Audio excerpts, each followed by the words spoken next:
Hey guys, Sean here. Welcome to the F1 Word and to Testing Live 2025 Day 3. Don't worry, I wasn't still asleep. Apologies, I'm a few minutes late, and by a few I mean 10. I had some images sent to me last night from Summers and from the Planet F1 team, just graphs and things I wanted to put in the stream, and it took me a little bit longer than I expected. So we're here and ready to go. It took a few minutes, but we're done, and that's the most important thing. I think you can cope. We've got a good 9 hours today between us, so we should be all good. Hope you're all well today. It's going to be a good one. This is the one we often talk about as the one where Sean goes slightly mad by the end of the day. So if you are new, apologies in advance for wherever we end up this afternoon. But I've got Jonty with me this morning. Get to him in just a second. Also, Summers is with me from 12:30, and then we've got Sam as well, 2 till 4. So a few guests today, and a massive thank you once again to Stuart for the last 2 days. 18 hours of Sean, or 19 hours as it turned out of me, is that's a lot of Sean. So I'll give him some kudos for that one. Also, thank you as well to Seat Unique for sponsoring the streams this week. I will give them their shout out now if I can find the thing I need to read. It's been one of those mornings. It's been very, very, I'd say organised, but it's not been organised at all. It's been a mess, but I'll do that in a bit. It's fine. But thank you to Seat Unique for sponsoring the stream. So let's have a look. And I haven't done this yet this way round, so I want to see if this is going to work. So just give me a second while I get set up with Jonty, and hopefully everything is working as expected. Of course, it isn't working as expected because that would just be way too easy. There we go. Morning, Jonty. Good to see you again. Literally good to see you again. How are you? Oh, do you have any idea how early it is? Too early is the only correct answer to that. Oh, my camera's a different angle. I just crank your volume up a little bit. I turned it down yesterday for Stuart because he's just such a gobby guy. You know what it's like. I've done it now. You're all right. So, how are you? How's apart from how early it is? How have you been? Have you enjoyed the last 2 days of testing? The chaos? It's been all right, hasn't it? Although I haven't really caught much of it because I was out all day Wednesday and out half the day yesterday. So I missed all the fun with the power cut. Yeah, that was that was thrilling. It's about as dramatic as this week has got. Although we did get some rain yesterday in Bahrain, which was a bit of a surprise, despite the fact it was forecast. I didn't expect to see it, and that gave us 3 whole laps of Esteban Ocon on the Inters. So I mean, what more can you ask for? You know, that's exciting stuff. Yeah, Ocon drama. On the Inters. Yeah, drama. Repeat of Hungary. Yeah, the one car. Just the one car. Yeah, it's so far this morning, by the way, as you'd expect, first thing in the morning, I'm just tweaking things as I go. Leclerc, Antonelli, Doohan, Bortoletto, Behrman, Verstappen, Hadjar, all with times on the board. Leclerc currently fastest, 31.3, 7 laps on the board. What am I reading? Tyres. Antonelli, 6 laps, Doohan, 6. Bortoletto 6, Behrman 5, Verstappen 8, Hadjar 4, Albon 2, Alonso 3, and Norris 2, but those are reconnaissance laps. And just to let you know, Lance Stroll hasn't been feeling very well, so Fernando Alonso is in the car this morning. Aston Martin will make a decision this afternoon as to who's in the car, so it's either going to be Alonso all day, which I suspect to be the way they go, or maybe Drugovich will get a shot if they've got his stuff here. I don't know, but yeah, Lance Stroll was supposed to be in this morning, but he's not anymore, so I'm sure they'll be very disappointed with that one. So I hope you're all good. Let's have a look who's in chat. Always like to do a shout out on the final day for those. Annette's here again. Annette's been here as long as I have, and it's middle of the night. What time is it for you, Annette? Anyway, by the way, over in Australia, I'm sure somebody will let me know if she does it, but too early, I'd imagine, or too late. It's evening at the moment. Yeah, well, yeah. Oh, not too bad then. Oh, yeah. No sympathy from me yet, Annette. You'll get that later. Actuals wants another introduction. So again, Actuals, I'm Sean, same as yesterday. This is Jonty.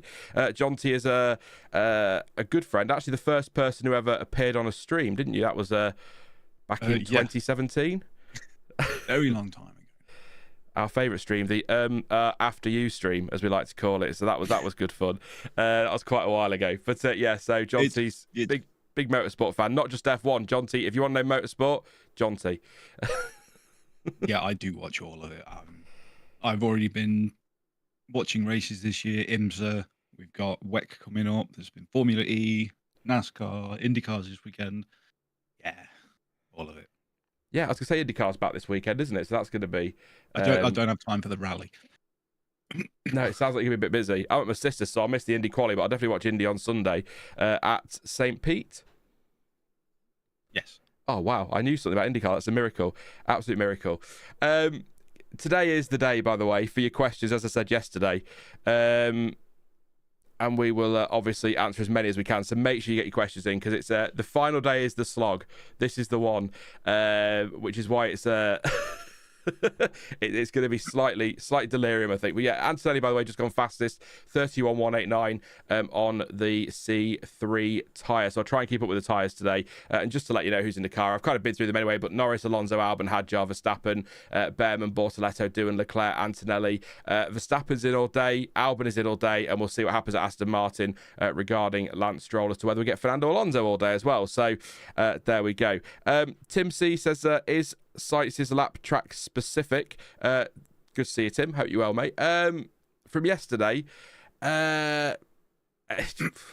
testing. It's so hard to tell. They've sent me some stuff from Planet F1 team. Sent me some stuff, some graphs on things like strategy and race pace comparisons. But I don't know about you, Jonty, but I really struggle to get too excited about that sort of thing in testing, because I just don't think the differences in fuel and engine mapping and programs, I just don't think there's much to read into that, but some people enjoy it.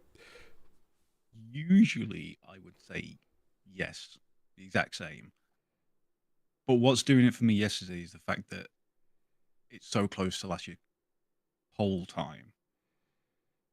Not the race times, it's actually like 0.2 off the pole time.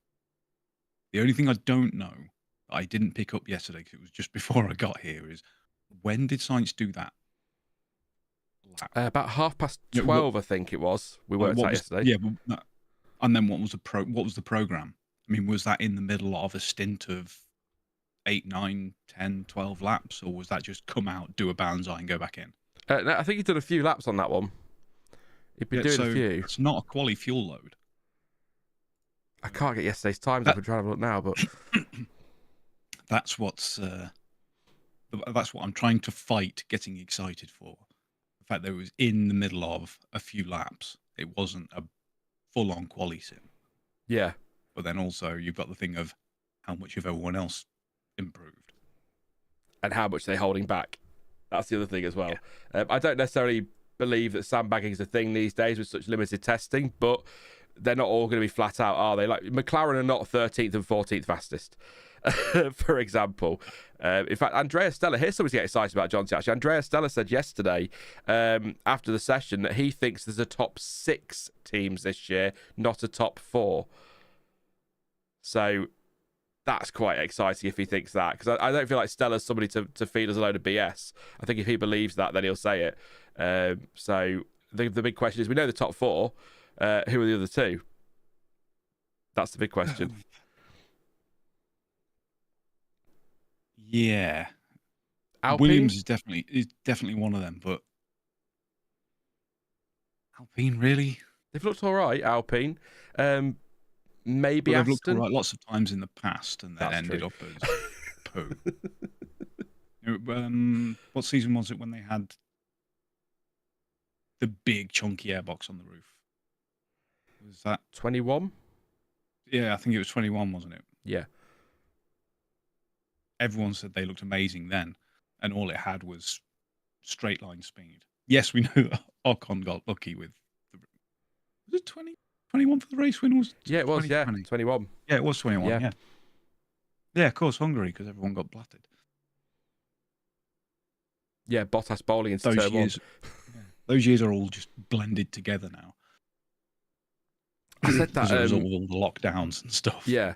Well, I said that yesterday about 2010, 11 and 12. That's a little era that for me is all one big blob of F1 rather than specific years. Sort of, I was thinking, oh, this crash happened then. It's like, oh, no, that was the year after. That was it? I was the same year. And it just, for some reason, that's a hi, Baxter, a few years that are kind of together. But I think, I agree, 2020, 2021, I mean, they were just... The way those years worked, actually, to be fair, with the calendar, I think you could have just kept going. I feel like 2021 was 2020.5, really, wasn't it?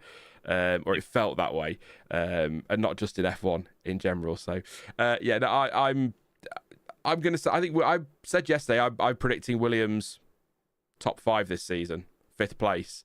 And a lot of people agreed, which surprised me, actually. Usually when I make a prediction like that, they all laugh at me. So, That was good. But I think Williams looked good, not just because of Sainz's time yesterday, but because of the pace over the last 2 days. But I'm really, really intrigued to see what Alex Albon does today, because that could give us an idea of where they are. A rough idea. Very rough. You would hope. You would hope it would get, but as we said many times, I mean, testing, especially this year, I don't think we'll even get a true representation until Q2, possibly even Q3 in Australia, because it seems so much closer. And you have to think anyone who has got a trick somewhere, something they've found, they're going to try to hold that even at the start of quali. Just to not reveal it and then get to Sunday and just go, bye. I think, yes, a Q3, because obviously in Q1 and 2, your teams like McLaren, they push, Red Bull push, but they don't give it everything, do they, in those first couple of sessions? They know they can do just enough to get through, and that'll do. Exactly. But I think, Q3 is going to be fascinating. But there's another team as well, Haas. I'm not quite sure how they're doing a lot of work on long run pace, which is what they did last year, and that paid dividends. So I think it really did. It's smart for them to do that, but it also means that we have no idea where they are. So could they be in that top 6 of teams that Andrea Stella's talking about? You know, well, it's possible. It was close last year, wasn't it? Yeah, it was. I mean, we had quite a few occasions of Hulk pulling heroics in qualifying, but that wasn't the main story for them last year. They were making so much ground in the race, and it's not an unreasonable strategy if you are a back market team. Just focus on the car's race pace, because points are only on Sunday and anything can happen. So if you're there, get the reliability as well. That can make a huge difference to where you end up in the championship. Yeah. Side note, and completely off topic, just to say, John T, after our chat the other day, you were so right about the hoodie on the door. Yeah. It's made such a difference. I have to leave the door ajar, though, so the dog can come in out, or he just cries at me. So, because otherwise it was mostly door, wasn't it? So, it does look a bit better. But, Did you tidy your shelves? I can see... No. No, I meant to, but when it came to actually trying it, I realised I haven't got anywhere to put all of the things. No. For the tidying. So it's like, I can't be bothered. Just to be clear, I wasn't like, did you tidy your shelves? Like it was a demand. Just you said yesterday you were going to. I'm quite happy with the shelves they are, mate. That's you. That's your stuff. So just appreciate you being right. Here. I mean, if we end up with a lengthy delay or something, there's things where people can go, oh, what's that? Yeah, and Jonty's got some cars, some good cars. So definitely we'll do that one. But the chat about Nico Rosberg in chat for some reason, Sad Mariners fans, so you're talking about Monaco-based YouTuber Nico Rosberg. So I don't know what I've missed in chat. But Marty, you've responded to Marty, which says, how good was the quali for WEC yesterday? Italian Jesus pulled one out of the bag. I'm guessing Giovinazzi did all right then, as it turns out. He's been great. He's a great endurance driver. He really is. There's several drivers who didn't sort of get much success in F1 because of cars and teams. And naming who else is around that go on and just do amazing things in endurance. Brendan Hartley. Yeah. He's done well away from F1, hasn't he? And did well before F1, actually, to be fair. But yeah, he did really well before. Yeah. Yeah. Who am I looking at here? This is Alex Albon now, just on track, just keeping an eye on what he's up to. I'm guessing you've got a delay, John T, on the feed, or are you about right with me? I'm at 3 hours and 35:40 on the timing tower. Only 25 seconds. That's not bad. That's not bad. Stuart's been about a minute for the last 2 days, so it's been a bit weird. How to be up in their game. Martha says Gio is brilliant, much like King Marcus in Indy. Yeah, Indy 500 winner King Marcus of Ericsson, of course.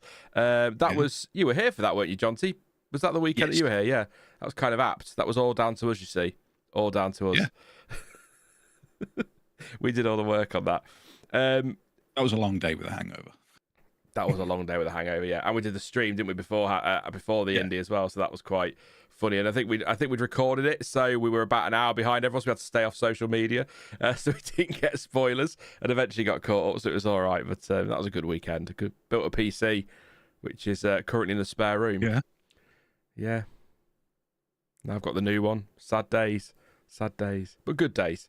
It's a very good PC. It's ridiculous. Albon picked, by the way. The power difference, quite substantial. Massively so. I think I told you, actually. I think the rendering a video or exporting video from Premiere Pro went from 40-something minutes to 14. That's quite a chunk of your day, actually, as it turns out. So, well, beforehand, I was trying to explain, that is not where you're going to save the time. It's things when you're in a program like Premiere, just scratching through your timeline will be live and instantaneous instead of a few seconds delay either side and what have you. By the end of the day, that can add up to an hour. And it loads 4K video into the timeline with no problems. Yeah, which helps. Leclerc's gone purple in the middle sector. 38.775. He's coming to the final. He had another twitch out the final corner. Had a spin there yesterday. Did Charles Leclerc? Is he about to go fastest? He is going to go fastest on a 1:30.8. We're quite a way away from yesterday's times. As I think 29.4 was the fastest yesterday, so we're quite a way away from that at the moment. But for first thing in the morning, that's not too bad. Bearing in mind, actually, important to always note at this time that all the usual caveats, but also the afternoon runners should, in theory, be quicker because the track is cooler, best conditions, moving to a more representative time as well. So, does it feel weird to you, John? I mean, like, something quite natural about having Australia first, but does it feel weird given how things have gone the last few years that we're not at Bahrain in a week's time? Yeah, it does to some degrees. Prefer Especially Australia, with the various changes that they've made to suit TV audiences. You know, for the opening race, it seems weird to sort of alienate out the whole European market when that's been one of their big focuses. Kind of strange. Yeah. But I welcome it. There is something right about getting up at the crack of dawn for Australia. Well, although this year, we've got the dilemma. Do you get up or do you stay up? Because it's now 2 hours earlier, so it's 4 a.m. for us. That's right on the cusp of... You can stay up for that. Find something to do for a couple of hours. Sorry, John, so you're still going on with a hat here. First of all, the timings have gone to Watchalong multiview, so apologies. The drive track's not working.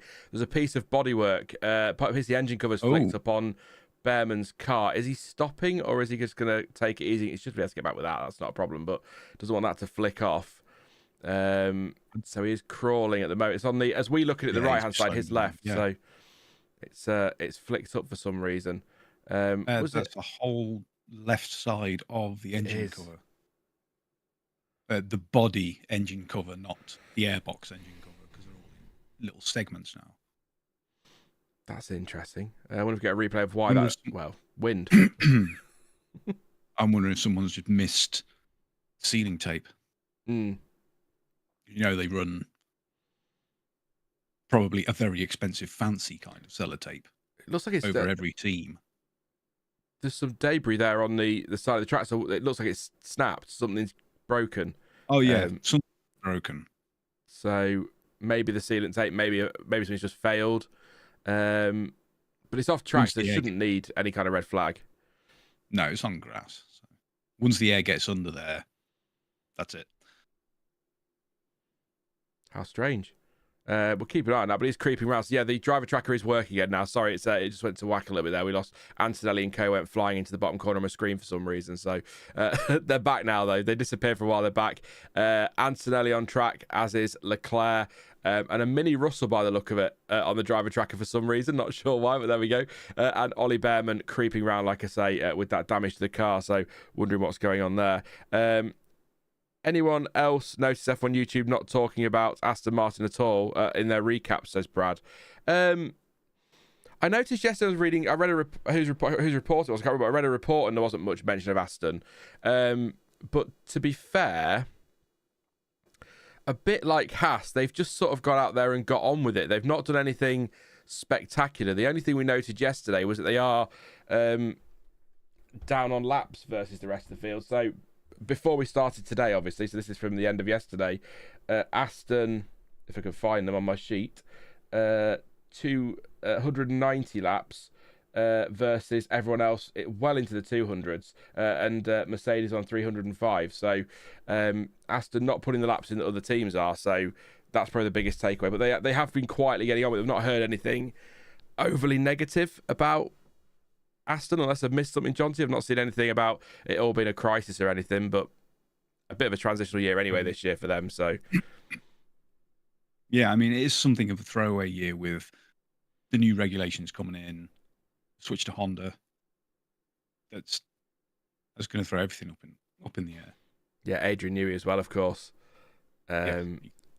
It's all about 26 for Aston, isn't it? Really, and I think there are other teams that can go that way as well. But yeah, Behrman's still creeping round. He's just coming down the straight now to turn 14. Very Alpine, slow. They switched to customer engines. Oh, don't.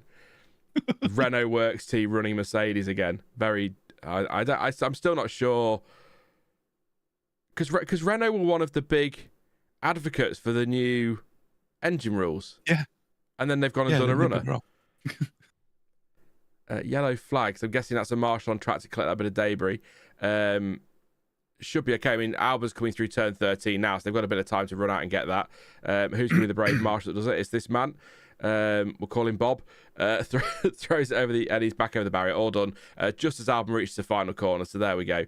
Well timed by the marshal there. Good job. Brad says that the inlets are very tiny on the Aston Martin. We've got some tech talk this afternoon with Summers is coming on, and he's giving me a load of photos to pop on screen. So we'll have a look at the air takes on the Aston, particularly the ones behind the halo. I think has got people intrigued. So there you go. With drivers like Stroll and Alonso, there's not much to talk about. Says Evo Khan. I mean, Stroll, yeah, I suppose. Talk about Alonso all day. Quite happy to talk about Alonso all day, but not so much Stroll. Does the Red Bull look different from a glance? I thought they might have bought a completely different spec day for day 3. Sorry, doubt it's true, but curious. Says Sad Mariners fan. Just 1 second, actually. Let me just check that. I can't remember if this has been shared by Thomas publicly yet, so if I can say it. So this is the downside. I get so much information now, but so much of it gets embargoed or is off the record. that I have to be careful what I can and can't say. But I'm just going to double check now, see if Thomas has actually, if he has, then I can say it. Can you spell NDA? So yeah, here we go. So Pierre Vacher told Thomas in an interview with Red Bull that they will have some new parts for the RB21 for the final day of testing. They will not be radically different. So what's important to note about this is that it's not a denial that changes are going to be made, and what might not be radical to an engineer could be radical to a layperson, i.e. the likes of you and I. It'll be interesting to see what shows up. So they've kind of... they're doing the Red Bull thing. They're bringing things today and then going, nah, it won't make any difference. It's all fine. There's nothing to see here. And then they'll probably turn up and be absolutely incredible. You know what they're like. So there we go. We've got... Rock up with different side pods again. Yeah. Oh, yeah, that was a... Well, Mercedes did that with the zero pod, didn't they? And then Red Bull did it with a change. And we all went, oh, my God, they've gone zero pod. It didn't quite. So I'll have a look and see if the... I think the stream's on delay, actually. So hang on one second. It's always a delay, but just give it a refresh on my preview because the chat's not quite right. There we go. It's caught up. All good.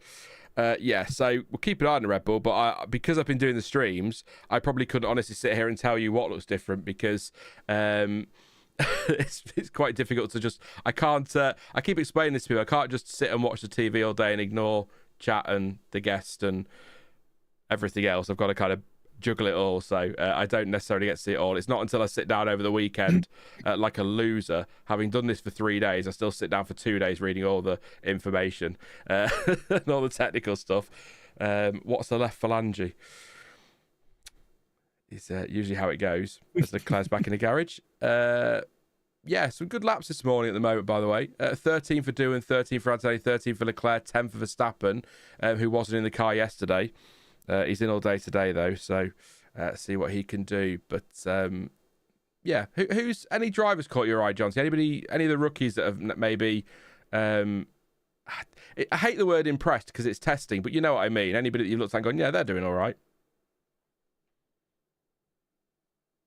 Not particularly, because there's, like you said, it's just testing. There's nothing we can see, especially when we've got experienced heads like Sainz and Leclerc going for spins. Maybe that should be the baseline. Yeah, maybe. Who hasn't spun in testing? They're looking really... Alonso. He's the best rookie again. Hadjar was doing some laps yesterday. Oh, don't. I know. I think it really wound you up, that one, didn't it? Young driver test is the oldest driver for 30 years. Actually, just on young drivers, actually, when we were talking on Monday about it, about this whole, it's 4 practice sessions now for youngsters, so 2 in each car. If you missed it, or if you heard that on Wednesday and missed what we found out, apparently the likes of Antonelli, Doohan, Behrman won't, Hadjar, and Bortoletto, their FP1s in Australia and China will count towards that rookie practice session thing. So Mercedes only have to run 2 in George Russell's car this year and not 4, which seems odd, which I get that they are rookies and that makes sense, but also that kind of makes that rule, makes a mockery of it almost. The point is to give another driver a chance. But yeah, strange. The whole point was sort of actual in their young driver programs, reserve thing drivers. Yeah. That was the point, wasn't it? To get them some track times. We don't have unlimited testing like we used to have. So we've got testing reserve drivers that never do anything on track. So that was the point of that, to give rookies a chance. So now we've got, again, it makes sense in the definition of rookie. Like Behrman doesn't count because he's done 3 races, but the others do. And it's a bit, Lawson doesn't count, of course, as well, but the others do. So you've sort of taken that away from whoever would, who would have been in that seat for Mercedes? That's the point, for example. I mean, Bottas is their test and reserve driver, and I think he's a little bit past rookie. His Valtteri, just a tad. Who else have they got in there? Mick Schumacher's not there anymore, is he, at Mercedes? So... Can they use Drugovic? They could do. Aston would, obviously. Red Bull could use... or could have used, or could still use, Lindblad. Yeah. Because they're quite excited by him. Sauber have got some youngsters, I think. Sauber could have Zane Maloney. Maybe, yeah. Oh, is it? No, he's not. Is he part of the Sauber Junior program anymore? Because they did this thing over the... He was in a stake livery last year. Yeah. I think.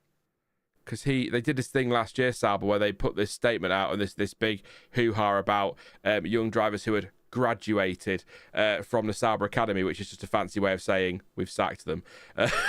We've moved them on and we're putting other people in, but they've graduated. I'm not actually sure who all the reserves are this year, actually. I don't think we've got an official list yet, as the bodywork of the Haas returns to the pits and somebody's showing it off to the camera.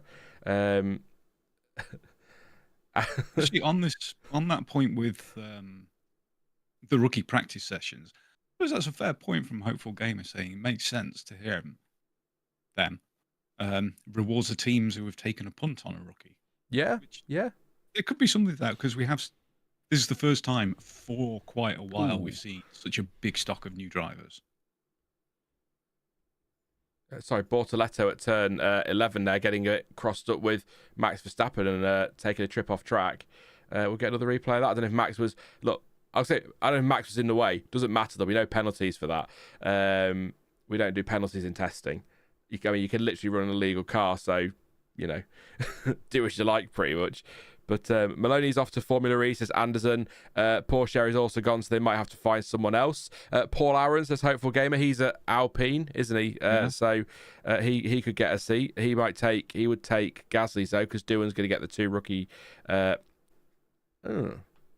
no, we'll get the 2. Yeah, it's fine. Yeah, he would. Unless something's changed with the driver programs, Alpine could have that Abby Pulling. Yeah. Who did I just suppose say? Means Mercedes could have Dorian Pan as well. Yeah. Brad says Tsunoda is short enough to pass as a young driver. Bless him. Purple Zebra, morning Purple Zebra. Good to see you. Hope you're well. Thank you for joining us again. Thank you to Airplane Ian as well for becoming a new member. Really appreciate the support. Don't forget super chats, memberships, all available on the channel. We are doing something with memberships. We're not sure what yet. We have Jonathan and I have been discussing an idea for either standalone live streams or something we can slot into watch-alongs that might become part of a membership in some way. So just we're having a think. I would recommend standalone member only live streams. Yeah. Just for dealing with the separation and everything and what have you. Just have a separate one you can go members only, click, instead of trying to pick something out in the middle. Yeah. Well, I mean, a lot of gaming channels do it, don't they? Member-only things and stuff like that. So, yeah, it's a huge thing, and it's a really good way of building a close-knit community. Who do I doing it? I watch Daggerwin, who does the farming simulator videos. Don't, and he's got like a member-only server where they've got a big farm together, and they all go on and work together, so that's quite fun. I'm not on it. I do play it, but I haven't got time to be on a member server. I know you don't get it, John T. I know we had this conversation about Farming Simulator a while ago. Like, I don't get that, but yeah, I get some simulator games though, and I shouldn't. They shouldn't work. Goat Simulator, Power Wash Simulator. Shouldn't work. It shouldn't be a thing. Why is this a game? And then you play it for 10 minutes and you're like, oh, this is really ding. Oh yeah, this is really entertaining. And you just chill out for 4 hours. That's kind of what it is with Farming Sim. Honestly, it's so chill, and you'll cultivate your field, and you'll turn around and you'll go, oh, that was a good day's work. And you look at the clock and be like, that took me 2 hours. So much more I could have done in that time, but I'm relaxed. Yeah, but you still have to have a little bit of thought of what needs sowing, ploughing, harvesting, whatever. Of course, you can go the entirely other direction with something like Surgeon Simulator, which is complete chaos and hysterically funny. Isn't that just Operation? But more graphic? No, it's way more complex. Cool. Because you have to control each finger and the hand. So turning, moving, and having to actually grasp objects. And it's all very comical. I can imagine. Crime Sim sounds fun. Alonso, all right? A little bit deep. Back end out of turn 1, a little bit deep, but all good. Keeps going. Eru says that Euro Truck Simulator for me, especially VR. Throw it on, cross the country, listen to music, chill. And Annette wants members only marble streams. They'll never let marbles go. Insert Jonty's line about Twitch here. Yeah. Well, you see, there's something else I've been trying to think of. Rewards for subscribers. People do tier 3 or something. I could, become Steam friends or what have you. Yeah. There you go. Who we look at? Isaac Hadjar at the moment. So we've got Hadjar, Doohan, Norris, and Verstappen out there. 3 hours and 15 minutes to go in the morning session. But yeah, Hadjar out there at the moment doing some laps on the C3.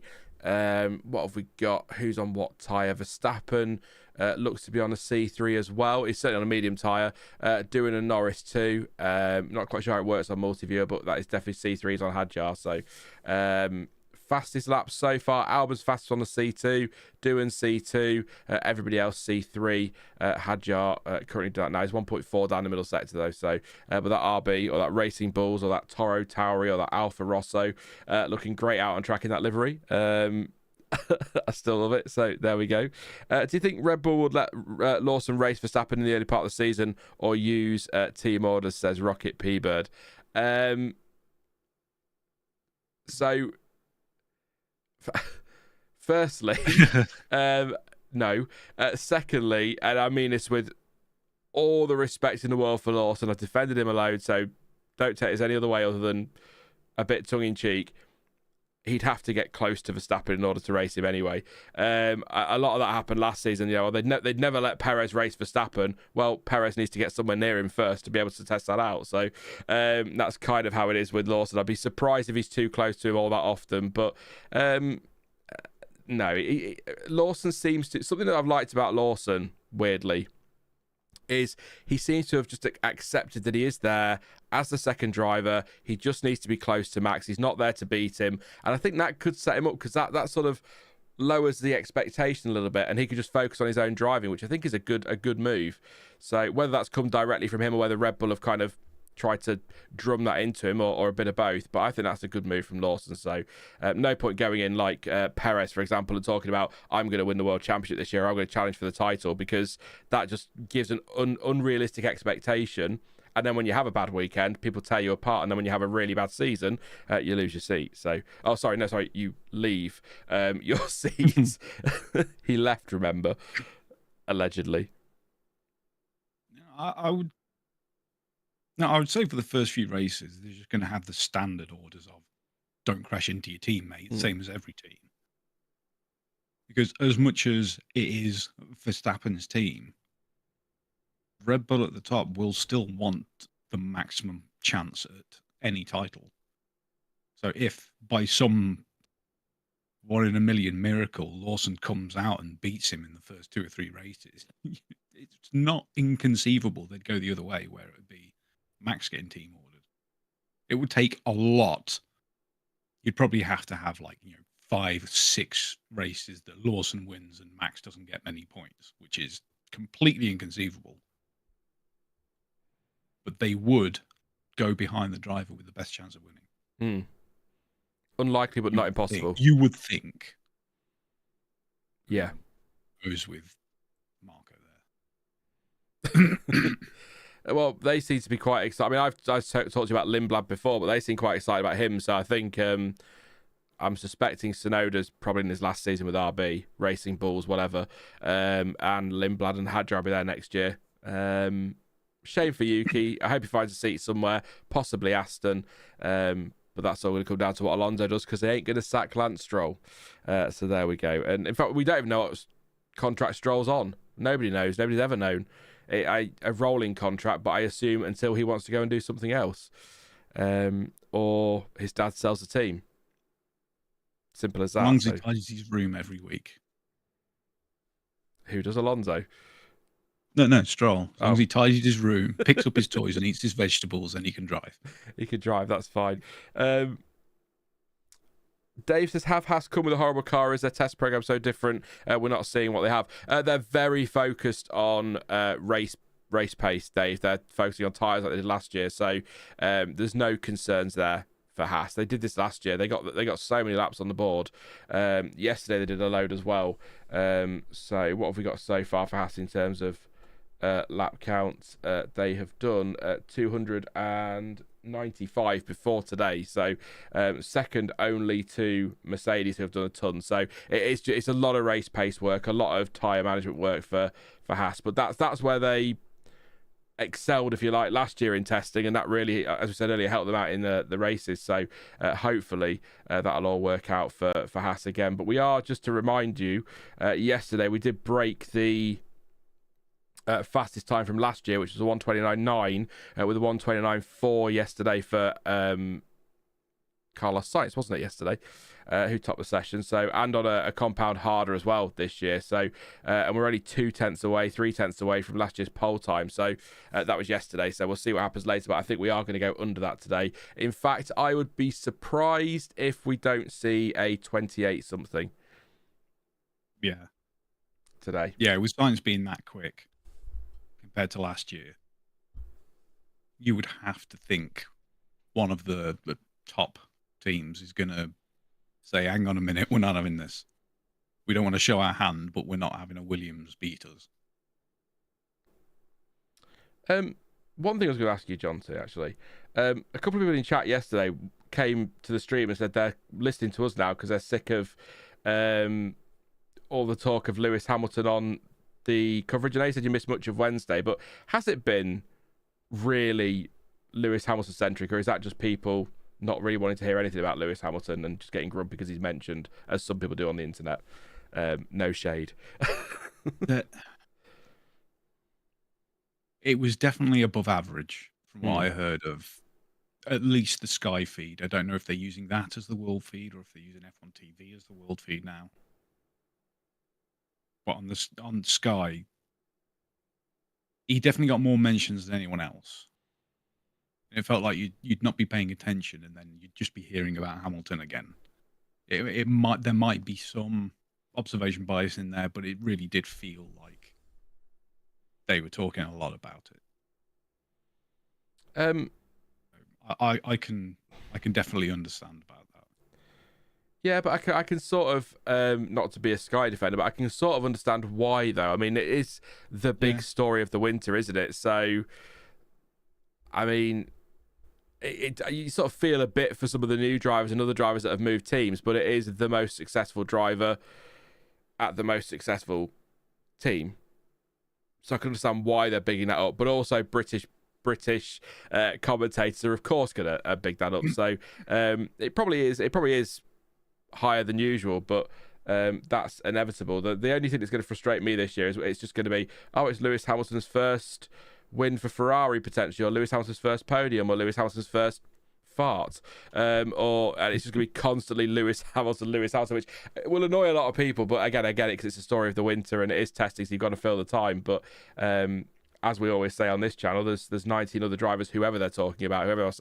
This year it'll be Norris all the time. But remember, there are 19 other drivers. It's why we do the race reactions. We always go through every driver because, it may not be the headline. A Hulkenberg might not be a headline grabber, but he's still well worth a bloody mention, especially after his performance last season, all year. I don't think it's controversial to say Hulkenberg was one of the best drivers of the year last year, all things considered.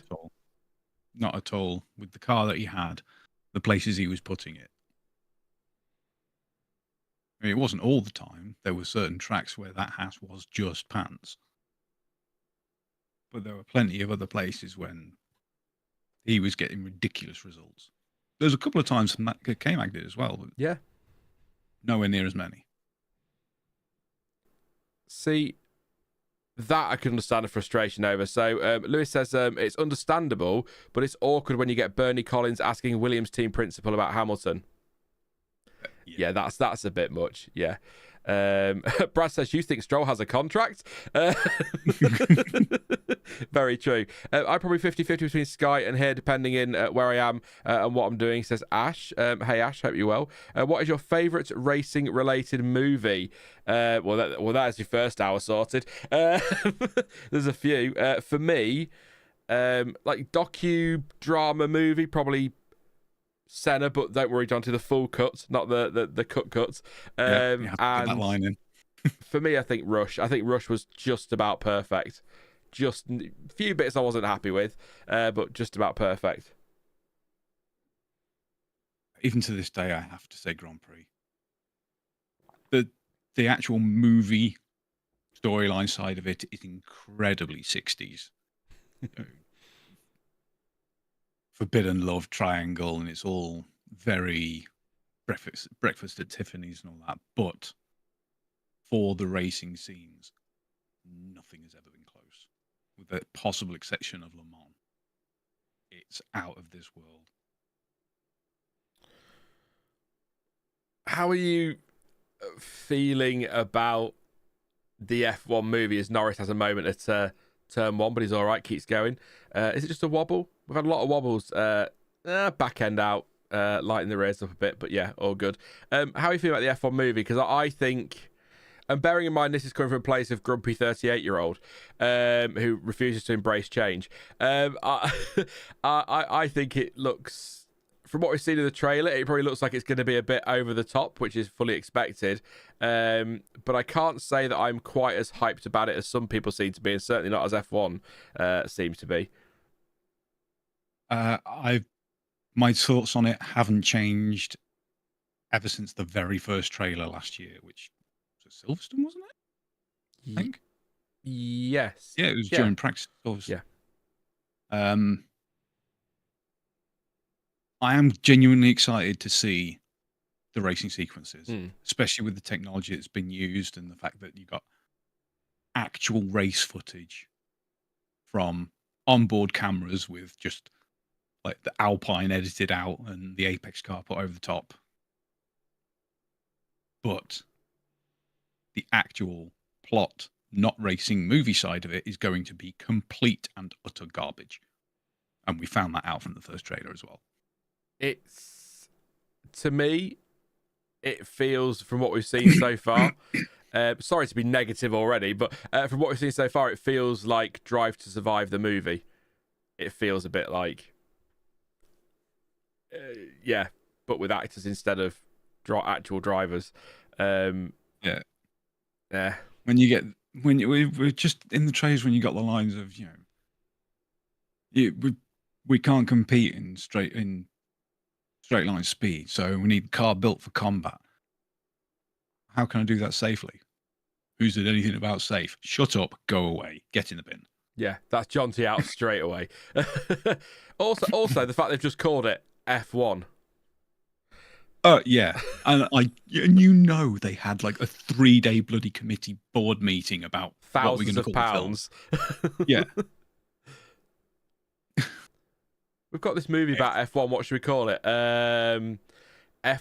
That reminds me. Can you remember? We're going back a bit now, John T. Can you remember when the National Lottery rebranded as Lotto, and Billy Connolly did that advert? And it's like, can you imagine that meeting? What should we call it then? Exactly. Lotto? Great, let's go for lunch. That's basically it. Put 4 hours down on your timesheet. Yeah, basically. Look, obviously, it could be brilliant, but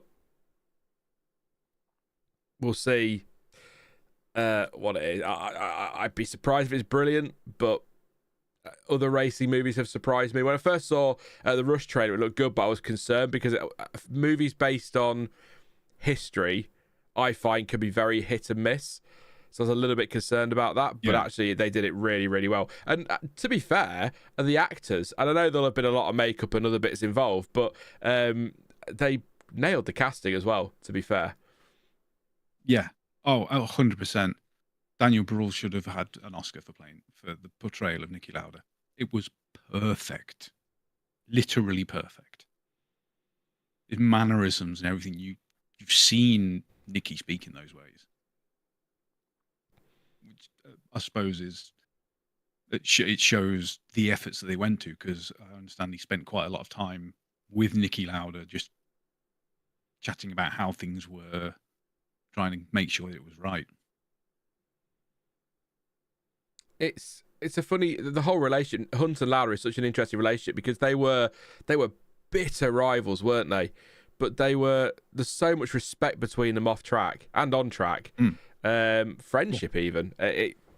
You think you look they were definitely friends, especially afterwards. Look at the rivalry. It's surprising, isn't it, in some ways? But obviously, I don't know, grown-ups, I guess. I'll fight you on track, but we'll go for a beer afterwards. That kind of thing. There's nothing wrong with that at all.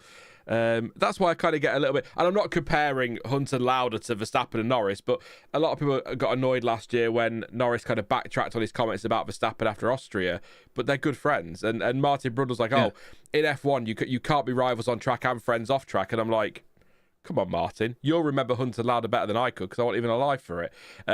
You should know that people can be friends off track as well. just because it's in a different way these days to what it would have been then. Back then it was let's go down the pub. Now it's let's go stream together. Times change, but Aussie and P, that's a good shout from Brad as well. Ford versus Ferrari was good.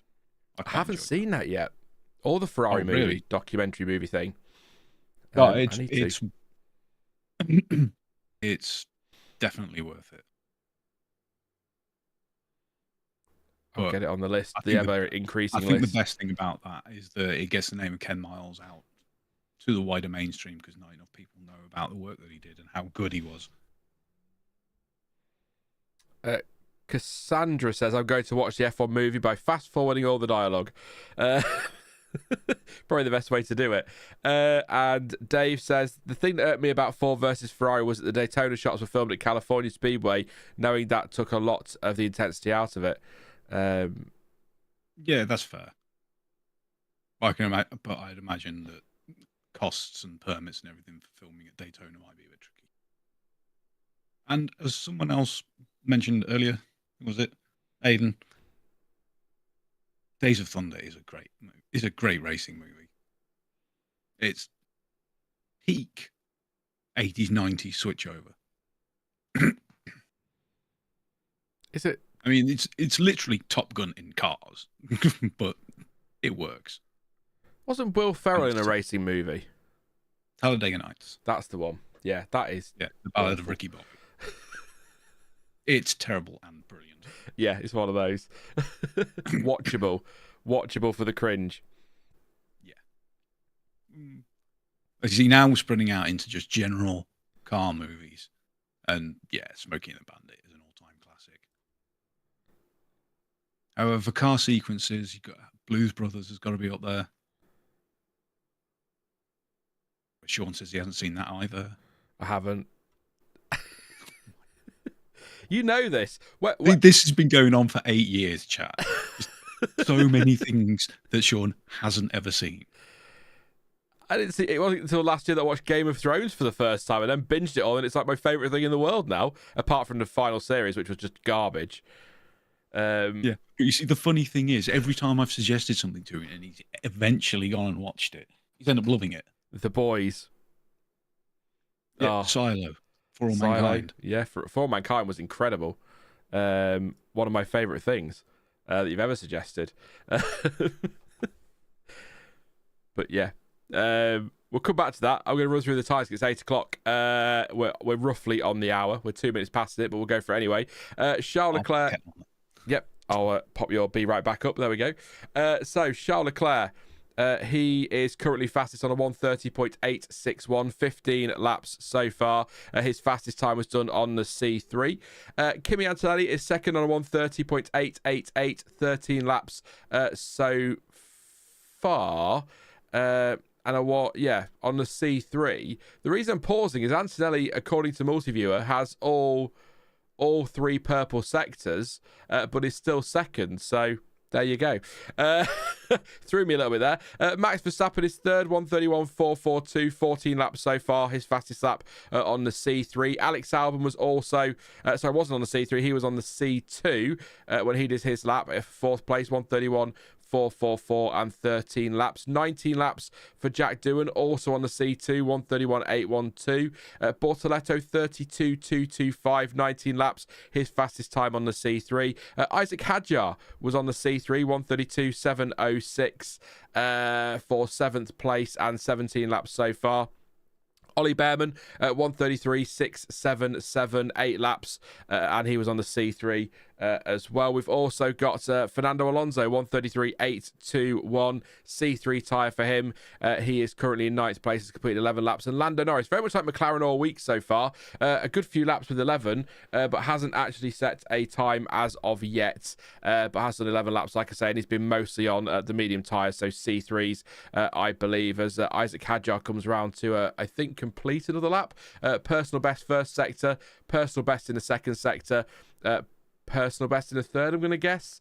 You never know, of course. It could all fall apart. And Isaac Hadjar crosses the line and does improve to 5th place on a 1:31.761, and that is on the C3 compound. So There we go. Jonty's gone to make a cup of tea. Don't blame him at all. One of those days. So whilst he's gone, please do drop a like, by the way. We're 40 away from 100. It'd be great to hit that nice and early. So please do drop a like. And don't forget to subscribe if you are new as well. We've got lots coming this season, including qualifying, sprint and race watch-alongs. And also just another, once again, a massive thank you for your support this week. It's been great fun, and you've all been fantastic, so I appreciate the support. 19 hours of streaming we've done, well, 20 now hours of streaming we've done so far, so we are definitely ready for bed.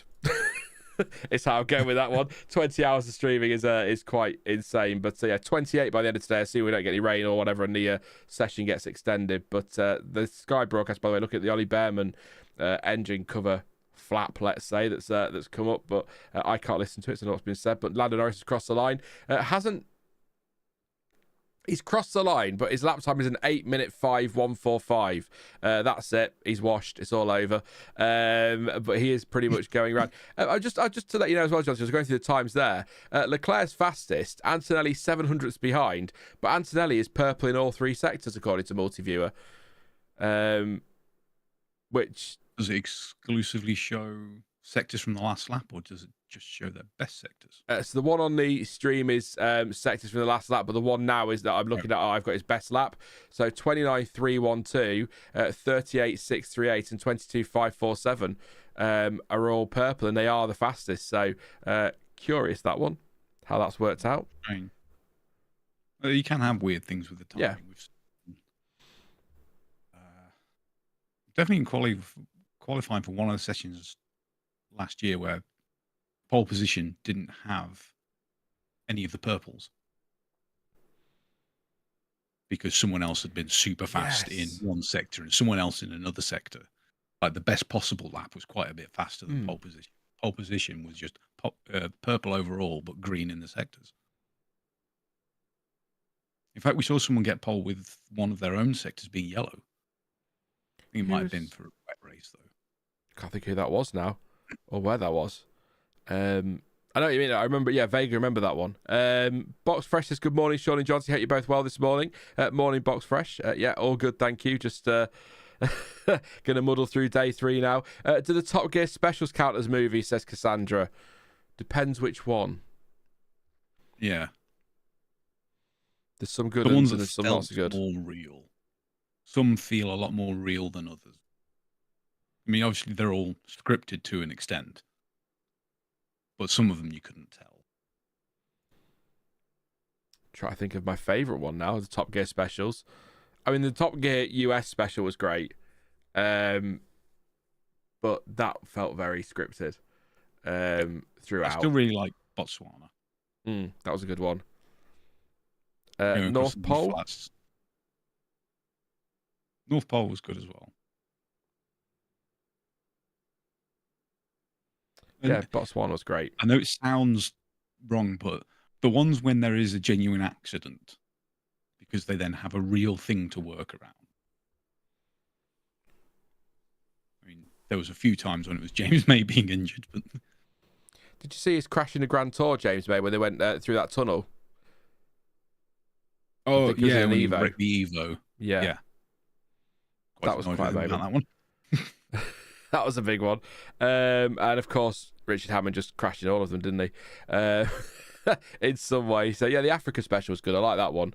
There's tons of rumours going around that NASCAR's side, where they're going to do Days of Thunder 2 remake, reboot, new film, says Dave. I hope so. Do we need reboots? Or can we stop with reboots and remakes? And we touched this yesterday with live action remakes of Disney films. Like, the originals are fine. Just leave them alone. Yeah. Just come up with some new ideas, people. I know we're running out, but... Well, that's how I feel about games. But I think that more comes down to how they define it. There needs to be a specific difference between remaster and remake. Well, there's a few like Monkey Island, Diablo 2, a couple of others where they've been remastered and it's been done properly because you can press one key and switch between old graphics and new. Nothing has changed. It's just more pretty. Yeah. And remaster should be completely limited to that. Because if you change things, it's not the same game. and there should be laws against things like the GTA trilogy remaster ever being allowed to happen again. Yeah, again, that was a mess. How many times? Well, the problem was is that they got an awful video game company who'd never done anything like that before to do it. I think that the most they'd done was like little mobile games or something really mundane, and had no experience with a big title like that. Hopeful Gamer, I'm hoping referring to films and TV shows and not us, says a show that ends leaving you wanting more is always better than one that overstays its welcome. I'm sure you are talking about actual TV shows, but there you go. Hammond crashing doesn't count. That is like us going for a wee. Fair enough. Annette agrees with me. There we go. That's the first Annette. We agree on something. Eric says hi to John T. I'm trying not to read your conversations. Right yeah, Hopeful Game is absolutely right there. I think my big main one for that is Breaking Bad. There was no need for season 5. Season 4 ended perfectly. Just with the little, did he? Didn't he? No way of knowing. Just the little question at the end. Don't know. Don't do anymore. Yeah, and Simpsons really needs to go. You say season 5 of Breaking Bad. I would say the film that came afterwards. I quite enjoyed El Camino. No, I did enjoy it, but it was quite because it was set directly afterwards. Yeah. Jesse was like 10 years older. Yeah, and it just didn't work. It felt a little bit like fan service rather than anything else. But no, it was all right. I'm not saying it was a bad film. It just didn't seem necessary. Some reboots work, some don't. Things like that, you have to suspend some disbelief. Like, did they really think they were fooling anyone when they made Grease into that they were all high school students? All that's true. In their mid to late 30s. Like when Stranger Things returns, and it's like, oh, hi, I'm Will. How old are you? 11. It's like, it's not gonna work, is it? The problem they're gonna have with that is that all of the male actors' voices will have broken. Yeah, I'm just saying they're all like Danny Dyer. That'd be great fun. You have to in things like you have to kind of just like remove yourself from it, don't you, a little bit, and not think too much. Just pretend it's been many years instead of it's the same continuation. But Albon back in the pits. I don't know why I held the S there. I just felt like it. Back in the pits, and he's taking his tyres off. So we've got nobody out on track at the moment. Which is thrilling. No rain, no red flag, just nobody out at the moment as they try and get ready for their next runs. Better Call Saul is better than Breaking Bad, says Cassandra. Not seen that yet. It's on my list. CPB has zero interest in watching Stranger Things. I have zero interest in watching the animated thing that's coming afterwards to replace it. Not asked by that at all, but I suppose that's how you get around your actors being 63 and their characters being 15. But it worked for Harry Potter, I guess. Grand Prix when they're racing around the bank section still makes my hands sweat. And the ending with James Garner alone on the track still makes me cry, says Cadium. And do you guys sim race at all F1? I don't know what it means. But Martha, do you guys sim race at all? Or okay. I don't know what LMU is. LMU, Le Mans Ultimate. Yeah. No, I don't. Pronunciation, John. God. Here's a question, because you've been watching this a lot more. You've seen a lot more pictures. Have you seen anything visually stand out from the cars yet during this test? No, I really haven't. No. The only thing that's really stood out to me is that it's a very wibbly front wing shape on the Sauber, whereas everyone else is very much more leading towards an outwash. I'll come back to that in a second because I meant to mention this earlier. Sorry, just while it's in my head. I don't know if you've seen, but Dimitri Mazepin's been in the paddock, which is really exciting. But there seems to be a bit of confusion around it because every team that he's rumoured to be with denies that he's with them. And I think I was thinking last night, it kind of says it all when teams are distancing themselves from him, it kind of tells you everything you need to know. And if every team is distancing themselves from him, maybe whoever is working with him ought to maybe reconsider things. But Thomas has put an article out on it now. This was all yesterday. This was going on, and I was trying not to say anything, keep an eye on it, but Planet F1 has approached F1 for comments on Dimitri Mazepin's visit to the F1 paddock in Bahrain. So hopefully we'll get some info there. But it was linked to have been with Alpine and Mercedes and all sorts. And they've all come out and go, no, he's not with us. What's Thomas said in this thing? So I don't need to read that. Well, you know who's most likely to be working with him, don't you? Alpine. No. Haas. Possibly. Drop that one and sit sipping my coffee. So Mazepin paid a visit to the Mercedes hospitality unit, but was not a guest of the Brackley-based team, nor was he a guest of Alpine. Mercedes fielded Mazepin, we know that one, for his testing. Yet to be ascertained the nature of Mazepin's visit to the paddock with his Russian pass, which is understood to have been issued as a rotational pass that does not require prior guest approval. You might be right, actually. Johnsy, funnily enough. So just so they would know, just everyone's intrigued about what he's up to. Is he here to do a sponsorship deal? Obviously, he had links with Ollie Oakes at High Tech, didn't he? So maybe there's a sponsorship deal to be done, or is he going to bring his younger driver in, or has Nikita Mazepin been telling us the truth all along that one day he will return to F1? He was a talent. Yeah. I mean, look, Mazepin could drive an F1 car. I never could. I couldn't fit in one. So, I mean, I'll give him that one. But, yeah, intrigued to see what that's about. I suspect sponsorship more than anything else. But, yeah, there you go. But anyway, yes, standout. The only thing really that caught my eye was the Aston Martin air intakes behind the halo. Was about as exciting as I've got this week. I still haven't seen a picture of them yet. I'm sure Summers won't mind. Obviously, you'll have to wait for it to update on the stream. But there is an image there of them just behind the halo. So when that comes on the stream, you'll see it. But that's the full screen of what I'm talking about with the air intake, like a slit behind the halo. And I think Summers said he thinks it's cooling electronics rather than anything else because it's too small to be anything other than that. It's not that dissimilar to the ones that Red Bull had last year before. Last year. The bunny ears. Yeah. Yeah, it's probably doing the exact same thing, just a little bit smaller. Yeah. Just there you go. You've seen a picture now, John. So your week is complete. But no, that's about it really. I think especially the Williams is a very, very simple car in the nicest, not in a bad way, but sometimes that works, keeping it simple. Yeah. So it might be brilliant, and maybe that's what James Vowles is thinking. Bring in a very simple car, minimal development, full focus on next year. Easier to develop a simple car in some ways, I suppose. So that's what they're thinking. I know it's very different regulations. We'll go back to 2009, with the exception of the double diffuser underneath. The Brawn was a very, very clean, simple car. I mean, the regs had pushed everyone in that direction, but it was still one of the more plain looking.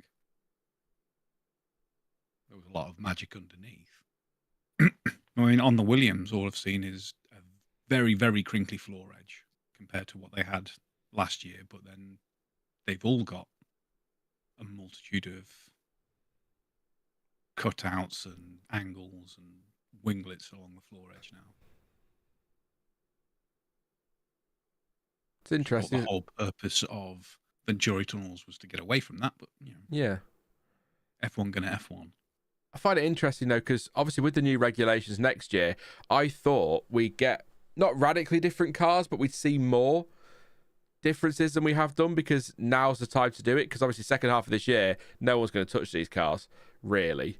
So I thought we'd see quite a lot in testing in early season. So maybe that's the way it'll go over time. But we've also got this stupid, not rule change, but this technical directive coming in from Spain, 9 races into the season. So teams can kind of piss about with flexi wings for the first 9 races. Then they've got to stop doing that again from Spain. And you sort of think, maybe from the start of the season was an idea.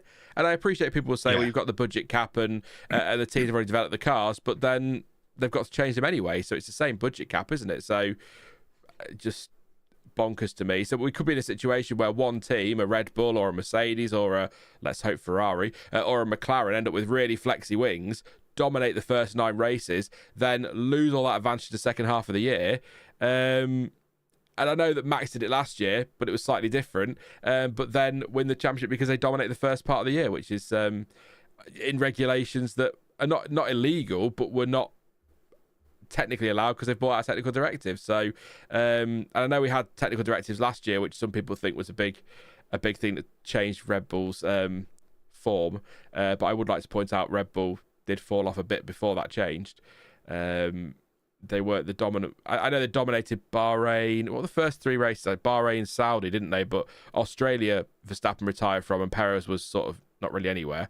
Better than he had been in the rest of the season, to be fair, or was in the rest of the season, and then they started to fall away anyway. But yeah, I don't know why we can't just have that from the start of the season. There's probably, and somebody might even bring it up in chat, there's probably a really brilliant, perfectly reasonable reason why they can't. But if it is just, well, the cost cap, but they've got to spend the money anyway to change it anyway. So same thing, isn't it? Swings and roundabouts.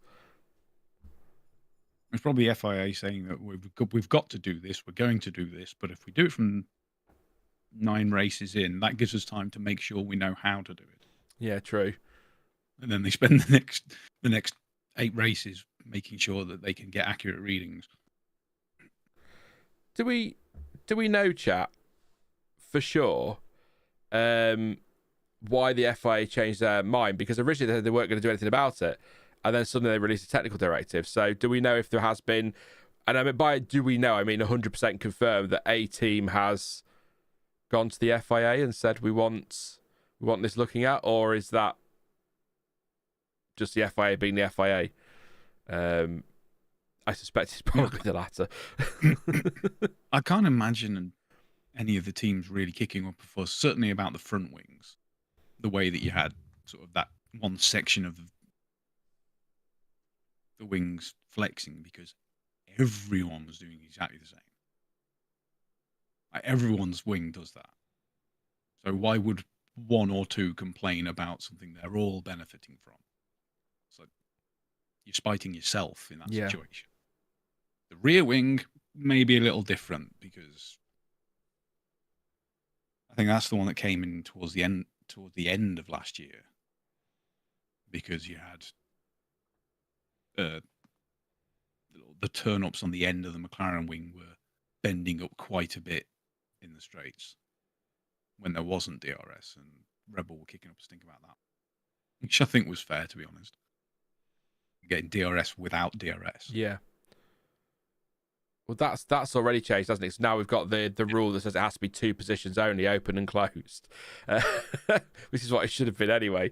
And then we've got the rear wing deflection, better deflection test as well coming in, so that should stop that. But the front wings, did you see the front wings on, or seen replays of the front wings from Wednesday? We were on board with, I think it was a Ferrari, it might be Norris at one point, where the front wing flap was behind the halo when you were on board, but then he would brake and it would just lift, and you could see it come right up. There's so much flex, and it's not just then. There was a couple of McLaren. I think the Ferrari we spotted on Hamilton's Ferrari as Leclerc goes wide at the final corner again, or is that turn 13? Might be 13, but yeah, he went wide again up there. So yeah, there's so much flexing going on. So it's almost like a bit of a not quite a free for all, but it feels like a free for all for the first 9 races, which is bonkers to me. But then I go back to what I said the other day, and I think you were in chat when I said it. Just I don't really think there's that much. If they want to flex their wings, let them flex their wings. It doesn't matter to me. Yeah. Just let them get on with it. And give them complete freedom with the flexibility, because someone pushes it too far, all that's going to happen is that their wing's going to snap and they're going to be out of the race, or at least have a very long pit stop. And not just because they're in a Sauber. I mean, that's part of competition, taking the risks. Especially when you think that we're bringing this technical directive in to stop this movable aero, and then next year they're bringing in movable aero. It's just very F1, isn't it? You can't do that, but next year you can. So infuriating. You're not a fan. Are you one that's not a fan of the new regs? I'm really not a fan. I like certain bits of it. Narrower tyres, smaller overall. But they're missing the key point. Why are we going to even more electrical power? I know sustainability and all the rest of it, but they're also moving to fully sustainable fuel. So what are you saving? It's more polluting because of all of the rare earth stuff required in making the batteries. You've gone backwards under the illusion of going forwards. Not a huge shock, is it? If it's fully sustainable fuel, go back to the V8s or even V10s. Huge bloody headlines all over the world. The noise is back there again. And I've maintained this for quite a while, that if they really, really want to push the green side, then what they should be doing is getting all of the fuel partners who can do ridiculous things. I think I mentioned this before, to make a V8 or a V10 F1 engine that can run on marine diesel, and you get the fuel partners making a fully sustainable marine diesel that their ships can run on. All of the shipping all over the world, which is like 90% of, well, no, the shipping's probably about 70% of the emissions of a Formula One season, is gone. Mm. It's pointless doing the cars because it's less than 2% of the season. Probably less than 1%. And regionalise your calendar better. I will give them credit. They are doing better, and they are definitely working on it. But they're still a long bloody. I'm gonna bring it up again, chat, and you're gonna get sick of hearing it this season. Unless there's a reason down to visa issues, why are we doing a double header of Australia and China, then having a week off, then doing a triple header of Japan, Bahrain, Saudi? Why are we not just doing a triple header of Australia, China, Japan, and then a week off and then a double header of Bahrain and Saudi? I know they've got to make the journey anyway, but you're in that part of the world. Just get on with it. It's so dumb. Weird. It really is so silly. And there is, even with 24 races, it can be evenly spaced, have no triple headers, only double headers, and still have mid-season gap and the winter gap. Yeah. Yeah. I can't disagree with that. But I think chat over all these years know that we're so fed up with how they do the calendar. And I completely appreciate from an F1 and FIA point of view, there's so much more than just sitting in your office and coming up with a schedule. There's contracts, there's weather, there's logistics. It's not as easy as we make it sound, but it's not even just that. It's the little extras on top of that. Like this year, we've got after Silverstone, we've got a 3-week break before Belgium. We've then got Spa and Hungary back to back, and then we're on another 4-week break for the summer break. And it's like, why? If you shuffle that properly, we can just doing that. Shuffle it properly, you can remove all the triple headers. Yeah, and we had a ridiculous one last year as well with the random 4-week break in September, October. Yeah, for no reason at all. And that's a killer in a season where I know a lot of people didn't buy into it. I didn't really, but when you've potentially got a drivers' championship fight, that's a real killer of the momentum, isn't it? And the hype around the season when you just stop out of nowhere for no reason, and then go and do like 5 races in 6 weeks rather than just shuffling everything around a little bit. I do sometimes. Maybe I'm probably way off with this, but I do wonder if this is a hangover from 2020 a little bit and 21, maybe the FIA and FOM just trying to always leave a little gap somewhere in case a race needs to be moved or something needs to be shuffled or they need a replacement because something gets cancelled. Thinking back to Imola a couple of years ago with the flooding in a region, maybe they're just trying to keep a gap somewhere on the calendar where they can slot something in if something needs replacing, maybe. But that Imola last year before? Year before. 23, yeah. I think. Must have been, yeah. When everything around the track was under 3 feet of water and it still took them until about an hour before practice or something stupid to say, maybe we shouldn't do this race. Really? You're that long?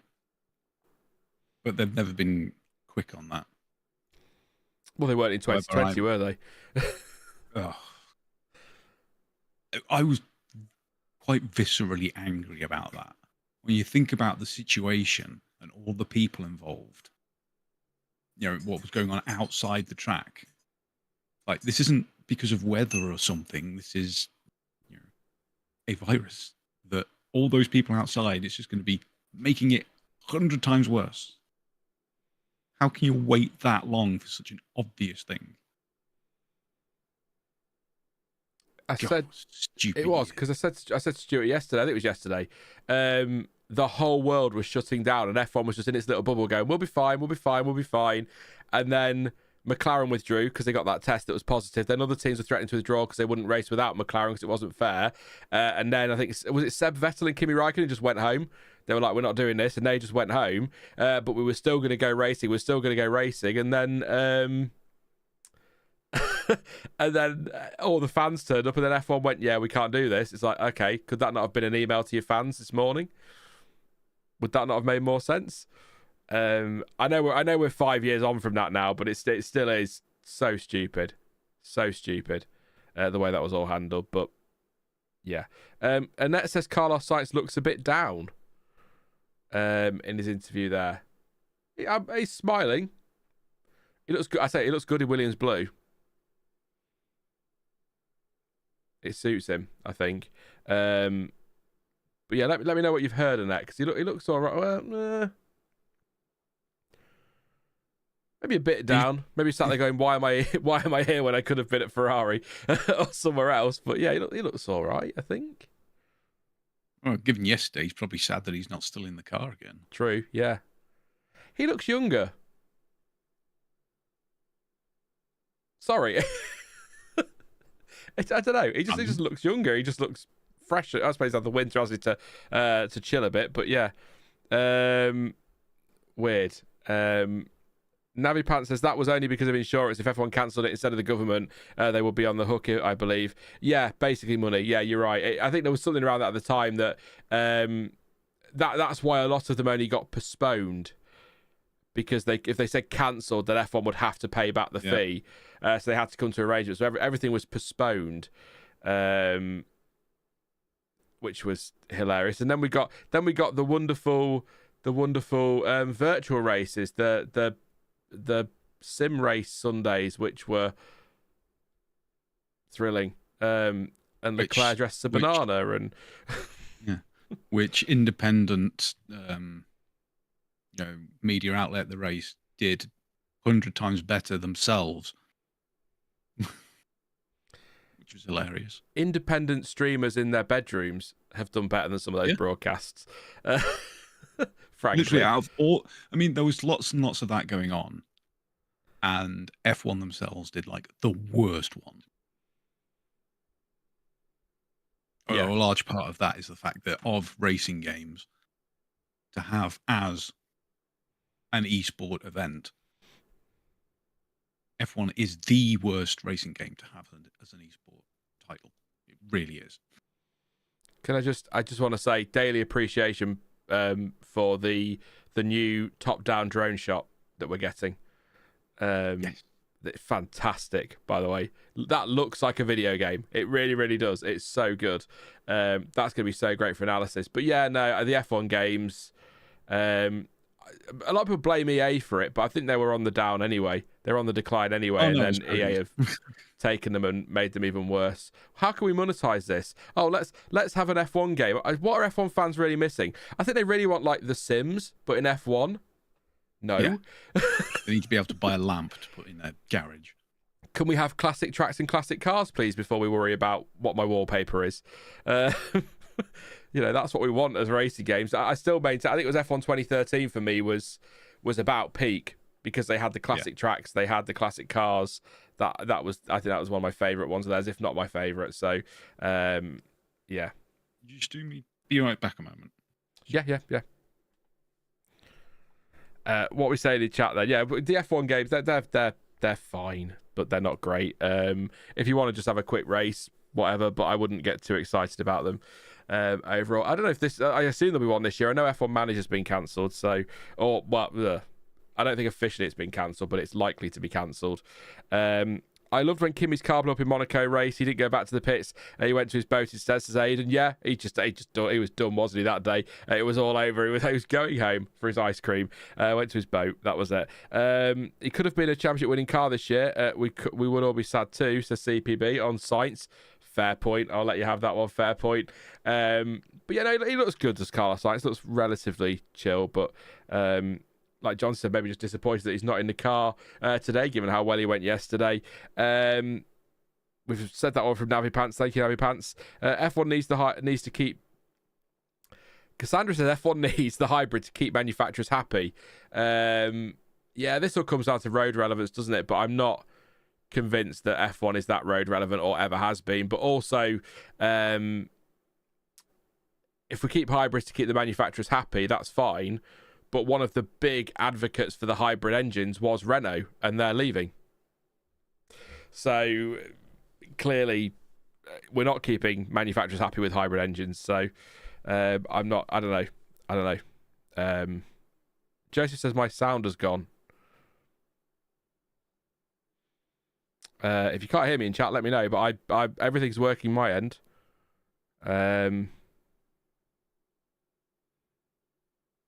I'll wait a second for us anymore. Sound is okay, says Navi Pants. That's all right then. Cadium says, my son and his best mate played Sega F1 on the Mega Drive every night in the mid-90s. And we even have our own tournament. Still love it. That sounds fun. Sega F1. Any F1 game. The old F1 games. We're talking about, Grand Prix. World Grand Prix on the N64 was a cracking game. A cracking game as well. So only got 17 on the timesheet, by the way, in total today. So I assume they haven't put Stroll on just yet in case he's not fit to race. I'll just have a double check actually and see what's going on. See if Aston have said anything. Everyone says sound is okay. If it did drop out at all, then apologies. Everything was working my end, so I don't know whether it's a YouTube thing. If you are having any sound issues, because OBS is all working okay, it might be worth just having a quick refresh of the stream, and we'll see how we go. But yeah. And Guest 5 says they are moving away from all the electrical stuff.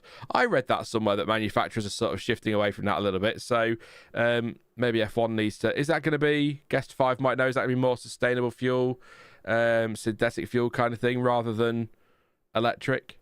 That's a question for you, Guest 5. There you go.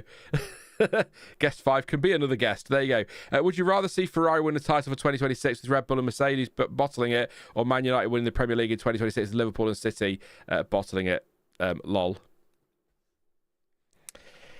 Oh, CPB, that's not fair. That's just cruel. Ferrari all day long, to be honest with you. I like football. I enjoy football. Well, I watch football. I don't like it at the minute or enjoy it, but I do watch it. But F1's always my sport. It'll always be the priority for me, not football. So, relegation. Yeah, I know. I'm aware, but I'll be honest. We were spoiled during the Sir Alex Ferguson years. I never thought I'd be celebrating 3 points against Ipswich and chanting in my head, "We are staying up." Say, "We are staying up." Wasn't expecting that, but there you go. Unfortunately, just jumping back to Cadium's comment, F1 on the Mega Drive. It was either Super Monaco GP or Ayrton Senna Super Monaco GP2. Potentially just F1 itself, the game by Domark, which was the big first official branded release of F1, which was the sponsor for Donington 93. Oh, the trophy. That's how we got the Sonic trophy. The great trophy. Something I would like a replica version of the game.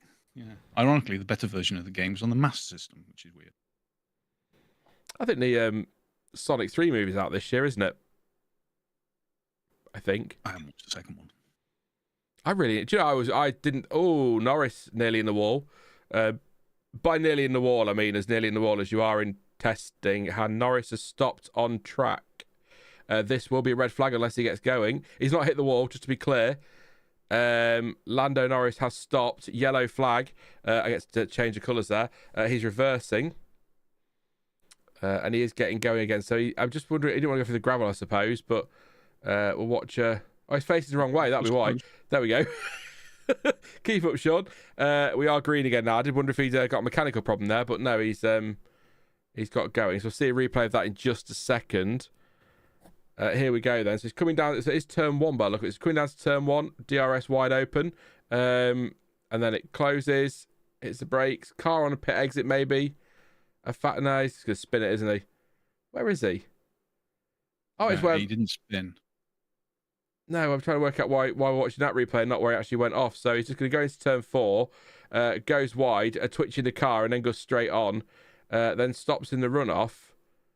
And then I assume he just didn't want to go through the gravel then, because he could have just cut the gravel and joined back that way, but he decided to reverse instead. So had that been the race, he would have kept going across that gravel, of course.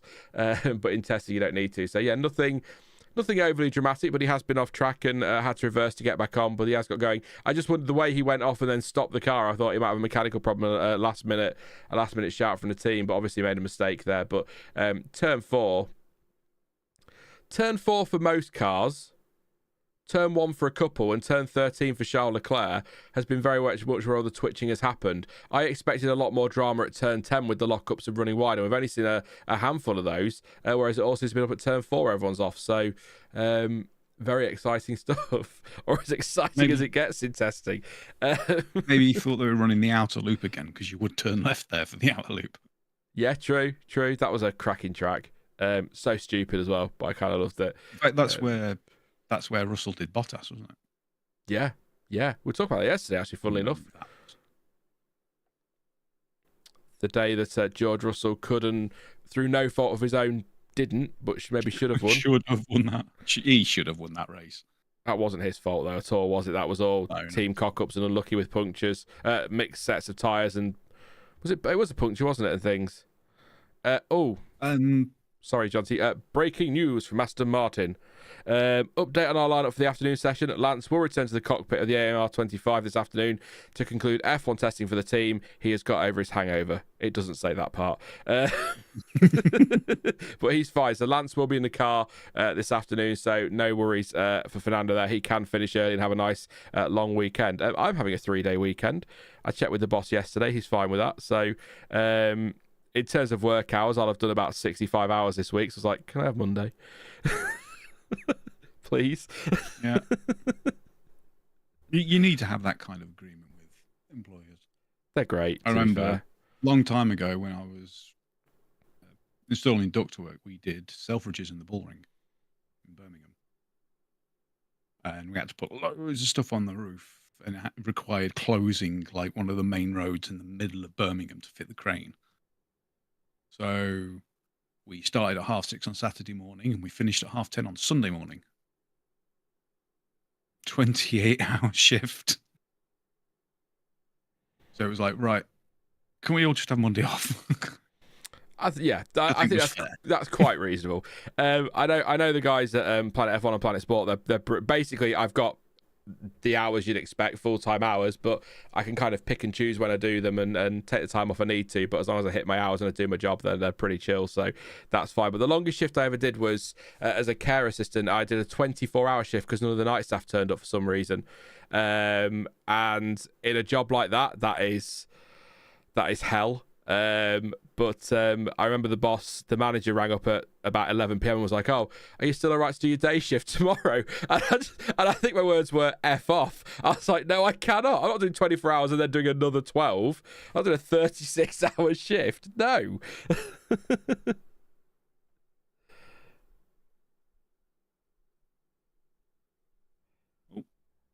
Max says he's going to York tomorrow. Well, make sure you go and have a look at the Guildhall, because the roof was rebuilt by my grandfather and my great-grandfather after the war. Oh, that's a cool fact. That's a cool fact. Yeah. Did you say you did a 28-hour shift? Yeah. That's a bit much for me, I think. Although next year's testing. Yeah. 9 days. That's going to be fun. It's going to be fun. Well, I'm not sure fun's the right word. CPB says, "I'm sorry to hear that, Jonty." So I don't know if I missed something there, Jonty. No, about the shift, it was fine. Oh, okay. It was worth it because we got like nearly 2 weeks' pay for one shift. That's pretty good. Alleged puncture. Remember someone checking the times and there was no obvious drop off, says Ash. Was that the Russell one? With the alleged puncture? Alleged puncture. Or is this the conspiracy that people often talked about at the time about how Mercedes didn't want him to win in that car because people would suddenly turn around and go, why are you keeping Bottas when you've got this as a young driver? Which everyone did anyway because of that move he pulled on Bottas and the fact he got within 700ths or something in qualifying on his first it was something like that. So people were asking that question anyway, to be fair. Even I'm not sure if I can listen to your waffle for 9 8-hour long days, says Max. I'm not sure I could do it. We might next year, depending on how they do it. We might end up doing like we did the other year when they did the 3 days in Barcelona. We might just do like a half day, come in at lunchtime and wrap up the morning and then do an afternoon, but then do for the proper final test, do these, but maybe for the other ones just shorter days, because that's a hell of a lot. Although I do enjoy it, to be fair. I moan about being knackered and I moan about running out of things to talk about and whatnot, but I really do enjoy them. And they're so silly. And as I've always said, Jonty, the thing is, we'd be sat here watching testing anyway, so we may as well be live for it. So this is all we'd just be in WhatsApp, wouldn't we, talking or whatever about what's going on. So we may as well just do it. Yeah, the only difference is I'd probably be sat here either with a game going or I'd be painting or something. You know, there wouldn't be much difference. I'd be playing with the dog. And chasing him to get my shoes back. Honestly surprised one hasn't decided to make an invasion yet, but I'm sure that will come. That will happen for sure. Baxter keeps laying down here because the treats are up here and he wants them. So, Max says the Bahrain Absolute was a fun event and I'm not against having it once every few years just to mix it up. The most mentally draining thing I've done was work in a call centre. I had to talk to a woman out of committing suicide of the amount of debt she accumulated, says CPB. That's sad, isn't it? It sucks. Hugely commendable, though. Hugely commendable, yeah, definitely. So,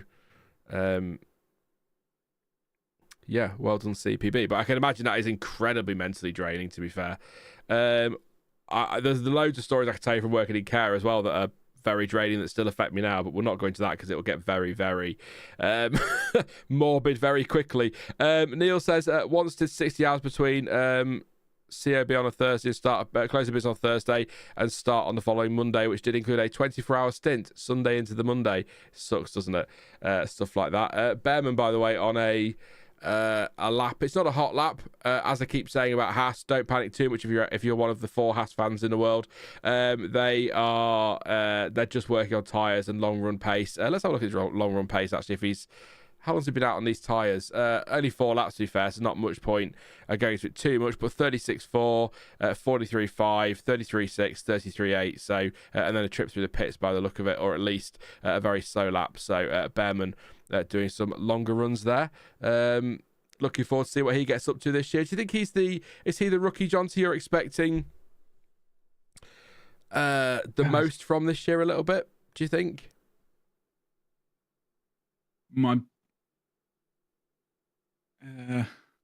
Because Lawson doesn't count because 1, he's done 11 races, and 2, he's going to be him and Antonelli going to be the ones that score all the points, aren't they? And Albon goes straight on at turn 10 and swings round and rejoins. But even Bearman's had 2 races, so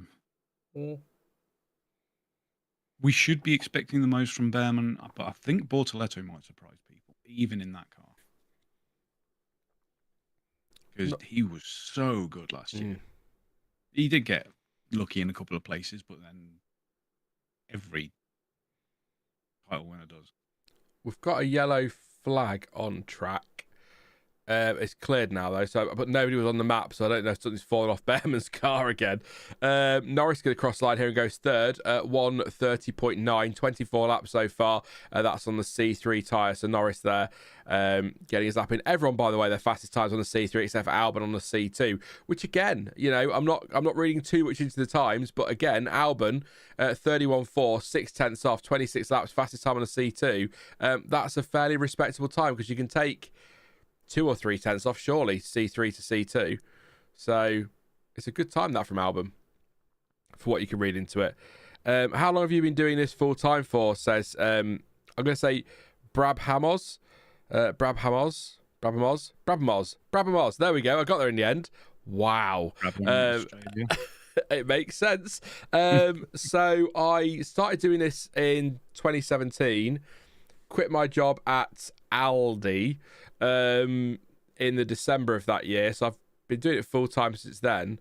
But with PF1 since September. So yeah, well, full time from December 2017 through to about at some point in 2021 when I started working elsewhere because things were falling off a bit on the channel and I needed to make some money. Had bills to pay and all that. So yeah, mixed. Now we pants, painting pile of shame. What do you think? Yeah. Point out a key box. Warhammer stuff and whatnot. Yes. I just haven't got that. I got the patience stuff like that. I started building my Lego MP44 though. Finally, that I got for Christmas. Is that the big one or the little one? The big one. Well, I say big. It's big sort of it's not massive, but I haven't built Lego since I was a kid, and I feel quite childish with it. But at the same time, it's cool. So there you go. It's Aldi. Do you know what? It is pronounced Aldi, but for the sake of the streams, I'll say Aldi from now on, so that you know that I'm not talking about the car manufacturer. Aldi. Yeah. Look at pronunciation. Yeah, go away. Yeah, we're not going to assume Warhammer, but those look good as well, says Navi Pants. And Dave says, I just want to see Haas look like, oh, here we go, John T. Look like they have some pride being on track. I think if they go that, then they will stay relevant in the US fans' minds, as all the hype train here is around Cadillac. So, insert, in fact, I'll let John T say it about his thoughts on Haas just going all out on their livery. Yeah, they really should have, especially with the push that F1 has made for the North American market. I mean, a team that's going all guns blazing, stars and stripes all over it, it makes sense. It's going to grab that crowd, especially when you think about the most predominant motorsport fans there. The biggest the biggest racing watched is NASCAR and IndyCar. There's a lot of very American feeling there. So you need to get on that. It makes perfect marketing sense. That's why I was so confused with the whole Cadillac Andretti F1 being crappy about Andretti thing. Like, really? You don't think they bring enough? It's like, have you forgotten who this guy is? What this name means to motorsport in America? I think the problem with the Andretti bid was Michael Andretti went about it in the wrong way, and rubbed people up the wrong way, and I think that's why he ultimately walked away, or jumped before he was pushed, or whatever. I don't know, but Elizabeth did a video on this actually on the channel, and I'm sure she'd have a lot to say on it. But I just don't think that saying you want to join F1, being so vocal about what you're doing, and then when F1 say no, going into the paddock and trying to get team bosses to sign a petition and things like that, you're just rubbing them up the wrong way. Whereas Cadillac have because it kind of came out of nowhere, this them accepting the 11th team thing, didn't it? Because they went quiet and it didn't look like it was happening, and then Cadillac behind the scenes quietly getting on with it, talking to F1 or FOM, talking to the FIA, getting everything sorted, and then the announcement kind of came out of nowhere. So that was the way you go about it, not rubbing people. If you want to work with a sport who are a bit apprehensive about having you in for, and I agree with you, for no reason whatsoever apprehensive, I stand by everything I've always said. You can't get much of a safer bet than Andretti when it comes to motorsport. So just don't go rubbing them up the wrong way, otherwise you're not going to get in. So I think Cadillac went about the right way, but it is still, from what I understand, basically the Andretti bid, just under the Cadillac brand and under Dave Towris now. Listen at me. Thank you, Elizabeth. Dave Towris now rather than Michael Andretti. But at the same time, they did go about it the right way in the beginning, and they just kept moving the goalposts. Yeah. You know, they went through all of the official stuff that's in the Concord Agreement and what have you. And then obviously the teams were a bit funny about that, saying, "Oh, it's only 200 million. You know, the value's this much more now." Their fault. That's the Concord Agreement. Yeah. And there'll be a new magic one now. We'd prefer it to be X amount more. And Andretti turned around and said, "All right, then we'll pay that then." And they went, "Oh, we really want a big name, you know, engine supplier to come in at the same time." It's like, okay, we've got Cadillac. Now what? You know, every time they moved the goalposts, they met the new goalposts and were still saying no. I think that's when he turned around and started trying for petitions and stuff. Sorry, John. See, Isaac Hadjar there, just coming through turn 1 and 2, had a proper slide on with the back end, and then coming down the straight between 3 and 4, punching his steering wheel like he's just ruined his Q3 lap. Really angry about that. Interesting enough. It's only testing, Isaac. It's all right, mate. Cool down and go again. Yeah, sorry, John C. If that's how he... Oh, team's going to have great fun if he's like that. It still makes me laugh. Tsunoda as a teammate. Yeah, but it still makes me laugh that at the Red Bull, one of the rumours around Red Bull not taking Tsunoda was because of his temperament. And then they went, who should we put in the car next to Tsunoda? How about Isaac Hadjar? Oh, yeah, that's all right. We should be fine there. I like Hadjar. I know Bortoletto was fantastic last year as Doohan goes fourth, but I think Hadjar had a really good season as well and impressed me. Still quite raw, isn't he, Hadjar? Yeah. But I think he's got a lot of speed. But I think we're going to get... Look, Racing Bulls are going to get a lot of angry team radio rants this year. Yes. That's for sure. Thinking back to his team radio at Monaco, which I can completely understand, by the way. That was shit for him, but also that's just the way the cookie crumbles sometimes. Zach O'Sullivan was it, getting the win with that virtual safety car late on. Sucked. That was unfortunate. I get the rant, but that's the way it works in motorsport, isn't it? Sometimes 1 week that'll go for you, another week it'll go against you. So, but yeah, Hadjar had that in the bag. On the subject of Hadjar, it's not anything to do with Hadjar, but should we have another emoji game? Yeah, there we go. What's that? I've got the 2 I saw yesterday.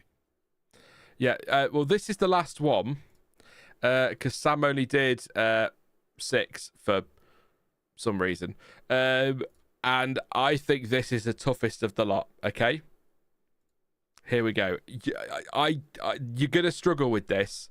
It's really tough. There's no indications to who it could be. It's all a bit shocking. It's not quite as good as Antonelli, which was quite good, but yeah. Gopher face. That's the one. Alex Gopher face. Looks nothing like a sodded bear. It was a hamster man. Yeah. Definitely more rodent than it is person. Don't worry, I've got Sam on this afternoon. I will feedback everyone's feedback. I mean, that's not his fault. That's the emoji. Chipmunk Charlie says Quinn. Yes, Chipmunk Charlie, 100%. Van Dorn, next question, says Zach. Yeah, Teddy Boy. That's a whole other thing. That is Valentine, a Teddy Boy. Sharpeak says terrible dress and bad music. Yeah. Anthony still got the gyro cam on, by the way, to let you know. True. CPB says Chamber. The face hasn't got a beard, to be fair. Ted Lasso. Richard Hammond, that's a good guess. People are just... chat seems a little bit delayed today, I will say, for some reason. I don't know why, but yeah, Bearman is clearly the answer. Thank you, Sam. We love it, really. Daft. but good fun. I just wanted to refresh the stream, but yeah, chat is a bit behind for me for some reason today, but it might just be because I keep opening other tabs. It could be the reason. Denny Hume, aka the Bear. Maybe. Yeah, it's definitely Bearman. It is definitely Bearman. So we're coming to the hour now, so I'll do a run through the times and see who's doing what. But I think you probably know by now, driving slower than we know they can go. Charles Leclerc still fastest on a 1:30.811, with Antonelli second on a 30.888. Like I say, both of those on the C3 for their fastest times, and 28 laps for Leclerc and 16 for Antonelli. Leclerc now has the purple first sector, by the way. Antonelli just second and third sector. Norris third on a 1:30.943, 26 laps for him again, C3. For him on that fastest time. Doing 1:31.239, 36 laps, and again C3 tyre. C3 for Verstappen as well for that 1:31.442, 19 laps in total. Alex Albon 1:31.444, 26 laps for him. That was on the C2 though, so the only driver yet to use the C3s for a hot lap, or at least one as quick as that. Hadjar 1:31.761, 33 laps. That was on the C3. 22 laps for Bortoletto, 1:32.225, C3 again. C3 for Bearman, 1:32.796, 18 laps, and a 1:33.669 for Alonso, 23 laps. That was also on the C3, and just confirmation that Alonso, I'll do it the other way actually, because it makes more sense. Albon and Verstappen are in the car all day today, so no Lawson and no Sainz. And Stroll, having missed the morning session due to illness, will be in the car this afternoon. He's feeling much better. So there we go. Please do drop a like on the stream, of course, as we're at the hour mark. Why not? 104 likes. So please do leave a like. We really appreciate that. We got over 1,000 on the first one, so that was what we were after, and we managed to do that. So that's great. And don't forget to subscribe as well if you are new to the channel. Lots to come this season. And thank you once again to Seat Unique for sponsoring this week's streams. We'll talk a bit more about them a little bit later in the stream as well. For sure we will. We've done a bit of calendar talk. We'll have a good let's sort out the calendar later, I think. Why not? Your guesses are still in for Bearman, but you were all right in the end, yes. Flickit says, do you think Alonso will be a bit upset that he does not get an afternoon session? That's a great point. I hadn't even realised that. Of course, yeah, he was supposed to be the afternoon today, wasn't he? That was his afternoon session, so that's a good point. Alonso isn't going to get... yeah, because he was morning on Wednesday and morning on Thursday, wasn't he? So yes, he's not going to get afternoon session. So, I mean, Alonso's got a lot of experience, so he should be okay. But that is some info and data that he's not going to have for Bahrain. Yeah, he doesn't get a sort of a representative session, does he? No, that's interesting. Good point. Good shout. I hadn't even realised that. But yeah, no. So Stroll's, maybe that was Stroll's plan all along. Best way to beat Alonso, get all the afternoon sessions in testing. Obviously what he's thinking. I still don't think it's going to make any difference. I'll tell you what we could do, actually, which I was going to do earlier in the week and I didn't do. Pick a team, Jonty. That's not the game. Okay. Not Red Bull. By the way, but yeah, pick a team. Shadow. No, on the grid now. Minardi. So, Racing Bulls. Or whatever they're called this week. So let's do some teammate battle polls. Why not? Tsunoda or Hadjar, who will win? Get your votes in. We'll leave that for half an hour or so. I'd be surprised if anyone but Tsunoda wins that in the poll, but there you go. Why not? Is there a case that Hadjar might do it, Jonty, or do you think with the experience, the speed, that Tsunoda should win that relatively comfortably? I think Tsunoda should win that comfortably. Hadjar was pretty decent in qualifying in F2, but like you say, the experience of how F1 quali works, you've got to think of so many new tracks he won't have raced at before. That's going to make a big difference. Although less of a difference coming from F2 now, because they do race a lot more races in F2. They do race at a few more F1 like Australia. They started racing at now, haven't they? So that that's a bit better than it used to be, where it was starting like 4 or 5 races in and shorter seasons. Although, just on F2, is there a specific reason why you have like that massive break between Singapore and Abu Dhabi or whatever it is? I have no idea. It's stupid to me, because we've seen many times that drivers in F2 don't want to be out of racing. They want to be able to go and do some other series, either to accumulate more super license points or just keep themselves in race ready states. Keep their fitness up, keep their brain sharp in a driving atmosphere. And it kind of spoils that. They can only have a few odd one-off chances here and there. They can't really go and focus on something else.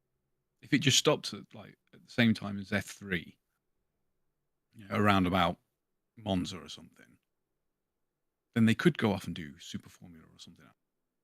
Yeah. It's really weird and really not helpful to a young career. No, because they flow quite nicely through the season, don't they, the races, and then all of a sudden they just stop out of nowhere.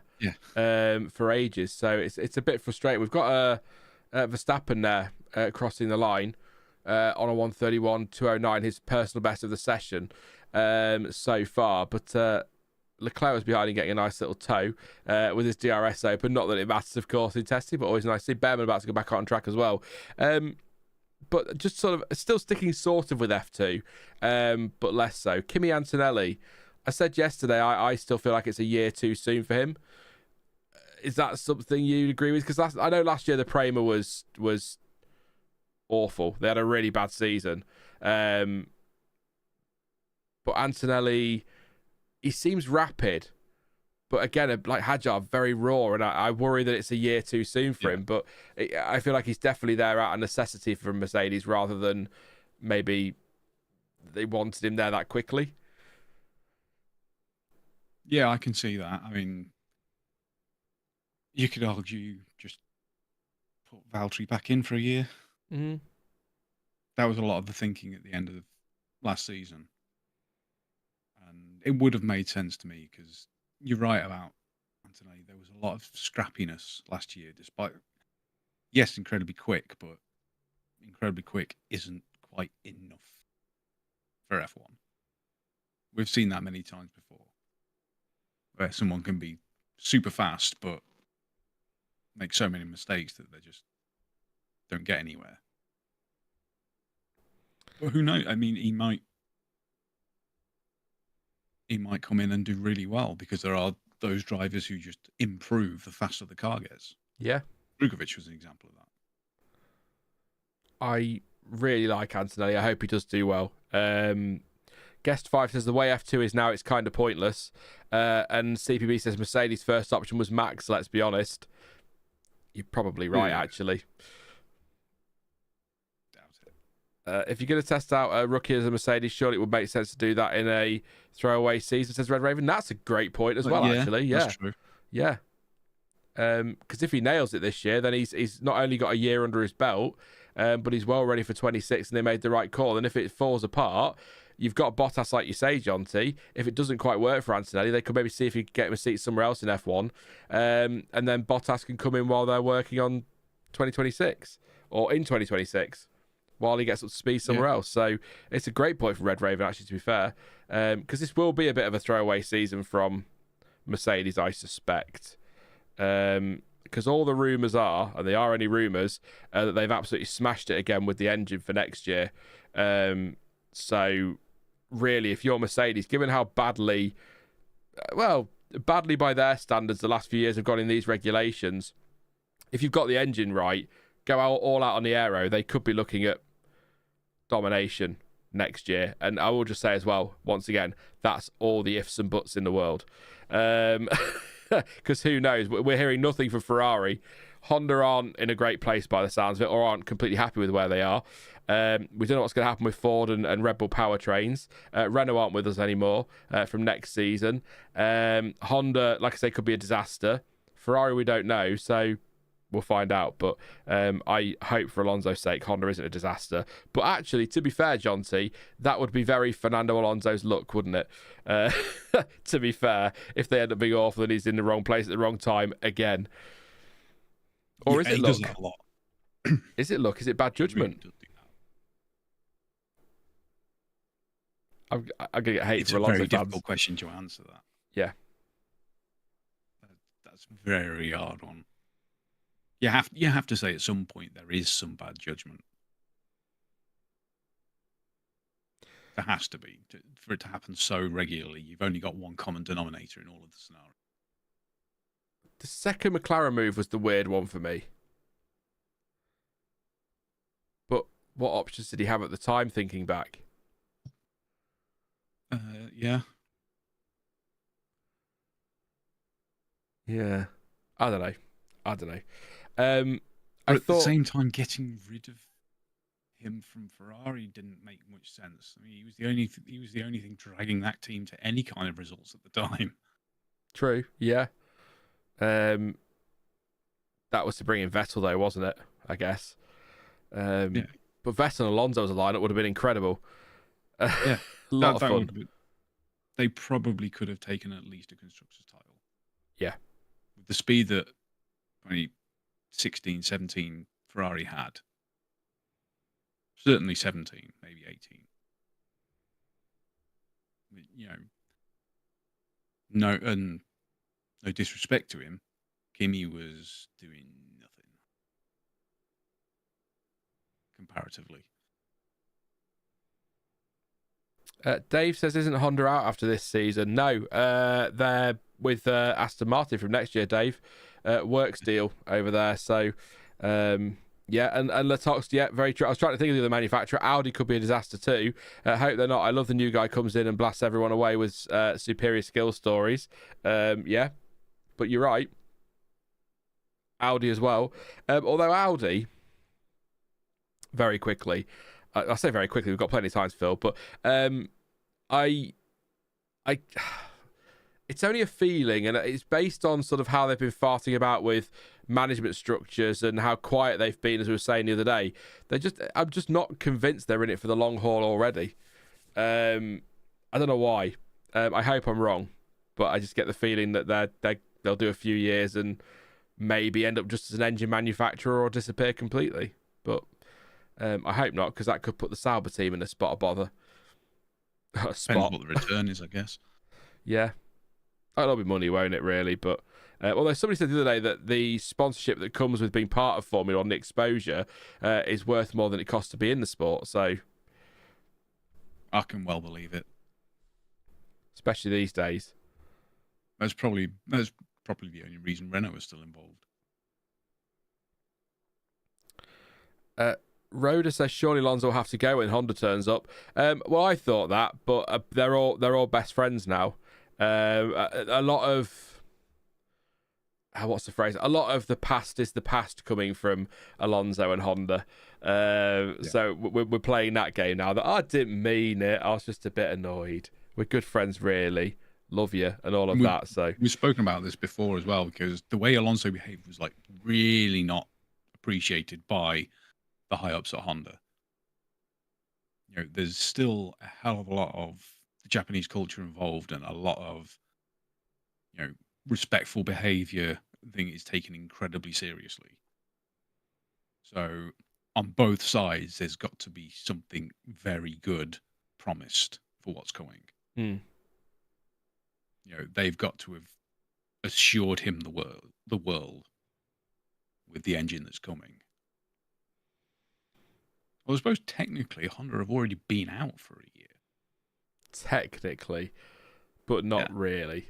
It is still a Honda engine, but as far as, you know, World Championship statistics are concerned, it was not a Honda engine. It's straight, and actually, Red Raven says, to be fair, that Honda was extremely poor for a long time. Whilst I can understand why Honda didn't appreciate Alonso's words over the radio and things like that, give him a better engine. Can you blame him? Yeah. Sort yourselves out, and he won't be saying that. Yeah, Alonso wants to win, but if he just had an engine that wasn't blowing up every weekend and was somewhat competitive, he wouldn't be whinging all the time. So you can completely understand when you're having to stop on track because your car can't even make it to the grid. Yeah, I mean, when it wasn't a sort of power-dominated track, that car wasn't that slow. Yeah, Alonso was keeping pace with quite some people when you didn't have that engine-reliant element to the circuit. The only problem was that it really wasn't that often. And he was still doing magicals. Well, I mean, doesn't really come into the engine, but just look at Baku. And did 3/4 of a lap with 2 wheels, never mind 3. And still got perfectly into his pit box. He's a talent. Most drivers would have just parked it and said, screw that, I'm not getting that back. On the subject of talent, by the way, Antonelli's flying. Not literally. Excuse me, just one sec while I choked. I don't know where that came from. 3 days of talking, that's where that came from. Antonelli's gone purple in the first sector. You wait till later when I try and do the final rundown. I'm like, Antonelli, what can you do in the middle sector? So he's done a 29.225 in the first sector, so marginally quicker than Leclerc. Middle sector, 700ths down. 39.027 plays a 38.775, so 3 tenths down the middle, but just less than that overall. So he's not going to go fastest here unless he has a mega final sector, but he should it's not a personal best middle, so he might not improve because he did have the purple time in the first sector, middle sector, sorry. Doesn't improve. 30.932 that time. His best is a 130.888. 2 good points, actually, and counterpoints to each other as well, so that's good.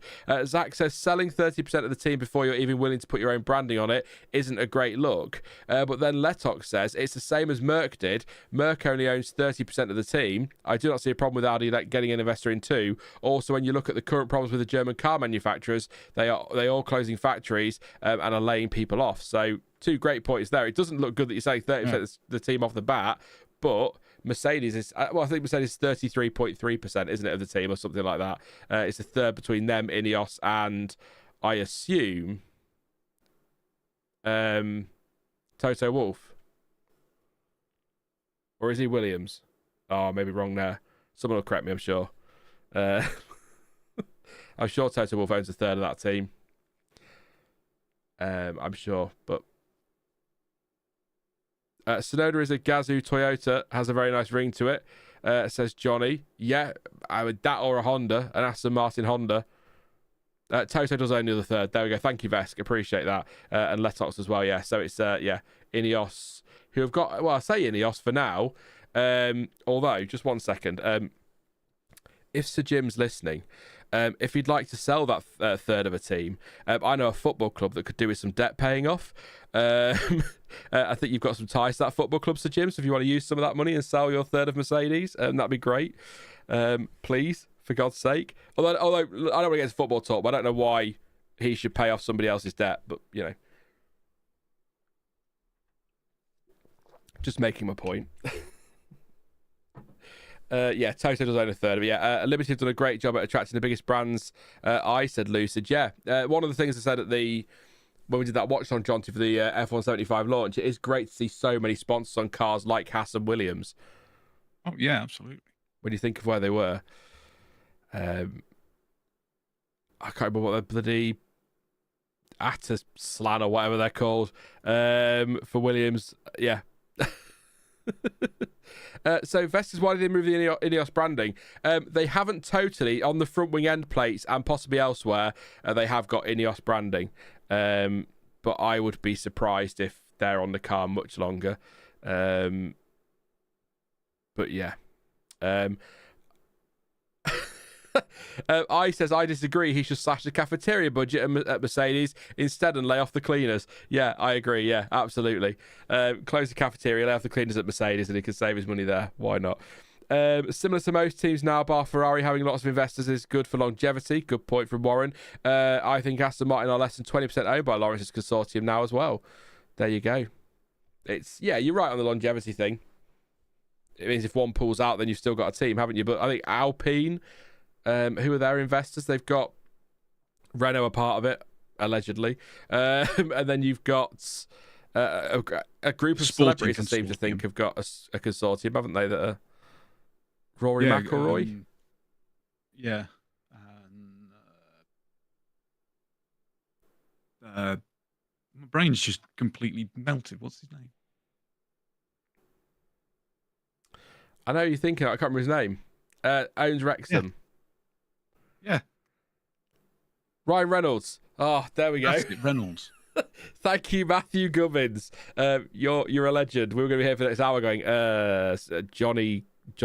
For some reason, Barry? my brain just didn't think of it. Sorry, Yeah, Ryan Reynolds. Lou again. That's all right. No worries. I'll put The you. problem with doing this early, I'm drinking all the coffee to stay awake. At least it's not Red Bull.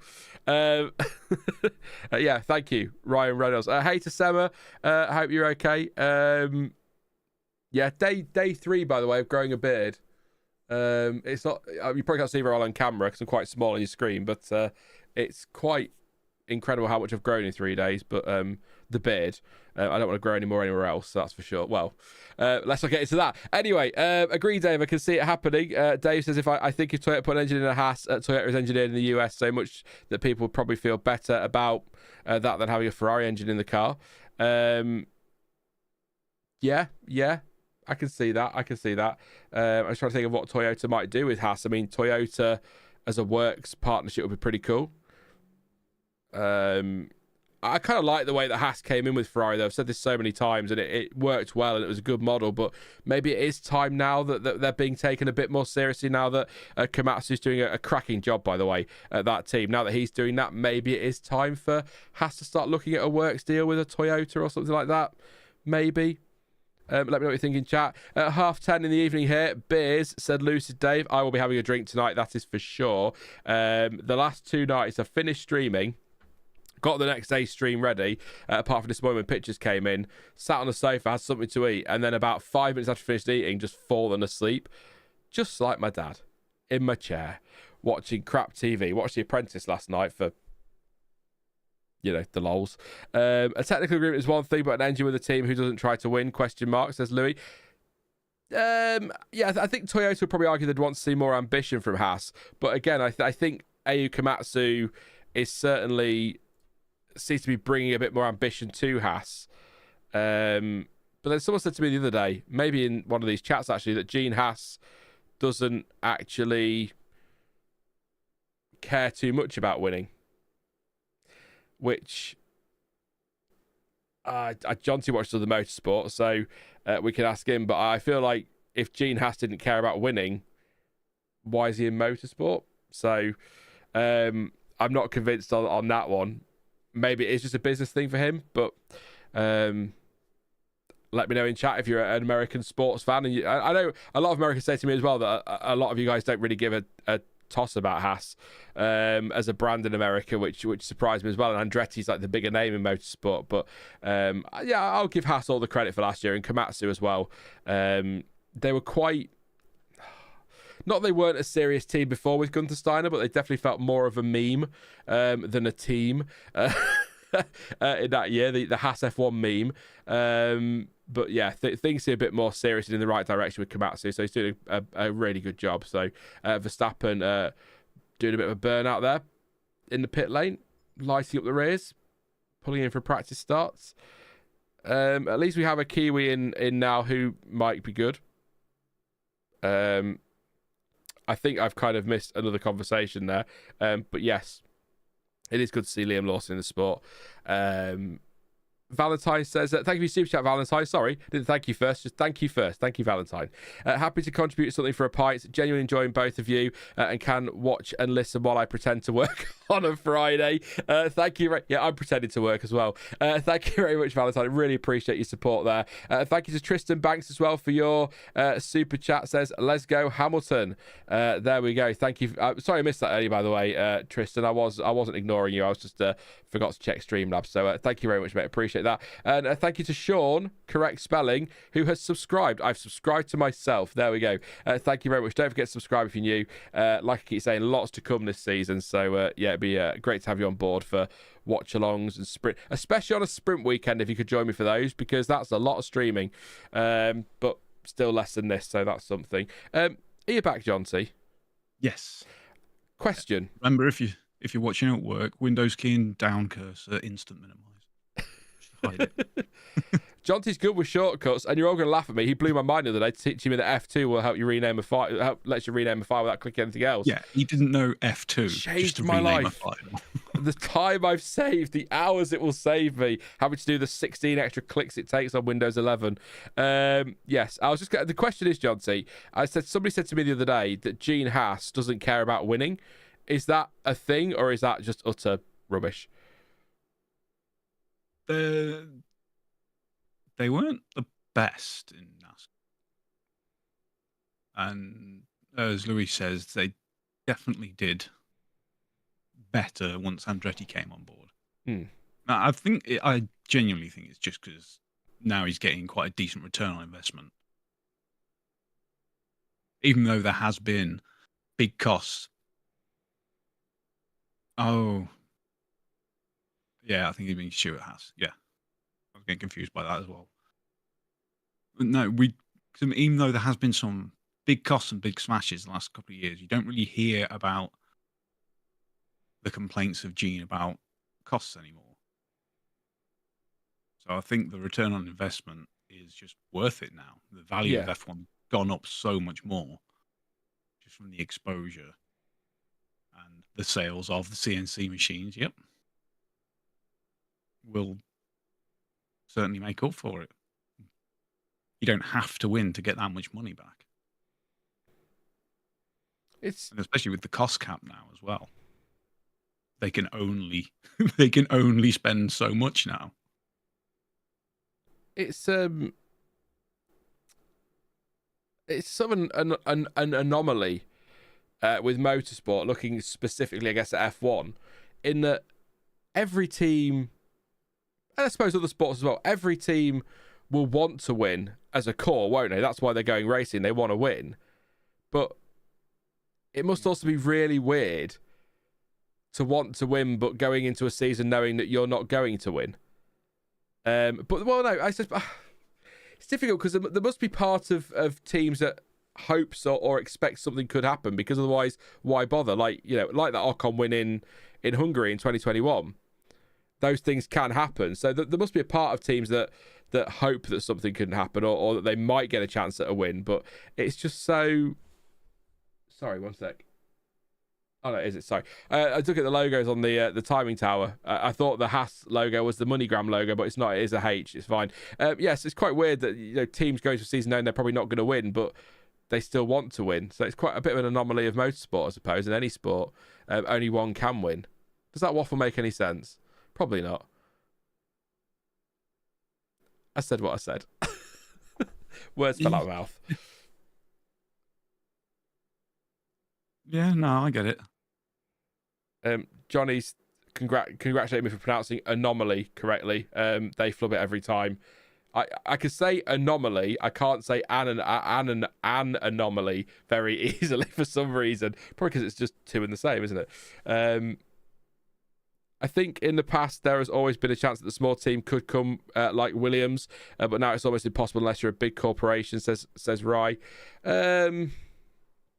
Unless you get a big rules change, the chances of a Williams suddenly going from 8th to 1st, even in the cost cap era, is tough and slim. But got a postman at the door.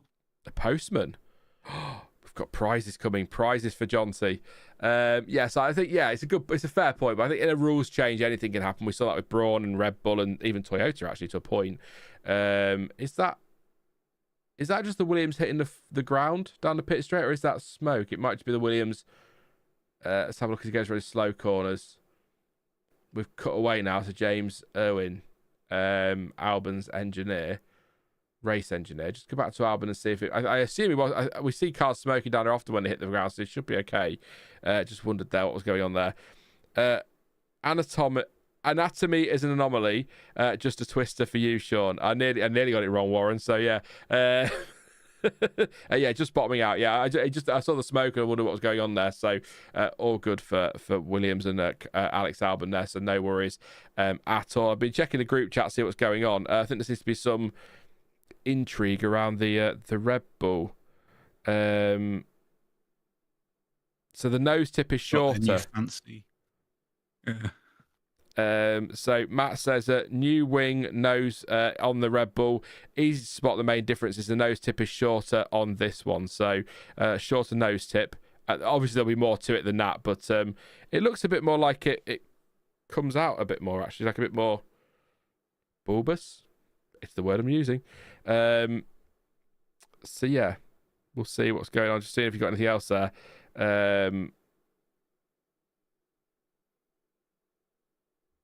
Yeah, well, I'll keep an eye out for what Matt's on this afternoon, so he'll tell us. But yeah, so that's an intriguing one there. I really want to know whether Red Bull are hiding something, because if they're not hiding something, and we look at some of the data from yesterday, then they're going to be a way off McLaren this season, and probably Ferrari as well. But I just don't trust Red Bull in testing. I just don't. Dave says, "Nice, thanks for the stream and all you do during the season." No worries, Dave. Have a good kit, mate. Have a good one. Yeah, sorry, John. I was just going to say whatever you were going to say was just. I just randomly remembered that during the Williams shakedown, someone had actually spotted something on the Williams. They got a tiny little T-wing on the rear wing upright. I don't know if that was just for then, if it's even legal. Kind of similar, like halfway between the T-wing and the monkey seat. I'll see if you can spot it on TV. I haven't heard anything else since. I just saw it like an hour after the shakedown pictures, and that was it.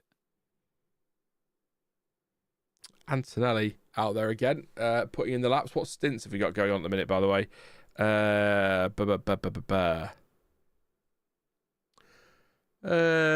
Hadjar's done 23 laps on his current set of tyres. Has the speed trap as well, by the way, 319 through the speed trap. His stints, a few 2 minutes in there, but I'm guessing that's part of whatever program they're doing. But when he's done his quicker laps, 31.9, 36.2, 35.7, 35.4, then he's in the 50s in 2 minutes for some reason. So Hadjar just putting the laps in, I would imagine. 23 for him on this tyre, 44 overall. So yeah, don't forget as well, everybody swapping out this afternoon apart from Verstappen and Albon, who are in all day, because Sainz and Lawson did yesterday all day. I'll keep an eye on the Williams when it comes out again, see if it's still there. But yeah, I didn't notice that in the shakedown pictures at all, Johnsy. Daniel was saying sometimes it feels like Red Bull have some decoy parts. Well, we have seen that kind of thing from teams in the past. You remember 2022 when Mercedes released their first renders, possibly even the shakedown as well. They had fake side pods on it and turned up a Bahrain with the zero pods. Surprised us all, didn't it? Because we'd heard the rumours that it was zero pods, and then they released the renders, and it was like, well, they're not zero pods. Then they came out in the first. You're right. The first test they came out, and it looked. A lot of people said that these cars were supposed to look radically different, but it looked almost, apart from maybe the front end, it looked pretty much like the previous year's car. And then all of a sudden they turned up with these zero pods, and everyone went, "Oh my god!" Well, I remember the chat. People going, "Oh, here we go, another 5 years of Mercedes domination." How wrong you were. Nowhere near Mercedes domination. So, just goes to show not every great or potentially great innovation works. Advantage locked in for years. Nowhere. That's one of the funniest things to ever happen in F1 social media. That huge long rant of advantage locked in for years, and then advantage in the bin for years. Who did the rant? F1 Jordan. Oh, okay, yeah. Zero side pods is the most insane innovation we've ever seen in F1. This will change the game. It'll be amazing. So funny. Yeah. What I was, can you remember, was it last year? It might have been last winter when Red Bull were hiding something and we all wondered if they'd gone zero pod. I am kind of gutted they did it because I think that would have been like ultimate shithousery if they come out with zero pods and then dominated with it and won the championship. That would have just been so brilliant. No shade on Mercedes, just funny. I don't know if I mentioned it earlier or were you talking about it yesterday, but Red Bull kind of did that between 22 and 23 because they'd obliterated everyone in 22. No, sorry, 23. And everyone was like, right, they've got that big underbite inlet and loads of people start copying them and it all got very the same. Then they came out for testing the next year and it was completely the opposite. Everyone's like, but that's what we were doing last year. Why are they fast? It was brilliant. Red Raven says... No, sorry, Johnson, go on. Sorry, go on. No, go on. Just to say, Red Raven said Red Bull just redesigned their car concept for no reason and promptly lost the Constructors' Championship. True. Well, yeah. Although, again, I'll make the point, and it's Thomas's point that he made the other week in pub, that if a bad season for Red Bull is third in the Constructors' Championship would have been better in Constructors with any other driver and the Drivers' Championship, it's not a bad year, is it, really? But I take your point. Compared to 2023, it was a huge fall-off, wasn't it? Do I want to read that from Joe Bot Wars? I sort of do, but we'll not. Zach, by the way, no, it wasn't Zach, it was CPB wants to know, John T, your thoughts on the rumoured Aston Martin $1 billion deal for Max Verstappen. Stuart and I believe that is nonsense because you would need, because that must be at least a 10-year deal. That's just rubbish, isn't it? Well, I would say no, but how exclusive is that to F1? Yeah. I think the value is still completely unrealistic, but maybe they're thinking about getting him into their hypercar program. That's true. This year. He'll want to do that, won't he? He wants to do other motorsports, so... Yeah. And it looks good. Sounds better. It's a shame they'll have to have the mufflers for WEC regulations, but in IMSA, they can run without it. So that's a straight pipe, naturally aspirated V12. I think they're going to be they look like they're taking off the engine cover from Alonso's car as Paul Aaron delivers coffee to Ted Kravitz and cookies by the look of it. Thanks, Mods, for dealing with the bots. And to be fair, Joe Bot Wars, just on the second part of your point where you say something stupid loud enough, people will think you know something. That's kind of the basis for this channel. That is basically what I am. Morning, gents and ladies. Do we think the safety car will make more appearances this year? Says Alice. If it's competitive at the front, I'd say yes. But also, just a little message to F1. The Mustang Course safety car they've got in Bahrain, if you'd like to do a deal with them for the actual safety car, that'd be great. That looks fantastic, that car. Lucid Dave says, when you have too many reserve drivers, referring to Paul Aaron taking a coffee to Ted Kravitz there. Yeah. What could we get Paul doing today? Could you just take the coffee, please? He was surprised last year, actually, wasn't he? It was Aaron. Had a good season, then kind of just all fell apart, didn't he? But yeah, I like definitely have more safety car this year. What's your reasoning? I see something forming in your mind. 6 full season rookies all out. Oh God, yeah. Eager to make their point, stamp their claim. Look how good I am for the future. With 4 of them aiming to bigger teams. two of them at the front, not wanting to give an inch against the best because they want to mix it up with them. I think it's highly likely we'll get a hell of a lot of turmoil in. That's a good point, actually. Yeah, because they're all in. Well, Antonelli won't be. Even if Mercedes are poor, he's still going to be fourth, you'd have thought, or top four. Sorry, but a lot of those rookies are in the midfield as well, aren't they? Where the pack is tight and they're all going to turn one together. So that's a great point, actually, John. So yeah, definitely. Warren said it's not so much loud enough as long enough, Sean. We all know an F1 word hour is a 2-hour stream. Yeah, that's true. Along with my favourite one for this channel is I go, right, just very, very quickly, and then I'll go. And then 20 minutes, I'm still talking. It's just as I said before, an F1 word hour is defined as any potential length of time except 60 minutes. Yeah, it's true. It's true. I remember when the bots advertised fun things like sketchy porn websites, says Zach. Yeah, oh yes, those were the days. Having to deal with that all stream. A better net, still having flashbacks. Will rookies have a big influence on the Drivers' Championship result because of incidents, says, well actually he says incidents actually, but says Rye. Good point, yeah, because depending on timings and things, it could really shaft a Norris or a Verstappen or a fingers crossed Leclerc. So, yeah. Checking the odds, says Lucid Dave. Any chance Antonelli or Lawson win Melbourne? You'd have to say yes because they're both in the top 4 car, aren't they? But I would say Lawson would need Verstappen to have a bad weekend or retire.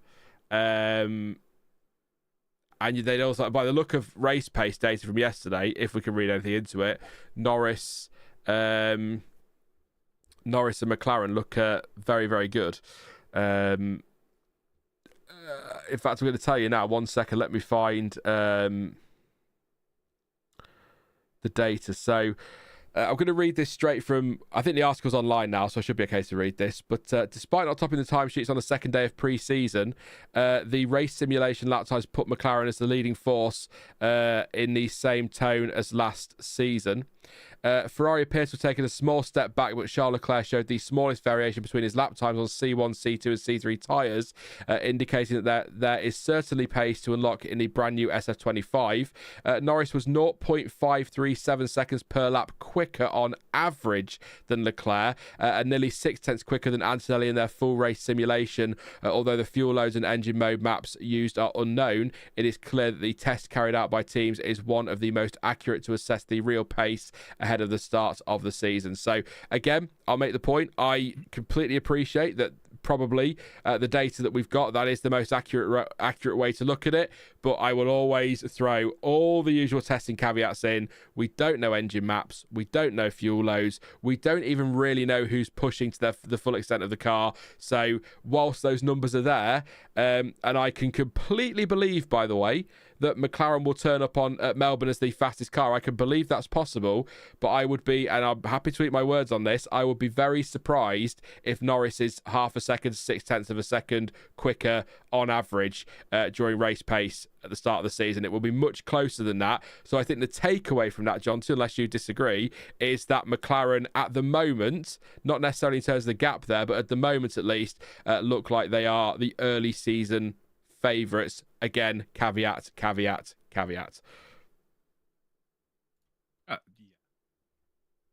Yeah, it's pretty clear on the times that it suggests they're the favourite. Obviously, we say again, we will not know until Q3, but it definitely seems likely. And I mean, how much more time can they find out of these cars with the amount of development that the likes of McLaren and Red Bull and Ferrari put in over the last year? Can't be a lot left, especially with how restricted they are on what can be developed. The spaces they've got to work with for wings and stuff. But you never know. I mean, all of that said, I mean, we go on board with Norris a lot today. And he's done it again there at 11 and 13. The car doesn't look completely stable, but then again, that's the point of testing, isn't it? So he might be trying something new on setup or whatever, but it's a very twitchy car. But then all of them been quite twitchy this week. I mean, Hamilton on Wednesday in that Ferrari looked like he had, relatively speaking, looked like he had no idea how to drive at times. It looked awful to drive. Whereas then yesterday, he looked like a completely different driver in that car. Same with Leclerc. So, although Leclerc keeps going off at turn 13, so maybe all the cars are difficult to handle. But that again is the point of testing: find the limits, tweak the setups, play around with it, and see where we go. But well, do you know what the wind situation has been? A lot of the time it's been coming from northeast, and it's been sort of it's 13.3 now kilometers an hour, but it's not been much harder than that, apart from when the storm, if you want to call it that, came in yesterday, or Wednesday, not the electric out, and a little bit yesterday, but largely not too bad. That's very good, but north is down the pit north? Straight down the pit straight is north, according to Stuart yesterday. He was looking at a map.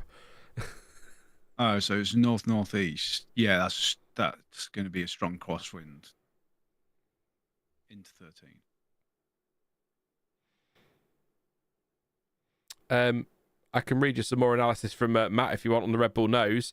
In fact, 1 second. I probably... we got pictures. Yeah, I'm just going to see if I can find... Matt will probably talk about this in proper detail later, but I'm going to have to take it from Twitter because I'm not going to ask them to drop stuff in stream on me now. Let me just see if I can do this in studio mode. It's been a long time since I've done studio mode. In fact, you know what? No, I'm not. We're just going to go there. I'm just going to do it, and I'll just resize it live. It's just easier for me. So just put... Sorry, I just put some random letters in and came up with Asda. There you go. So that's your picture of the Red Bull nose. Sorry about the quality there, but that's what we've got to work with at the moment. So let's have a look at what Matt said on the old Twitter sphere. Says new nose for Red Bull is a return to a similar design layout that they had with the RB19. Tip sits on the second element rather than the leading edge of the main plane. In terms of the front wing, we could probably expect to be more closely aligned with the current flexibility requirements rather than what's needed when we get to Spain, what we were saying earlier. There's also changes to the flap elements too, with some additional focus around the flap and end plate junction, which will help with outwash generation. And that's where everyone who knows me is laughing their arse off that I clearly read that from somebody else's work. But yeah, that's a shot of the nose. We'll have a proper look. I'm sure Matt will want to talk about that later anyway, so we can go into that. But what do you reckon, John T? It's kind of hard to argue what Matt says because he's one of the tech gurus, isn't he, of the world? Yeah, I mean, there's been a fairly even split throughout the field the last couple of years of either joining the leading plane or set back from it. We've seen both. I think several teams have run both. So it's probably just a case of making sure they've got that option that's working should it prove more useful at set tracks, I would guess. Maybe it's an extra flexy one, just...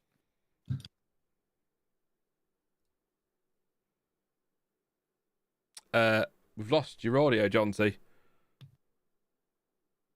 No. I'm worried it's my headphones again, but yeah. No, still lost you. Can you hear me now? I definitely can't hear you, but it's coming from guest audio for some reason. Let me know if you can hear him in chat. Obviously, if I can't hear him, then we still have a problem. But there we go. I think. Oh, there we go. We're back. We're sorted. There we Sorry. go. I'm doing what happened there. It might have been me. I might have got my weird. headphones. They've got a loose connection. So, yeah. There we go. It's all My sorted. chat's actually not said anything for a while. If I reload it. There we go. I just missed loads of it. It was that bloody bot spam just made it time out. Never mind. It's ruined everything. Damn bots. Yeah, all sorted. We're all right now. That's fine. Yeah, sorry. Yeah, I didn't hear what you said. Ultimate. I was saying we've seen both from multiple teams. Just have a set back from the main plane or connected to it. Some teams have run both. Mm. So probably just ideally, in honesty, just making sure they've got both options available depending on the track. Tinfoil, testing a super flexy one to maximize everything they can get before Spain. Yeah. There you go. Rice says, can we have some thoughts from Jonty's tinfoil hat? Go on then. We've got 12 minutes for the next rundown. What's your latest conspiracy in F1, Jonty? Everything. Not conspiracy, just random thoughts where the logical bits of my brain take it. You never know what could happen. Like those things I was thinking of earlier with mention of Toyota and how much interest or stake they're putting into Haas. Like, if it was to end up sort of as a Works or at least Works named team, maybe we could get the Toyota livery back. Because even though it was only white and red, it was still really, really nice. Done properly. Yeah, it did look good. It would basically just be the Haas, but with all the black bits removed. Yeah. Which would probably be difficult with all, got to have less paint. You never know. And there was something else that got mentioned earlier that went into my head, and now I can't remember it. I hope we don't get lots of exposed carbon next year, but I've got a horrible feeling we will. Particularly right at the start of a reg change when everyone's right on the limit. I see a lot of exposed carbon next year. But by the way, on your poll, Tsunoda versus Hadjar, we'll end that one for now. We'll end it now. We'll do another one in a bit. 89% of you went, well, 88% according to YouTube, it was 89 a minute ago. I went with Tsunoda, a very brave 11% went with Hadjar. So there we go. You never know. But yeah, you're saying Tsunoda wins that one. The reason I'm not going to do Red Bull is because I know which way that'll go. And the same with Aston Martin. Totally pointless doing that one because you're all going to say Alonso. So there we go.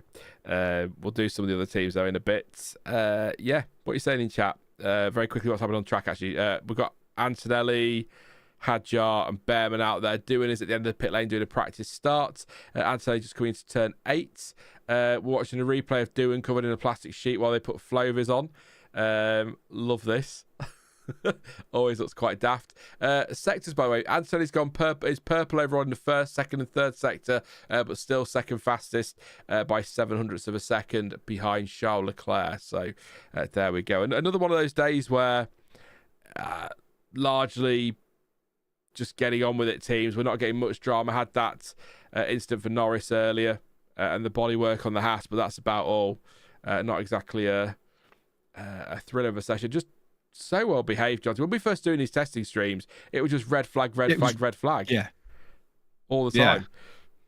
And we had multiple incidents in the past. We had the Williams burning to nothing, near enough. Yeah, if you remember. And lots of people off into gravel and bits breaking. Just on Williams and the brakes exploding on, was it Albon's car or Sargent's car? Yeah, at the rear. Rice says the cars are too reliable and the drivers are too good. It's as simple as that. Yeah, reliability is absolutely true. I mean, look at yesterday. Sainz did 126 laps all day, and I think it was... I can't remember who it was now. Somebody did like 88 laps on their own in the afternoon session. I mean, that's crazy. I remember the days of the old McLaren Honda testing. Back to Honda. Let's go and stop. God, Let's go and stop. The first season of that, I think they did something like... It was something ridiculous, like about 35 laps from the entire test. Yeah. Ridiculous. Where everyone else had done like 800-900 because it was 8 days. Yeah, it was mad like that. Well, yeah, there's something like that. It was just so unreliable. Even when they made the switch to Renault, though, McLaren, it wasn't all smooth because I said it yesterday. Alonso ended up losing a wheel in the gravel in the final corner at Barcelona and things like that. So the wheel coming off. Never just wanted to work for them, did it? Fernando, Alonso, and McLaren in the end. It was Hadjar did 94, yesterday in the afternoon session, says Joe Bot Wars. Impressive. Warren says Williams not even turning up to testing. Yes, a day late, of course. So 2019? It was the year I was in Drive to Survive, because that was when Paddy Lowe got sacked, or left, or whatever the official wording was there at the time. That one of my favourite, most awkward scenes in Drive to Survive, that one, by the way, when Paddy Lowe is stood there. Hi, Claire, you all right? Yes, thanks, Paddy. And then she just walks off. You're like, oh, dear. Things are tense. 19 was a crap year for Williams. Absolutely terrible year. But if Ryan wants things from my brain, not so much tinfoil hat, but just how my mind works, is the thing I sent you on Discord yesterday. Just in the general. I get an idea and then I go, ooh, I wonder what it actually is. I can't open Discord while I'm streaming because it's capturing you. So I can't, So I won't have seen it. I'll WhatsApp it to you. WhatsApp. I'm intrigued now. I'm sure you've seen it before. Where's it gone? There we go.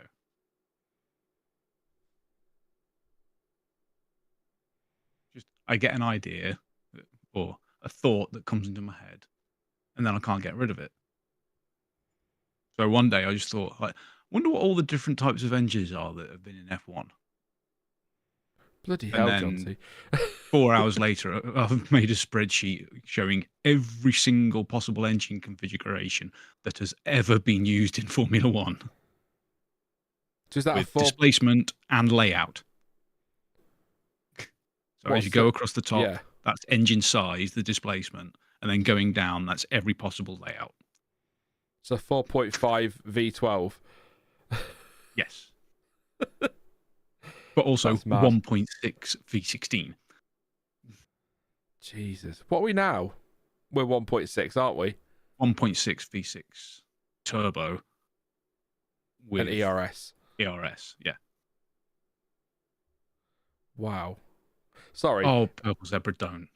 I've been desperate to find the original conspiracy theory video of that, and I cannot find it anywhere. I can only find someone debunking it, because I want to find the original and do a reaction of it, because it was hysterically funny. As funny as sugar in the fuel tank?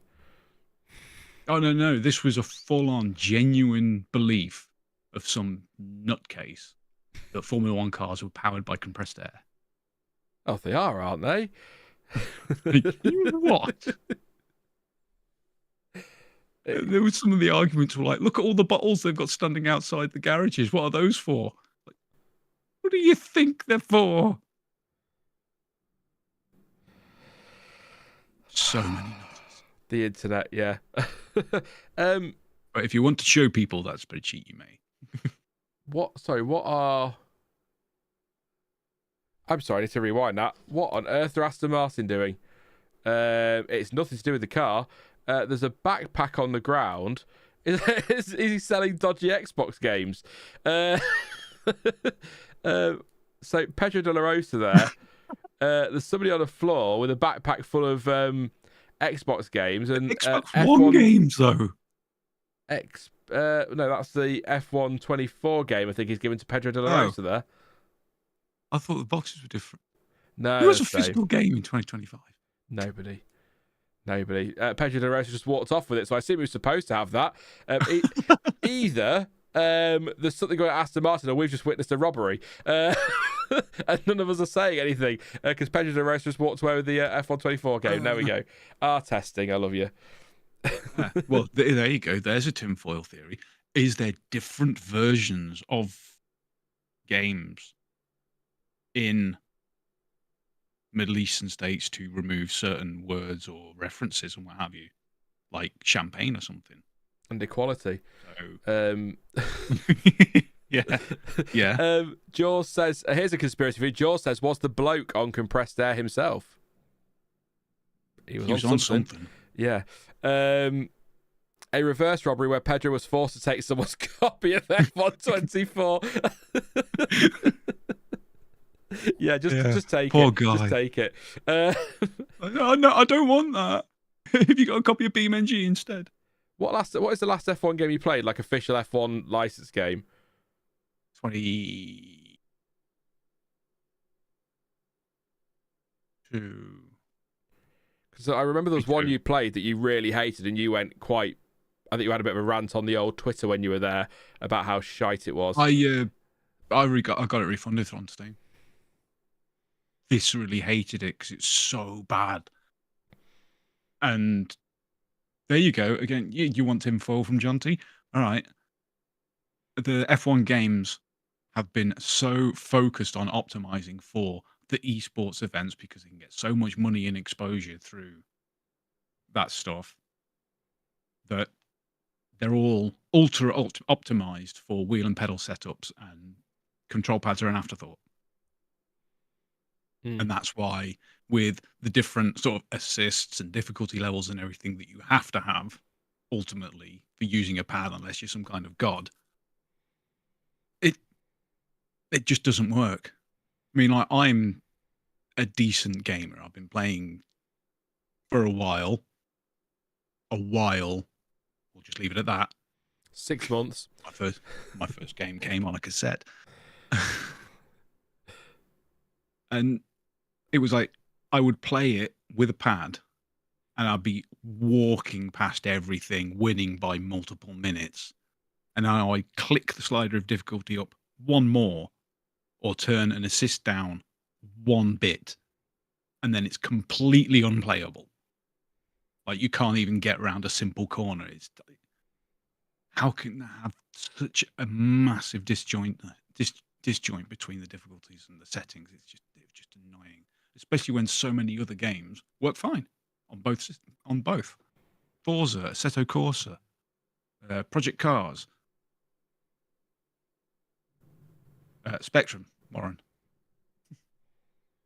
Sorry, that is very much a pet hate of mine. I don't understand how they get it so wrong. Especially for an officially licensed one with a company as big as EA. Well, there you go. There's your answer, actually. Does anyone have... we'll get to that in a second. Just a couple of the gaming ones, and I'll do a rundown of the times. Rice says, nothing beats Formula One 99. No game will equal it. I have one for you. F1 Career Challenge. That was fun. Something I'd like to see again, actually, for Codemasters to do is to take all the F1 2010 game all the way through to now and let you play a decade or something. With all the driver changes as they happen and stuff like that, would be quite cool. It won't happen. I have an original Microprose Grand Prix somewhere. Yeah, that's Jeff Crammond. Microprose did the Grand Prix. Was it Grand Prix World, which was the management game on PC around 98, 99? That was a good one. And a last one I bought was F1 2005, said Lucid Days. I had F1 2001 on PlayStation way back. I had that one-sided canvas. And was that one a second? And yeah, it was Grand Prix World. So quick rundown of the times, and then we'll come back to these questions. And that's start getting your questions in. We'll do some a good Q&A now and keep an eye on what's going on track. But the situation at the moment, let's have a look. So Charles Leclerc, 130.8. For him, his fastest 42 laps. His fastest time was on the C3. Antonelli, 130.888, 37 laps for him. His fastest time was also the C3 tyre. Lando Norris in third, 130.943, 47 laps for him. C3 tyre for Norris. Max Verstappen, C3 tyre as well, 131. 209, 36 laps. Jack Doohan, 50 laps, 131.239, C3 for him as well. Chris Albon, just for you, Annette, 131.444, 38 laps. That was on the C2. Isaac Hadjar, 53 laps, 131.761, C3 tyre. Fernando Alonso, 132. 084, 37 laps on the C3. C3 for Gabriel Bortoleto as well. 132.225, 22 laps. And guess what? Ollie Behrman, C3 tyre, 132.361 and 40 laps for him so far today. Currently on track, we have got Ollie Behrman, Lando Norris, Kimi Antonelli and Isaac Hadjar. In terms of what they're up to, not a lot. Lots of laps, really. Hadjar currently on a 15 lap stint, according to this still, but I feel like Unless it's just another 15 laps. He was on a 15-lap stint last time we checked, so that might be wrong and not updated. That rear wing on the Haas is a bit wiggly. All good, I think, or I assume it's all good. But yeah, just thought I'd mention that one there for you. And so who else was I trying to say? Antonelli, he's on a 4-lap stint at the moment, and Lando Norris on a 5-lap stint, and the other driver is Behrman on a 10-lap stint on a set of hard tyres. So there we go. That's what's going on out there at the moment. Definitely. I can remember Microprose F1 for the Amiga. It says Reclusive Duck. I really liked F1 2013, apart from the realistic Pirellis that became undrivable after a certain number of laps. Yeah, I feel that one. And the 2024 game is not enjoyable for me, says Cited Canvas. I think it's the better of the more recent games, but it's not. No, it's not. They've just become FIFA, haven't they, or whatever it's called now. They just rehash to the previous year, but with a few tweaks, and then take stuff out for a couple of years, and then bring it back and try and sell it as a new feature. RC says, lads, is Max getting a fine for the middle finger? What did he do with his middle finger?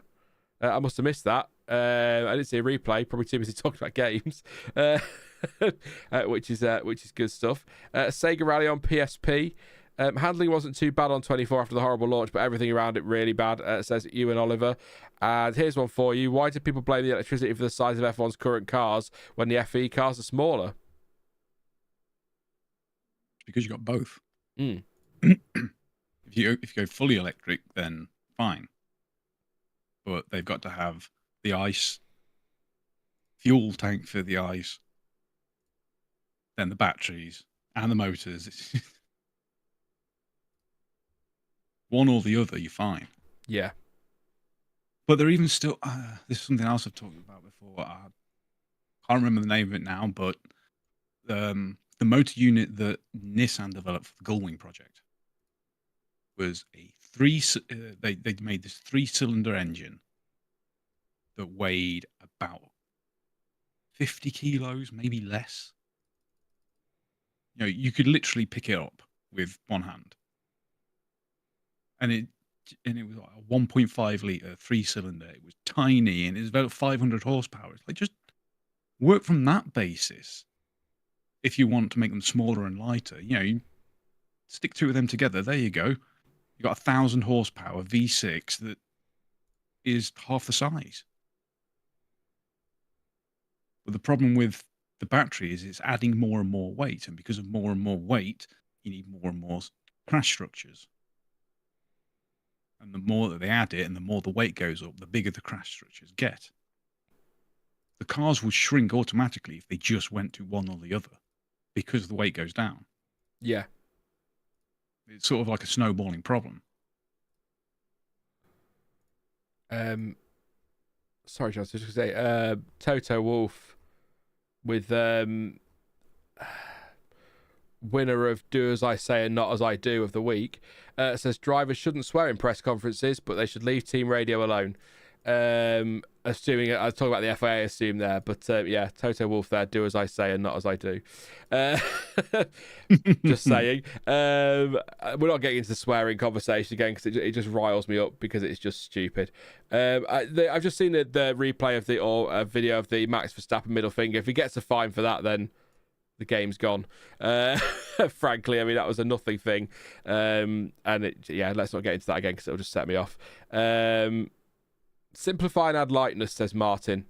I'm guessing on the engine side of things. And Colin Chapman phrase. Is that Colin Chapman? Add lightness, yeah. Yeah.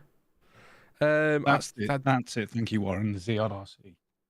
An incredible bit of engineering. And this was like 2013, 14. So imagine what they could do now. Yeah, I just looked at what RC sent. Yeah, it's Max coming into the pits. It's nothing, is it? Just middle finger at the Williams garage as he goes past. But by the ridiculous guidelines, that's a fine. Yeah. Which I wouldn't pay. if I was a driver. I still think if we get to a point, and I like that the WRC drivers have all come out against this, but I'd like to think that if we got to a point where a driver actually got a fine, or even anywhere near a month's ban, that all the drivers would just go into the next press conference and start swearing like crazy, and they'd be like, "Go on then, ban us all." That's what I'm Stand together. Dreaming of. That's what I'm genuinely dreaming of. Have all drivers, just all of them, just go fuck. There you go. That's 3. Now we're all banned. Yeah, your move. Because they do have that power. They do. It's a long time since we've seen that exercise in F1. But back really in day, can. Yeah. You thinking of 82? 82. There was one in the 70s as well, where they all boycotted, didn't they? Or tried to boycott. They all got talked down in the end. But and then there was the one where the drivers basically forced the FIA to force circuits like Spa to sort themselves out on safety grounds, otherwise they wouldn't race there. Drivers used to have the power, but contracts and that now make it tougher. Yeah, Nürburgring. Yeah. After Nicky's accident, it was like, right, that's it. And I think mostly because of how big it was, not sort of the intrinsic dangerousness of the track layout or anything. It's just the fact that it's miles and miles and miles to get to a crash. Antonelli racing there with Albon. Sorry, Johnsy. Mini race, not much. It was protest of apartheid racing in South Africa. Yeah. That, again, going back to Rush, James Hunt was incredibly vocal about on the BBC. Yeah, and I think when you go back and we talk about back then when they'd stand up, but actually the last time drivers tried that, they were talked down by the FIA and the Saudi officials in Saudi Arabia when the as some people put it, bombs were landing on the doorstep. It wasn't quite that, but yeah, it wasn't quite as dramatic as it sounds, but it was dramatic enough that when you're seeing the pictures on TV of cars on Lewis Hamilton on track and then smoke in the background, the drivers wanted to go, didn't they? I think the closest one was about 3 miles from the circuit. Mm. I mean, that's incredibly alarming. I really do wish that they would do it. It's difficult to know. It's a case of call my bluff, isn't it? Yeah. But it's difficult to know on that Saudi one what was true and what wasn't, because sometimes I feel like the media is very... I know there are reasons that people don't like Saudi Arabia and that's fine, but I sort of feel like the media plays that a lot, and that everything Saudi does it means it's all bad. And we had stuff of the drivers are effectively told they'd have to stay in the country and they'd effectively be held hostage in the country because they've got contracts. How much of that is true and how much of that is tabloid BS? Do you know what I mean? So I can't imagine F1 would have drivers stranded there forever. I'm pretty sure that they got them out, but I think the drivers wanted to go, but in the end, Stefano Domenicali kind of with Mohammed Ben Salem and officials pinned them down and were like, "Oh, we promised nothing will go wrong." How can you promise that? You just can't. It's happened before, though. It's happened before. There was a WWE event in Saudi where there was a big issue. Can't exactly remember what the issue was, but where they were sort of refusing that they were going to, saying, "Right, I'm not doing this event," blah, blah, blah, blah, and they just grounded their plane and would not let them leave the country until they did it. It wasn't forever though. Yeah, but that's the point though. Where do they go next? True. Who backs down first? Because it could be a case of if they just permanently ground their plane, it's like, what are they going to do? They can't just go and get another plane because obviously they've got the airport on lockdown. Yeah. I don't know about the WWE thing, but just the way people talk, it was like they'd be held hostage forever. But I suppose if you're right, if a plane's grounded and they can't get out, then what can they do? Yeah, and the thing with the media trying to play down the missile attacks and what have you, it was very, very awkward because they're trying to make it sound less than it is. And then you've got people sort of saying, "I'm at the track," and posting videos of missiles and explosions that they've taken from their phone standing in the grandstand. It's like, well, one of you is lying. Got a red flag, Jonty, for something. Sorry. Not seeing anyone stop. Nobody stopped on the driver tracker, and it's a bit early for a test because we've still got 46 minutes of the session. Yeah. This is usually something we do with 10 minutes to go, not 46. So nothing on the driver tracker. The track, so it's clearing sector 1 and clearing sector 18. Oh, what's that all over the track? Hang on. You'll see it in a second, John T. Is that what? That's glass. Something smashed. Is that one of the light panels that's smashed or something? What on earth is that? Look at the TV like that. That's the race control. Race control box. Box is smashed. Has it? Yeah. Yeah, it's got to have. There can't be anything else. Oh, for God's sake, Max Verstappen. Yeah, that's a fine. No, I'm joking, obviously. Has something flicked up and hit it? Bit of gravel. Yeah. Bit of gravel come out of a car and flicked up by the tyre. How bizarre is that? I hope we get a replay. Look, if they could show us a replay of the lights turning off, they could show us a replay of this. Come on. How weird. I mean, have you ever cut the grass and a stone's got caught in your lawnmower and flicks at your patio doors? My dad did that. Smashed them. So, yeah. An F1 car classic and a bit of gravel. Mythbusters episode. Yeah, classic Mythbusters episode where they were like, no, there's no way this is going to be a thing. And then they did all the testing. It was like, oh, it carries 5 times the energy of a bullet. Wow. So if you just tune in, we've got a red flag. All the drivers are all right and the cars are fine. But something, somehow, has smashed the race control box and there's glass all over the track. Hang on, Bernie's down there. I'm going to turn it up. That's surreal. Weird. Cost cutting, said lucid days. Save on the glass. Marshall's out there sweeping it up, so that shouldn't take too long, but wow. I want a replay. Kevin, did you Fox smash the RC box? Says Jackpot Wars. Chap in the box has lent on the window and it's fallen out, says Jem, possibly. It could be, it could be something as daft as that. It might not even be a bit of gravel. And here's another great thing I love about motorsport of Formula One. All the technology. How'd you clean up glass on the road? A broom. If it ain't broke, unlike that window, don't fix it. I mean, it's a little bit different for pieces of glass like that. They'll have a lot more weight to them. But like with shards of carbon fibre and whatnot, like, where are the garden vacs? Just you fly, leaf mate. blower. Leaf blower. There you go. All carbon fiber's gone. Well, see that with gravel in Spain they do anyway. In Barcelona and at the track they use those for gravel. So it's still really not common. I mean, they take it to an entire other degree for the oval racing, where they just send round a helicopter jet engine on the back of a truck. Dual purpose, debris and drying. Unless there's Montoya. Lucid Day says we'll be quicker than a power cut. That's true. Shouldn't take us long. Will it though? Will it though? Because of the safety involved. They'll have to fix the thing, won't they? Yeah. That's there to stop bits of debris potentially flying up into the race control booth, I would assume. That's a good point. They might have to replace it or board it up. Yeah. Board it up. Some little eye hole so they can see what's going on out there. You like a little arrow slit from a castle just to poke the flag through. Patrick says, I thought all of you guys were in your late 20s. Mentally, Patrick, I'm about 15.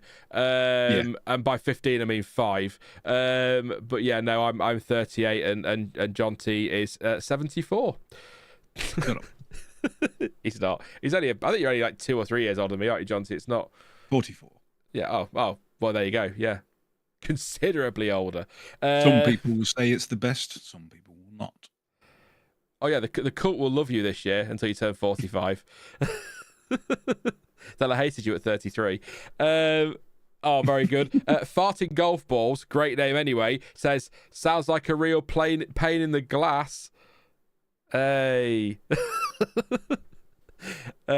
Circuit cleaners, you want me to clean where? See, this is where the internet comes alive. Something weird happens, and chat just starts coming out with puns and stupid comment. Please keep going. Jem says, without wanting to go full Miss Marple, great reference, the glass being on the track suggests it's been broken from the inside. Yes, that's a good point. It does. Yeah, that's a very good point. On it too much. Michael Massey came back. Just gave it a shove and ran away. Can you imagine the irony if it's someone with a broom going to just get some sand or something out of race control box and they've smashed it with the broom handle by accident? Or an elbow. Oh, there's a bit of duster. Can you just pass me that duster? Yeah, bang. John T is still a young man. Sean, I will still make fun of you being old. That's rude, RC. If I wasn't a Man United fan as well, I'd take the mickey out of where we are in the league. But there you go.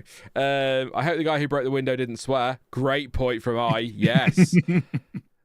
Oh, fiddlesticks. If there's one thing I learned from working in shop centres, wet dry vac will clean anything up. Yeah, spilt milk. Not necessarily. Spilt milk. I have a story about wet dry vacs. When I was ducting, we were working on the extension at the new terminal at Birmingham Airport, and my boss had just brought a Victorian house and to be doing up and what have you. We got into the loft, and it was under about 3 inch. There was a blanket of like 3 inches of soot dust everywhere, like all over the whole of the loft, because access panel into the chimney was open. So we just asked people on the site if they got proper industrial vacuum to get rid of all this dust. Like, yeah, sure. Borrowed the huge bloody industrial vacuum, cleaned it all out properly, because soot's going to get everywhere. We were really careful about it, cleaned it all out, all the rest of it, took it back, and about a week later, they had a flood, like a pipe burst in the shopping area. So they went and got the vacuum, took it into, of all shops, W.H. Smith's, which in an airport is basically just books and newspapers, turned it on, and it went, a great big cloud of black soot went everywhere, covering all the newspapers and all the books. It's like, oh, God, we're in some shit now. Thankfully, the guy who lent it to us wasn't there that day, so we just kind of hid. Yeah. I've got a story, not the same story, but similar stories or things like that from working in retail of nonsense stuff like that, with things that should work but don't work, and they are going straight back out. Can we? Thank you. Sorry, John, so you're not like this, mate. You'll see it on the replay in a minute. We've got a car coming out the pits, and we still had a quad bike on the track with a Marshall on it. And now the amber lights are flashing again. So that must mean they've gone red again. They've gone red again. Wah, wah, wah, wah. Red flag. Again, there was a Marshall still on track because they went green too quickly. Michael Massey must be back. That's a very Turkey trick, that is. Oh, dear. Yes. I'm reminded of a jingle from the Game Review channel Zero Punctuation that he uses quite often. It's surprising how well it applies to F1. Let's all laugh at an industry that never learns anything, tee hee hee. Pretty much, yeah. I just go with the old Price is Right. Wah, wah, wah, wah. Wah. It's just a fail. I was going to read something then. Chris says, Crofty out, hashtag. I can't believe the commentary spends more time on what to call Kimi rather than discussing the laps. It's unbelievable. If you're looking for lap commentary, Chris, and not nonsense waffle, you're in the wrong place. But I'm sure, as Chris would say, we're not commentators. We're just fans. We're chilling and watching this all together as fans. So just messy, Chris. It's all good. And Joebot Wars, on that note, Joebot Wars says, never spill milkshake in the car. You have to sell the car before the summer, or you'll have to drive with your head out the window every trip. There we go. But yes, I don't know. I assume... One assumes that the red flag is because we still had a Marshall on track. Unless...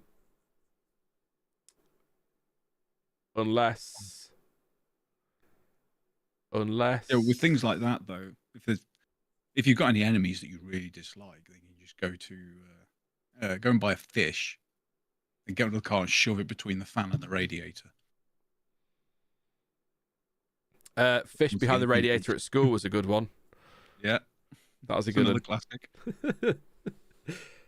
I'm guessing this is just because the guy was on track. I'm assuming they're not, because now they have to wait for everyone to get back to the pits. And by everyone, I mean Alonso. And now it's gone green again. Apparently, but the red light's still at the end of the pit lane. The track is clear. Sorry, I apologise. Not gone green yet. We will be going green in a moment. So, or a prawn, says Annette. Yes. Reminds me of college. We used to prank each other leaving prawns under someone's mattress, says Warren. Oh God. That's evil. That's worse. Yeah. Only so many ways you can describe a testing lap. That's true, to be fair, in defense of commentators. I mean, as I've said a lot over the last couple of days, there's only so many ways you could describe somebody driving slower than we know they can drive on a program we don't know what they're doing, in a car that we don't know if it's fully upgraded or ready to go. It's tricky with testing. But and Red Raven says prawn GP. We've got a mini race here. We've got, how many is that altogether? 1, 2, 3, 4. Is that 5, 6 cars all together on track there? As Doohan just says, no, just go away, lads. Just you go past, I'll back out of it. So yeah, quite a few cars out on track now. Norris, Antonelli, Alonso, Behrman, Doohan, and Verstappen. So they can't have repaired that glass in that box very quickly, or that quickly. So I assume they've not bothered. Yeah, Doohan's just getting his blue flag practicing. Oh, that's harsh. But I feel like I've got to go for one of the comments of the day here already. From Purple Zebra. You can't spell fiasco without FIA. Yep. That's fantastic. Liam Lawson there in the garage, the latest member of the Backstreet Boys. He's just a totally different lad with that hair. I'm not criticising his hair. I'm in no place to criticise people's hair. I wish I had that kind of hair. In fact, I used to have my hair like that many years ago. Yeah. That wasn't meant at Doohan. That was meant at Alpine. Yes, not poor Doohan. Red Raven says you guys are on the commentating level of endurance racing during a 6-hour red flag. That's both an insult and a compliment, as Jonty knows. Oh, it's definitely a compliment. Probably my all-time favourite commentator is John Hindo. You have no idea who that is, do you? No. I was just going to read RC's comment. RC says, Sean, you were not blonde. Not naturally blonde, but I used to be blonde, but not naturally. I used to have blonde hair with pink spike tips at one point. Don't ask. The 90s were a wild time. What do you think about the race pace from yesterday, says Akil? We were actually, Akil, we just talked about that earlier. We talked about as Norris goes purple, by the way, keep an eye on that. Talking about the McLaren being allegedly, well, no, not allegedly, the McLaren was, Lando Norris, on average, just over 5/10 quicker than Leclerc and 6/10 quicker, just under 6/10 quicker than the Mercedes of, I think it was George Russell or Antonelli, whichever one. Of course, it was one of those two. But we sort of made the point that it's so, whilst that is a fact and that is the data, it's so difficult to really believe that and read too much into it, because we don't know fuel loads, we don't know engine maps, we don't know who was doing what on what tyres, really, we don't know who was pushing. So those are the facts as they are in times, but in testing we can't really read too much into it. But I'll repeat the point I made earlier, as you weren't here, Akil. Just, I'd be very surprised if McLaren don't turn up in Melbourne as the favourite or the fastest, as Norris, on at what was going to be a quick lap, has got it all wrong at the final corner, got a wiggle on again, and then backed out of his lap as he nearly went wide. So, yeah, I would be surprised if McLaren aren't the fastest at Melbourne, but I would be absolutely stunned if they are 5-6 tenths quicker than everybody else on race pace. But I think they are the fastest. So, Gerbert Watts says we're okay. We haven't been bird spotting yet. And you're still blonde in spirit, says Louis. I'm not sure how to take that, to be honest with you. A dumb blonde or just generally, yeah, blonde in spirit. But I think that's how that was meant. It's true. I think what I think you said that I was we were talking about Schitt's Creek characters one day, and you said I was more like Alexis than anything else. I don't look like her. I was gonna say I wish I looked like her, but I don't because I'm a man. That would be weird. But no, Alexis. I would say I've got a mixture of David and Alexis in me, which again doesn't sound right, does it? Anyway, let's just move on. By the way, if you've not seen Schitt's Creek, watch it. It's hilarious. We're rewatching it at the moment. So funny, so stupid. The line that nearly killed me the other day was when Catherine O'Hara went to. I think it was an event or something, and she walked through the door, and Jocelyn went, "Thank you so much for coming." And she went, John said we literally had no choice. I was like, that's just so brilliant, such a good line. But yes, definitely give that a watch for sure. Sorry, John, what were you going to say?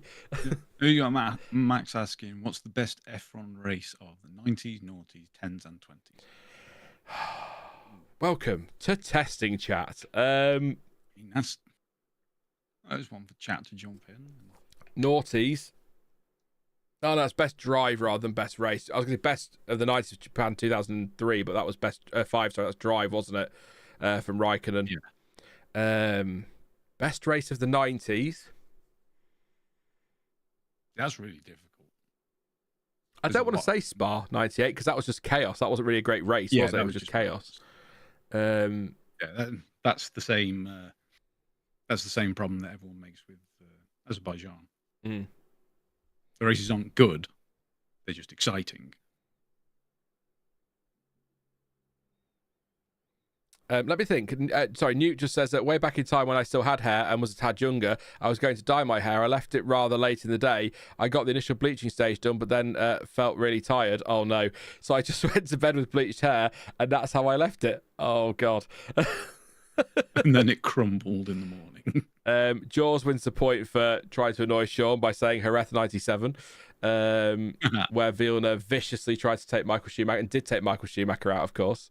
RC is going to get told off later. Says, I wasn't even born when Spa 98 happened. All I'm going to say, RC, is go and watch the Max Verstappen video you shared. That's how I feel inside now you've said that. Germany 2019 should be up there, says Red Raven. In. Out. Was that 99? No, was that 2019? Or was that 2018? Yeah. 19. Yeah, we see that's another one that was just more chaos than good. That's why I find it difficult to make the distinction. There's some cracking races in 99. Again, Sean and his 99 hype train. And there were in 97 as well, to be fair. Oh, that's tough. He mentioned Canada 2011, which was obviously incredible. And a lot of chaos, but I honestly prefer Australia 2010. That was a great race. It really was an awesome race. And had some of the chaos as well, just to spice it up. With the Sauers that just decided they didn't want to have front wings anymore. Max speed down the straight, off it goes. And they had that issue all weekend and they still let them race. Which seems wild to me. I can't answer that question. I'm so sorry whoever asked it. It's a great question. I can't answer it. So we're going to just keep chatting random races that we enjoyed, I think, by the sounds of it, because I can't... Verstappen nearly getting caught up with a Haas there. A Haas, as in Ollie Behrman. Twitching there through. He's going to go up the inside of 13. He does, yeah, but that dirty air there, don't sing. Very nearly catching Max out, but all good in the end. Hungary 2019 is the race that made me an obsessive F1 fan, says John. Brazil 2003 was nuts, says Purple Zebra. Absolute chaos. How many people can you have at the same bloody corner crashing? And Box Fresh, thank you very much for your super chat. No message, but a dancing lemon. I think that's a lemon. For some reason. Thank you very much, Box Fresh. Appreciate the super chat there, but that's made me smile, so there you go. Reclusive Duck says 93 Donington, not for Senna, but for the sheer number of pit stops. 93 Donington for setting the lap record while going through the pits. Who was that? Senna. Was it Senna? they hadn't got his tyres ready, so he just carried on and was about 3 seconds faster that lap. Fair enough. That's obviously pre-pit lane? Yeah. Because it cuts out Goddard's. Oh, right, okay. 2013 Silverstone with the tyre chaos. Brazil 2012, says you and Oliver. That was a good race. And that was a bit chaotic, but it wasn't all chaos. Yeah. There was some good stuff there. And Box Fresh with another super chat says day 2 coverage. Thank you very much, Box Chat. I'll give you some likes on those. Thank you. Really appreciate the super chats there, mate, and the support. A good to see you in chat as well over the last few days. Good chat. Always good chat. Yeah, I'm just trying to think back to the 90s. Feels like too far away for me to remember too much about it, but there were some good races in 99, but I can't seem to pick any out. Australia 2002 was the best chaos race, says Louis. Or I sort of go between Louis and Lewis for Louis Lewis, but you know who I mean. So there we go. And Silverstone 2018 was a fantastic race with Vettel, Bottas, Hamilton, and Raikkonen all with a shot. And we'll keep with the race chat, so keep them coming in. But Steph does say which teams have looked disappointing or disappointed during testing. So to bring it back onto the testing stuff. But yes, so I think... Well, Annette said that Sainz as Norris gets out the car, by the way, so might be done, or they might just nip him for a comfort break. Annette said that Sainz looks a little bit flat, but I don't think anybody's going to be... Nobody's having a shocker, are they? I guess is what I'm going to get at. Aston haven't done a huge number of laps compared to other teams, although Alonso's done 43 this morning and Bortoletto's only done 27. Haas have been well off the pace, but they've been focusing on long run and their tyres.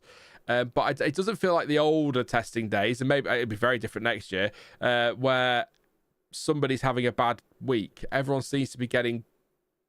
Even Aston Martin, with not a lot of laps, are still doing a lot of laps, just not compared to everybody else. So I think... So I was going to say Red Bull, because they aren't really on the pace of Ferrari, McLaren, and even Mercedes to a point. However, I still don't believe that's the full car, and I still don't believe that this is everything they've got. Red Bull will win races this year, certainly with Max Verstappen, and Red Bull will be in contention for the title no matter what they do in testing. I'm absolutely certain of that. Next year, with the power unit that they're working on with Ford, could be very different. But and no Adrian Newey, of course. But yeah, data is king in testing, says Warren. Ford absolutely. Sorry, John C. Yeah, because we all know what Ford stands for. I don't. Car people know what Ford stands for. Failing old wrecked diesel. I wonder if anyone in chat does know what the Ford one and the Fiat one. You really don't know this? I don't know, no. Fix or repair Ford. Daily. Yeah, that's Ford. Yeah. Fiat's Fix It Again, Tony. Fix it again, Tony. I like that. And there's Lotus as well. You should know that one, at least from Top Gear. Lotus, lots of trouble, usually serious. Yes, yeah. I remember that night. I can hear it in the voice, Richard Hammond's voice. Actually, I think, yeah. Steph says, "Thank you, Sean, for answering. Haven't had much time to look at testing this year. No worries at all, Steph. Sorry, I couldn't give you a better answer than that, but everyone seems to be doing all right out there. And I think as well, just to make the point again, is just that certain drivers, Lewis Hamilton is one of them, have had a shaky start, didn't look very comfortable in the car, but looking much better, or they did yesterday. So very much a testing week where people are a bit shaky at the start and making their way through and getting better and pumping in the laps. The cars are dialing in. It's classic testing, but hopefully we'll get some answers in Australia, but you'd like to hope we were given that's the first race of the season, which, by the way, practice for Australia is 2 weeks today. In fact, because it's 20 to 11 in the UK in the morning, both practice 1 and 2 will be done, long done by now. So, yes, we're only a couple of weeks away from that first race. That's exciting. Read on a German F1 magazine website, the Stella said we have not got a top 4 this year, but more a top 5 or even 6 this year. We talked about that earlier, actually, in the talk, yeah.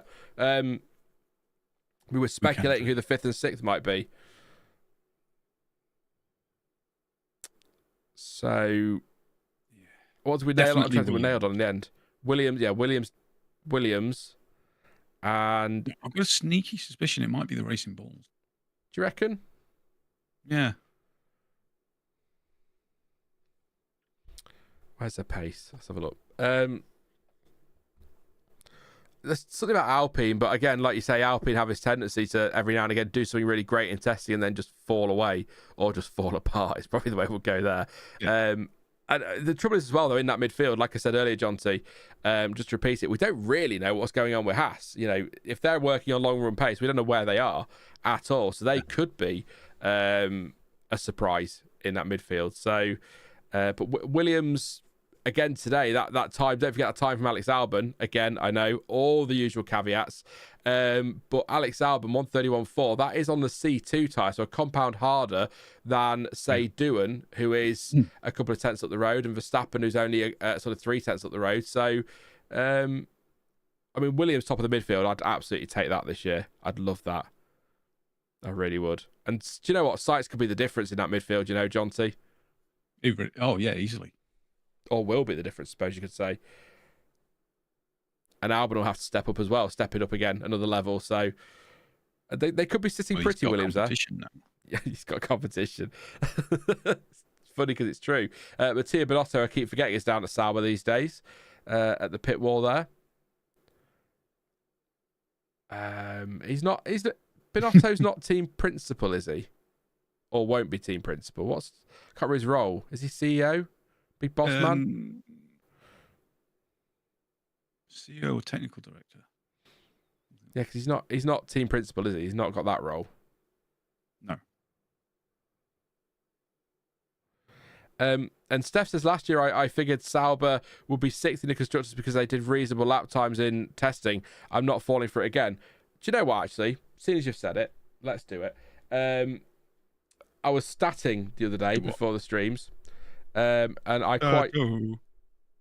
Do what? Stato. Loser is what he usually gets. Reference. You don't know that one? Fancy football? Oh, come on, John T. It's me. I don't know anything. You say something, just assume I don't know.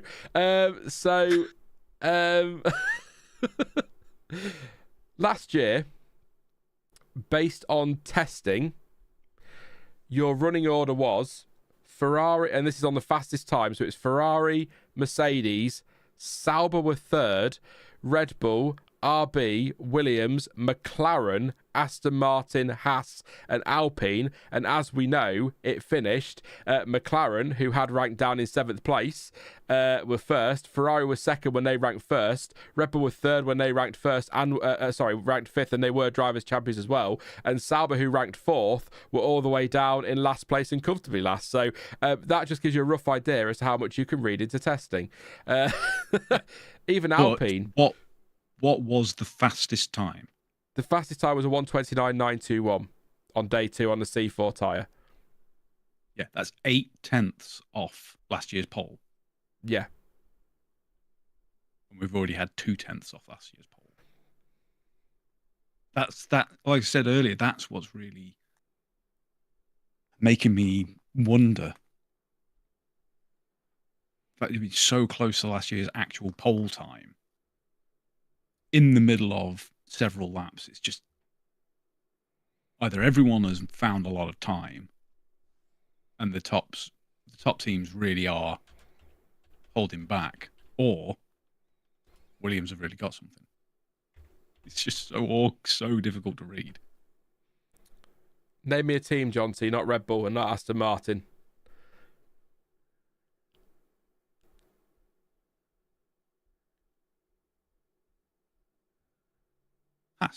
Haas. That's a good one. I like that. So, chat, get voting. Who will win in the teammate battle this season? Ocon or Bear? Oliver Breakfast Bearman. There you go. Get voting. That's gonna be an interesting one, actually, isn't it? A bit more interesting than Tsunoda Hadjar. Yeah, no, I agree. It's funny when we and I know it's kind of like part of the game with testing, but we see all this analysis comes out and all that kind of stuff, and this is where the running order is.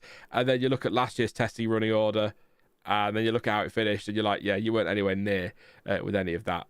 Well, Ferrari kind of towards the end of the season were there as Leclerc changed his front wing in the pits, but they were still second. Sauber third overall in testing, finished 10th and a long way off in 10th.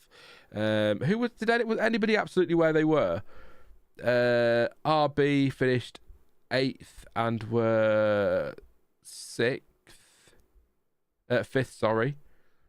Probably the closest were Haas. They were 7th in testing and finished in... But they finished 7th, didn't they, Haas? Because Alpine beat them 6th. Yeah. So the only ones that were accurate were Haas. They were... No, 9th, sorry, I'm wrong. They were 9th and finished 7th. Sorry, I'm being thick. Not a surprise, I know. But yeah, Williams... Yeah, again, Alpine they were 6th and finished 9th. Alpine were really saved by that random double podium. God, yeah, Brazil. Yeah. That was just out of nowhere.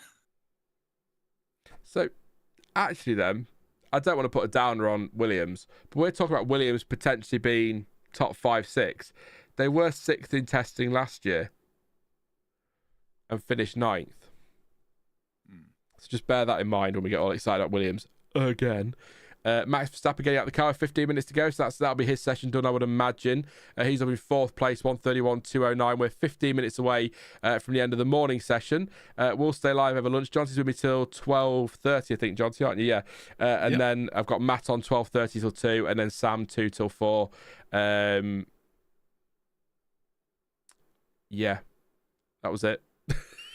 That was all I was saying. Taper expectations, says Ash. Yes, very much so.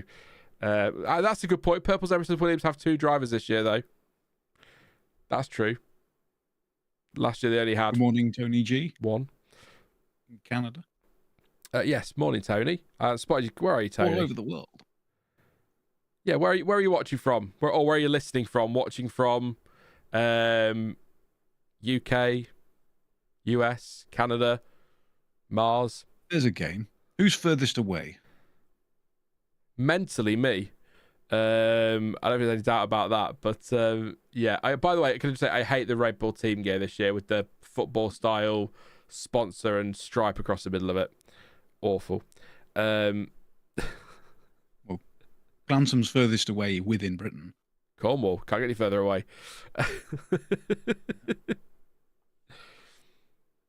Oh, I love it. Ash is just over the border. For you. Yeah. Well, not relatively speaking, massively far from me. Louis, Australia East Coast, and he's Wollongong. I don't know whereabouts that is. I know it's Australia, but that's it. Stevenson is northern tip of Germany. That's a great way to describe that. I'm from the northern tip of Germany. I like that a lot. Yeah. Euston's from Newport. Ooh, Jonty, your favourite. Kane is an hour north of the Indianapolis Motor Speedway. Oh, that'd be nice, wouldn't it? I know. It's weird that again. I think I've told people this before on socials, but obviously I want to go to the 500. But the other thing I really, really want to do is go diving in the sort of pond bog thing that's just outside, so I can get myself one of the old bricks and take home. If they're still there. Because when it was repaved with asphalt, they took up most of the bricks and dumped them in a bog just outside. You're very far then, Annie, over just below Sydney. Finland, sorry. Cold. I was going to say, Esteban just wants to know where Williams are ranking in Sector 2. I've just checked. I did the counting and everything. They're 6th, funnily enough, which is where Albon is. So their Sector 2 is a 39.1, and they're faster than those behind in the middle sector and slower than those in front. So that'll work out in the end for him there. So he's about where he should be, Alex Albon. I like that. Southern Finland, says the Mac. We have 2 in Derby. They might be friends. Oh, you never know. Derby's a biggish place. Derby's quite nice. Really good football match every year. You don't know about anything about that either, do you? No. Shrovetide football in Ashbourne. Fantastic. I have no idea what it is. I just nodding along. Oh, okay, yeah. It's a single football match for the whole town. Like a goal either side of the town with one ball, and it's basically just two mobs of people just charging backwards and forwards through the town. It's fantastic. I saw the ball once. Oh, the cheese rolling's in Gloucester, Cooper's Hill, which is just hilarious. Bearman out of the car, by the way. I think, actually, we've got Albon, Antonelli, Hadjar, Bottas and Alonso out there, but we've got Norris out the car, Verstappen out the car, and who did you say? Bearman out the car as well. So I'm assuming they're done for the morning. But Norris just gone... Oh, the times have changed. So Norris is now purple in the first or overall, and Antonelli only has sector 2 and 3 now. I'm not side. Originally always said I was from Nottingham, but since I moved into Derby, I can't say that anymore. Oh, you're on the bad side then. It's all crap over in the east of it. Jack Dawes from Plymouth. But especially sort of like just up on the coast, above Anglia. That bit's just terrible. You're going to pick up on it in a minute. I'm not. I'm not answering.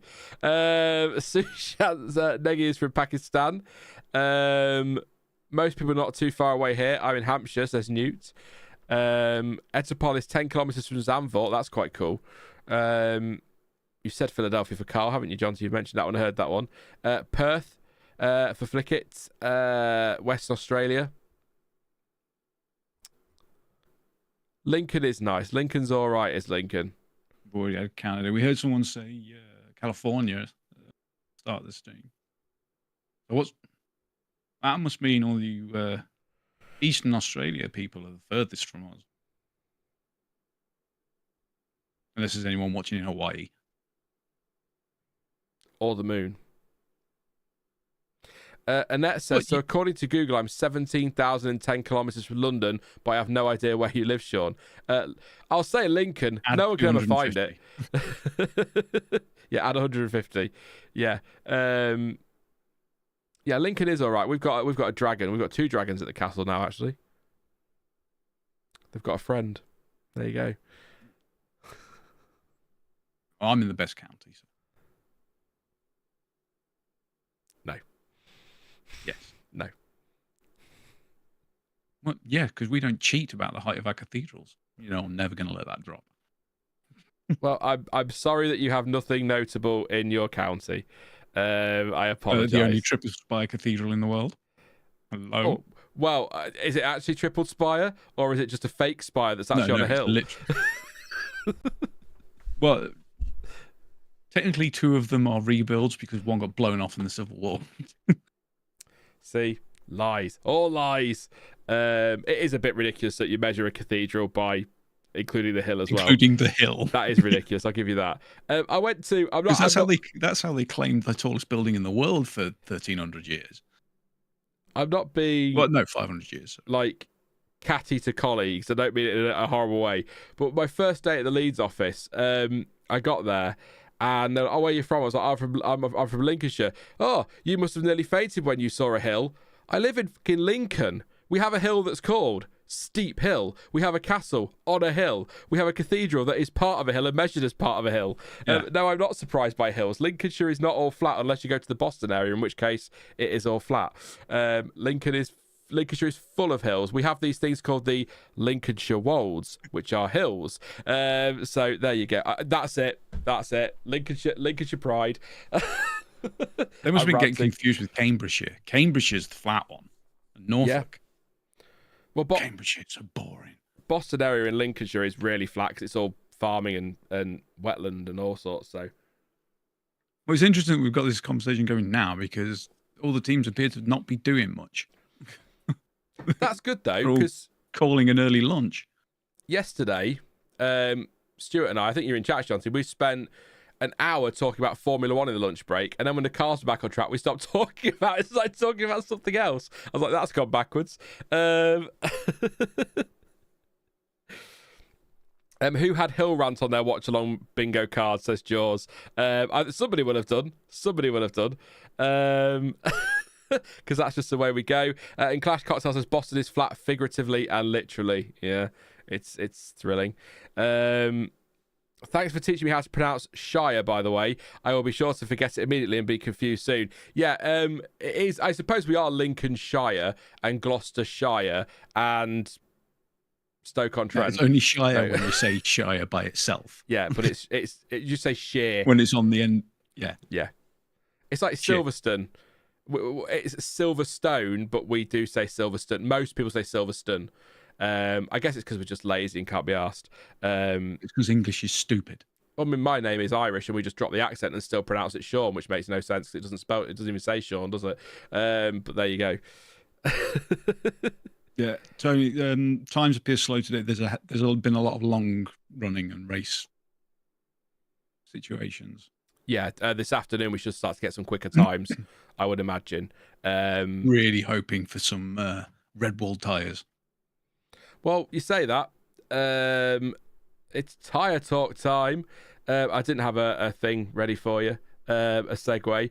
But the only teams with any red tyres are Ferrari, who have one set of the C5s and one set of the C6s, and Williams, who have one set of the C5s and one set of the C6s. Nobody else has any. So a chance here for Williams to really set us all off if they want at Ferrari. So, yeah, everyone is... I think I typed it yesterday when tyres were being talked about. I mean, it does make sense that they're all just running C3s almost all the time because it's the only tyre guaranteed to be used at every race. Because the C3 can be a soft, a medium, and a hard. Yeah.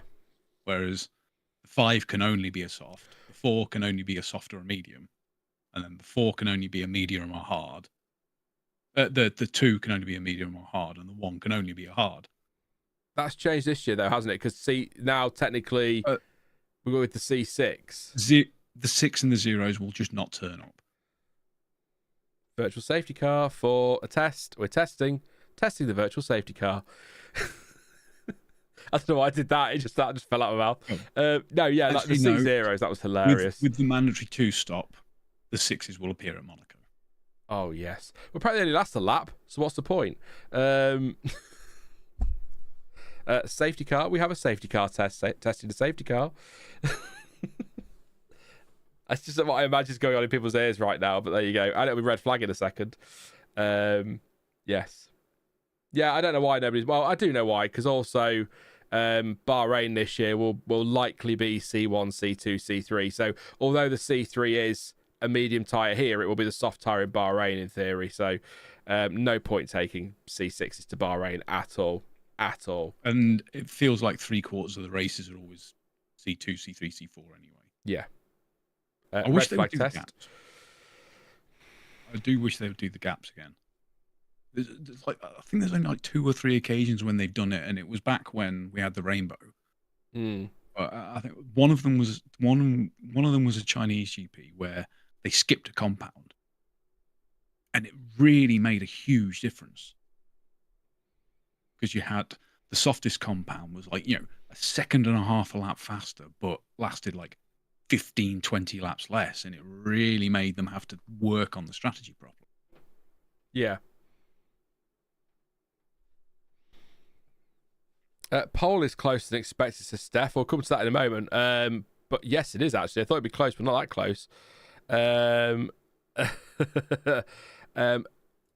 remember when they were blue hard tyres for Silverstone one year before they went to this system, and they've never been seen since. Yeah. I was thinking of blue wall tyres at Silverstone. Was it Silverstone when was it Pierre Gasly went out on a set of wets on a dry track because they thought the rain was going to come, and it never did. Made a total arse of themselves with that one. Germany 2018. We had the big deluge at the end. I always feel sorry for Toro Rosso because they went full gamble, came in, both went onto the full wets. And the rain just held off just a couple of minutes longer before the track became undrivable. But by that time, the tyres were cooked. If it had come right when it started with the full power, it would have been a 1-2 because no one else would have got back to the pits.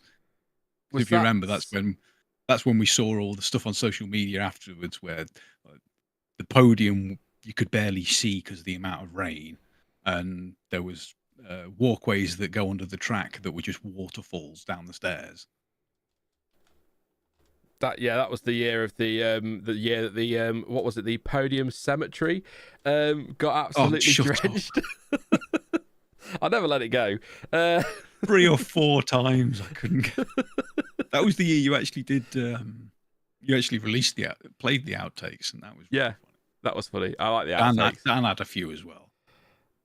Dan does this thing that all YouTubers do when they're live or anything like that, where he kept saying something and then he would finish his point, but then he'd go, so yeah. And then he's like, why do I keep trying to say more? I'm like, I don't know. It's like, it's true. You still go, yeah, so.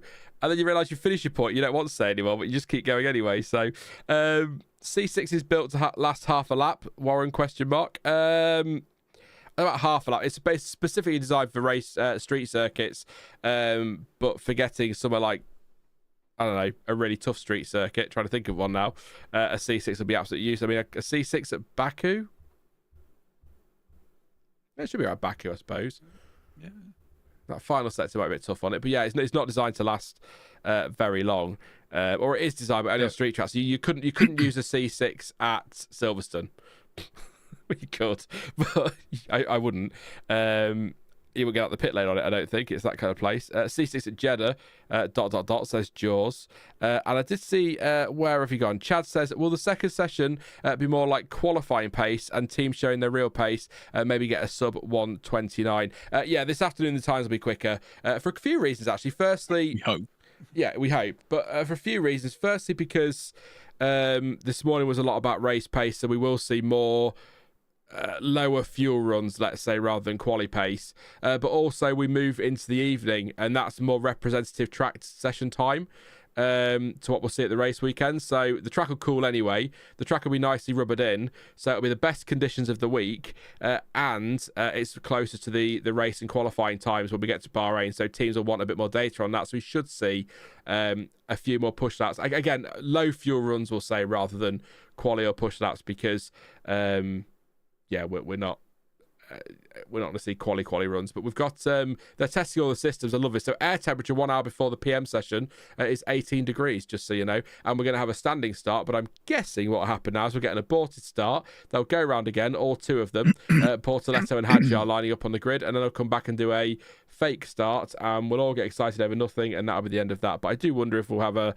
4 5. Well, no, last year we had pretty much everybody went out and just lined up on the grid and they did a fake start, didn't they, with testing the lights and everything. So we might see that again. There's a Ferrari in the garage looking gorgeous, apart from its stupid white stripe. Whatever. Did you see the mock-up that Matt did? Yeah. I shared it in the video that I posted. Yeah. Where literally the only thing he did was make the white yellow, and it instantly looked better. Yeah. Fits with Ferrari's history because they have a history of using the yellow. The delivery for the hypercar program with the 499p has yellow stripes similar to that. It's like, how easy was that? How do you mess that up? Sorry, Doggo's here wanting love. I'm surprised I haven't been invaded by Kitty, to be quite honest. I'm actually quite surprised, to be fair, that he's not bought his bloody squeaky toy up here and just sat in my office squeaking it for the last hour. Preach, Jonty, preach, says Red Raven. Singapore would struggle with the length. Yeah, with a C6 it would, yeah, definitely. I missed this one. Cemetery, says Steph.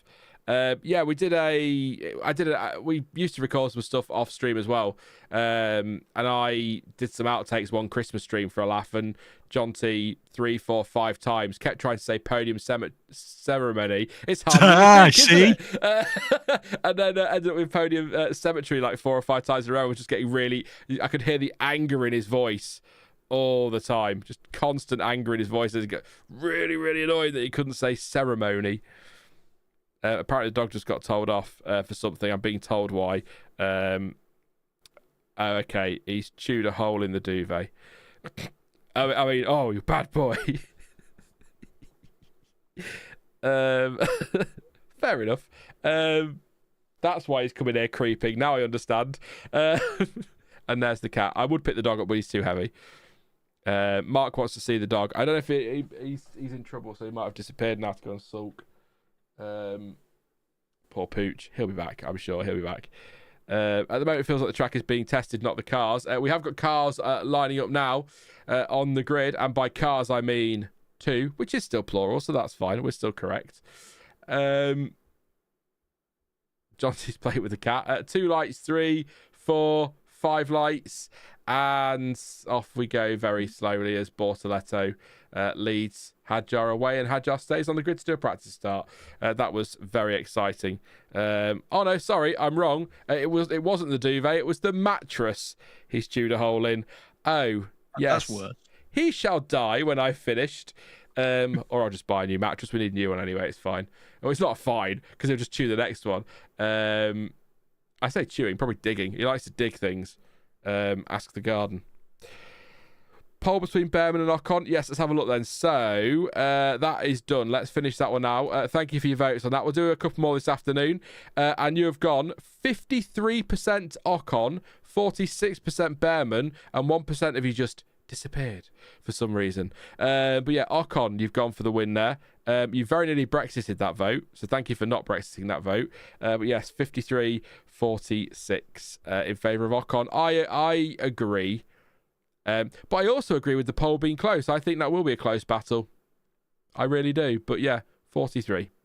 I'll see Google people can't do math. No, it can't. It just can't. CPB says, John T, if you both had to take a bet right now based off all of the information we've seen today, who would you make the favourites this year? Ferrari. There has to be McLaren. Yeah. Yeah. They're quick. They're reliable. They've got long run pace. It's not going to be, like I say, it's not going to be the half a second that they've done on long run pace over Ferrari and co. It will be close. It might be over Ferrari, but at the front it'll be closer with somebody than that. But I would say they are the favourites. But again, if Red Bull have a car that's top 2 or 3 with Max Verstappen, that doesn't mean he can't win the Drivers' Championship because he's just that kind of driver. Look at last year, the weekend he had the 4th best car and still got it on the podium and did what he needed to do to win a title. So he can do it. But yeah, McLaren, I would say, favourites right now. But I'm really intrigued by this, because it could be that if McLaren are favourites for the first 9 races and are clearly the quickest car, and then we get to Spain when this technical directive comes in, if they're suddenly 2nd or 3rd fastest, there's going to be some unhappy Christian Horner quotes, I think, for a change. Yeah, for a change. That kind of thing doesn't happen in Formula One. Like, you don't get a team whose engine is smoking all over the place and they're dominant in the straights and super powerful, and then they're suddenly not after some kind of technical investigation. Yeah, these things don't happen. Which one are you talking about? Ferrari. Hey, 19. I'm not having that. I'm not having that. Oil burning. No. There's like the garage is on fire every week, and then all of a sudden, there's an investigation. There's no more smoke, and they're slow as crap. I'm not having that. I refuse to believe that the 2020 car was that bad because of some kind of agreement reached with the FIA that meant they would not face any further sanctions if they had a bad season. I'm not having that. No, I'm not having that. You're not throwing that around. Just like I'm not having these conspiracies either about, McLaren agree with the FIA to sabotage Lewis Hamilton in China in 2007 so they don't win the title, so they don't face any more sanctions over Spygate. We're not having those kind of accusations on these streams. It's not happening. I said that quickly, didn't I? No evidence. Latox says, is Brexiting a vote term now in the UK? Not officially, and it's probably not in the dictionary, but we do, when we see a 52-48, we tend to call it a Brexit vote or Brexiting a vote. But yeah. Another conspiracy on today's stream after Russell in Bahrain, says Ash. There you go. That's 3 conspiracies in quick succession. That whole thing, though, with Ferrari, even I'll say it as a Ferrari fan, was a bit BS. That investigation, not telling us what the findings were, not telling us what the penalty was. Yeah. Oh, what's Sky doing? That's a Tolman, that is. The Tolman story. Oh, lovely. Classic footage. There we go. Lovely. Yeah, no evidence I'm having that one. Yeah, so quickly run through the tyres for the morning session. Charles Leclerc ended the first his final session of the week. Is yeah, tell you about Dimitar. This year is Ferrari years, 2008. Leclerc 30.8, 66 laps. That's him done for the week. His fastest time was done on the C3. In fact, I think everybody except for Albon was here. So Antonelli won 30.8, 61 laps. He's done for the week as well. C3 tyre. Norris is done too, 130.9.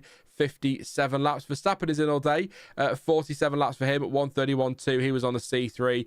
Jack Doohan, he's done for the week as well. 131.239. 61 laps. Alex Albon, 58 laps. He was on the C2 for that lap, by the way, at 131.444. He's staying in the car for the day. Isaac Hadjar, C3, 131.761, 73 laps. He's changing over with Tsunoda for this afternoon. Alonso, 32.084, 49 laps, C3 tyre. He was supposed to be in the car this afternoon, but took the morning session because Lance Stroll wasn't very well, but he will be in this afternoon, Lance Stroll. So that's Alonso finished for the week. Bortoletto is also finished for the week on a 132.147, fastest time on a C3 tyre, 35 laps, and Ollie Behrman, 59 laps today, a 132.361 C3 tyre for him for his fastest time he's done. So just again, Verstappen and Sainz are back. Verstappen and Albon are back this afternoon because Sainz and Lawson did all day yesterday. Everybody else is swapping over. We will have 18 runners because Stroll will be racing, or will be out this afternoon, not racing. But we'll be out this afternoon. Yes, so they are your drivers. In terms of where we are, in terms of pace, Leclerc 30.8 we're quite a way off last year's times, actually, to be fair, at the moment. 30.3 was the fastest on day 3 last year, and that was on the C4 tyre, just for reference. Fastest overall, 29.9, but we've already gone under that this week anyway, so I would be very surprised if we're not heading towards a 28 flat or a high 127 by the end of today. Anything quicker than that, and it could be quite a special lap. So depends on who does what with tyres. If Ferrari and Williams do go and use those C5s or C6s, they might put in a headline time, but it's one of those things where you could put in a headline time, but we'd all know it's because you're on those tyres. Although I'm not convinced, to be fair, a C6 tyre is going to last a whole lap at pace in Bahrain. So C5 might, probably won't, but C6 I'm almost certain won't. Super quickly as well, please do drop a like. We are 164 likes at the moment. We're getting towards 200, so please do drop a like. Really appreciate the support. It helps the stream in the algorithm and the channel in the algorithm, because it's all about algorithms these days. And please do subscribe if you are new as well. Lots of content to come this year, including, if you're into your live streams, race and qualifying and sprint watch-alongs for the whole season this year. Yeah, thank you very much for your support today. Thank you very much for your support over this week. It's been pretty awesome, and it's been great fun chatting to you all. But we're here, or I'm here all the way to 4. John's with me for another hour and a bit, an hour and 20 minutes, and then we've got Matt Summerfield on at 12:30 until 2, and then Sam, who is on because I'm desperate to introduce you to him, because he's been doing shorts on the channel, and you can now tell him off for his terrible emoji game, is on from 2 till 4 with me. So that is going to be an interesting one. I don't know when Sam started watching F1, actually, but I think it's relatively recently, so it'll be nice to have a newer fan's perspective on things, like testing and some of the stuff in F1, because we're oldies, aren't we, Jonty? So back in my day, we're just grumpy. Grumpy all the time. What are the as us and others have been saying for 8 years, the Statler and Waldorf. Yep, that's exactly what I was going to say. Yeah, which is fine. Yeah, I'm happy with that. I'm happy with that. I tried to think of a joke from Muppets Christmas Carol I could throw in that they've done, but I can't. I just can't. My brain's gone. It's given up.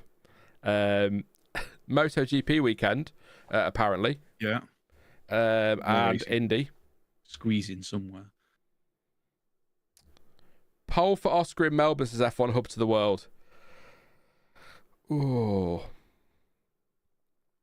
Hey, if McLaren are the quickest, why not? I think that lad's a talent, a real talent. I think he's going to be quite special. But if... McLaren are right behind Norris all the time. He may have to go somewhere else to show us that, but he's got world champion potential, but still early days, I guess, in his career, isn't it? And he's still young.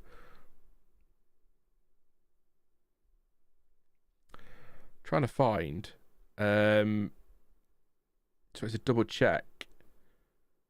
Something. Yeah, no, I had in my head for some reason that Leclerc was in all day, but he's not, is he? Because Hamilton, it is Hamilton this afternoon. There we go. Sorry, I just checked that for some reason. My brain was having a moment. How did Ferrari's long run pace look today? Good question. Yeah, Where's the lap times? Graph earlier when they 0.5 off McLaren. Yeah, there was over half a second off yesterday. But Leclerc, I need to just take those times out. 36.5, 36.2, 5, 8, 8, 9, 8, 8, 37.9, 35.6, 35.5, 35.5. What was Norris doing? Ooh, so that was Leclerc on the C3s, Norris on the harder compound, 32, 0, 34, 3, 33, 2, 2, 2, 4, 35, 4, 33, 6. So different tyre compounds, but Norris quicker there. And on the medium C3s, Norris's were all over the place because he was in and out of the pit, so that's not really going to help us. But based on those times, Norris, again, quicker on race pace for McLaren, and on a compound, well, a compound harder, I suppose, in some ways he would be. But yeah, that's actually worse than yesterday for Ferrari, I would argue. Versus McLaren, I mean. It might not be worse in terms of overall, but versus McLaren, not great, but yeah. Red Raven asking any info about the glass. It's like, haven't Planet Sport got someone at Bahrain that you can message and probe for information?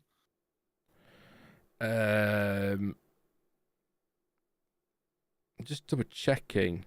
Nothing in the group chat about it, which is surprising. I'll just check and see what's going on. But yeah, no, it is. I'm surprised we've not had anything from the FIA. They like to put a statement out for no reason, so it'd be nice to have one for an actual reason. Nothing at the moment. No, nothing at all. How strange. It must it must have been lent on or knocked from inside or something. But I suppose it was cleaned up pretty quickly, so maybe the FIA just not too fussed about it. But it'd be nice to know. We don't need to know, but it'd be nice to know, wouldn't it, what happened? So we can laugh at it. That's the only reason. Was Lando best time his first lap, says JD Prince. I can tell you in a sec. What did he do? 30.9. No, not by a long way. Well, no. It was his... Why is that there? That doesn't make sense. 1, 2, 3, 4, 5, 6, 7, 8, 9, 10, 11, 12, 13, 14, about his 22nd lap, but that includes several trips through the pit lane on other laps, and only a few others that are anywhere near the pace. So in terms of a push lap, I guess, if you want to call it a push lap, maybe his third or fourth lap, but about his 20 odd overall. Yeah, so not bang on his first lap, no, but I'm looking forward to this afternoon, see what the afternoon lot have got for us.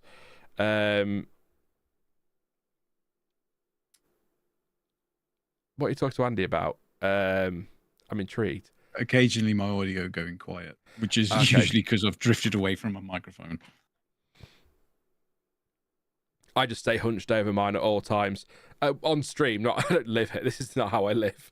Just sat here all the time. Yeah, but I'm older and more decrepit, so I can't just sit in one position very long. McLaren is quick, but if Lewis gets dialed into the car, he should be unstoppable again, says Chris. And JD says, okay, thanks, guys. No problem at all. No problem at all. I'll always try and answer the question, and if I can't, I'll be quick to tell you. Yeah. We've got lots of data here, but even in testing, you don't get everything that you might need on those. But you might hear me counting sometimes like that because I have to work it out. But that's also brain rot. Papaya rules going to sink McLaren as F1 hub it to the world. Well, that's the thing, isn't it? They may have to make a decision quite quickly.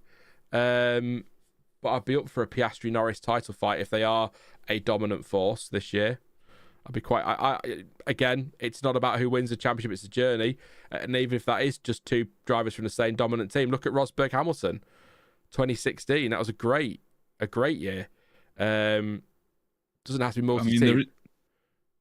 There is something to that, because yeah, I know a lot don't like it being said, but it's true. The whole nicely papaya family rules thing last year cost them the double. Yeah. Just a simple, tough, you do as you're told, team order, and they take both with 3 or 4 races to go.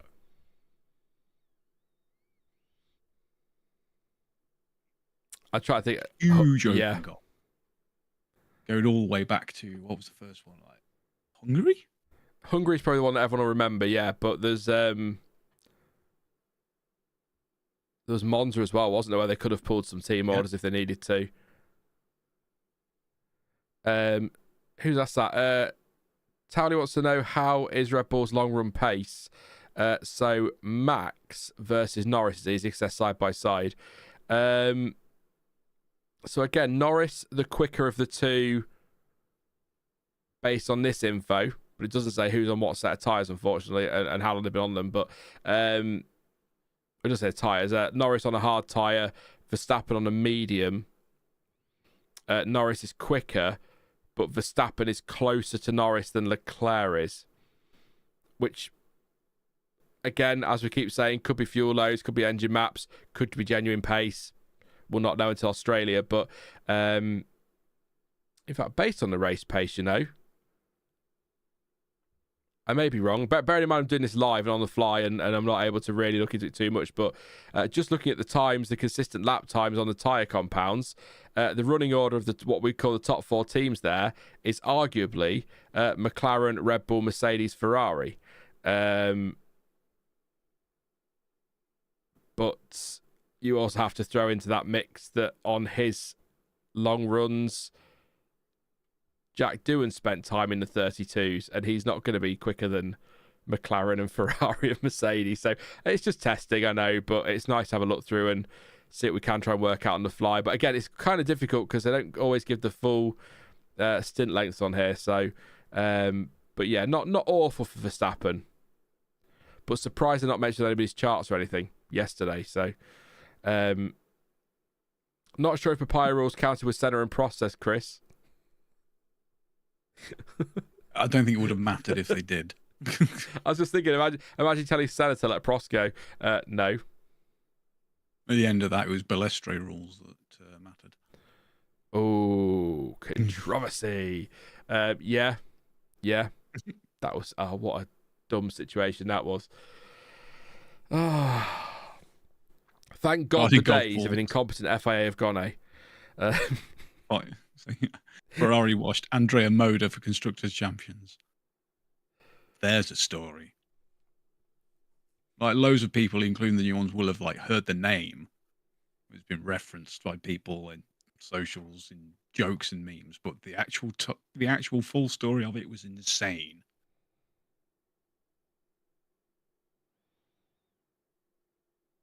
I'm trying to think. I'm sure I know this. I'm sure you've even told me before. I'm just trying to think. It's the one that's got all sorts of potential money laundering and links to organised crime and God knows what. Dodgy company. Yeah. I'm with you. Yeah. Kevin says that's one of the fun. That's one of the fun things about motor racing. You can find so many crazy stories. Oh, there's loads. Even just in F1 itself. I mean, some of the bonkers stuff that's gone on over the years. Singapore. But yeah, I'm going to say it because I say it every year. I say it every stream. Why not? It still baffles me, and he did nothing wrong, but it still baffles me that counts for Alonso as a win. He didn't do anything wrong, but the only reason he was there is because his team fixed the race. I know it was used to kind of we'll protect you if you tell us everything you know, and it turned out he knew nothing, allegedly. And and he's still got to keep the win. But I know he didn't do anything wrong. He didn't sort all that out, but he was only there because of the crash and the fixing. So weird. But I guess because this is Massa's argument, isn't it? Because it all came out so late, there was nothing they could do about it. So if they go back and take that off Alonso, Massa wins the championship. Does he? I think he does, doesn't he? Because he'd be in the... No, but Lewis moves up a place. So where's the result? Here we go. I have a feeling that it gives Massa the title, but...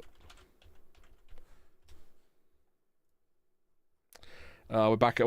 this is it. Lunch hour, Wikipedia, rabbit hole again. So Hamilton was third, so he'd get 2 points. Doesn't change anything, does it? For the title.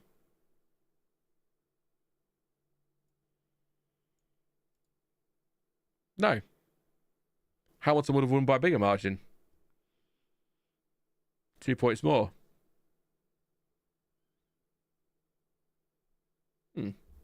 Yeah, so you could strip him of that win. Or just... Oh, yeah, if they call, that's it. If they call the race off as a whole, if they null and void the race, then Massa wins the championship. That's it.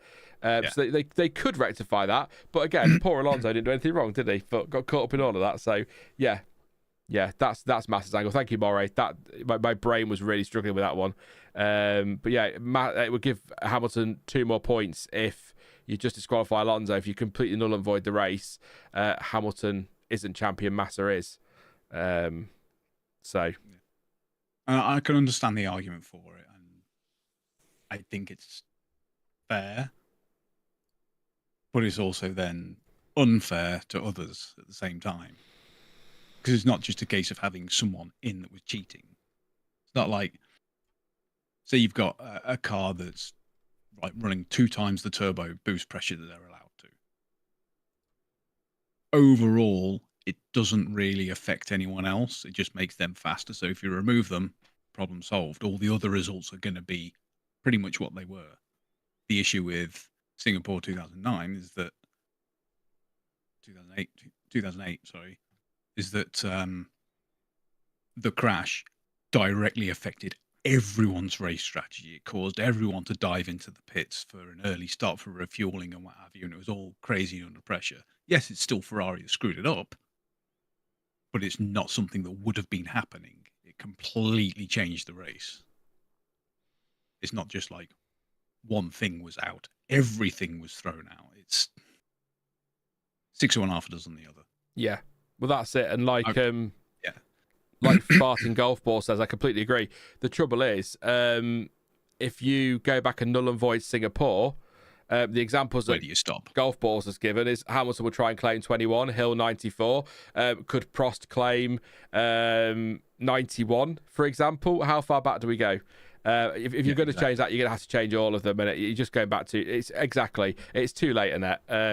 I suspect Massa's just trying to make a point, but wants to make clear that he's not giving up without a fight. So it is way too late now. Also, the other problem, John T, I think the CPB wanted to talk about this, so there you go, CPB. We're finally doing it. I think you've been asked for like a year. But the other argument, of course, is that this is based on something Bernie said. And what Bernie effectively said is between him and Max Mosley. And the problem is the only person who can corroborate whether that story is true or not is Max Mosley, and he's dead. He's dead. So there's absolutely no way you can. There's just nothing. There's nothing will come of it. Nothing can come of it. There's nobody. You know, Bernie likes to stir the pot as well. He may have been telling the truth. He may have just been trying to cause trouble. Either way, the only person who can confirm that is Max Mosley, and he's no longer here. So it's kind of done. And it is perfectly reasonable to think that it can be Bernie just effectively saying, "Please talk to me. I'm still relevant, honest." Well, what's his latest one? He did one the other week about how he doesn't understand how Lewis Hamilton dresses the way he does with the money he's got, and why does he bother with this? And it's like, Bernie, shut the fuck up. I get so it's one of the things. I'm not a Lewis Hamilton defender, but when I see people online going, "What the fuck is he wearing?" I'm like, whatever the fuck he likes, does it matter? It just doesn't matter, does it? You might not like what he's wearing. He does. Leave it. It just does not make any difference. And Bernie Eccleston. Oh dear. And as others have said, it would set that precedent. Where do you stop it? I mean, you talk about 94. It's not about the contact or anything. It's about 94 and 95, arguably, that we have Benetton engineers who have actually gone on record in interviews saying, "Yeah, we had traction control." Yeah. Other people have done lots of investigation, and it is, until it's pointed out, you don't really pay attention and notice. But when you do finally look for it, every single race you've got every car on the grid with clouds of smoke at the start, except the Benettons. They're never wheel spinning off the line. It's completely obvious, which is completely illegal. And their engineers years later have gone on saying, yeah, we absolutely had figured out a way to get undetectable traction control.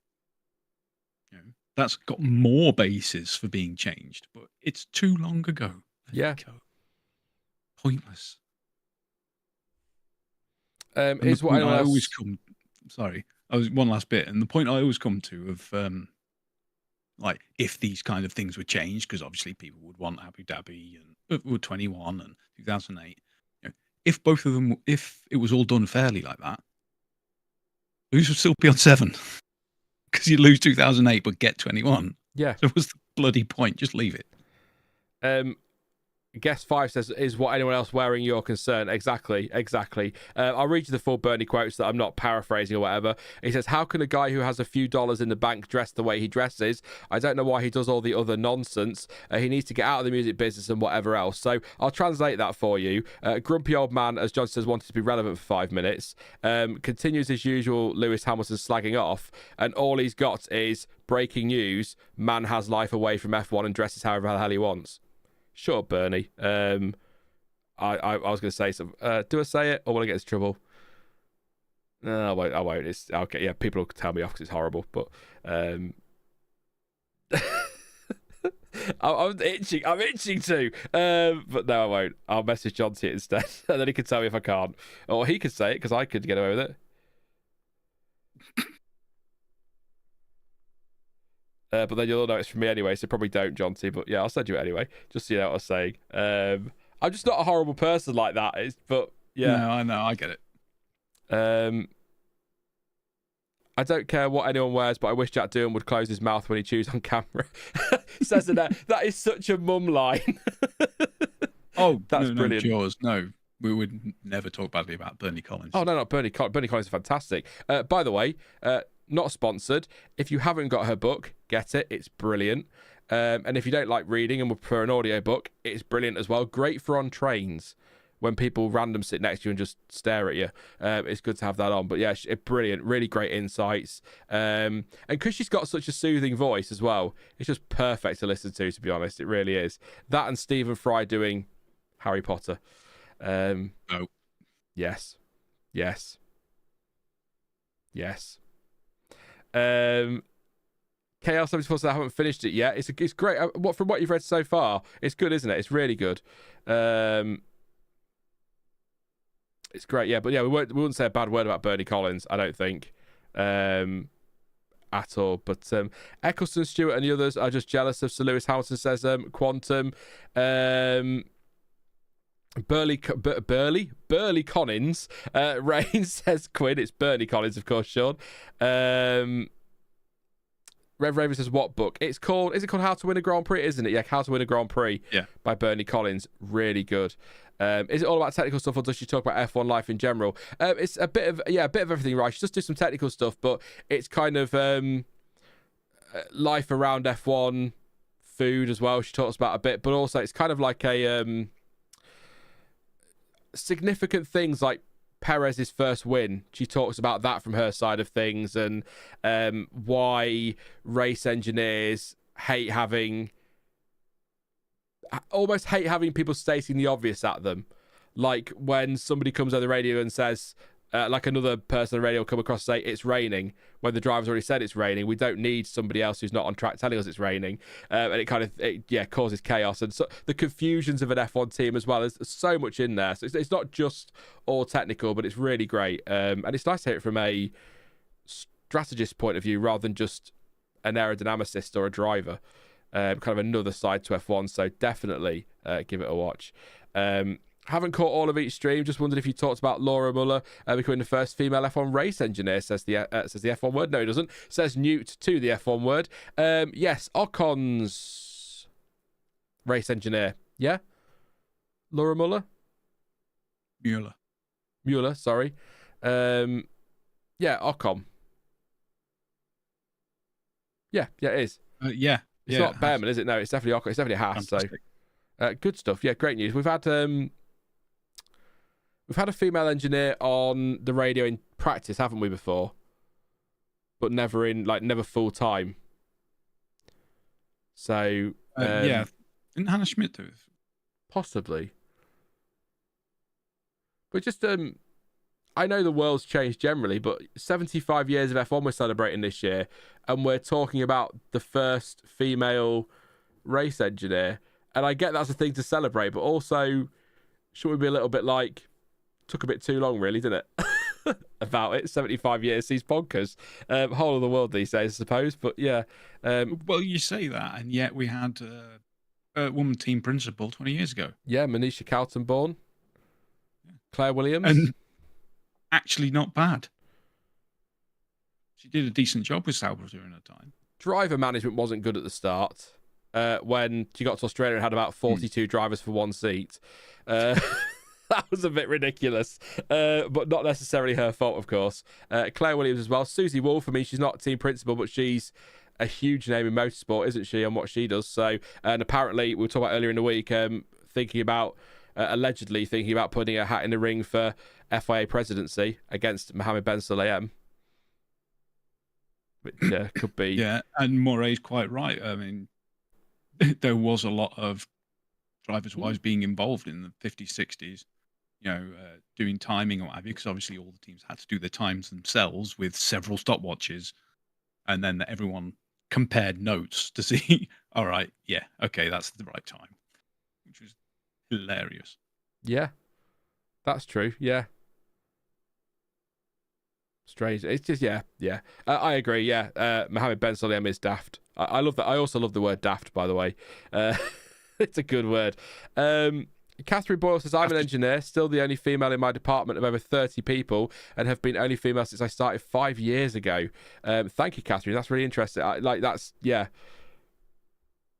bonkers. It's just bonkers to me. I don't know. I mean, I live on a different planet to everybody else, but I paid to watch this interview and watch the producer's panic lol. What's that one for? What interview?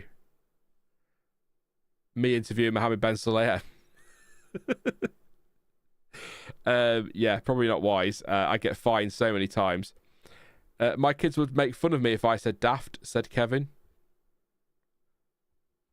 See, to people of our age, daft is a great word, because all sort of British people know that we're actually calling that if it's aimed at someone young or what have you, or a close friend or something, it's just generally, oh, you're being a bit silly. But in a public forum like this, it's an actual dire insult, because it's a convenient word we can get away with without resorting to expletives. Two meanings. Daft. Yeah. Well, no, wasn't that a band, says Red Raven, Daft Punk. Yes. Isn't the old saying, he's a daft C word? Oh, daft all sorts. You put anything at the end of daft.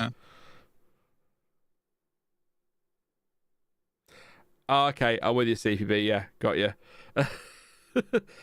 What would your odds be on Susie Wolf becoming FIA president? You think that she has the corporate backing? That's the trouble, isn't it? The backing to do it, to get the votes. Also, again, we've talked about this already, but the potential accusations of a conflict of interest as well might be too much. But then I'll flip that over and say Jean Todt was FIA president and was Ferrari team principal for a long time.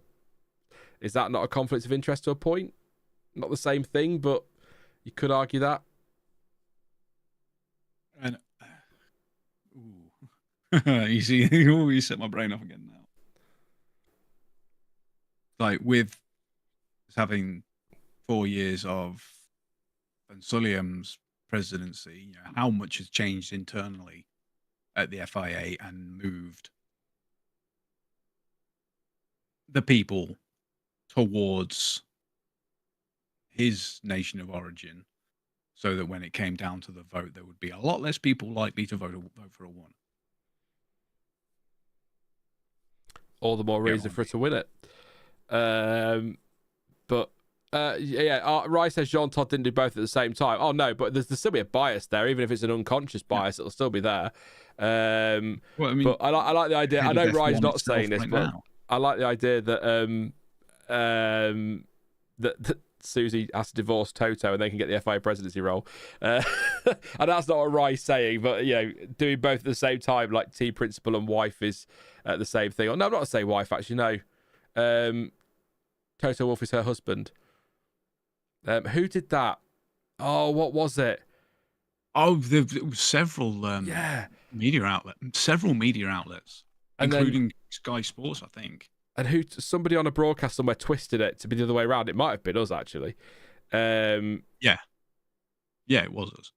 Because we sort of kicked off about it, because it was like, because there was probably a good half dozen of the big media outlets all reporting the whole thing as Toto Wolff's wife. It's like, hello? One, she has a name. Two, she has made her own name within motorsport without any fucking help from him. It's like, Jesus. Was it Bottas's girlfriend as well? I think was another one that got that kind of treatment, was Bottas's girlfriend, rather than, I can't remember, like ice skating champion or whatever she did. I can't remember, but like being Bottas's wife is bigger than any achievement she's ever had. I mean, being Bottas's wife would be quite cool, I imagine, but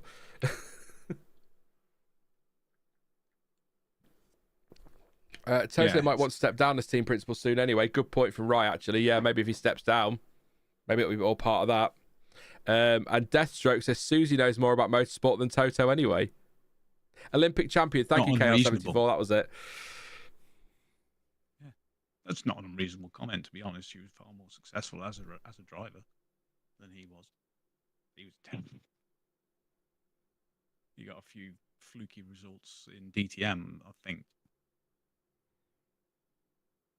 Although saying that, he can be happy in the knowledge that he's better than Horner was. Yeah. Horner's driving career is just laughable. I go put the kettle on. Yeah, I was just gonna say it reminds me of the that comment reminds me of can you remember the grid walk when Christian Horner said it's a shame, Martin, you're too old to race one of these cars, and Martin went, it's a shame you were never good enough to get into F1. Yeah. It's like, yes, Martin. FIA president is not just for F1 or Formula One racing. There are far more different motorsports around the world that also need to be managed, but I think she would be better than the current regime. Is that supposed to be? I don't know, but yeah. That's true. It's not just about F1, but I know that people will see it as a conflict of interest because Toto Wolff F1. I don't know why. I'm pretty sure people are able to be professional enough without a conflict of interest there. It was Olympic champion. Yeah, thank you everyone for reminding me of that one. Bottas's ex-wife, actually. It was sort of Valtteri Bottas's wife rather than Olympic champion, which was ridiculous. James Vowles reminds me of a young Ross Brawn. I think James Vowles did a great job at Williams and just is doing a cracking job in general. I don't mind Toto. At least he's not talking about Lewis Hamilton in Ferrari like everyone else, says Amarim. That's true. We've tried to stay off that a bit, not because of any dislike of Hamilton, but also one by Ferrari bias. I could talk about them all day, but also we know that apparently the testing coverage is just quite full of it. So we've talked about him a bit. We did on day one. We've talked about him at times throughout and kept you updated, but we'll not go into it too much. Plus, we've all spent all winter talking about it. Now we just want to see what he's going to do in that Ferrari, don't we? So there you go. Kind of proves it does matter, says Kane. What have I missed? Am I missing part? Or it's something I've said and then forgotten what I've said. It's very possible, Kane, that I've just forgotten what I said. It's been a long week. A long 3 days. What are we into now? 19. We're on 23 hours now over the last 3 days. So nearly 24 hours. That's a whole day. A whole day. Guest 5 says, wait, Hamilton moved to Ferrari? What the hell? Exactly. It shocked everybody, hasn't it? So, yeah. His current partner is a pro cyclist and she's Australian. A lot of Bottas' recent personality flourishes are put down to her and his newfound happiness. Yeah, he's very much embraced the meme as well, hasn't he? Very much embraced being an honorary Australian, which is good fun. Felicity says, no, raisin as in shriveled grape. I'm with you. Sorry, I thought it said raisin. I'm just, yeah. It'll come to me. Is McLaren really that strong? Says Esteban. Yes and no. I think McLaren are the favourites. I've said this a couple of times to those who have been already, so apologies, but people come in and out all the time, so I'll answer them again. But I think they are the quickest from what we've seen, but I don't believe half a second quicker. I can't. I mean, it is a 99% or whatever new car, so maybe, but I'd be very surprised if they have that level of margin over everybody else this season. But I think they will get in Australia as the favourites. As for what's behind that, I can't fathom that. You could argue Red Bull today based on Verstappen's pace. You could make an argument for Mercedes. You could make an argument for Ferrari. So let's just all assume Williams are going to be world champions and leave it at that. That's the best way to do it. Thank you, Kane. Just clarifying that. That's fine. The rally guys have just voiced their displeasure. Sorry, MBS. They have indeed. Shout out to everyone who was here during GP2 engine. Yeah, that was good. That was Suzuka. Was it Suzuka? I feel like it was Suzuka because it was like the worst place he could have done it. Honda's home Grand Prix. Let me know what you think. Yeah, Amarim says, what are your thoughts on the reset for next year? I personally think we could do with another few years of these regs. Loved last year. 100% agree, Amarim. We said it yesterday. I'll keep saying it. We changed the regulations way too frequently. Look at what the field coming together has done. Stable regulations. It's given us some great racing. And if we kept these for another year or two, good God, we'd be having a great time. So, yeah, I think 2026, if they want to throw them away now, there probably isn't still time, but I'd go for it because, yeah, save them for a few more years. Everyone remembers GP2 engine, but that wasn't his best one. During all that disastrous Honda period was... can't remember where it was. And he basically parked the car at the end, just at the pit exit. And the team radio was going, try 3 times, Fernando. Try 3 times. He just went, no, I already tried. No, you try yourself. And just walked off. He was just done, wasn't he? With the sport at that point. He was so done. Getting out of the car after it broke down and going and sitting in a deck chair and playing with the TV camera, and that he was just so over it at that point. I'm glad. I think the breakaway for a bit did him the world of good. I think he realised he did still love it, and that's why he came back. And we got a much happier Fernando. The deck chair was 2 years in a row at Brazil. Yeah. The first one he just lounged on the deck chair, and the next one he went, "Oh, can I have a go at your camera?" He was terrible. 2 years in a row at Brazil tells you all you need to know about Honda, doesn't it? It really does. But the bits when he actually operated the camera, it was shaking everywhere. Awful. You couldn't see a thing. It was out of focus. It was hilarious. Red Raven, I assume quoting Fernando Alonso, how does the car feel? Very good, much slower than before. Yeah, probably. Deck chair was Brazil, yeah. And Kevin said, did Jonty go to make noodles? Now, Kevin, for some reason, Jonty, has been obsessed with Stuart's intake all week, what he's eating and drinking. So he's probably just checking on what you're eating and drinking. No, I had a Belvita breakfast bake before we started. And then I've just been on coffee. That's a man of culture. A Belvita breakfast biscuit, even they're nice. The jam and yogurt ones. You'll disagree, I'm sure, but oh no, I've got the soft nice. baked ones. Okay. A bit of a random. Are you a big breakfast eater? I get people get annoyed at me when I'm a big lad, as you can see. There's no denying that. No point trying to hide it. I'm on camera now. But I very much eat very little all day, and then in the evening I just eat everything. which is like the worst time to do it. I don't tend to do breakfast. If I do it, it'll be something like you say, a breakfast biscuit or something like that. Never really asked with it. I don't have breakfast much. I have lunch and dinner and just bits in between. Yeah.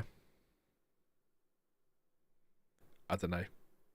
Nescafe coffee and a bagel, says Tony. Ooh, no, not Nescafe. Yeah. Breakfast is very important, says Mr. I feel like I'm going to get told off now. Breakfast is the most important meal of the day. But bagels, good choice. Bagels are great. Best bagels? Oh. Toppings wise? Toppings wise? Awesome. Yep. Any cream cheese, to be fair. Any cream cheese. Daniel Philpott doesn't have breakfast. I gave him his full name. He said just Philpott today. There you go. I must like you today. Nothing having leftover Chinese for lunch, says Andy. That sounds good. Tony likes a plain bagel. Annette wants to... I'm assuming Annette wants to know what Boursin is. Wow. It's... Annette. It's a brand name of what you would probably name the cheese roulade or roule. Yeah. Which is just a soft cream cheese with a lot of chives, maybe a bit of garlic and onion. It's nice. It's really nice. Really good. Yeah. And I'm hungry. What my partner does, though, when we have a bacon cheese pasta bake, she'll stir a spoon of that in with the sauce as well. Jovot Wars. Elder millennials don't have time for breakfast. We have to be out early hunting avocados. It's funny because it's not true, but yeah, I get it. I do like an avocado. You're not a millennial, though, are you, John T? I am an older millennial. No, I'm not. I suppose technically I class as Gen X. Boomer. No. Best generation. Is millennials, yes. No, there's a comedian I watch that everyone should watch because he's awesome, called John Robertson, or Robotron. And in one of his comedy bits, he loves us people born in the 80s because we're the first generation to achieve absolutely nothing. That's why we're also into video games and nerdy stuff. CPB hates those terms. They're so dumb and Reddity. Oh, yeah. I don't get the generation thing. I guess it's a way to separate people out, but why do we need to separate people out? Let's just all agree we're all arseholes and just get on with it. There's no point doing it any other way. So, and that what's not a breakfast biscuit is. So it's like you get all sorts of flavours. It's two thin biscuits, and then in between there'll be sandwich like jam and yogurt, or John T has a bake, don't you? Like the soft bakes and all sorts. Yeah, it's not as thrilling as it sounds. I can promise you that. It's literally just breakfast cereal in a different form. Yeah. So Red Raven's off to work. Okay, before I go, I love that. Red Raven's off to work, and then I get back to his next comment. Before I go, I would like to point out that one of you is called similar to the wrestler Shawn Michaels, and the other one looks kind of like him until later. Goodbye. Well, Johnson's got long hair, you see. I have no hair. He has stolen my hair. Johnson's stolen my hair. Yeah. Can I please get a recap of anything significant that happened? Just tuning in now, asked Mattia. Absolutely. Thank you for getting us back on track. Yeah, so significant. Norris had a moment, didn't he? He went straight on at turn 4, had to reverse to get back on track. About 5 times. Wobble. Yeah, several times. Good point, yeah. Charles Leclerc, who just loves going off at turn 13, has been going off at turn 13 quite a bit. We had a bizarre moment. We had a red flag, because we think, we've got no confirmation on it, but effectively the glass in the race control box smashed all over the track, and it looks as though it's been lent on or smashed from the inside. We did speculate maybe a stone had flicked up and smashed it. It was really exciting, I can assure you. And it was glass all over the track, so they had to red flag the session, so no confirmation on what that was yet, but that was quite an interesting moment in the day. Leclerc has got the fastest time at the moment of 30.8 from Antonelli, 700ths behind, with Lando Norris in third place. Haas very much focused on long runs again today by the look of it, although not as many laps as Hadjar has done the most on 76. Fastest through the speed trap, if you're interested, 320 kilometers an hour, is Gabriel Bortoleto, and fewest laps today is also Gabriel Bortoleto on 38 so far. So trying to think if anything more substantial happened than a few wobbles. Johnny Barrio pointed out that Behrman's engine cover decided it didn't want to be one anymore. Yeah, that came loose and broke, didn't it? Some debris on the side of the track there for that. But yeah, nothing significant in terms of accidents or failures or anything like that. But it felt very much this morning, more so than it has earlier in the week, actually, that today was about long runs this morning. So that's... We are hoping for the quicker runs this afternoon. Hoping. Which 2 teams can do because no one else has got any soft tyres. Yeah. Well, yeah. If we end up with Williams top of the timesheets on a C6 somehow, then yeah. Yeah, the wide one was a weird... The one I was thinking of for Norris was he got a wobble on, didn't he? On the turn into turn 4, or half around the corner, actually, and then kind of just sort of bailed out, went straight on, and then had to reverse out to do one go through the gravel. So, yeah, that was pretty much it, really. It's not been a thriller, but then that's testing for you. It's always a thriller. Lumin Lover says Hamilton's not good. Hamilton's out this afternoon. He wasn't in the car this morning. Just to confirm that, Verstappen and Albon are the only 2 who will carry over into the afternoon. Everybody else is swapping out. So this afternoon we will have Gasly, Stroll, Tsunoda, Hulkenberg, Ocon, Hamilton, Russell, and Piastri. All the others are taking a break except for, like I say, Verstappen and Albon. So there we go. And KL74 Haas did run Inters yesterday. Ocon did 3 laps. He did 3 whole laps on the Inters. And that was it. It was thrilling. It was very exciting. Again, yeah. There is such a thing as Xennial, but what spawned this discussion? Yeah. I can't even remember what spawned the discussion. It was only like 10 minutes ago and it's gone already. Something with cheese is in my mind, and bagels. Avocados, that was it. It was a great comment that made us laugh. Yeah, that was it. Millennials out hunting avocados.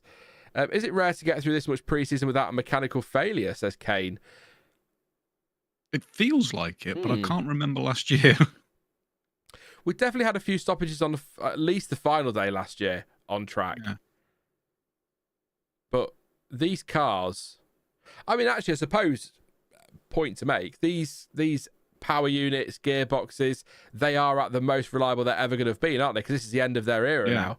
So they're at their most reliable. The cars in general are at their most reliable, because they're at the end of their generation as well. So, yeah, that's true. We had the mechanical failure, the lights, and of course the smashing of the box. That was, I guess you could say, mechanical failures. Well, isn't that another thing that's happened for this year? I mean, they dropped the gearbox restrictions because they've just been also reliable. It's kind of pointless even having it. Yeah, but... I read something about that. Yeah, but at the same time, like, fine, but you've taken the regulation out because we don't need it, but we could have just left it. I mean, don't need to remove it because it's useless. Because now, in theory, teams could take the absolute piss with that. I don't. They won't because of money and all that business, but they could take the mickey with it now, and then they'll just reintroduce it for next year. Let's just leave it in. It's fine. But yeah, no. If you didn't know, basically, and they won't, but teams can use as many gearboxes as they want this year. Because that reg has been removed, unless we misunderstood the wording. Actually, John, before the session gets started again, what were your thoughts on the proposed Monaco, or the actual Monaco rule change, the 2 mandatory stops? Do you agree that it needs to be all 3 compounds, like Stuart and I've said? Yeah, absolutely. It's another classic case of the FIA almost getting it. It's close. And then missing the simple and obvious solution. It's like, don't make it 2 mandatory stops and leave it at that. Just all 3 compounds. It is literally that simple. And you'll get probably,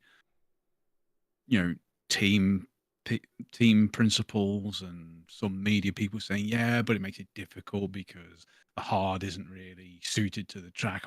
Tough. Everyone's got the same. And it's a challenge to see who handles it best. When it's something that everyone's got to deal with, it's still fair. It's still a challenge. I don't see any reason to just not bother. I agree. I don't understand why we've done it, but I'm just trying to check here, trying to find out what went on with this glass. And I agree with Warner's End saying they should have to run on 3 compounds at every race. They really should.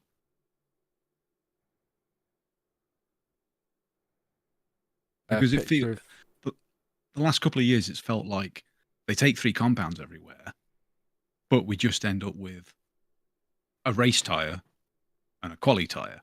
Yeah. And the other one's just not used. Sometimes it's the soft, sometimes it's the hard. There's always one that's just kind of the throwaway that they drive around in practice for a bit.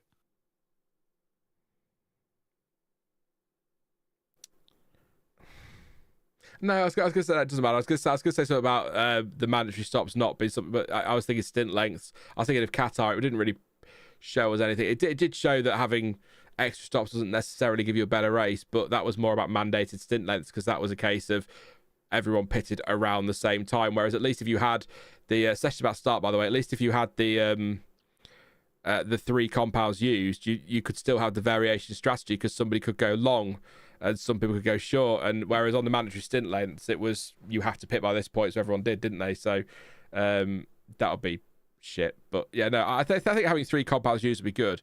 But then I also think there's and I know why they've done it, and I totally get why they've done it. I also think there's an argument now that we are very much very, very post-pandemic. I still think there's an argument to bring back teams being able to make their own tyre selections ahead of a weekend because that also added something to strategy. Who's bought the most softs? Who's bought the most hards? What are they going to do with those in the race? Can they use those in quali? I liked that aspect of it. I understand from a cost point of view, logistical point of view, it's easy just to say this is what you're getting every weekend. But I think it removed an element of strategy that would have been quite cool to keep. So, again, it makes sense what Pirelli have done and the FIA with that mandating the tyre allocation, but it was nice to have drivers picking things, or teams really. It wasn't drivers, was it? But making those calls. Lucky red flag now has the potential to generate interest in Monaco result even for non-top teams, says Navi Pants. Yeah. These Pioneers you missed one out. I've got a mini disc player. A mini disc player. Yes. Yeah. He was just saying us Gen Xers were lucky to have life with records, tapes, CD, MP3s, and now streaming. Yeah. Well, I've got a mini disc player as well. And there was something else. I think I've got an ADAT in the loft.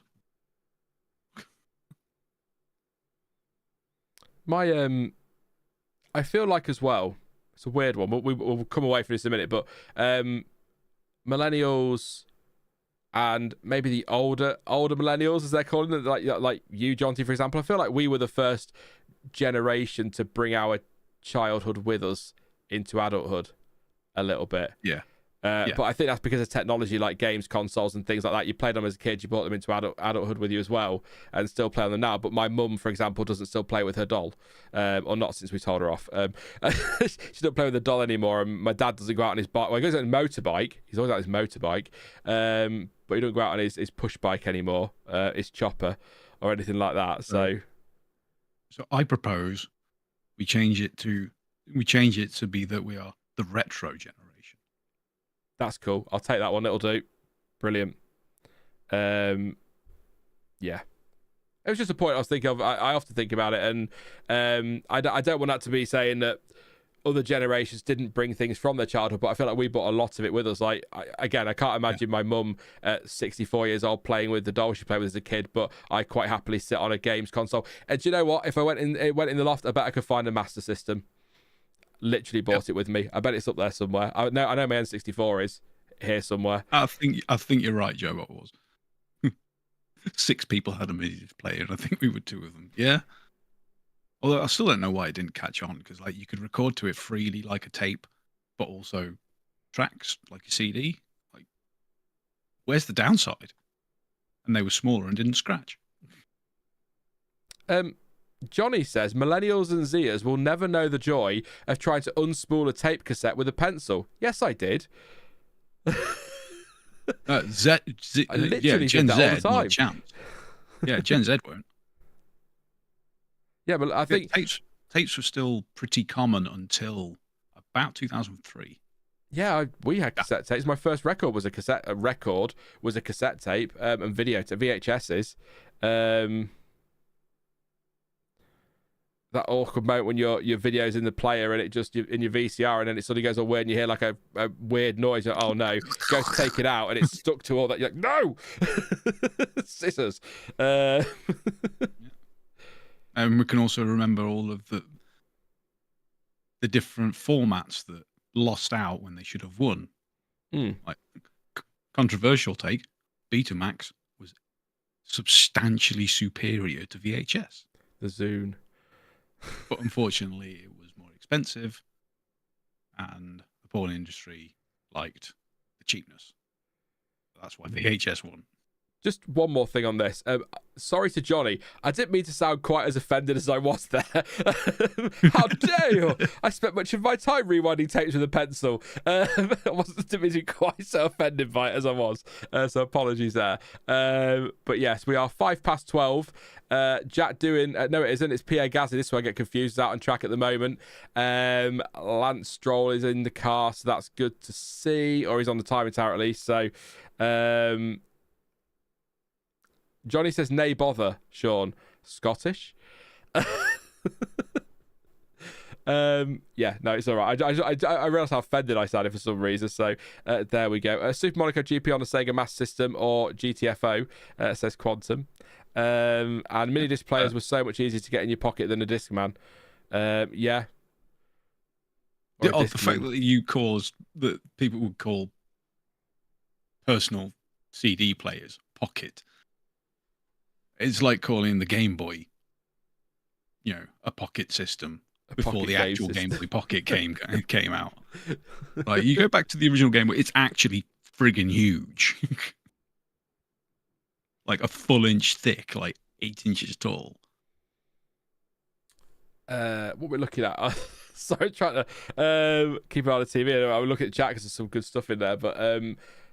Cars, yes. So Gasly's out there. Ocon, not much of that. Ocon and Gasly, former teammates now, of course. They are out there on track. There's 2 kids there looking very excited about the fact they're watching testing. Bless them. Good to see. But yeah, Ocon, 3 laps already. Gasly's actually got 3 on as well. So they went straight out. Both on the C3s, I believe. Wait till they come past again. But we'll see if they do a quick lap early on or whether they're just going to do some early laps and then off you go. I forgot what, Annie? Oh, God. Super 8. Yeah, because there's an actual handheld video camera behind me. Old one. And who said it? Kane saying, I have Shaun of the Dead on UMD. Yeah. The dumbest name for a media type ever. Universal Media Disc. That only plays on one system.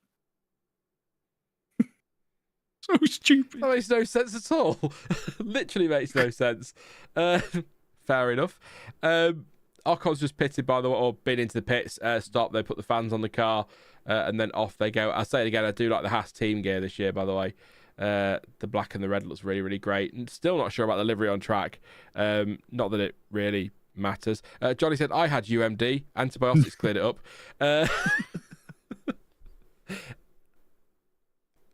Yeah, I tried to keep an eye on the track and move on to the track stuff, but yeah, but there's only Gasly out there, it's and difficult. Ocon again now, and they're not really going very quick either. Gasly does a personal best 32.5, 2 tenths off Behrman's time for this morning, and well off the pace of the fastest time. So not a lot to say at the moment. But word is Isaac Hadjar with RB radio comms would make Yuki blush. Yeah, that's gonna be fun.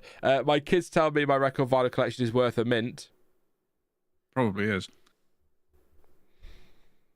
Modesty, Verstappen is in for the afternoon session. Yes, he is. Lawson did the morning. No, Verstappen's in all day. Sorry, that was yesterday. Oh no, he's in all day, isn't he? Yeah, Yeah, Verstappen's in all yeah. day. Lawson did all day yesterday. Lawson, yeah, they changed on Monday. We got a red flag. Who's lent on a window? Not another shedding gas, is it? We do have a red flag here, which great starts the session. Is that the floodlights aren't on? Or would it be a bit early for the floodlights?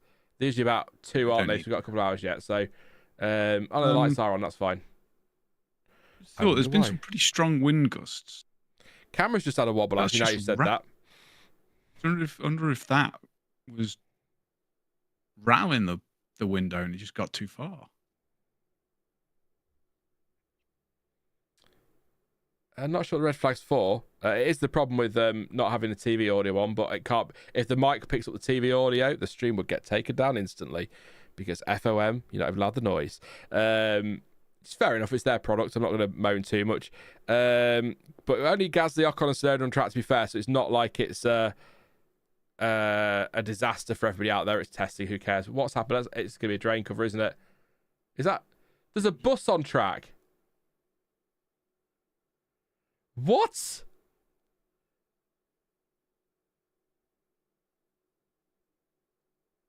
My jaw is on the floor. There was a bus driving into the runoff area. What the ever-loving... I've heard of paddock access. That's ridiculous.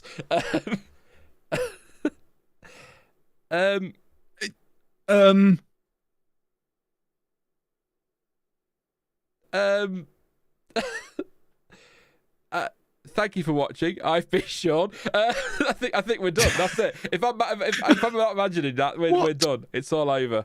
It was a bus. What the hell? A bus.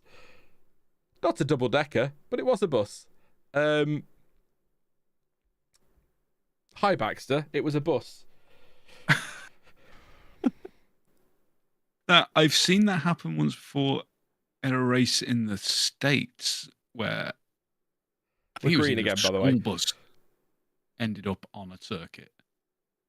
Can't remember which circuit. Oh, we're not quite green. We're nearly green. Track is clear, but yeah. That's ridiculous. I've never seen that in F1. I was looking, because they went to that shot on the run to turn 10, I was looking at the drain cover. I was like, I bet it's a drain cover. And then I was like, that's a bus. What the hell? Guest 5 says, no wonder my bus was late this morning. Yeah, that well, it's obviously gone because the track is clear. We're about to go green again. Yes, you can have a treat, Baxter, because you came upstairs. Well done. I'm not sure what happened there, but there you go. Touring Bus Championship test season, didn't you know? Says ready. Yeah, exactly. I bet the bus driver is better driver than Stroll, says Modesty. We didn't get stuck in the gravel, so I mean, that's something, isn't it? Wow. Anyway, we are green. If you are just tuning in, we just had a brief red flag for a, well, here's a line I never thought I'd say, a bus on track. Sure. Bearing in mind, we've also had an extra red flag because of a quad bike on track earlier in the session. So what's next? Motorbike? Speedboat? So actually, no, the guys at Planet F1, the team, have just tweeted reasons for red flags during F1 testing this year: regional power cut, smashed glass from the start box, quad bike, and bus on track. Yet not a single engine failure or gearbox problem. Incredible. Absolutely incredible. I love this sport sometimes. We just need a lizard or something, or a dog. Or a deer. Oh dear. Yes, that's why we had the red flag in it, a bus. Yes. Crazy. Anyone else concerned what the Bahrain Grand Prix weekend is going to be like?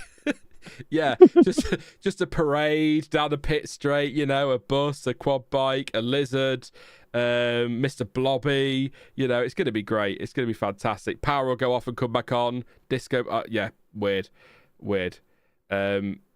Dewar seems like he's holding up as well, says Kevin. He did this yesterday.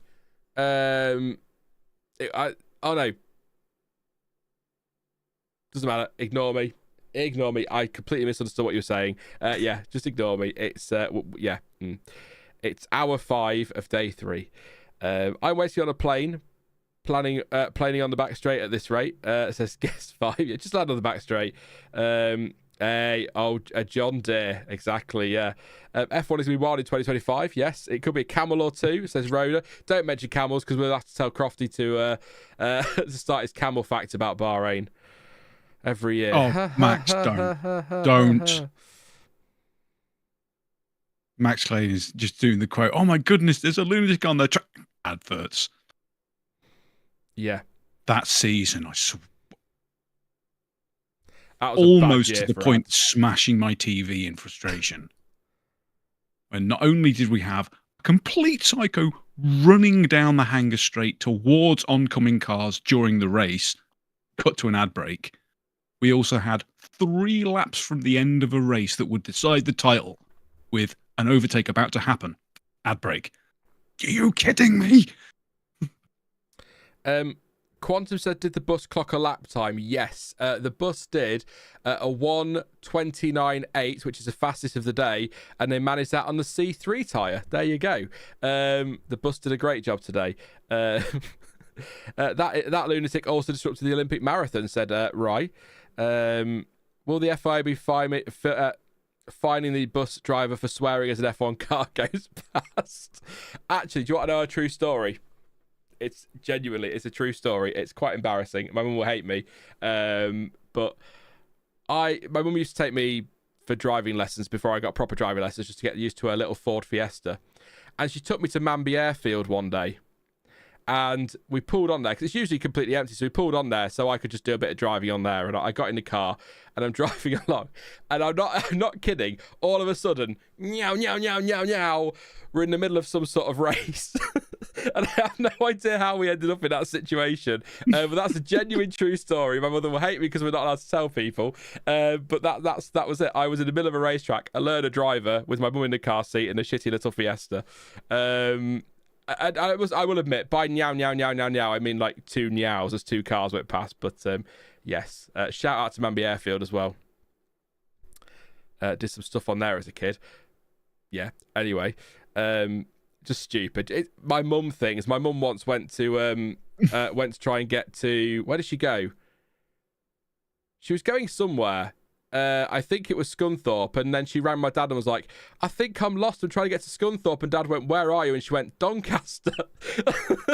Yeah, just a bit. Just a bit lost there. So, yeah, this was the days before GPS. I'm taking the wing guest 5, definitely. Yeah, as Hamilton does a Norris and goes off at turn 4. Back on, though, not quite as dramatic as Norris, to be fair. My mum won't be listening to this, so I won't be in trouble, so it's fine.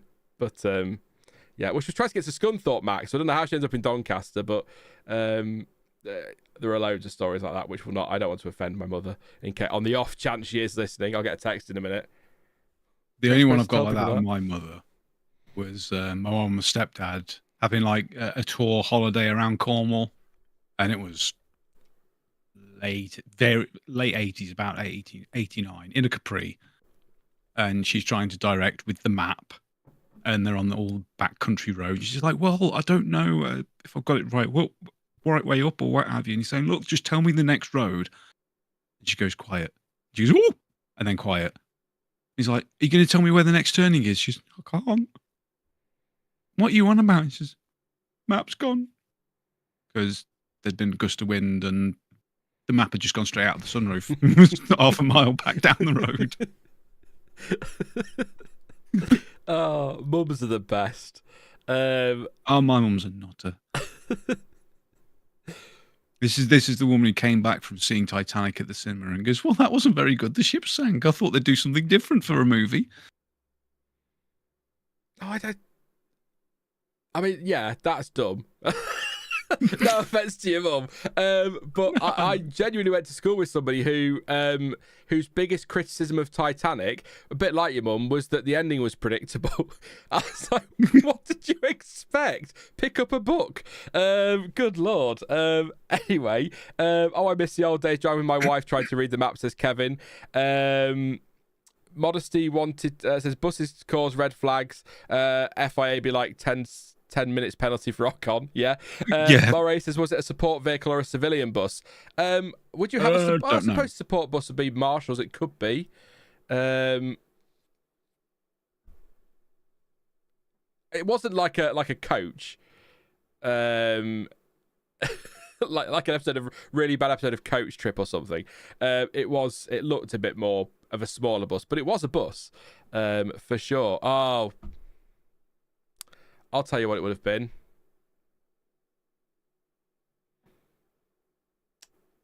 Go on. I wonder, just a thought, if there was a bomb on it and it couldn't go below a certain speed, and they've directed it to the racetrack. It could have been that. See, that would apparently be fine. Yeah. Now, you see, that in that speed situation, that would be fine at certain racetracks, but it's going to be knackered when it gets to turn 10. Yeah, you're doomed. You're doomed. That film is so maybe it'll just stick to the outer loop. Film is so terrible. It really, really is. How dare you? It's a great film. Oh, come on. Because it's brain out ridiculous. But on the same vein as Battleship. Battleship's an awful film, but it's really, really fun. Good fun to watch. Actually, yeah, I probably should have maybe picked a different film, to be fair, Quantum, but I couldn't think of another one of a bus needing to go fast or join a racetrack. It probably wasn't the best one to use for the location. I appreciate that. Johnson set his hair down for the final session. It's getting very loosey-goosey. Johnson set his hair down. I've lost the rest of mine. Losing the plot slowly. The things we've covered today, although as much as I've enjoyed it, John T, nothing is ever going to beat the Irvine rabbit hole we went down yesterday. That was my mad. God. That was. The places we went, the things we saw, the stories we'll tell our children. Not that I intend to have children, but yes, anyway. The fact that it came full circle back to Irvine. Completely by accident. Yeah. Yeah, because it's fun to talk about some of the really bizarre things that have gone on in F1 in the past. Things that, don't really have a chance of happening now. Where you've got like 3 drivers each scoring a third of a point because they all shared the same car. And because there was like 2 people who shared later in some other race in the season, you've got some drivers ending a season on like 1.88 points. Something ridiculous like that. Where are you? You've gone now. Rye said, I was thinking of the Father Ted Speed episode. Oh, Ted, you forgot your brick. It's just so stupid. Father Ted's like one of the greats, absolute greats of sitcom. I'm looking for a response from Ferrari to what McLaren did yesterday, said Esteban. Yes. I definitely am. Absolutely am. So Hamilton goes slowly at the moment. I assume just on a cool down lap. We've seen a lot of quite really slow cool down laps actually, but that is testing for you. So I suppose the afternoon F1 word will be unhinged, says Joe Bot Wars. Yes. I mean, Matt's coming on in a few minutes. Before he comes on, I'll have to lip off and leave you with Jonty for 2 minutes while I have a wee. A yellow flag, sorry. And he can answer a couple of questions while I do that. But I've got to somehow try and pay attention to technical stuff, which is going to be allowed. And for the first time ever, never happened before, I've got to try and bring somebody else into stream on a face cam, which could be an hour of me trying to work out why I can't get it to work. So it could be a lot of fun. So great. Well, if it's just one person coming in and using the same program to chat with you, it should be quite simple because it will appear in the same place on the screen. In theory, capturing the same bit. In theory, that's the key thing. Everything I've read online says that's what will happen.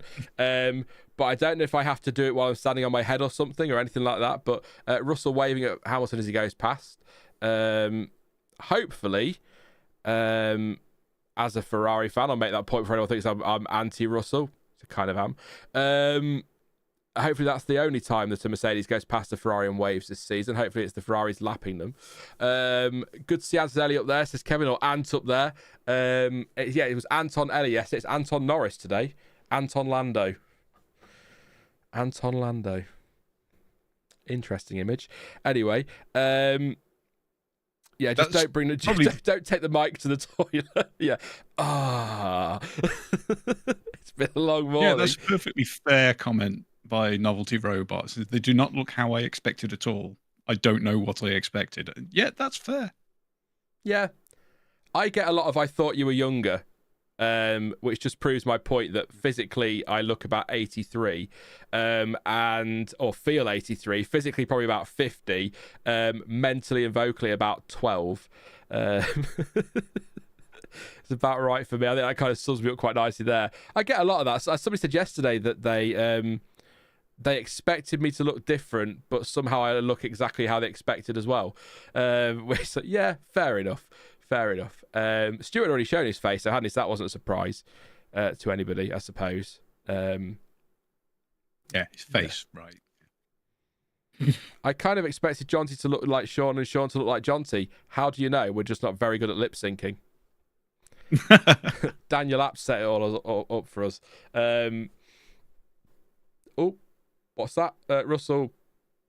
Well, Gasly pulled out in front of Russell in the pit lane. If you could call it pulled out in front of. There was about a car's length between them, but I'm sure George Russell will be straight to the FIA afterwards to complain. Supporting Ferrari is like watching a Netflix series. You should always wait for the next season. Says Modesty. Yeah, I guess. Assuming they don't cancel it. Sorry. Which one are you angry about? Do you want a list? Can I give you mine? And you can tell me if I'm wrong or not. Go on. Santa Clarita Diet. Yes, that was hilarious. They left that on an absolute cliffhanger and never brought it back. And I refuse to rewatch it out of principle, even though it was brilliant. Yeah. I loved that show. It was really funny. It was such a nice, different take on things. Also, Archive 81. Okay. The spooky, weird stuff. That was really good and went nowhere. And now Apple are doing it. They cancelled Constellation, which was great. They better not cancel. Although I said cancel for All Mankind. I think the next one is the last series, isn't it? So that's annoying. There was another one. I don't know if it was Limitless or someone else. I don't know if it was Netflix or someone else, but there was a TV series of Limitless linked in with the film, and it was bloody great. Don't know if anyone has pointed it out, but can we take a moment to remember Eurosport UK? Rip, that's TNT now, isn't it? Or part of TNT. Gasly's gone fastest, 30.657 on the C3 tyre. I don't know why I got so excited. John T, can I leave you for 2 minutes with chat while I just go for a wee and a stretch? Is that all right? Yes, of course. Awesome, mate. I won't be long. Chat can ask various questions. Or say random things that I have to read out. Oh, hang on. There we go. F1 Hub to the World saying fastest time today will be a 28.994. Anyone else want to take a guess, and then we can look afterwards and see who's going to be close?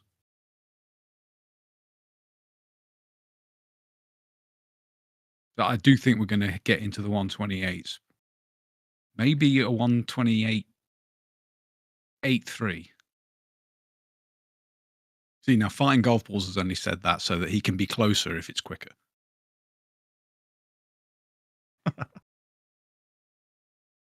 Predictions for mid-season cuts other than Doohan. I don't think it's really sort of set up for anyone else to get the axe mid-season. The only obvious choice other than that would be Lawson, because Red Bull kind of have a habit of doing that. Maybe Hadjar. I don't.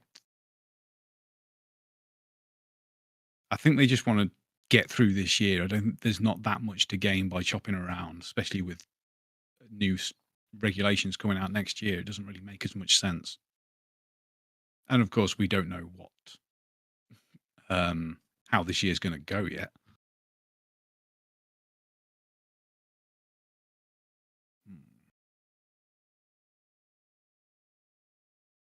Modern livery and classic car combo would you want to see? You know, with the swoopy curving nature of these cars, the Brawn livery would look great on it. I know it was fairly simple and a lot of people don't like it. But just sort of the narrow day-glow orange, day-glow yellow and black stripes would look really good on a white car of this shape. Bill, every time. Yeah, I really could say anything. No, I don't live close to Sean. I live frustratingly far away. Because when I went to visit Sean a couple of years ago, I had the joys of trying to get across the country, west to east, via the train network. Now, if you're going up and down the UK, the trains, whilst often unreliable, are fine. Everything's linked together. You can go Edinburgh to London with Birmingham in the middle, no problem at all. But going Staffordshire to Lincolnshire was quite a bit more difficult. But I can get a train from my town, small town, to London, and it will take about 2 hours on a single train. Going about 70 miles less distance, it took me 3 trains and 4.5 hours. Right, hang on. Trying to catch up. And yeah, Verstappen's, well, not definitely sandbagging. He's probably still just on long race pace.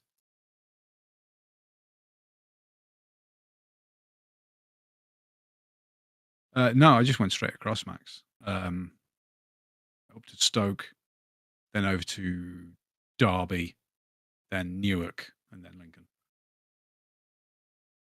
Which new teammate pairing are you most looking forward to seeing how they stack up?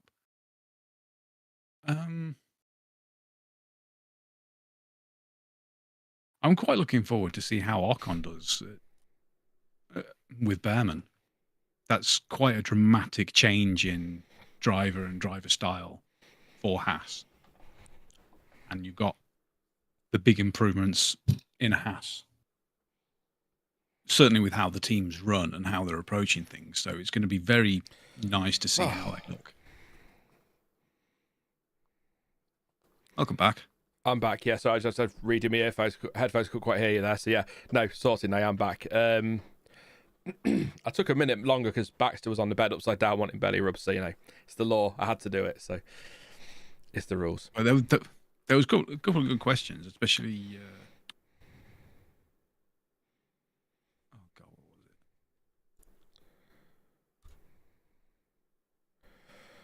it? Yeah, what... Jackdaw Screech saying, what modern livery and classic car combo would you want to see? Oh, I did it the other way around. I did the classic livery and modern car. So I said the Brawn livery on these modern cars with the curvy nature of them would look really good. Or the 99 BAR. Front. Shut up. Although, again, I've said it before, it annoys me because the 555 half of that was one of the best liveries we've ever seen. It was gorgeous. Everyone said to me after I revealed that on stream that actually, to be fair, the middle finger to the FIA was the best thing about that livery. Yeah. So just see this lap through before I let you go, John, because Gazzy's about to improve and go quicker still, I think. I've also made the mistake of going away, having a sip of coffee, and now I can't stop coughing, which is about, hey, coffee, that's what it calls it, he said. So he's coming out the final corner now. DRS will open now. And let's see what he does. He improves by a couple of tenths, actually, to a 130.4. Fastest final sector, 13 laps so far, 4 tenths quicker than Leclerc. So here's proof that the afternoon times will naturally be faster anyway because of the conditions. But also we might see some quicker times. So that's good to see from Alpine. Super quickly, Jonty, before you go. Does that livery but look better on track? On the Alpine? It does, but the big pink BWT on the side is still annoying.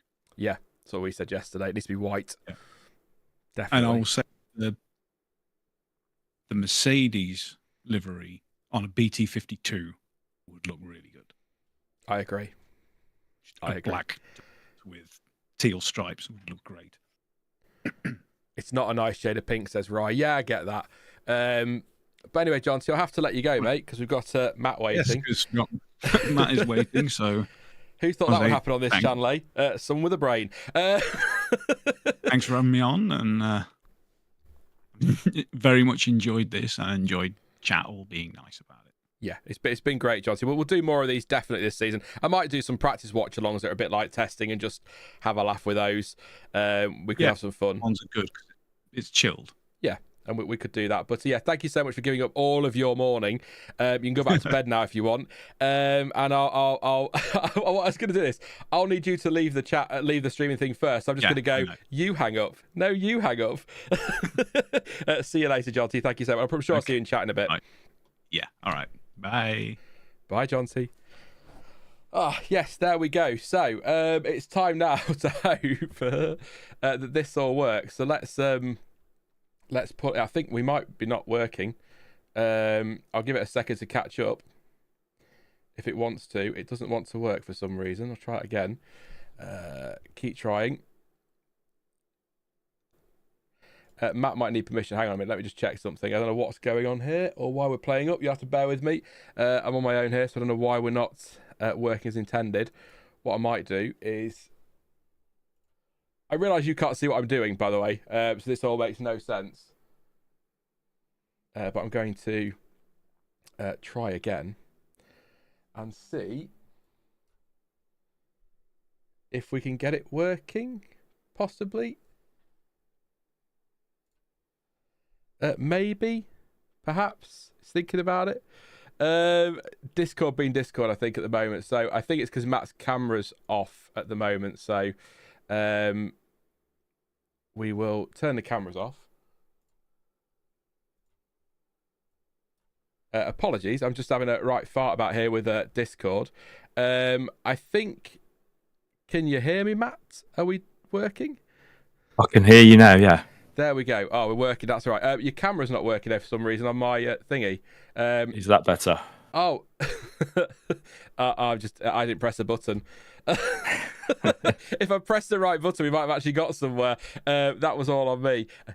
Just wait for it to load, Matt, and then it should all kick in. If not, I might have to move things around, but we can. I can do that on the fly. But I'll get Matt's lovely face on stream in just a moment. First of all, Matt. I've said Matt 100 times already. Thank you for popping on today. First time on the stream. I'm going to be really cheesy when I do this and ask you to introduce yourself to people like they shouldn't know who you are. There we go. We're working. Cool. Yeah, I mean, okay, so just a brief introduction, I guess, is that I've been talking about tech in Formula One for well over 12 years now, I think it is. Obviously worked for a number of different publications along the way, and now on board with Planet F1. So there you go. Everything you need to know about me, Summers, as most people tend to call me. Do you prefer Summers, or is Matt just easier? It doesn't really matter, to be honest, either way. All right, I'll call you John. It's fine. Makes no sense at all. Why not? I think you were at Planet F1 before, weren't you? I think you said when we met in Leeds. Yeah, I was in up to 2016. I think I worked for them for a couple of years on the lead up to that, and then obviously moved across to work with Motorsport and then Autosport when they were bought by the network. And now I'm back on board with Planet F1. Yeah, it's great to have you on the stream. Great to have you as part of the team as well. I'm no longer the newbie, which is nice as well. So extra bonuses there.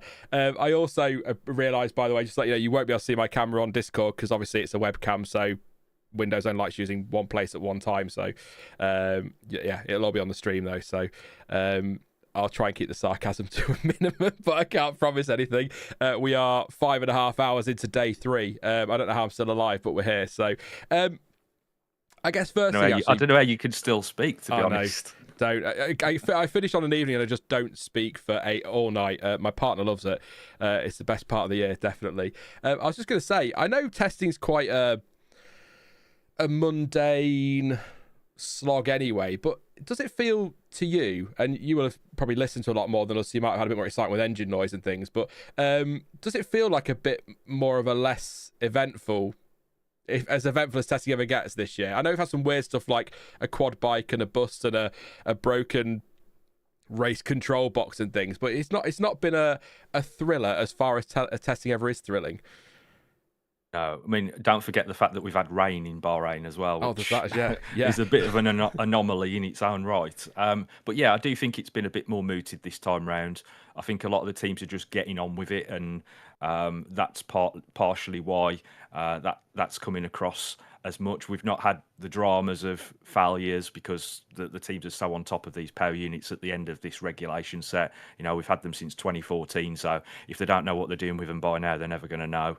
We've not had any real kind of part failures either, aside from the Haas losing a bit of bodywork, etc. So yeah, it has been a bit. It's been a bit of a different testing segment this year, I think, to what we've expected in the past, and certainly for me because there's just been less technical stuff to be working on as well.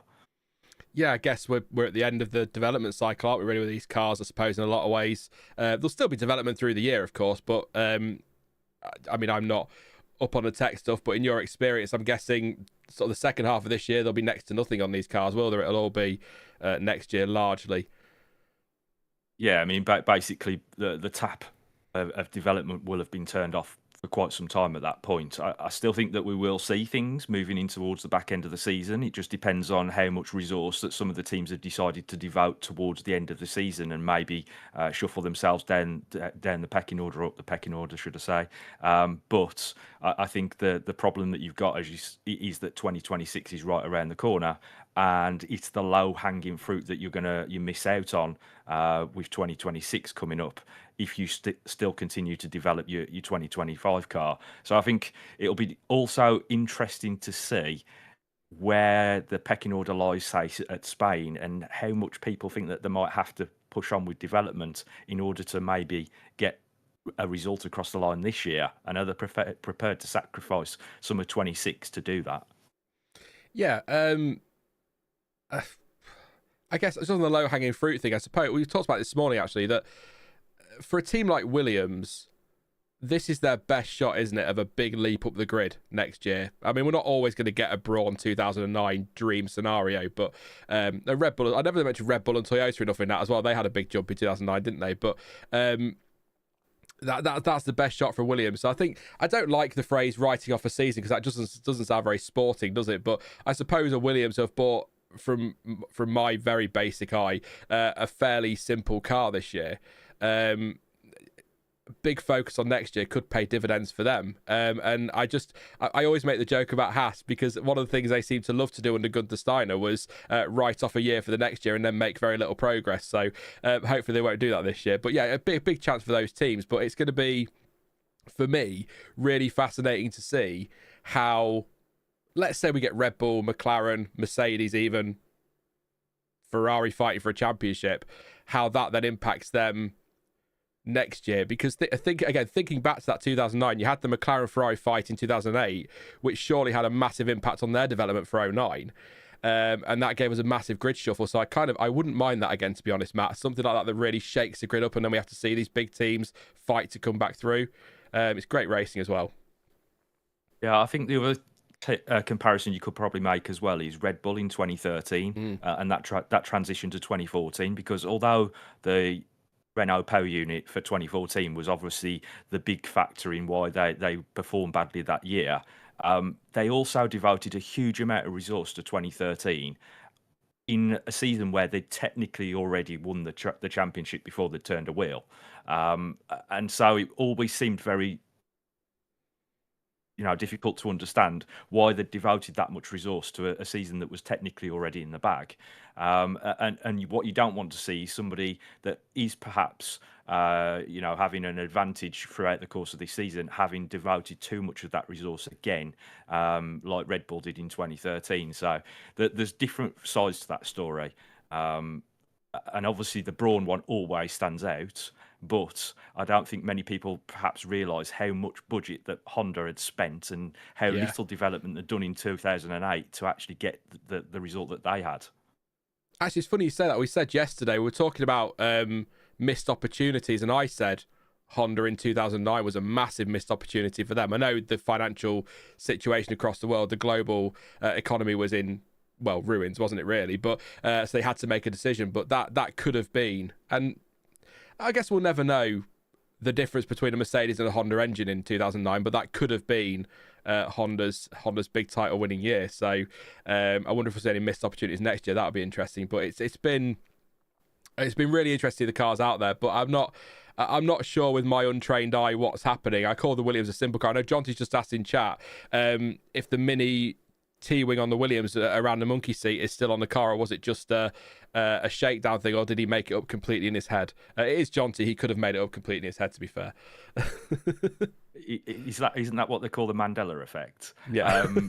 It was there. I've seen it during the course of testing, but I've got so many different things to focus on. I'm not sure if it's still on the car right now. But it will be, I would imagine, something we'll see that them use or employ throughout the course of the rest of the season. It's not a massive performance gain, but certainly, obviously, Williams believe it's worth having there. Otherwise, it wouldn't be on the car. Exactly. I was just going to say, with F1 teams, if it doesn't need to be on the car, it won't be, will it? If it doesn't do something. So, much like paint. If it doesn't need to be on the car, it won't be. It's as simple as that. But yeah, I don't know if I know you sent me some photos, Matt. I don't know if you want to start with those, and then we could do questions from chat and general waffle. I will say it's your first time on the stream, so I'll give you the heads up. I will go slightly insane by the end of this all. So if I start asking stupid questions, just tell me to shut up. It's perfectly fine. Chat do it all the time, so it's okay. Right, I give silly answers from time to time as well. So that's all right. It should work fine then. So yeah, well, I guess I don't know. I put the pictures in the stream in the order that you sent them, starting with that Aston Martin cooling things. I don't know if you want to work through them that way, or just if you tell me which one you want, I could put it up. So, but I was just going to ask you what caught your eye in testing so far. I think probably the best thing to do is just throw them up however you fancy. Give them me in a random order, and we'll cover them as and how I see them. All right, then. I'm going to go to the... sorry, Matt. I was just going to go over to the full screen now. We'll come back for the timings, and I'll let you know if anything significant happens. Obviously, I know you want the timings here. I did actually steal a photo from Planet F1 of the Red Bull nose earlier off their way. So it's a bit of a grainy image because I nicked it from Twitter. You should be able to see it on the stream now, Matt. So I did read out your tweet on this, but I'll let you explain it in person on stream. In person? Yeah, I suppose it's in person, isn't it? Yeah, so basically, we all anticipated some new parts arriving for the Red Bull this morning because of the interview that Pierre had given yesterday. And he did mention that none of this would be radical, and none of what we are seeing is that. You know, there's no new massive concepts. Red Bull have decided with their car this year to fix a lot of the problems that were inherent within the RB20. So they've nullified some of the inefficiencies that were in that car. However, the parts that have arrived today, I'm hesitant to call them some of them updates, and I'll get onto that a bit more later with what some of the other images. But to cover this one, obviously Red Bull have bought a new nose and new front wing. First part of the car that sees the airflow, so obviously very important.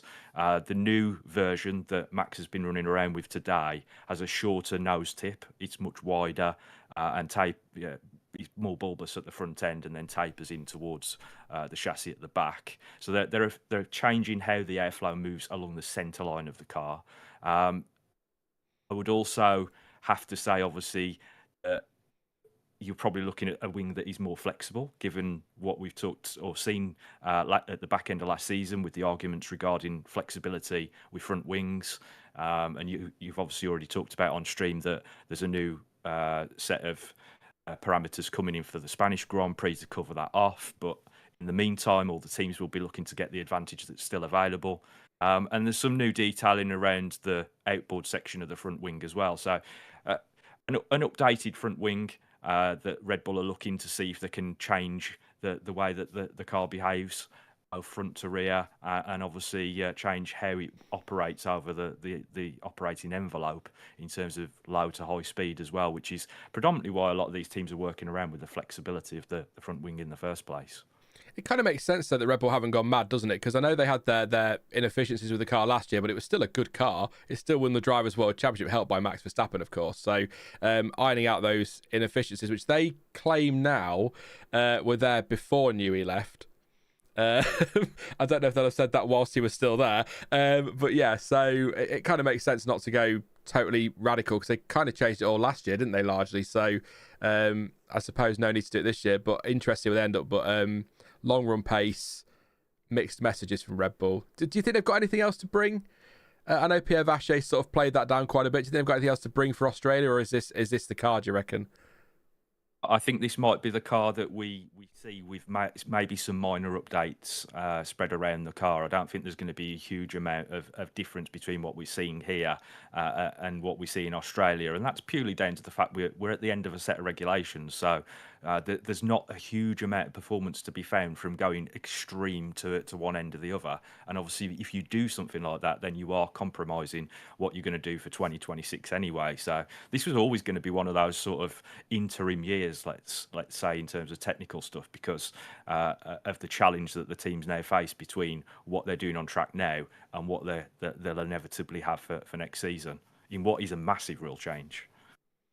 Yeah, just to let you know, Ocon's just done a 1:31.1 and gone up to 6th place in the timing test. Hamilton goes wide at turn 10. Yellow flags come out because he's off track, but he is back on track now. So all sorted there for Lewis Hamilton. And just a reminder in chat, I will be going to the full images, but I'll come back to the driver track and we'll flip between them. But I will make sure you know if anything major changes. So we've seen the Red Bull. What about the Aston air intakes? Because that's the one that got people asking questions at the start of the week. The slits behind or around and behind the halo. Is that? I think you said on Twitter you thought that might be to do with cooling electronics more than anything else. Yeah, I mean, obviously it's not a massive inlet there. It's more of a case of there's what we would say are losses accrued from the aerodynamic impact around the cockpit, and a lot of the teams during this regulation set have set about trying to find ways to minimise those losses and make improvements to the airflow that moves downstream. So alongside that inlet, you can also see that they've got a little winglet which we call the Cobra because it looks like a snake, and that, along with the fairing around the halo, is also about trying to manage those losses.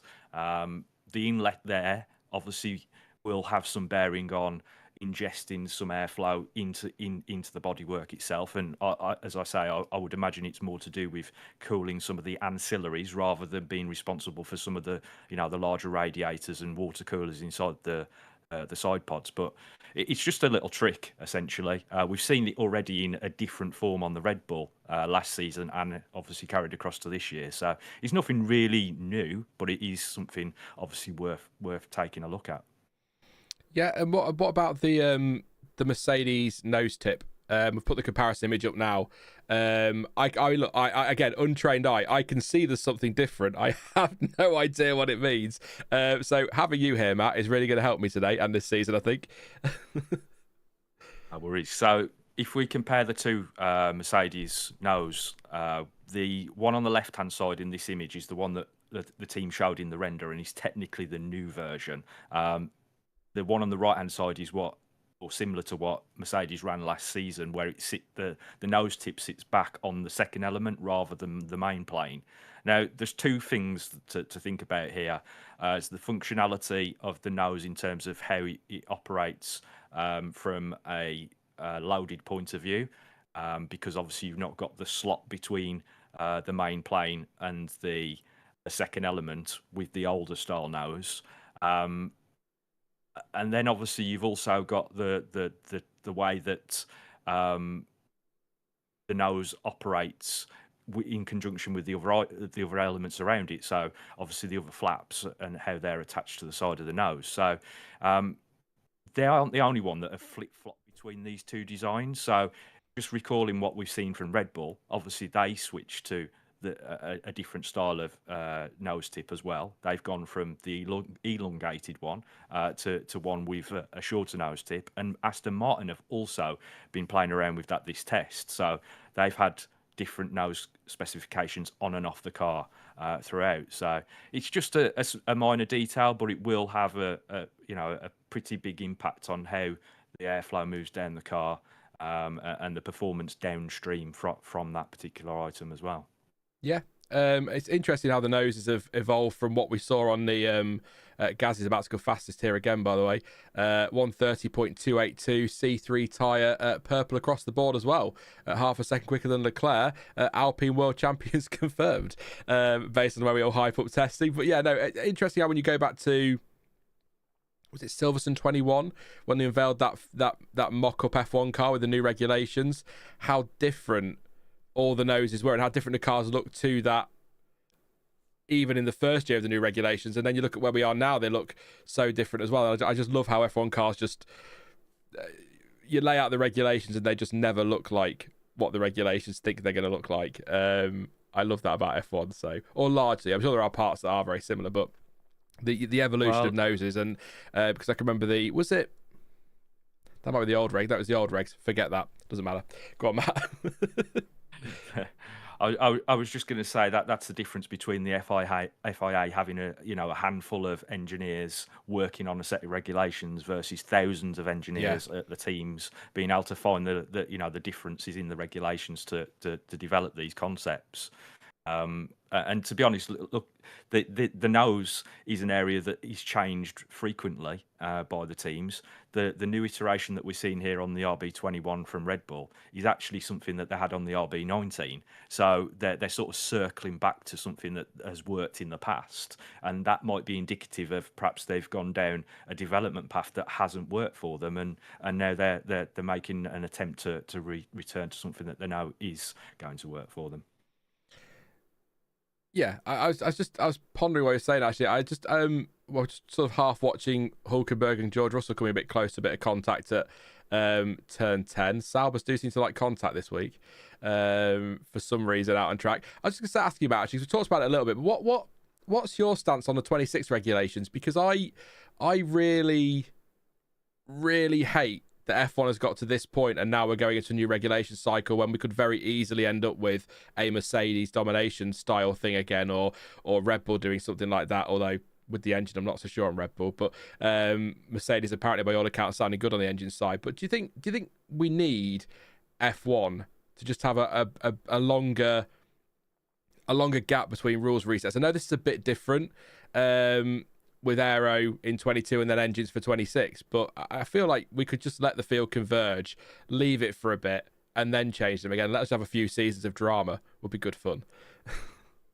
Yeah, I mean, I think that the biggest problem that we got with the current generation of cars, let's say, was that at the start of this regulation phase, it become quite apparent that the way in which that the regulations had been framed, that we were going to have problems in terms of porpoising, stability, difficult to work with cars. Even now, the stuff going on cars that gets taken off straight away because it doesn't work in the real world as it does do when they've got it in simulation tools.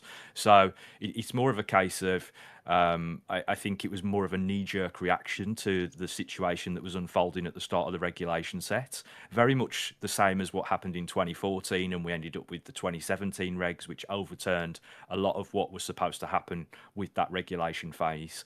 And I think that's where, in modern terms, Formula One sort of gets itself caught up in problems, because it does tend to overreact very quickly and decide that something else needs to be done because it sounds good at the time. And moving to these 2026 regulations, as you say, when we're in a phase whereby we've got cars that are starting to converge and we're getting performance from all of the teams at the front end, it does seem as if it's one of those areas where we should just be pushing things back a couple of years. But on top of that, you obviously get the development phase that we talked about, the latency. So part of the reason why we're starting to see this convergence is teams are turning off the development tap at different levels, and that's why you get that as well. Yeah, I'm just going to run through the tyres quickly, Matt, and then I've got a question from. I'll tell you what the question is, and then you can have a think. I mean, you'll probably know anyway. But Kevin just wants to know if you could talk about the difference between push rod and pull rod. If you just give me a minute to run through the times, and then I will come back to that. But I think I understand it from the video we did. I think. But yeah, we'll just run through the time. So Gasly's currently fastest on a 1:30.2. He's done 18 laps. His fastest time was on the C3 tyre. Charles Leclerc is second, 1:30.8. 66 laps in total for him. His fastest time was also on the C3 tyre. In fact, I'll tell you what. Apart from Albon and Piastri, everyone is on the C3 tyre. That might save my voice a little bit there. George Russell, 1:30.8, 13 laps for him, with Antonelli 1:30.8 as well. 61 laps this morning. 57 laps for Lando Norris, 1:30.9, with Esteban Ocon, a 1:31, 21 laps already this afternoon. 47 laps all day for Verstappen. 1:31.2. Jack Doohan this morning, a 1:31.239 with 61 laps. Lewis Hamilton, 1:31.2, 12 laps for him. Alex Albon, childish, 69, nice. 1:31.444 in 10th place. Oscar Piastri, 1:31.5, 8 laps for him. He's in 11th at the moment. Hadjar, 12th, 73 laps, 1:31.7. Alonso, 1:32.0, 79 for him, and 35 laps for Bortoletto, 1:32.1. Hulkenberg, 15th, 1:32.358, 9 laps with Behrman. He's done 59 laps, 1:32.361. He's in 16th. Stroll, 17th. He missed this morning. He was unwell. Alonso took his place. They've swapped over this afternoon. 8 laps for him, 1:33.2. And Yuki Tsunoda, 1:36.1 with 20 laps so far. Russell's gone purple in the first sector. Gasly did have all purple sectors, so Russell might just ruin that for him now. And just to confirm again, Albon, Piastri, the only two drivers not on the C3. Albon, Piastri actually both on the C2 tyre. Russell is, I think, going to go quickest here. Purple first sector, 28.9 versus Gasly's 29.2. 2 tenths up in the middle sector, but down, 2 tenths up overall, down in the middle sector by a tenth. And we'll see what he does now over the line. I assume going to go fastest. He doesn't. He does go fastest. Sorry, I didn't update quickly enough on screen. There you go. 1:30.0. So we are. If I get my spreadsheet open again, because I do love a spreadsheet. Let's have a look. 29.9 was the fastest time last year, which was on day 2 on the C4 from Carlos Sainz, and day 3 was a 30.3. So we're already under last year's day 3. And don't forget, we keep talking about it, the pole time last year was a 1:29.1. I have a sneaking suspicion, Matt, we might go under that today, you know. Yeah, I mean, looking at the times that we've seen so far, I would suspect that we're going to see something better than the pole time last year by quite a margin. But it just depends on how much the teams decide to turn the wick up come the end of this session, I guess. Yeah, it's funny though, because I only 2 teams have bought the C5 and the C6, and they're Ferrari and Williams. I think they've got 1 set of each, which surprised me at first. But I've sort of, as the week's gone on, I've thought, well, no, because the C3, as far as we would understand it, would be the soft in Bahrain, wouldn't it? So that makes sense why they're not using.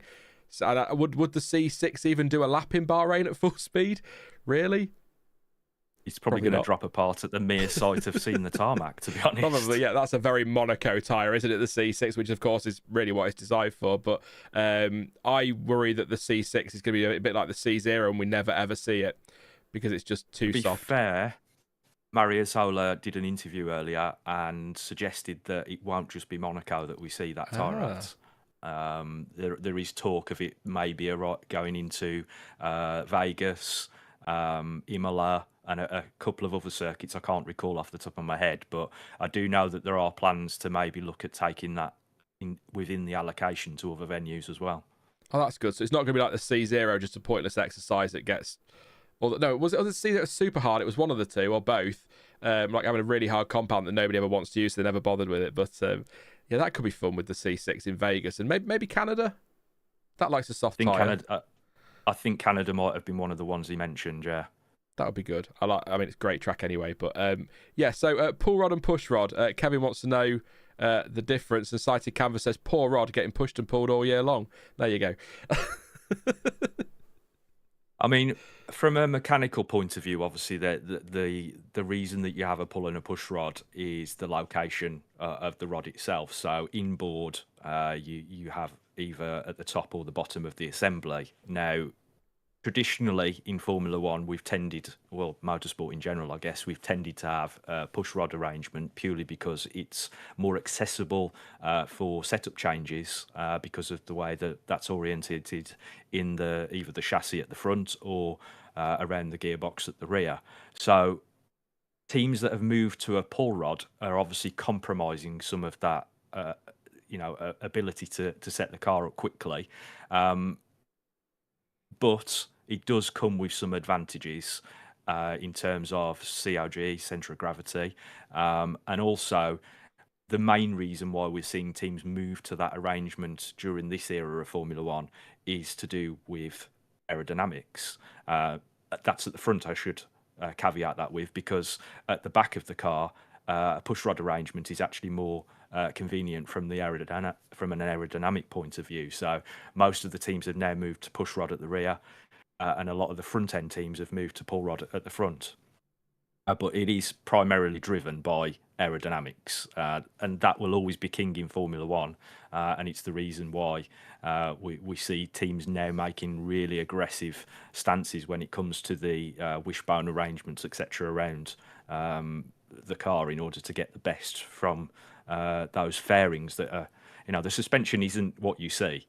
When people talk about suspension and you see it on photographs of F1 cars, those are just the fairings that wrap around the actual suspension that's inside, which they're allowed to do, but there are obviously regulations that also prohibit them doing other, more fancy things with those fairings that they did in the past. So, yeah, that's mainly the reason why we see a difference between push and pull rod. It's an aerodynamic thing. And Ferrari have gone pull rod this year? Hey, indeed, I yes. remember something. There you go. I'm learning. And I think somebody said in chat actually yesterday that is that the first time since 2015 they've been pull rod? It might be 2015 off the top of my head with Ferrari. I can't remember, but I know they were definitely pull rodding around 2012. That springs to mind. But yeah, it's one of those things that they play around with from time to time. But as I say, it's a decision that is primarily driven by what do the rules currently allow us to do in terms of putting these items in certain positions to make certain gains, because they'll have an impact downstream to other items.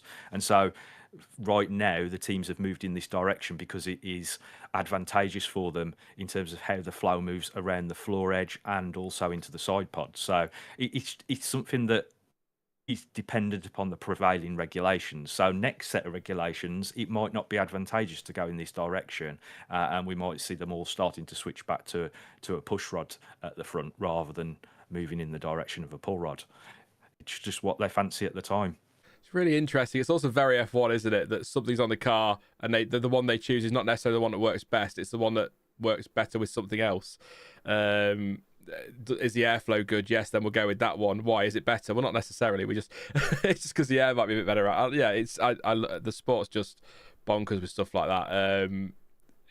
It's also to do with the wake around the front tire as well. I must add. You've got things like the brake ducts on the outside where these elements are, and primarily I think that's why Ferrari might have moved in this direction. They might have hit the limit on development of having that set-up and thought, well, we might be able to make gains in a different direction. And although initially those gains won't be there, as soon as they start to develop, they'll make those gains because they just find performance from iteration. So it's not only one area that they'll make gains; it's where they can then push in a different direction elsewhere. I'm going to ask you, Matt, because we don't think it's a thing anymore, really, but. A word that keeps cropping up around testing and in chat as well is, or a phrase, who's sandbagging? Is sandbagging a thing anymore, really? Because so little testing time. Surely you need to just be getting on with it these days. I'm just not sure it exists as not. I can remember, was it Barcelona a few years ago? Somebody, possibly a Verstappen, coming around the final corner and then lifting off over the line. I just don't think we've got the time for those games these days with just 3 days. I don't know. I've still seen a bit of that, I think, Have during you? this testing. Yeah, watching on some of the onboards, you can see that there's a little bit of that game being played. I don't think it's like it used to be, and certainly I don't think there's teams out there that are trying to drive round with no fuel on board to try and get extra sponsors like we've seen in the past as well. Is So, that Prost? I keep saying did that 1 year. yeah, yeah, it was. Yeah. At the end of the day, I mean, Braun got accused of that, didn't they? Yeah. When they arrived with the car, because everybody thought, well, it can't be that quick, and it really was. I think Jensen Button thought it couldn't be that quick as well, didn't he? He was a bit surprised by it all when he got in the car. Yeah, especially as they basically mackled together a car that really shouldn't have. It was a bit of a Frankenstein, that car, but it worked, and obviously. We'll probably be talking about that for generations to come, because it was such a wild and out there situation for a team to find themselves in. Yeah. But in terms of the modern context, I think that there are still some games going on because teams don't want to necessarily give the information to their rivals. They use things like audio to try to work out these things anyway. They'll know whether one of their opposition has lifted in a certain place compared to where they should have done. So it's not like they're really hiding anything. They'll still know where the pace is. And I think that's primarily why we don't see so much of what we classify as sandbagging going on anymore. Is that... I kind of speculate on this. Is it easier now, from what you've just said, for a team to know, as Hamilton goes third, by the way, 130.6, is it easier now for a team to know if another team is sandbagging versus, say, 40 years ago? And is that why maybe we don't see it as much as we used to? Yeah, I think so. Just purely down to data at the end of the day. The engineers have got much more at their disposal than has ever been the case. And, that just goes for life in general, doesn't it? We've got more information at our fingertips than we've ever had in any generation. So we should be able to learn stuff from the opposition without them really, giving up too much themselves. So I do think that we will probably see a lot of the teams at the end of this session, obviously giving it beans, but I wouldn't say full beans. I'm quite sure that we're not going to see everything from everybody, because some of the lead teams won't want their opposition to know exactly what's on the table. Yeah, I'm absolutely adamant, and I may be wrong in 2 weeks' time. We'll find out, but I'm adamant that the stories of Red Bull's demise are greatly exaggerated. I suspect they're probably much quicker than they're showing us at the moment. McLaren's race pace yesterday was half a second quicker than Leclerc in the Ferrari and 0.6 quicker than Mercedes. I'd be amazed if that's the case in Melbourne. I can absolutely see McLaren being the fastest, but I can't see it being half a second, because we don't know engine mapping, do we? We don't know fuel loads, programs. There's sandbagging. I guess that's a sandbagging now, isn't it? Load the car with fuel and turn your engine down. But McLaren favourites, I would say, but not by half a second, I wouldn't have thought. That's the many caveats of testing. There's so many unknown variables at any one time that you don't really know. And the thing about the first 2 days of testing is the temperatures that at the circuit that you're looking at compared to what you should expect at this time of the year in Bahrain, which we've got more of that today. But we've had 2 days of testing that are almost irrelevant in some respects, because the tyres just simply weren't providing the performance that they should be for this particular circuit. So there's still going to be some extrapolation going on behind the scenes to figure out, are we actually as quick as we think, or are we as slow as we think? And is that related to the tyres, or is it related to other factors that are outside of our control? Yeah, I mean, what we're now, 17.1 air, 26.3 track. I mean, that's cooler than it's going to be in the night, isn't it, in Bahrain when we get there in April, I would say. Yeah. Is it April? Yeah. It's weird having Bahrain in April, Matt. Sorry, it keeps throwing me off. I still think it's next week. But it's not. We've got to Australia first.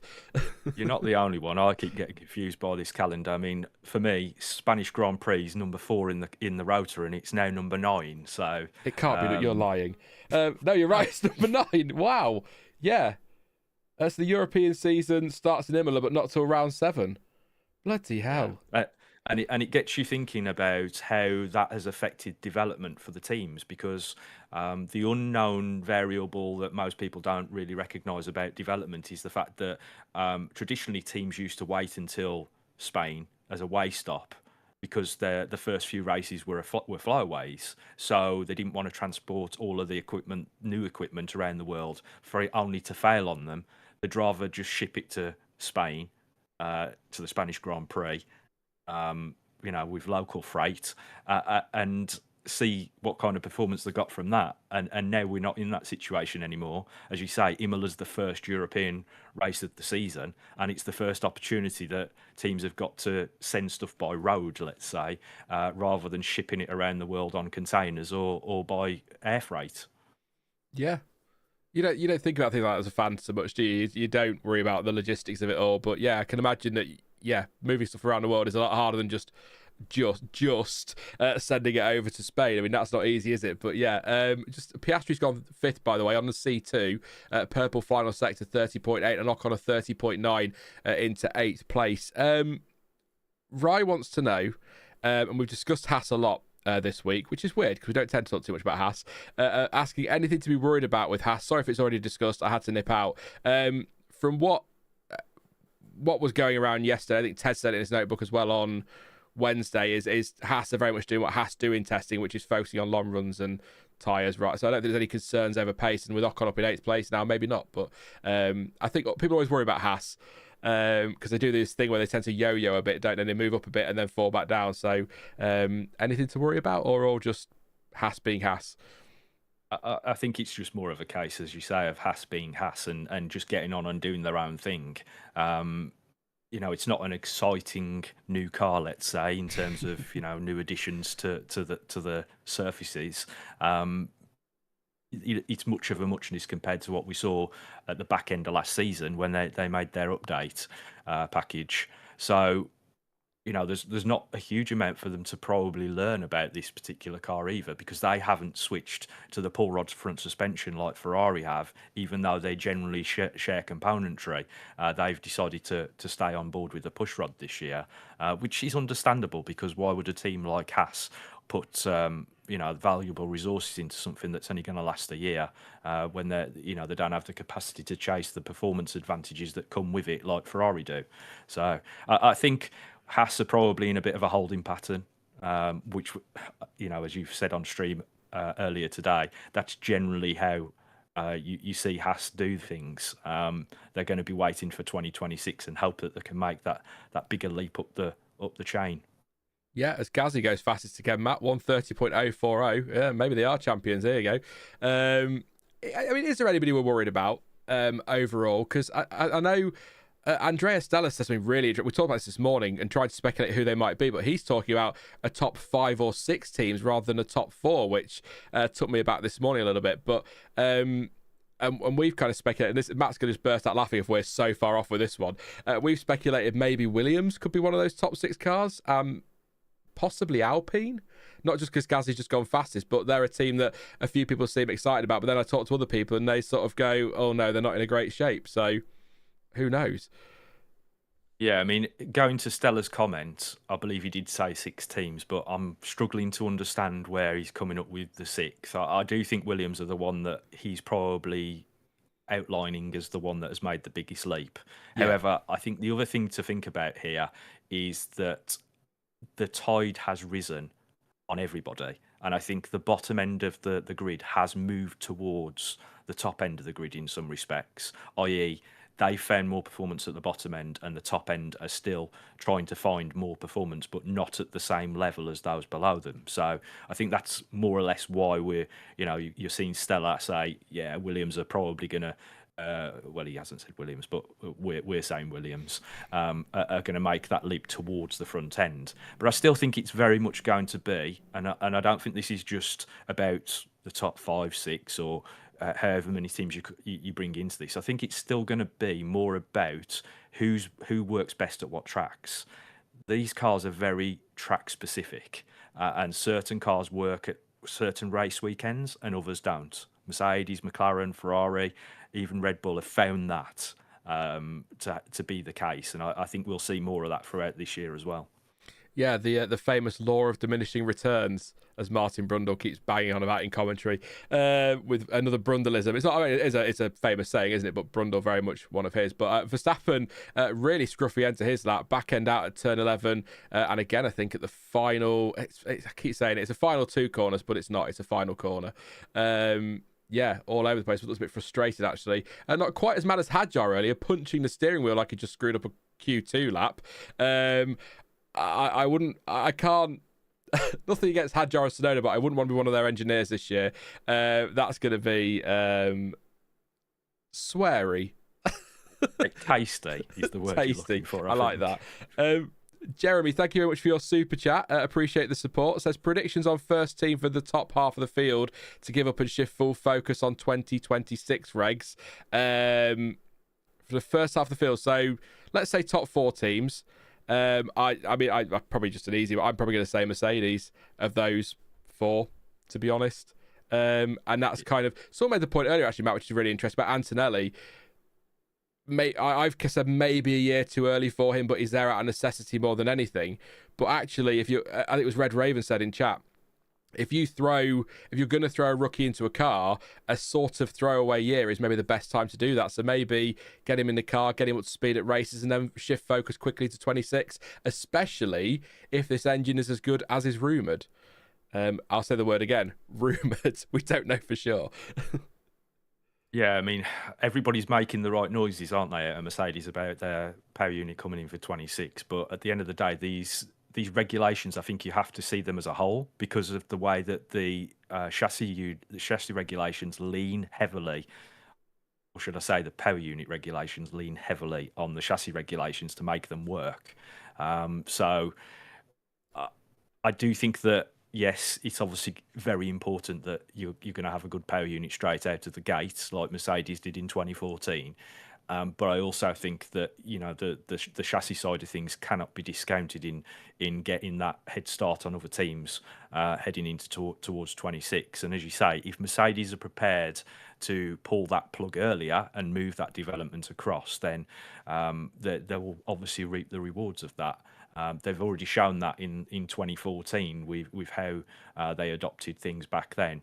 Obviously, the formula's moved on quite considerably since then.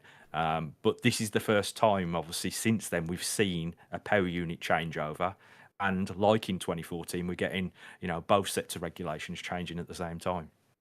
Yeah. I saw a comment that I thought was interesting. Rice says, I could look really stupid in 2 weeks, but I have a feeling Red Bull have written this season off.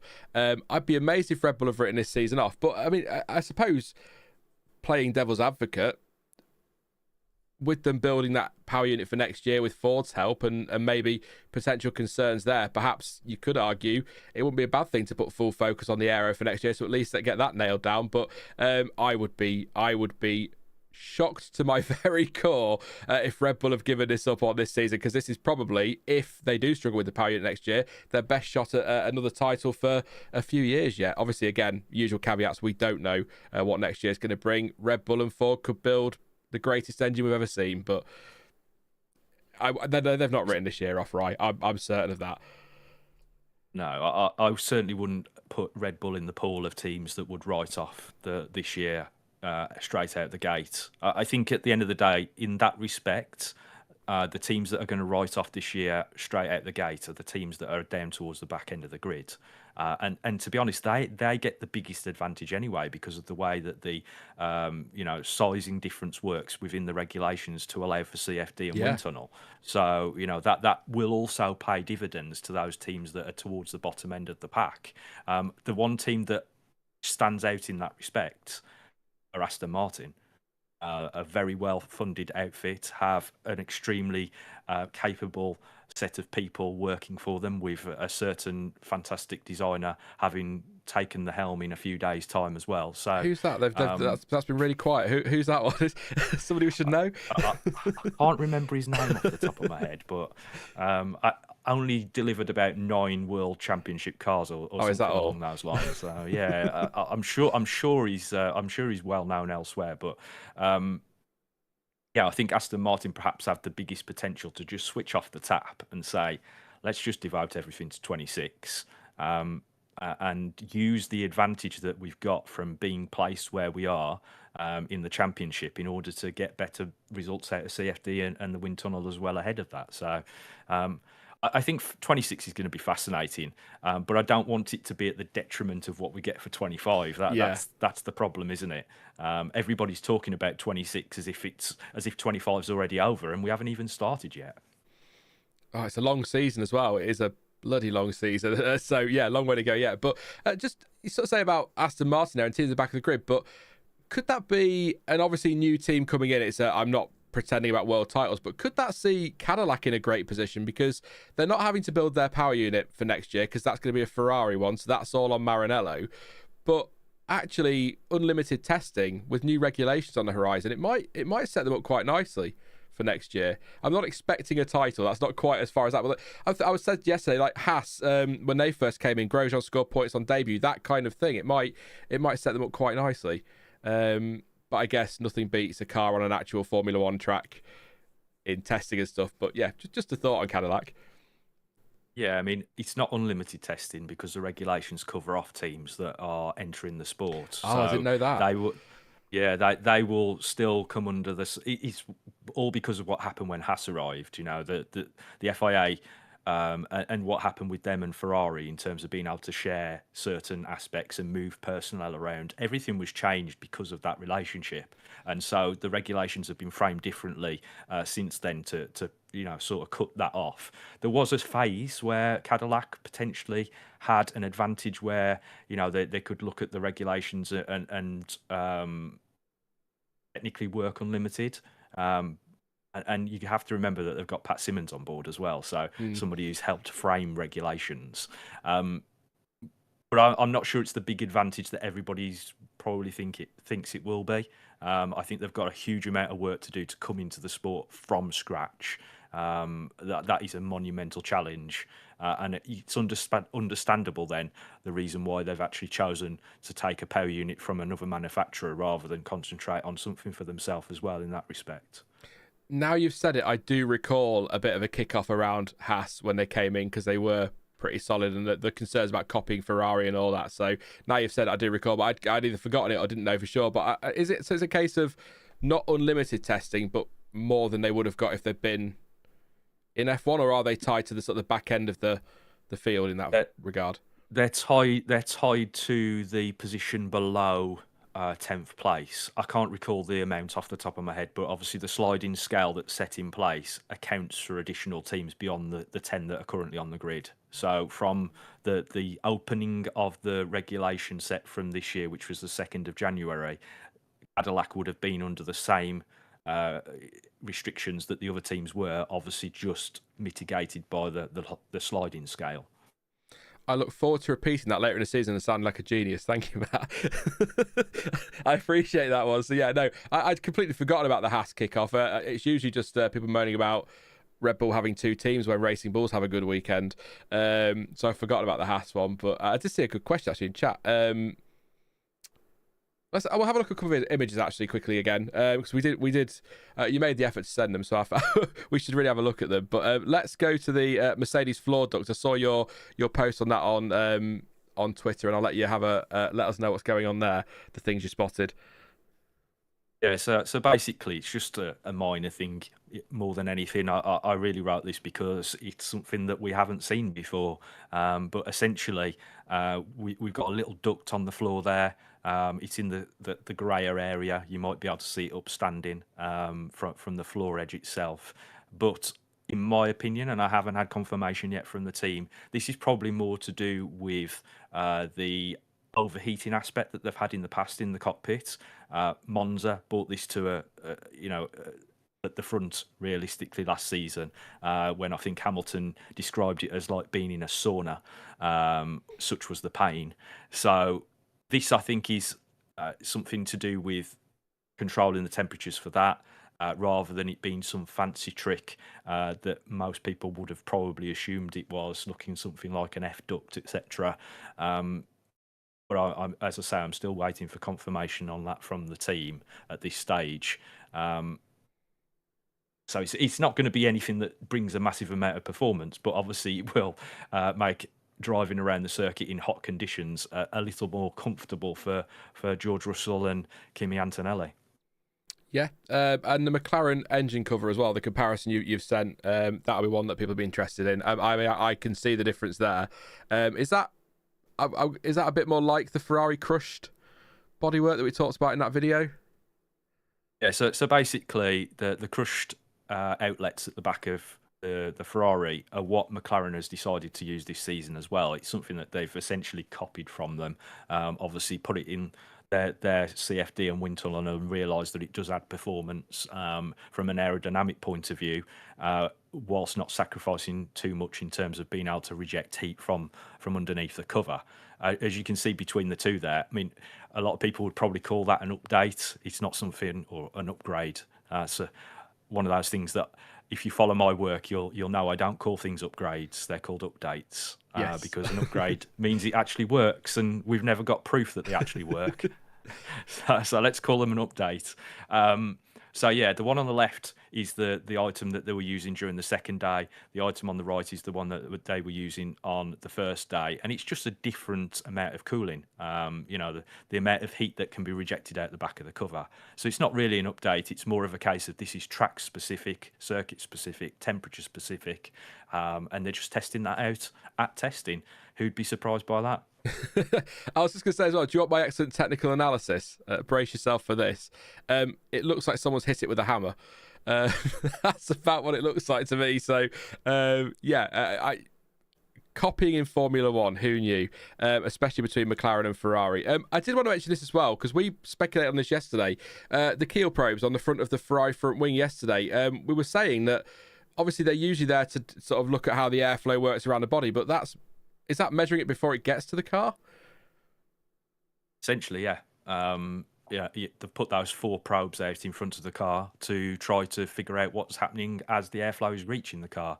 And now, what I would find really interesting is, did Ferrari try to get in behind a car whilst they had that rake on?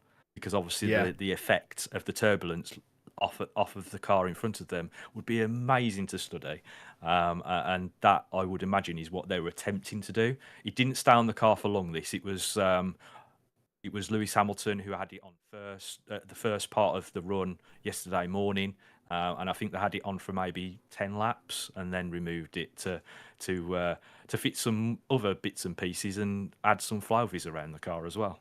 Dirty air would make sense, wouldn't it? Or checking out turbulent air, because we just couldn't work out why you'd want to know what the air's doing before it got there, unless you were following another car. But much smarter people than me at Ferrari working that one out. So, but no, it just really threw it, because we used these massive aero rakes that are all over the backs and fronts of the cars and measuring the air, what the airflow does over the car, and then seeing that just threw us completely yesterday.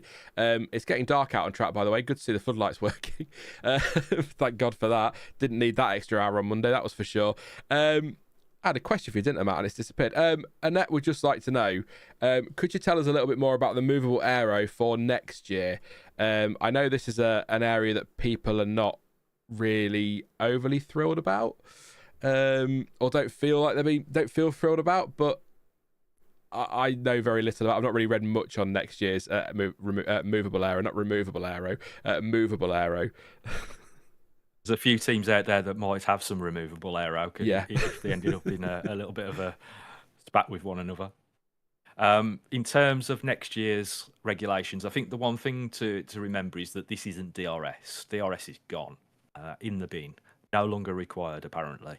However, it's probably, for most people, going to be just as contentious as what we're going to end up here with movable aero. So at the rear wing, instead of having a 2-piece rear wing element, we're going to have a 3-piece, and the upper 2 sections will be able to open. And on the front wing, to balance things out, because the FIA had teams do tests to clarify this, there's also going to be a slot gap open on the front wing. And now, as I mentioned earlier, the fact that the chassis and the power unit regulations are so aligned with one another, this is the reason for that, because we need to remove some of the drag, because the power units are less powerful, let's say, than the current ones, and we need to get some of the drag off the car, and this is the most efficient way of doing that, and it's something that will be controlled externally rather than being, in zones like we have currently with DRS. So, the as soon as the drivers hit the straight, these slot gaps will open up, and the car will suddenly become a lot more efficient and have more straight line speed.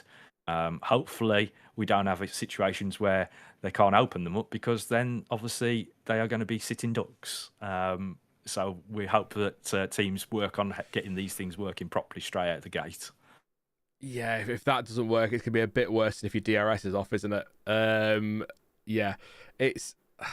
I don't know. I don't know. That's the whole X mode thing, isn't it? And all that nonsense. But it just something feels wrong about, cars being, if you like, down on horsepower or whatever, and then having to try and make that up with playing around with the aero. Just here it comes every year. Just stick a V10 in the back of it and be done with it. Who cares anymore? If Mohammed Ben Sulayem has his way, maybe we'll go back to V10s one day. But I suspect that was more about getting F1 fans back on side after the booing more than anything, to be honest. Yeah. It is being talked about for 2030. There is a working group working on it, but I think what everybody seems to forget here is that we've had how many years with the current power unit? So 2014 up to 2026, 12 years of that particular power unit, and now we're saying that we're going to go from 2026 to 2030 after the manufacturers have spent enormous amounts of money on a power unit, and we're going to chuck that out the window after 4 years. I think there's going to be a lot of people upset by that decision. I also suspect that is just not going to happen. Maybe after 10 years of these, maybe 2036 or something. But I don't think did we have the V8s for as long as we've had the V6 turbo hybrids? The V8 would have come in 2007, if memory recalls, and departed at 2013. So about 6 or 7 years. Yeah. If I'm getting my eras right. Just get a bit sketchy when we go back that much in time. But yeah, I can't see us making a switch back to V10s anytime soon. The way that I see that is that you're repackaging Formula One as an entertainment sport, rather than an engineering sport, which is what it actually is fundamentally. And will the teams that are here and the manufacturers that are here be able to swallow that? I don't think so. Well, Neelish just said in chat, does Audi really want to make a V10?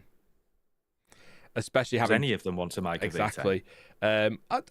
Ferrari maybe might fancy it. But I think when we talk about Formula One, there's sort of like, there's Formula One and then there's Ferrari, isn't there? They're sort of, they do their own thing very much. They do as they like. But no, yeah, I can't see an Audi, especially when you think Audi are joining F1 in 26, building everything power unit wise from scratch. I mean, everyone is for 26, but they're doing everything. New entry to F1, and then 4 years later having to throw everything again. In fact, not even 4 years, is it? It'll be, I bet there's a 2 or 3 year development on that, surely, for a whole new, although V10 maybe not, because we've had them before, haven't we? So maybe not so much, but it's not going to be an overnight thing.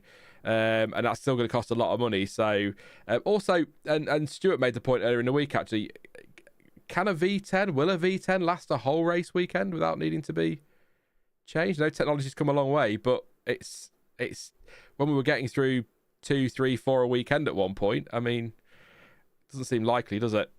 Really? No, it does not. Like I say, I think it's more of a pipe dream from an entertainment aspect than it is an actual engineering challenge for the manufacturers, and I think that's what will mean that the sport doesn't go in that direction in any case. In reality, I'm still gobsmacked that during this current power unit regulation set, we didn't open the taps up a little anyway. These power units have got much more potential at their disposal than is actually allowed within the regulations. It could have turned up the fuel flow limit, could have opened up how much the ERS can be used, which I think would have been extremely interesting. I don't know why they didn't do it for the last year of the regulation set. We'd have had a lot more unreliability as well, and that could have thrown some more things into the mix. So, that could be a possibility in 2030 or whenever it is, to open up the the capability of the power unit that we're going to be running from 26 onwards. But yeah, V10s I'm not so sure about.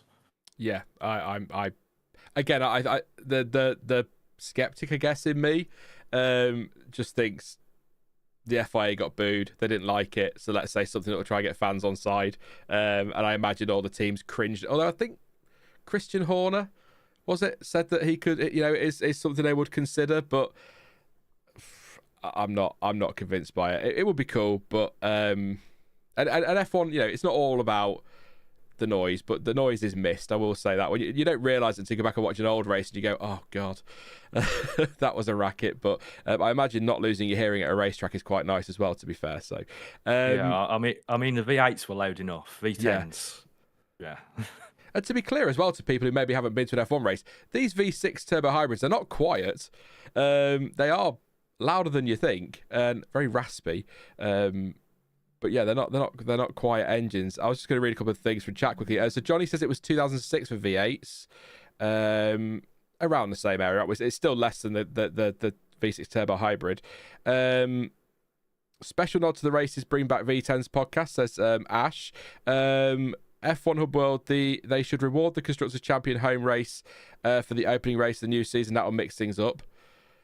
So McLaren, Silverstone, March.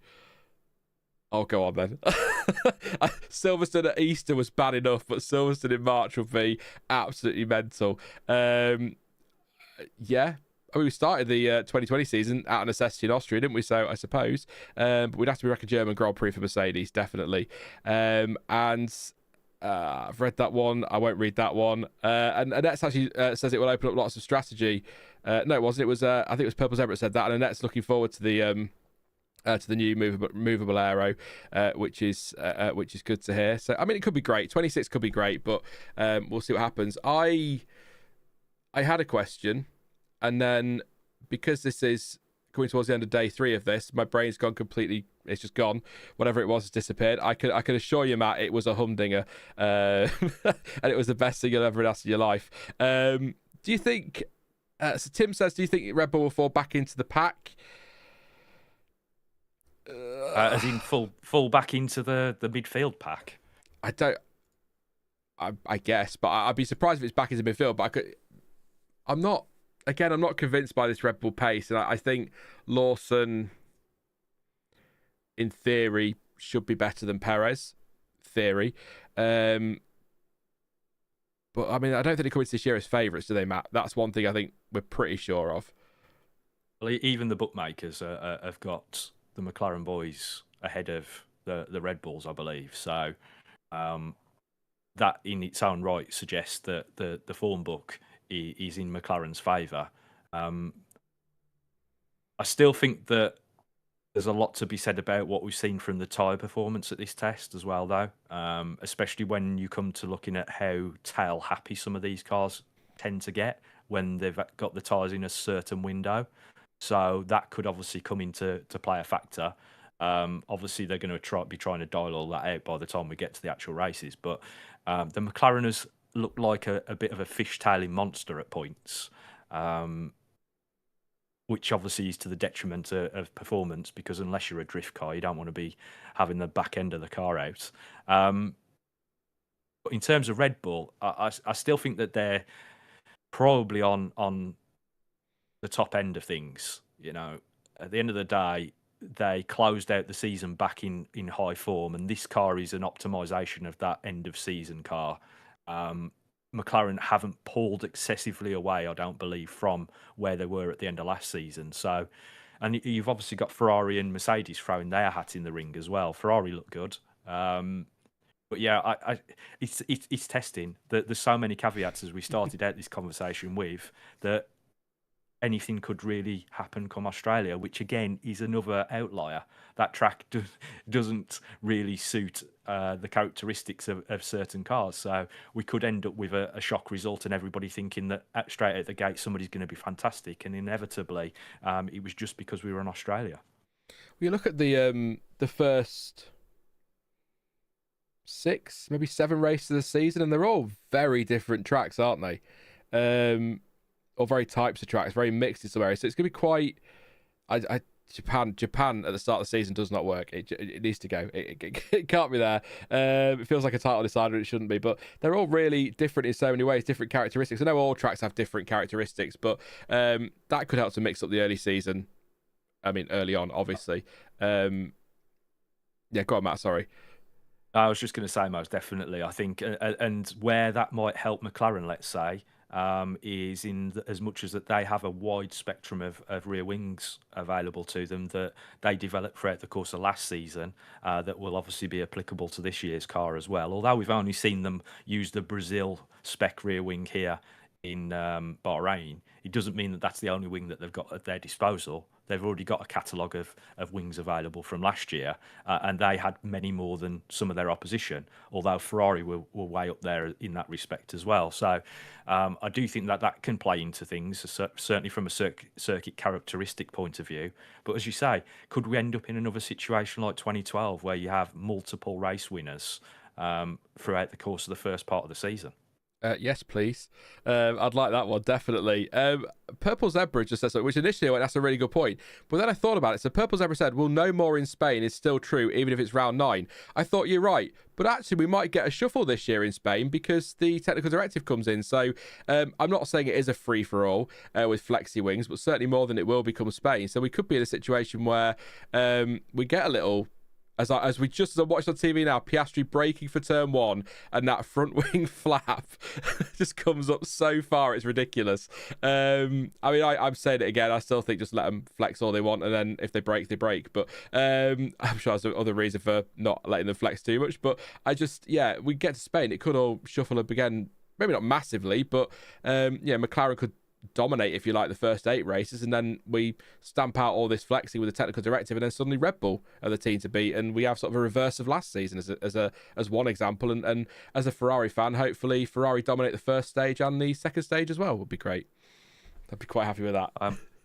The whole season is going to hinge massively around that Spanish Grand Prix and what happens. I don't think it's going to have a massive effect on the pecking order, let's say, because of the way in which the teams have been given time to react to this. I think historically in Formula One, we have to remember that technical directives have tended to happen to stamp something out immediately, whereas recently the FIA have taken an approach whereby they're offering some leniency over a period of time, which is the case with this particular situation. So it means that the teams can react, they can develop solutions that will be compliant, but they'll be compliant to that exact limit. So we're still going to have flexing. Don't think flexing's going away, because everything on a Formula One car flexes anyway. We're already seeing the effects that perhaps some of the teams are trying to still chase mini DRS, which McLaren obviously got tugged with at the Azerbaijan Grand Prix last season. So there's always going to be that area of the sport that is accessible to the teams, because they're working to limits that require a test to be put in place that cannot replicate what is happening on the circuit. It's a static test, so stuff can happen in a non-linear fashion when it's out on the circuit, and we'll still get these things happening, whether it be front wing, rear wing, floor. All these areas do flex. It's just to what effect, and you're only cheating if you get caught. That's true. That's very, very true. Not Braun, Honda, their secret fuel trick that got them banned for a couple of races, or a race, didn't it? Was it only 2 races? I've got 2 races, because I remember Button commentating in Monaco, which was weird. But my question's come back to me, Matt, so I'm going to ask it before it falls out of my brain again. Do you think, and I know there are other reasons behind cost caps and things, but do you think now we're near of the cost cap, the FIA should just loosen the rules a little bit and let teams go a bit more crazy with development? And if, yes, it means that they spend a lot of money on something that might not work, or someone might get an advantage and whatnot, but being able to focus on an area, spend a lot of money on something they think might work, it could be a lot of fun. But I think the rules are very tight, and I wonder with the cost cap there, whether it is time to just loosen them up a little bit. Yeah, I mean, there has been call for that, hasn't there? The rules are very prescriptive, and I think the 26 rules are probably more so prescriptive than what we've got quite right at this moment. So we're still seeing, the sport head in that direction. I mean, if we use the flexi-wing argument for example, I still firmly believe that they should have just let the reins go for the rest of this season. Realistically, a technical directive is issued if there's a safety measure that's being, overlooked, and this isn't a safety issue, and I don't think it would ever become a safety issue. This is something to do with performance, and I know there was a bit of a clause that F1 management tried to instigate, whereby if something was outside of the spirit of the regulations, which obviously isn't really a thing, that things could be changed in order to step in and prohibit that sort of stuff from happening. But in this instance, I firmly believe that we should have just let the teams go and let's see what happens in the final year. Yes, one team might have stolen a march on the others, but that doesn't mean that they're gonna finish out the season with a better version. Renault had a bad start versus McLaren on the F duct and ended up with the best version of the F duct. Yeah. So it's not a case of once you've got a performance, it's completely locked in. I think probably they should have just let it go for the rest of this season and then just moved into 26, because the front wings are so different for 26. It would have made no difference. It's also quite funny, isn't it, that I don't know, not flexing and movable aero are not the same thing, but the FIA want to clamp down on movable aero, and then next year we're going to movable aero. It's just so beautifully, it's not the same. I know the flexing and the movable aero, but it's. I feel what I'm saying is I agree that if we just let them go to the end of the season, it doesn't matter anyway. But it just makes me look at F1 sometimes and laugh, but. You can argue the same with F duct and DRS. Yeah. The F duct showed the way effectively for DRS. The FIA saw that as an opportunity to say, well, this is acceptable to some degree. Let's find a solution that is not dangerous because of drivers having to put a piece of their anatomy in a hole in the side of the cockpit, and come up with a DRS solution instead. So it can lead Formula One in those type of directions, and obviously we've had that in the sport now for well over 2 decades. So yeah, I think sometimes you just got to let the teams develop. Yeah, I agree. Cited Canvas's movable aero on the front wing will be a gimmick, won't last long. Is this something that's permanent, or is this a bit like, well, a bit like DRS was supposed to be, just a temporary solution that ended up sticking around? Is the idea of movable aero or the front wings at the moment for next year, the X position and all of that business, is that just a temporary thing, or is that something that isn't going away like DRS never actually did in the end? I think it's something that can't go away because the power units just won't be able to sustain the performance that's required without it. You just have too much drag on the car. And the reason for the front wing, I know we've had adjustable front wings in the past that everybody forgets about because it lasted for like a season and a half, 2009 and 2010. Yeah. But this is a different method, and it needs to be in place because it balances the car front to rear. The problem that they were seeing is that, especially in the simulations, was that if they just used the rear wing in this X and Z mode, the car was very unstable under certain loading conditions. So the front wing's required in order to balance the car front to rear, and that's why they're intrinsically linked to one another within the regs.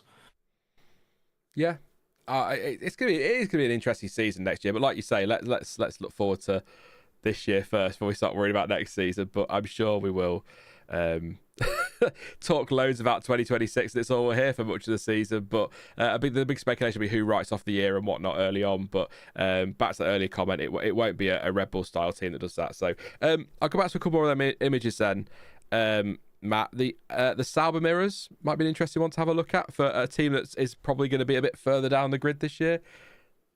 Yeah, and the reason I pointed this out in one of the technical galleries that I've been doing is that it is very different to what we saw from the team last season on the outboard side of things. On the inboard side, which I've circled, Sauber had that already last season. They'd already detached that element from the usual inboard stay. So obviously the functionality of that piece just goes to prove that it doesn't need to be there.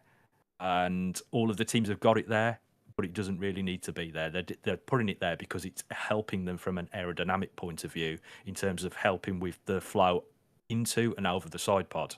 But like I say, the big interesting part is the new winglet that's appeared on the outer edge of that wing mirror body. Not something that we've seen elsewhere from other teams. Other teams tend to run like slats around the whole mirror body. This is something entirely different. It's something we have seen in the past, but prior to this regulation set. And I think it just goes to show that if you look at the regulations with lateral mind, you can obviously find ways to come up with these sort of innovations. So very interesting from Sauber. I'm sure that we're probably going to see this area concentrated on by the teams because it's sort of microdynamics and can help downstream. So some of the other teams might start to pick up on what Sauber have done here and see if it works for themselves when they put it in CFD in the tunnel. We'll do one more, Matt, and then I'll take some questions and comments from chat. So get your questions and comments in, and I'll throw them at Matt before he goes. But the McLaren front suspension, I think, is one that people might want to know about if they are going into this season as the favourites, which sounds like they are. Yeah, I mean, a very interesting layout. The most aggressive, if we can use that term, design on the grid. It's very aggressive at the rear end as well, but obviously we're concentrating here on the front. McLaren moved to pull rod front suspension at the start of this regulation set, so they're already well aware of how to get the best from that, not only from a mechanical setup point of view, but also obviously from aerodynamic side of things. But where they've got even more aggressive this year is the inboard end of the fairings. As you can see, they're all very much keyed to driving that airflow that's passing by them into certain areas, be that the floor edge or the side pods. Interestingly, though, something that I haven't covered yet, but I'll get to in after testing, is the setup for McLaren has also changed in terms of the steering rod and the wishbone layout, because they've got the steering arm in between the two wishbones this year rather than behind. So they've obviously figured something out there, not only mechanically perhaps, but also the response that they get from it aerodynamically. So another little interesting feature on the McLaren. And I suspect it's a Rob Marshall thing, with him having done similarly aggressive things whilst he was at Red Bull. Yeah. I was looking at that trying to work out what was what, but Verstappen, by the way, just got third, 130.143. I was keeping half an eye on him as well, Matt, so I wasn't ignoring you, don't worry. If Tim says if McLaren are fastest as suggested, who are directly behind them? I've been trying to work that out all week, to be honest with you, Matt. I have no idea. I maybe hazard a guess, especially with what Verstappen's just popped in. Maybe Red Bull. Yeah, I mean, like I said earlier, I think you can sort of throw a dice and pick one of the teams between the top four, depending on the different circuit characteristics. But I do think if we are saying that McLaren, and I'm not saying it, but if we are saying that McLaren are the lead team, I do think it's between Red Bull and Ferrari as to who's the second. And I think that will come down to A, which driver we're talking about at Red Bull, and B, what circuit we're talking about and how their car responds to it, both from an aero point of view and from the tyres.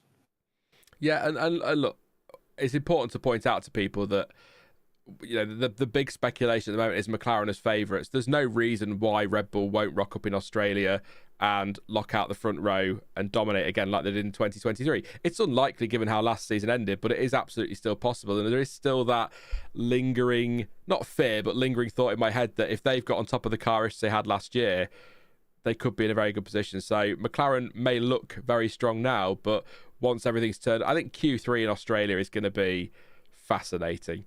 That's one we're looking forward to. Testing's fun and all, but definitely testing. And same goes for Mercedes and God, I hope Ferrari. I kind of hope for Ferrari's sake and Sky's sake in some ways that Ferrari are strong, because otherwise all this Lewis Hamilton hype is going to have gone to waste over the winter. Did you know Lewis Hamilton moved to Ferrari, by the way, Matt? It's been something that's been kept fairly quiet, I think.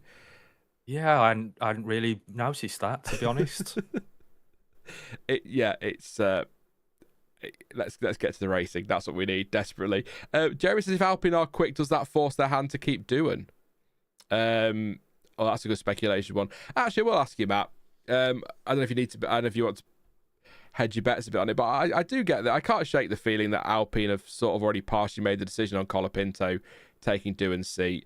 Although what I will say is they have certainly, things have gone a bit quieter in that area than they were, say, 2 months ago. But I feel like they really kind of want Colapinto in that car, especially when you think they're going to be covered in Colapinto sponsors at some point. Yeah, and you can't help shake the feeling as well that they've kind of realised that they need to hush down what's going on about Colapinto themselves, to try and control the narrative in some respects. Such a difficult one for doing, isn't it? Because he sat there on the sidelines for that team for a while. He suddenly got his actual chance, and all of a sudden, all the speculation is that he's going to last a mere few races, no matter how he's doing at the time. I mean, you know, if for whatever chance Alpine have resurrected a zombie here and do find themselves at the front of the pack, which I find will not happen, but if they had, like we talked about just now with McLaren. If they have done such a thing, then how do you deal with the situation between Gasly and Doohan?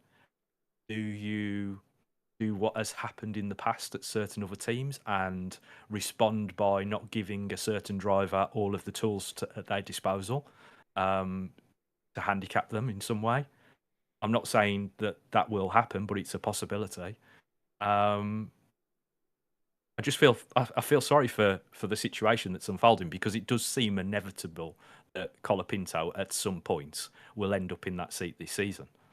Just on a driver being sacrificed that you talk about there, it just feels like a perfect time for me to mention my Stoffel Van Dorn obsession. So I'll just throw that one in there a little bit. Although, as much as I love Stoffel Van Dorn, if you've got Fernando Alonso in your team, you get behind Fernando Alonso. So I totally understand that. Kieran says, have you guys seen the front end wing plate on the Mercedes? It has some sticky uppy bits similar to pre-2019. Have we got a picture of that one actually, Matt? We haven't, but I know what's been talked about. Yeah. They're outwash winglets, and they were there last season. So they have been re-optimised, I would imagine, around the package of this year, because Mercedes have made some changes on the outboard section.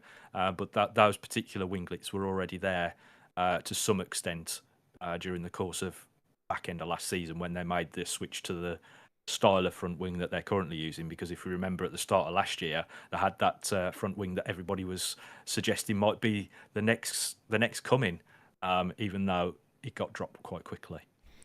Same with the Mercedes Zero Pod, wasn't it? Everyone thought that was going to be the latest big innovation. They were going to dominate for years, and it was well, it was awful. I think there were other problems with that car other than just the side pods, but that was.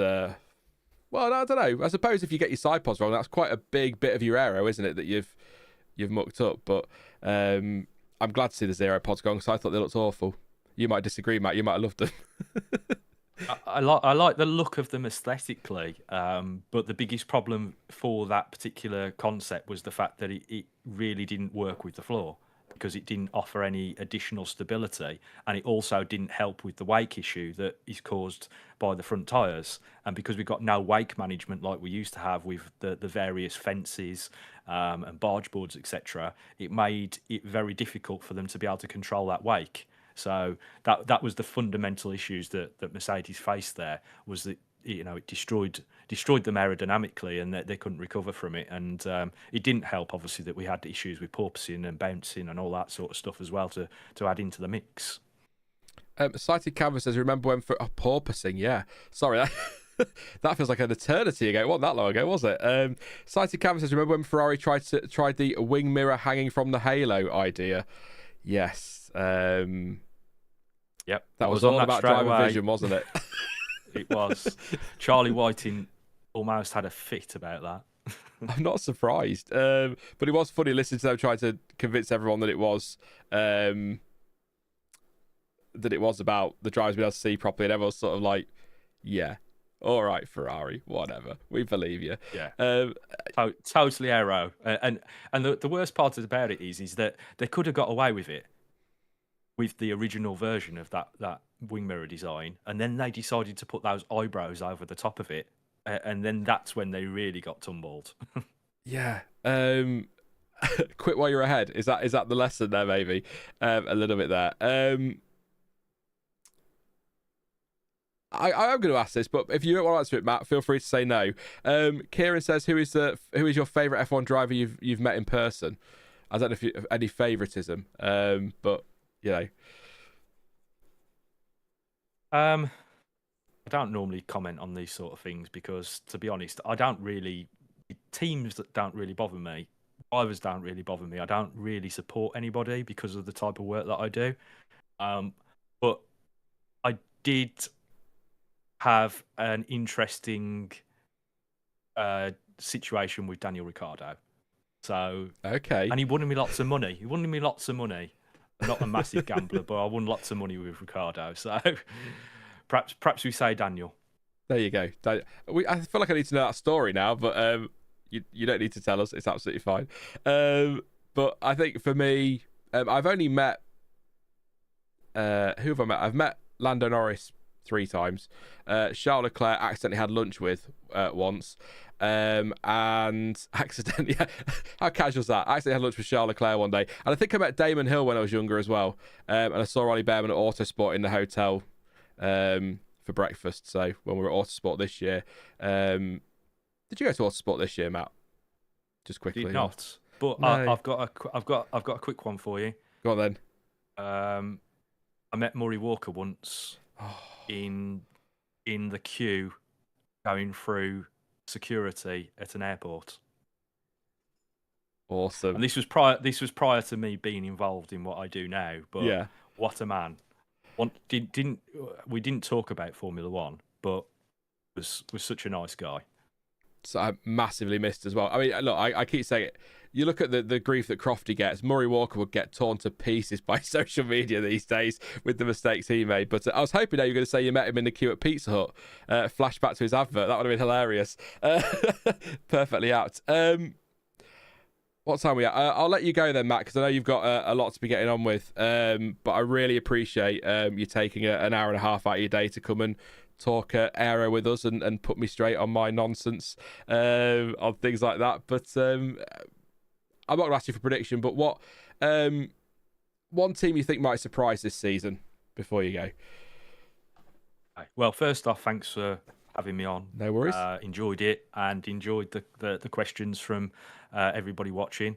In terms of who do I think is going to surprise this year, I think we're probably going to have to talk about Williams, aren't we? Yes. Because if the right set of circumstances occur, I think we could see something happen there because they have got a decent driver lineup as well.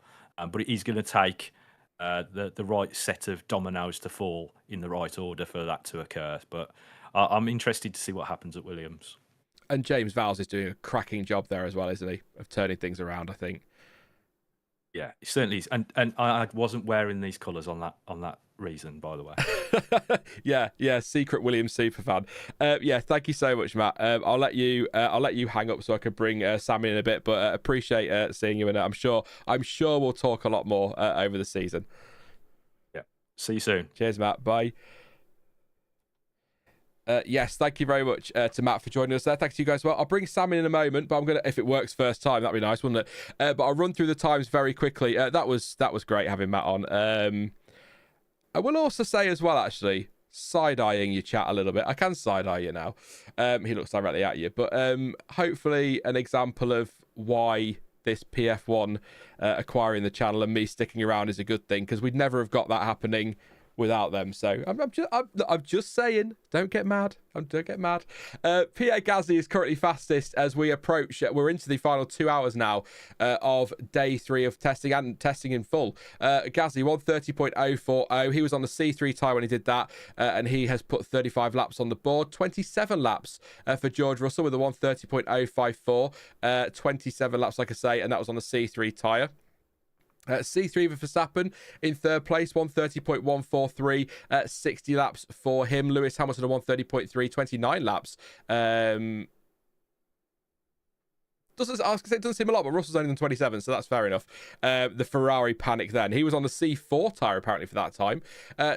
C3 for Charles Leclerc with a 1:30.8 in fifth place, 66 laps, 37 laps for Oscar Piastri on the C2 tyre with the 1:30.827, 1:30.8 for Antonelli, 61 laps for him, C3 tyre as well. Norris 1:30.9, 57 laps, that was the C3. C4 for Ocon, as it turns out, a 1:30.9, 46 laps. Doohan was on the C3 when he did his time earlier of a 1:31.239, 61 laps. 97 laps for Alex Albon, a 1:31.444. That was on the C2 tyre. Lance Stroll 1:31.699 on the C question mark. I'm going to say C3. No answer on the timing there. So 23 laps for him. 1:31.726 for Hulkenberg. 21 laps. His time was set on the C3. Alonso was also on the C3. He did a 1:32.084. 49 laps. Bortoletto 35 laps. 1:32.147 on the C3 tyre. Behrman also on the C3 tyre to do his 59 laps at a 1:32.361. And Yuki Tsunoda 1:36.135, 45 laps. He did his fastest time on the C3 tyre as well. Out on track at the moment, Verstappen, Ocon, Gasly and Piastri. Fastest through the speed trap overall today, 320 kilometers an hour for Gabriel Bortoletto. And just a reminder, Verstappen and Albon are in their cars all day today. Hence, for example, on Albon's laps there, 97. Why that's so high. But in for the afternoon, Gasly. I'm going to try Gasly, Russell, Hamilton, Piastri, Ocon, Stroll, Bortoletto. No, it's Hulkenberg. Hulkenberg and Tsunoda are in the car at a moment there. Yeah, but those are he drives in the car this afternoon. As expected, actually, the afternoon session already quicker than yesterday. In fact, 29.8 is quicker than last year's fastest time from Verstappen, who's just gone quickest now of last season, which was a 1:29.9 from Carlos Sainz on day 2. So Verstappen now quickest of everybody. Please do drop a like, by the way. We're getting towards 300, so let's get a good 44 likes for, well, Lewis Hamilton, I suppose, but also for Matt there for joining on streaming, helping with some technical stuff. And please do subscribe if you are new as well. We've smashed some of the targets this week that I was hoping for. So if we can keep beating those and get even more, that'd be fantastic. So lots of subs, lots of likes, please. That'd be absolutely incredible. And thank you for your support over the last 3 days and the last however many million hours it's been. I don't really know how many hours it's been by this point. I'm just trying at the moment to drag Sam in. Hopefully it should work. We'll find out shortly. But yeah, so thank you for your support. What we've done, so we've done, where are we at? I don't even know where we're at anymore. We did not, it was 19 hours plus 7. Somebody do the maths, 19 plus 7. I'm just going to have to, we had this, I might have to look into this next time, or for next time, but for some reason, when I try to pull somebody in, I'm guessing it's when their camera isn't on. I can definitely hear Sam, but I'm not sure. There we go. There's Sam. Hello. We're working. Hello, Sam. Sam has a beard. He's originally from Grimsby, and he is the one you need to shout at for the terrible emoji game things, by the way. Yeah. They were pretty awful. Everyone got them right, which wasn't a surprise, I suppose. Hello, Sam. Oh. How you doing, mate? Hello. I'm all right. I can't believe everyone got them all bang on. I was well chuffed with some of them. I was well chuffed. The one that we eventually got was the Tsunoda one. And when we worked out the final one was Oda and not Smelly Nose or whatever. Yeah. So we went with Tsunoda, yeah. That was pretty good. I'll do the cheesy thing, Sam, and get you to introduce yourself. Some of you might know Sam from the couple of shorts we got on the channel, but I'll let you introduce yourself, Sam. So who are you and where'd you come from? Well, I'm Sam and I'm from Grimsby. Is there any more? I mean, I've got a bit of a background in terms of F1 and stuff, and hopefully going to help Sean with his short form content on his channel. So that's hopefully what I've been brought in to do. Letok says Antonelli has been stuck in my head. It was a good one. Once you break it down, it makes it completely different, doesn't it? Your brain goes. I did tweak your audio levels, Sam. Neelish said that your mic's gain is a bit high, but I'm just I'll wait to see if anyone says anything, because I have just tweaked them, because it might have been my side, because I did have it cranked up, because John T was quite quiet, then Matt was louder but still quiet, and then you're here. I don't know if it's people will soon tell me if it's terrible. Don't worry, it's the interweb. They're not afraid to. I wanted to actually ask you, Sam, straight away, because I can't remember. I think we talked about it when we met a few weeks back, but when did you start watching F1? I've got in my head 2021, but I might be way off. So, I mean, I've restarted watching F1 in 2021. Yes, that is correct. But when I was younger, I used to be really big into my F1. My dad used to absolutely love F1. He went to Silverstone a couple of years and stuff like that. So as it moved away from, was it ITV it used to be on? As it moved away from ITV, it was BBC, whichever, normal sort of channel that they had. That's when I kind of lost touch of it. And now that I'm older, I've kind of got myself back into it again. And I actually didn't get back into it that season where Max and Lewis were sort of going toe to toe with each other. It was after that. So I remember I was live streaming on my own channel at one point, live streaming the football, and everyone was asking me, "Oh, what are your thoughts on it?" And I'm like, I don't know, really. But here we are, and now I'm absolutely encompassed in it, is probably the best way to say it. It's great fun, especially when you get around all the shenanigans, and there are some shenanigans around F1. But it's, I asked Matt, I'll ask everyone this. It's not been the most, look, I know testing is never thrilling. We know that. But it's not been the most exciting week, although we have had a Power Cup, a quad bike red flag, a bus red flag, rain in Bahrain. There's been plenty. There was something else as well that was quite amazing that we weren't expecting. So I mean, it's been interesting, but it's very much been what you expect from testing. 20 cars, or 10 cars really, with 20 drivers for the most part, driving around a hell of a lot slower than we know they can manage, in cars that may be carrying a lot of fuel but might not, on tyres that we don't really understand. As Alex Albon's been off track at turn 2, but he's back on now. So not been a thriller, but testing isn't. So it's been a lot of fun to just waffle to people, talk nonsense about F1. I don't know what you've seen. I've seen you in chat. I don't know what you've seen of the streams, but I guess my question really, after all that flipping waffle, was: have you enjoyed testing, Sam? Come on, Sean, wake up. I mean, I'd like to say enjoy is maybe a strong word, but it's kind of been good, hasn't it, to sort of like get back up to speed, particularly with so many driver changes this season. It's that feeling of making it all feel real now, looking at Lewis at Ferrari, even like people like Esteban Ocon being at Haas. They all don't quite feel real. So in that sense, I've definitely enjoyed it. And of course, seeing a few different faces top the timesheets, like we've just had Gasly. I know Verstappen's just come and take it off the top, take him off the top spot, and obviously Sainz yesterday.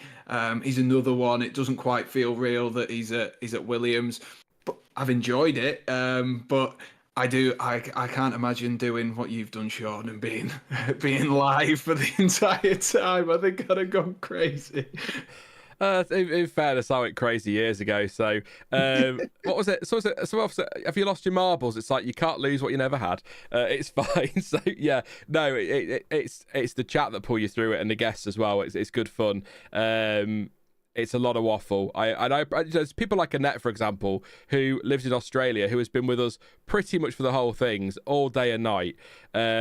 People like that pull you through it, because if they can do it and listen to this nonsense, then I can talk nonsense with no worries. So, so Red Raven says, what we'll do, because we are coming to the last hour and 45 minutes now, we'll keep an eye on the track. We'll let you know what's happening. I'll do the updates on times again on the hour, and let you know on the hour-ish. I mean, give or take 40 minutes probably, or something like that. But we'll do the times, and if you just throw your questions and comments in the chat, we'll answer a few for you, and we'll make it nice and interactive for the last phase. But we will keep an eye on what's happening on track, don't worry, and we will inevitably talk about the Sugar Babes and slag off Grimsby, or Cleethorpes or Skegness. No offense to anyone from those places. What else would you expect? There's people in Australia going, what's a Grimsby? There's people in Lincolnshire asking what a Grimsby is. Yeah.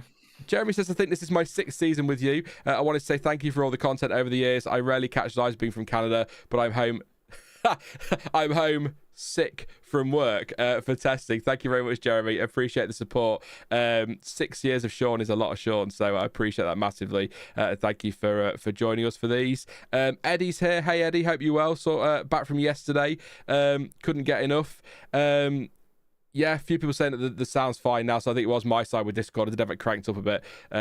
So there we go. The trouble is, as I'm sure you can understand, it's tricky to kind of balance people's audios between streams, because I can't really stop the stream for 10 minutes to work it all out. As Albon locked up at turn 1, by the way, and went straight across at turn 2. So, or came back towards and came back on at turn 2, I should say. So continued all right. So yeah. So apologies if there's any issues there, but we've sorted them. That's good. An inverted free solo said, I've met Will Buxton briefly, but he was super nice. That's probably a different conversation. It happens, but there we go. The cars are pretty much bulletproof. It's the track itself that has been problematic, says Red Raven. Fair enough. And yeah, so get your questions in. Also, Esteban asked if Matt had ever met Will Buxton. I'll ask him at some point. I might relay that to you all in another stream. I have not met Will Buxton. And for all the grief he gets, I have heard he is quite a nice guy, to be fair, in person. So, to be fair, we'll let him slide with that. Have you met any F1? I'm just trying. I had to pause then. It's like Sam's making short content for social. Like, hang on, I need to make sure he hasn't met anyone yet. In case it's like, oh yeah, I did watch it. I promise. Have you met any F1 drivers, Sam, or personalities?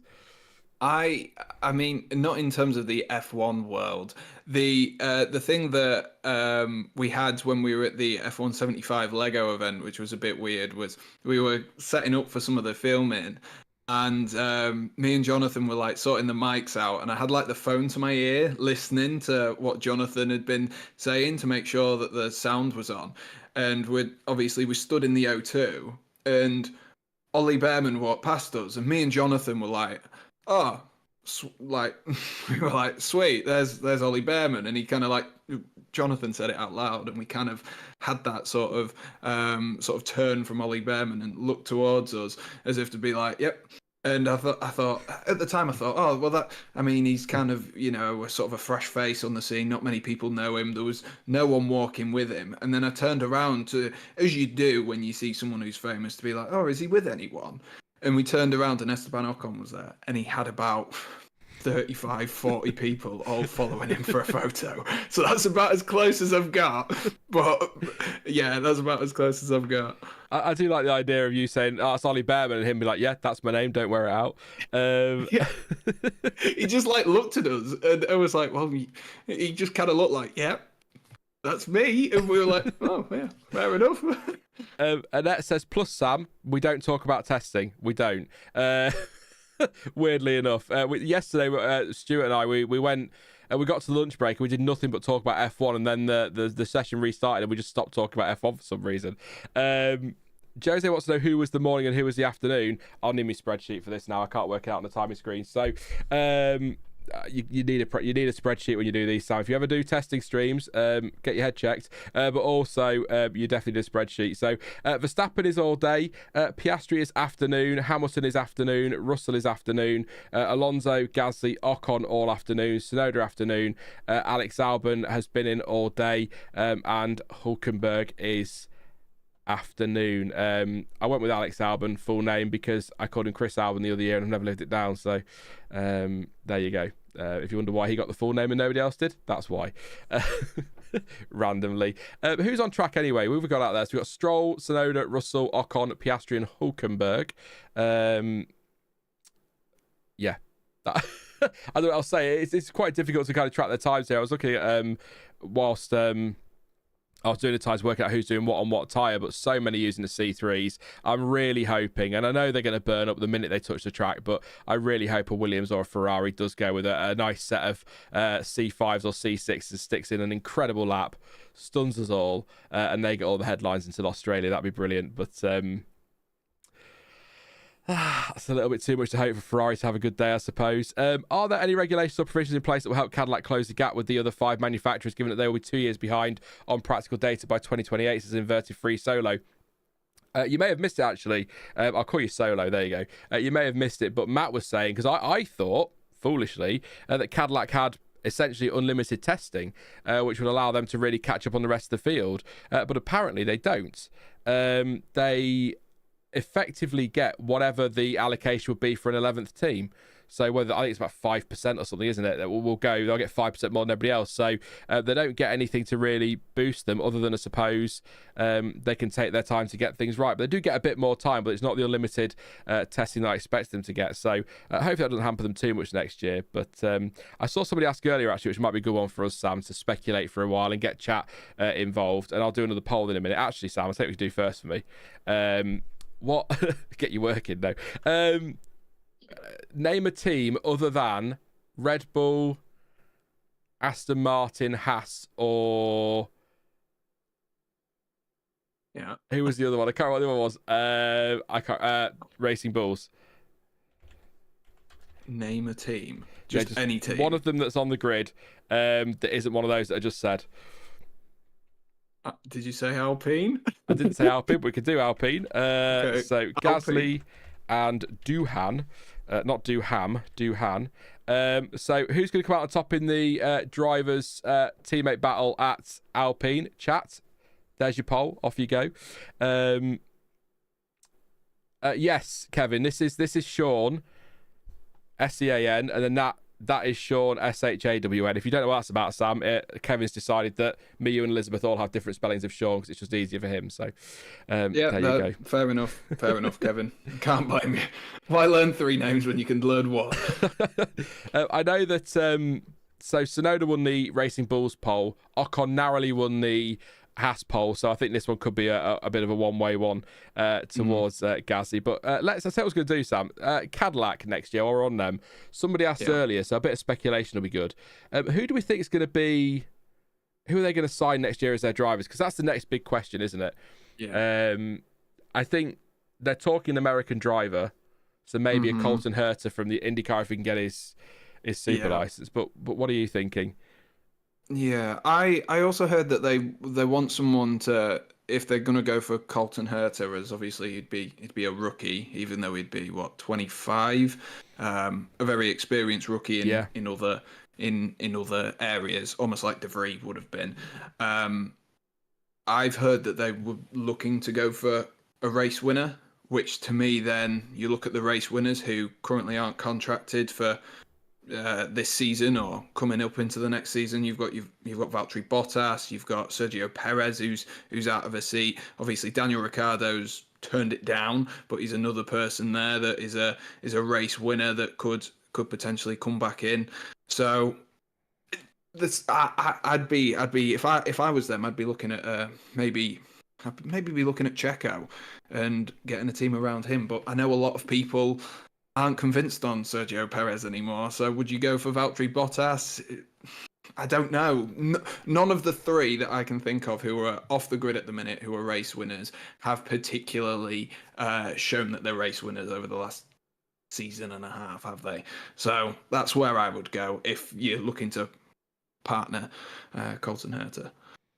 I think it's an interesting point because Perez and Ricciardo, both of their stock has dropped off massively because of what happened in their final years in F1 as it stands at the moment. But even Bottas, and I know Bottas had a really bad car last year, and I know it was only one result, but Zhou did beat him in points. Bottas struggled last year. A lot of people didn't think he had a great season, so that might have knocked his stock down a little bit. But it's really tricky if they want a race winner. They're going to have to. I think their best bet, from a marketing point of view, you could say Ricciardo, but also the sponsors that Perez brings will be a big help for the team as well. But you've got to remember that it's going to be difficult to pull and I'm not suggesting this is going to happen, but it'd be difficult to pull a Verstappen or a Russell out of their contracts to go to a new team with so many unknowns. It has happened in F1 before that drivers have taken a punt on a team that's not very good or is not really well known, but it'd be difficult to see that happening. So I think you're right. I think you were looking at drivers who aren't contracted, because if you bring in a Colton Herta, you're going to need F1 experience alongside him for that first season, which is why, I mean, is there an argument? I'm not suggesting this lineup, but is there an argument for two, maybe Ricciardo and Perez, or Bottas and Ricciardo, or Bottas and Perez for that first couple of seasons, and then look at Herta? But then is Herta past it at that point? I mean, look, we're saying Herta, but that all comes down to whether or not he gets a super license, doesn't it? Really?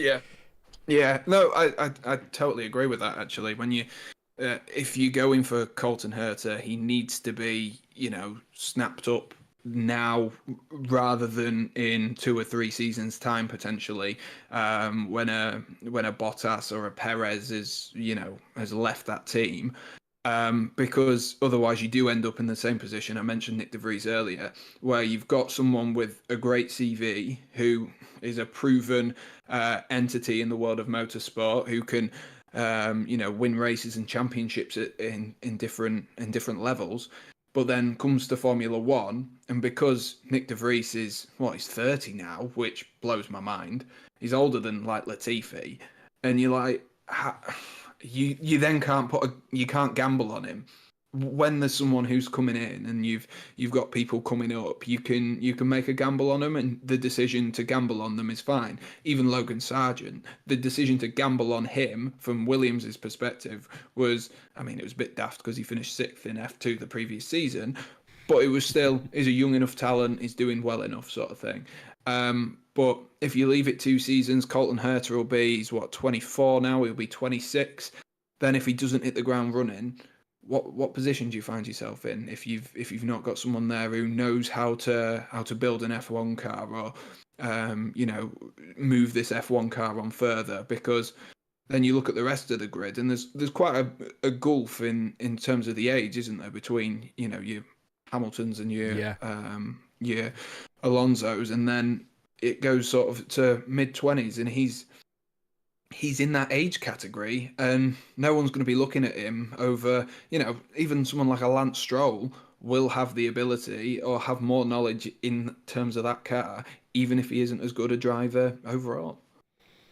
Annette says, I'm a mad Dan fan, Daniel Ricciardo fan, but he is finished.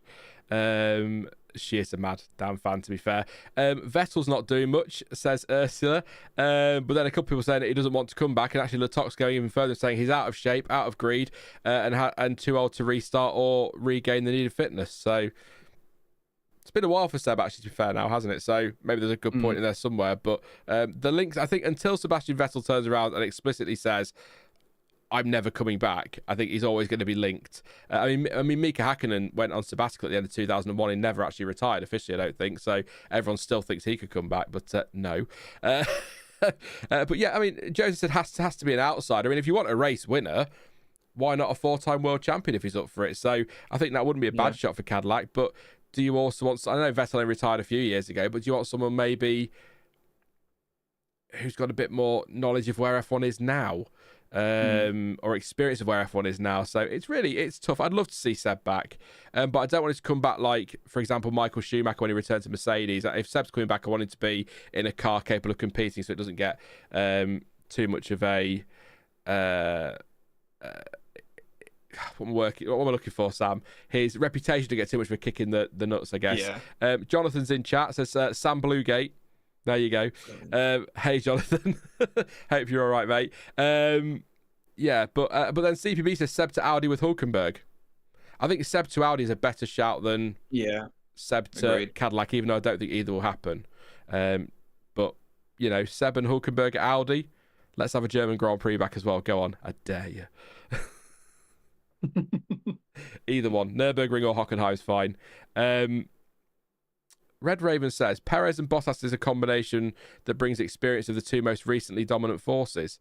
That's a good point. That's a very good point. Red Bull and Mercedes, yeah.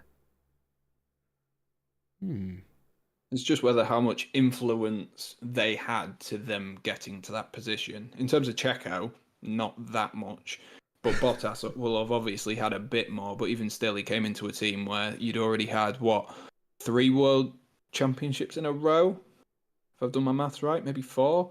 So, again, it's whether they know how to do that from the start and bring a team through. It would almost be better when you look at some of them, and obviously this would never happen, but if you looked at someone who's been around a team for a long period of time that has seen that team develop into a better team. For example, Carlos Sainz, when he joined McLaren, look where McLaren are now. He was in that opening stages. Someone like an Alex Albon then, who is helping develop a car and move it along, would potentially make more sense. But of course, not a race winner. So if they're looking down race winners, of course it limits you. But if you go in with someone like Colton Herta, you do need a proven person to sit alongside him. Otherwise, you're going to get yourself potentially into a few problems when it comes to developing and knowing how to change things, and ultimately dealing under pressure. You can't have Colton Herta leading a team in Formula One, because if things get difficult, like we saw with Checo last season,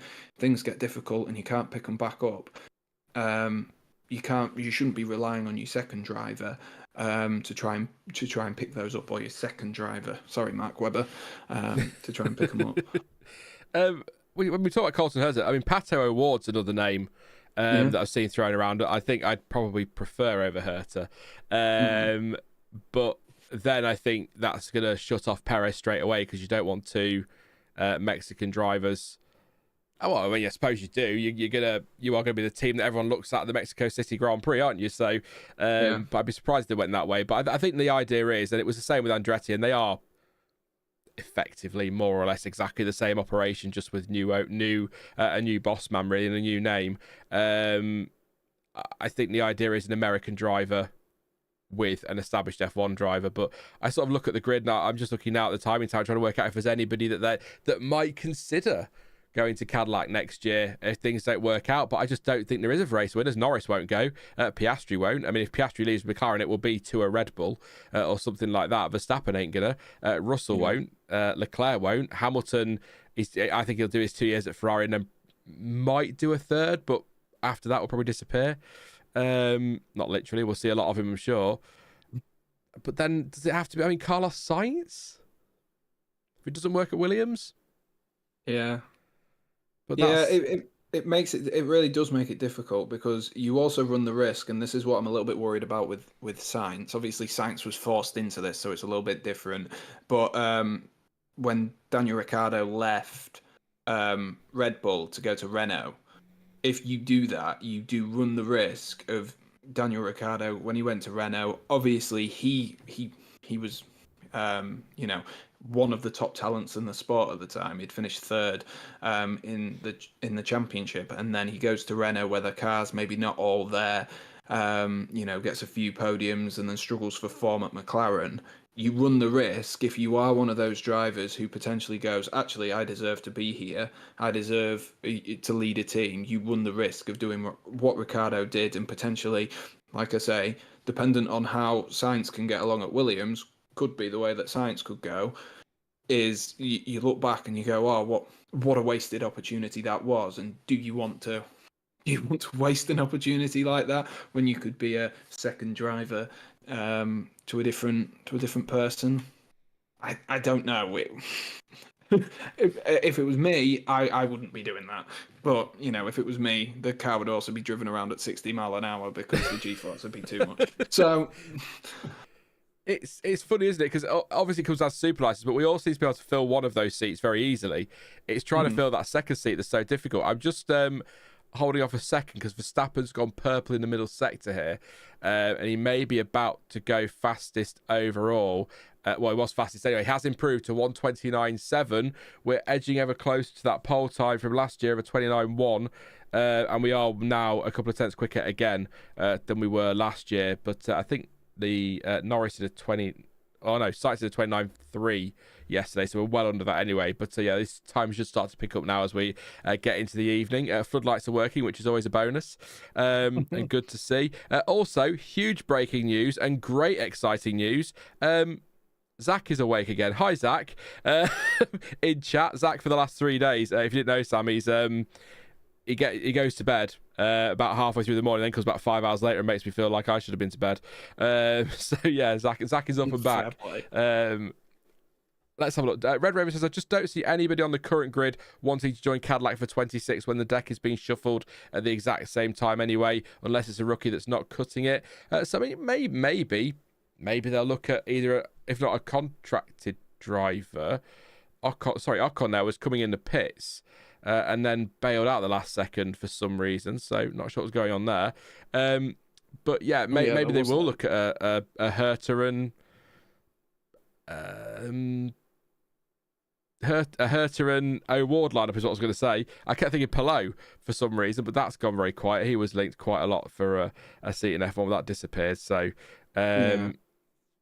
Logan Sargent will return to CVV. Why not? If you want things to go really well for you, get Logan Sargent, who I believe, hasn't he taken a step back from racing now, Logan Sargent? I read somewhere. Or was that somebody? I mean, I know Nicholas Latifi has. He went back to university, did Latifi? Yeah, Latifi did, definitely. I can't think what Logan Sargent's up to at the minute, I must say. But nothing quick.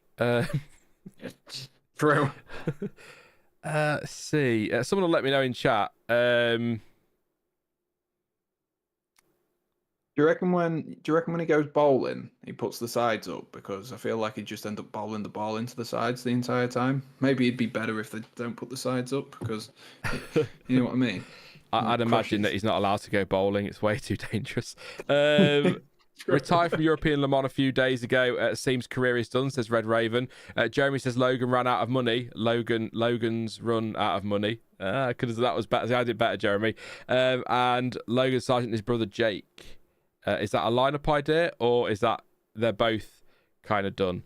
It's a shame. Look, we poke fun at him, but Logan Sargent, nice guy. And I will always say this, for all the criticism we give them, it goes for Lance Stroll, and dare I say it even goes for Nikita Mazepin. These drivers are way better at this than we are, but also, even though the money's there, you've still got to have some pedigree to get to F1. You've still got to achieve something in your junior career. So I'll always give them the credit for that. But sometimes it doesn't work in F1, and sometimes you just end up like a Ricardo Rosset, who's just not very good. His dad was mad they sacrificed Dalton's NASCAR career for Logan's F1 career, only for him to amount to nothing, says Jeremy. Hey AJ, good to see you. And yeah, you've missed an interesting day, AJ. If you've not been keeping up with testing, you might have been doing. They all beat Mahir. I can't even say his name. Mahir Raghunathan. Not a high bar, but still, that's true. I remember his 25-point turn in Baku, trying to get the car turned around, and his engineer getting angry with him. That was quite funny. Cody Ware to Cadillac, says Dell. Cody Ware. Give me a second. I need to try and find out who that is. I know that some people like to wind me up and make stuff up, but I'm pretty sure Dale wouldn't have just done that to me. No, he hasn't. Cody Ware. Let's have a look. So NASCAR Cup Series driver. So NASCAR driver. 29. What's he achieved? What's he achieved, mate? Come on. Yeah, I'm gonna have a look. I bet it's gonna be dreadful, isn't it? I'll try to. Where are we? Yeah, no. I'm going with no, Del. You never know. You never know. Stranger things have happened. If he's got a few $1 million, maybe. But no, not gonna happen. I don't think. But we'll see what happens with Cadillac. Other question is going to be around Audi, of course. We've got Hulkenberg and Bortoleto now at Sauber. How does Bortoleto get on this year? If he does well, will he keep that seat at Audi? But we also have to consider the 2026 regulations full stop. I mean, is there going to be a team that, I said this a few times this week, if an Alonso or a Hamilton or somebody gets a whiff that the 26 car they're in is going to be terrible, maybe they might look at a Cadillac just to escape. But I'd be surprised if we see anybody other than a Perez or a Ricciardo or a Bottas type driver. I guess the point is, Sam, why would you, if you're, I don't know, George Russell, bail on Mercedes to take a risk on a Cadillac? Yeah, there's no way that's going to happen. Even like if you're a young driver, there's no way. It would almost have to be someone who's like middle of the range. Like, I know obviously we're talking about an experienced driver, potential race winner, but you've almost then got to look at people who are not even your race winners, the people who are just experienced, who would then come in, and even then your mind sort of goes to a little bit of a blank. Where, I mean, the reason they're not on the F1 grid currently is because they're not good enough, and you'd prefer to take a risk on a rookie. And, you know, we've seen it in the past with rookies. Look at Haas, it didn't work out for them. They obviously had Mazepin and Schumacher. But who else are you going to go for if you don't go for rookies? And, you know, I think the most likely thing is Bottas or Perez. But I really don't know where you'd go if the three that we've mentioned, the three race winners, all go, no, it's not for me, it's not my project, because you're not going to get one. I don't even think you'd get any of the lead drivers out of these teams to go elsewhere, unless Nico Hulkenberg is absolutely desperate and thinks that Sauber is going to honk the place out for 2026 and 2027. But I just don't think it is. The only other person I can think of, but I mean, at the minute he's with BMW, isn't he? In one of the other series is Kevin Magnussen. So again, would Magnussen want to come back again for the second time? I don't know. He might be your best shot for someone who's relatively been in the sport, who is a high enough driving standard. You know, has sat on a podium once all those years ago on his debut, but he's done it. It's more than, you know, he might be the top of people's list as a result of purely that. If, like we say, Ricciardo, Perez, or Bottas rejects them. Just quickly, or not quickly, we'll talk about it now. Fernando Alonso is getting ready at Aston Martin. I'm just going to check and see what we've got. I am assuming Lance Stroll is still not well. He has done some laps, Lance Stroll, 34 in fact, but he's got out of the car and Fernando is getting ready. Now, this could be that Lance isn't very well. It could also be, as somebody said this morning, actually, Fernando hasn't had an afternoon or evening session yet. So it may be that Aston just decided to give Lance a couple of hours and then let Fernando have a couple of hours out on track, or less than a couple of hours now, an hour and 15 minutes or whatever on track for an afternoon session. So it might be that. I'll just scroll to socials and see if Aston have said anything, and I'll check the group chat as well, which has been, I'll tell you what is tough, Sam. I've mentioned this on stream. It's going through the group chat and then having to double check what's being said and whether or not I can say it. I don't want to be suddenly like, oh, Lewis Hamilton's off back to Mercedes. Oh, damn, I shouldn't have said that. Yeah, but I can't say anything there. So I'm just maybe RC says, oh, Lance got sacked. Yeah, his dad told the team they've changed him already. They've got rid of him already. Yeah, I would suspect. I feel like if Lance was still unwell, they just wouldn't have put him in the car, or we'd have had a tweet or something. I think it's probably just swapping them out and giving Alonso an opportunity. I can't see anything on socials. I'll check Aston directly. Unless their technique is Lance is that much slower than Fernando, and we're going to do some hot laps, so we'll get the faster driver in to make it look like we're better than we are. So their tweets. I mean, there was a tweet about the. Fixating on movement, we track the precision of movement through athlete photographer Jeff Lowe in each frame. Hashtag F1 testing. Prior to that, hopping in for the final F1 testing session, Lance Stroll. So it doesn't look planned. No. Otherwise, they'd have surely said hopping in for a bit is Lance Stroll, or better words than that, of course. But yeah. I mean, it seems weird anyway, because obviously, you know, the lunch break gives you time to swap everything over. So it does seem. It does seem weird, but yeah. How odd. Bizarre. I mean, at least he made it to this year's testing and didn't break his wrists before it, so that's the bonus. I tell you what, though, that going back to that now, when you think of how quickly he did get back in the car and the job he did with those wrists in that state, you've got to give Stroll the credit for that. That's incredible. I know I've said it before. I know people with broken nail and have taken a week off work, and that's not an exaggeration, by the way. No, well, don't out me like that, Sean. Come on. Sorry, Sam. Don't just say it in front of everyone. I think the sick note was a bit much, to be honest. Sam can't do PE today because he's broken his nail.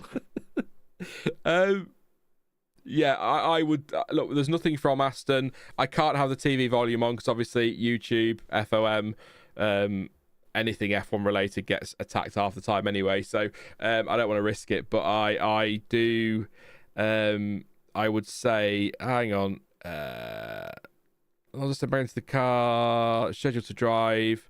But the team reported he was unwell, completed 35 this afternoon, but now Alonso is preparing to head back out in his place. That might be about this morning he was unwell, so maybe it could just be that he's still not feeling too good. But as soon as anything official pops up, I will let you know, definitely. Please do drop a like, by the way. We are 20 away from 300 likes. That'd be fantastic. And subscribe as well if you are new. You've smashed the targets this week with subs, like I said earlier. And just to confirm for anyone interested, we did hit over 1,000 likes on the first stream. So if we can get to 300 today, these always drop off as the week goes on because I think people enjoy the first day of hype and then realise just how terrible testing is, and they go, I can't do another 2 days of Sean. And then they just don't come back. But so please do drop a like. Would really appreciate that. If we can get to 300, that'd be epic. Numbers have been great for these 3 days, so everyone seems happy with them, so that's good. Very good. Still nothing on Stroll. From Alex Albon there. I was just going to say, just whacked it into fourth as if it was nothing. It's been quite a lot of cars, has been all over the place today. Especially, I think Matt was saying that the McLaren just doesn't seem totally, I guess, stable or whatever in a lot of corners. And I know that they've been struggling to get turned into turn 8 in particular. So it's not all rosy down at McLaren, but I mean, the pace is from what we can read into testing, definitely there. So they won't be concerned about that. But I hope the car, for their sake, isn't too rough, as we see a car that certainly isn't rough to look at, the Racing Bulls of Yuki Tsunoda. What a livery. A lot of people have told me off for that. Stuart's friend apparently wasn't impressed that we like it. Apparently they said the 90s have called, they want their car back. But I love that Racing Bulls livery. Easily the best one that was revealed at the stupid F1 75 event. Sorry, the wonderful F1 75 event. Yeah, I'm in agreement, to be honest. The only other one, and this might be because every year when Alpine run a pink livery, I go, that is sick. The Alpine livery, I love it with a touch of pink on it. And I know they won't go pink because obviously Racing Point were with BWT a few seasons ago when they were entirely pink.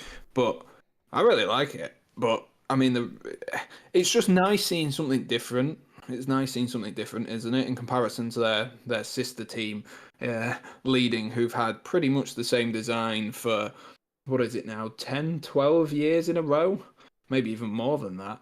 But it's nice to see something different, and it's nice to actually change them. And I know that obviously, like Aston Martin, iconically are that colour, Ferrari iconically are that colour, but it's just nice to see a change, and it does look clean and it looks fresh, and you feel like you're not looking at a different team, but it kind of feels like you are. It adds a bit more excitement. It could be, oh, the colour's different, this means they're going to do really well, and then they sit there and they're in 14th and 18th currently, and you're like, maybe not, but maybe they will. Well, I mean, growing up, I'll admit, and I still do it to an extent now, a car would launch, or you'd see the first car, or you'd see the car for the first time, like a Ferrari, and they'd launch it and it'd be on track, and I'd be like, oh, it's still red, it doesn't look any different. My untrained eye as a child was even worse than it is now. Like, no idea that the front wing's completely changed, the aero's totally different. It's still red, it hasn't changed. It's like, yes, it has, Sean. I will say that the Racing Bulls livery is going to look horrific in the wet because it's going to just turn brown very quickly. Yeah, that's one downside to it. But I didn't think about that. let us know in chat then, which is your favourite livery? I think, I might be wrong, he's not really hinted about it at all this week, but I think Red Raven's favourite is the Alpine. Really loves the blue and the pink together. But yeah, let us know in chat. He'll tell me off now for that. What your favourite livery is that you've seen them on track. Forget the event. Now you've seen them on track. Which is the best one, and why is it the Racing Bulls? There you go. Red Raven's angry. Yeah, I've upset Red Raven now. I'm going to get told off. I've been here 7 years, mate. Still remember the Hamilton video you got stick for? Stick for? Good God, that's an understatement. I still get abused for it now. It's ridiculous. You've done well yourself, Sorry, I'll mate. stop abusing you. Thank you, Jose, for your support. Forget, oh no, you're having a conversation, we'll ignore that. I can see Max and Lewis being level on 8 with the most wins and podiums for decades, says CPB. Ooh. I miss a yellow car on the grid ever since Renault became Alpine. Yes, Jordan days as well. The grid is poorer without a yellow car.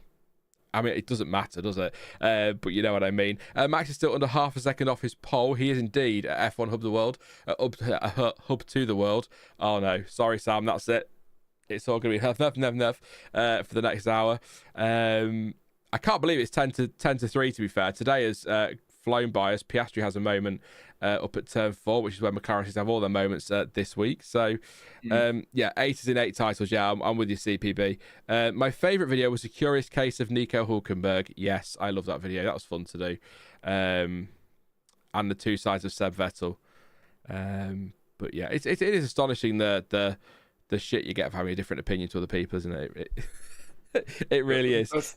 That's the internet for you, Sean. I don't know what you expect. I can't read names. I'm going to call you Nipukas. Sorry. Definitely Racing Bulls, old RBR Japan vibes. Yes. I wonder if that has inspired it a bit, because we all loved that white and red Red Bull livery, so it could be. Brad says, I wish Red Bull went back to a slightly brighter blue.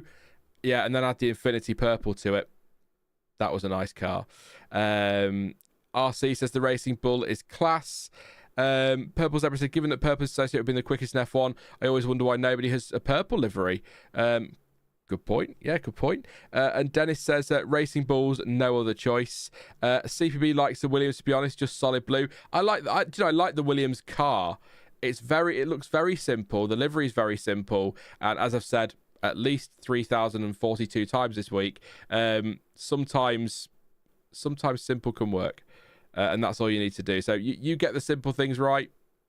That could be I was going to get a good baseline to build off, but it's kind of pointless building off it when they're changing the rules next year. But you get my point.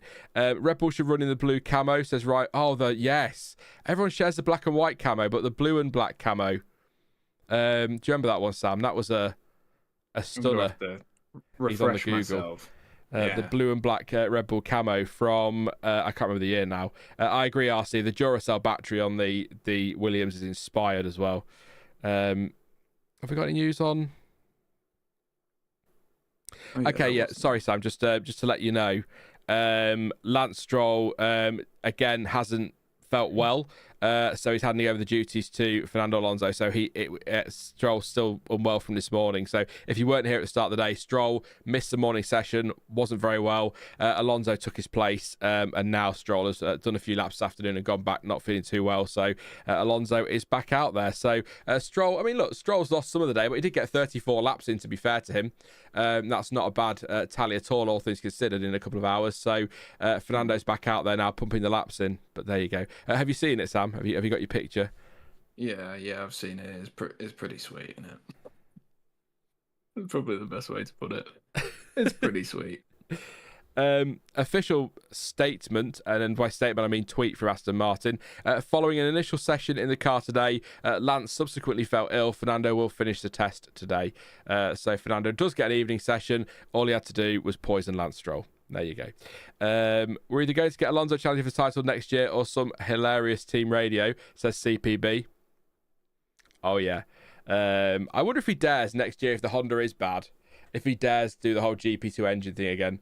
And then everyone goes, Fernando, GP2's been over for years. It's Formula 2 now. Yeah.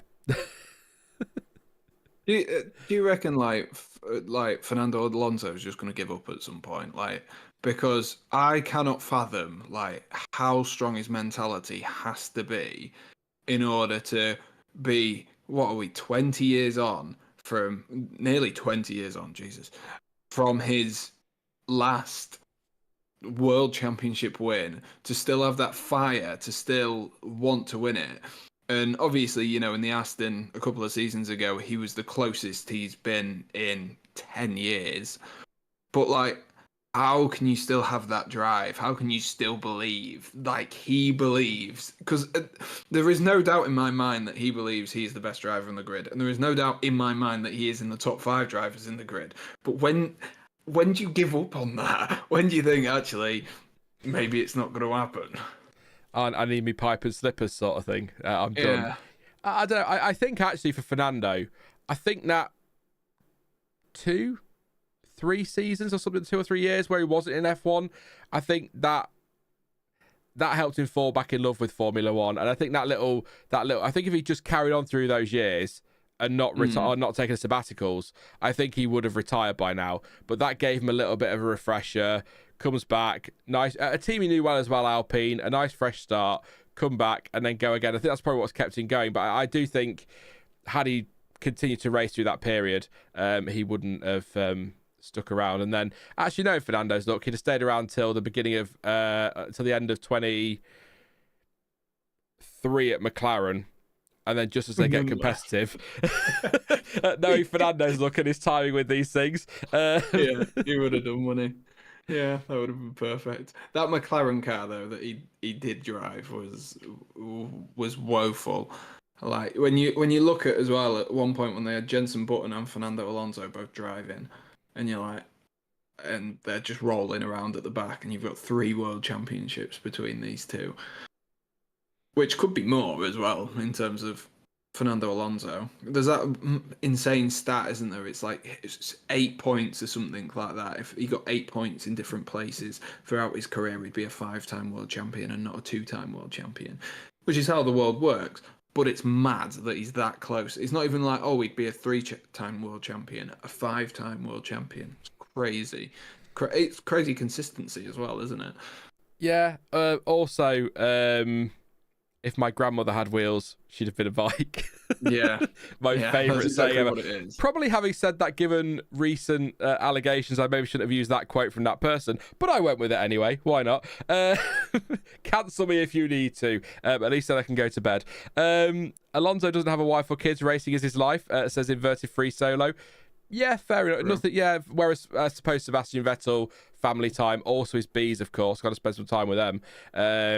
I guess that's a draw away Raikkonen a little bit as well. Although I think Robin Raikkonen is looking good in karting and whatnot. So technically speaking, Red Raven says, I love a technically speaking. Alonso is a 3-time world champion. Yes, 2 F1, 1 WEC, and twice Le Mans winner. There you go. I'll give you that. Formula One world champion will specify. To be fair, he didn't come up with that saying. Did he not? Well, no, I suppose he didn't know. I know there's a football one that is, if my auntie had balls, she'd be my uncle. Yeah. I'm not doing the accent because that looks like any potential Liverpudlians in the chat. But yeah, there you go. It was heartbreaking watching that Honda of Button limping around Singapore, I think it was. That McLaren was really bad, says Cited Canvas. Yes. In an ideal world, Fernando stayed at Ferrari until 2020 and then goes to Aston in 21. And did anyone have that? I'm not doing a Scouse accent, RC. No way. It's painful enough what's happening in the Premier League this year without me needing to worry about trying to do a Scouse accent. I'm going to have to listen to it for bloody weeks. Finally fucking did it. I went for it anyway. There you go. You forget where you were there, Sean. You just forgot that was... That was your equivalent of Carlos Sainz teasing us all with smooth operator at 175. He'll give up if Aston is crap, is what CPB said, and I tend to agree with that. Like I've said this several times over the last 3 days. If he gets in that simulator in, say, the summer or something, and he gets the slightest whiff that car is going to be bad, he will just call it, and that'll be it. He's not going to have the patience to go through another McLaren Honda situation. He'll just retire, or he'll go off and do something back in WEC or something. Matt's updated his gallery, so let's have a look, because we were talking about a few bits that he might have picked up on, but I'll just see if there's anything in there that we didn't talk about.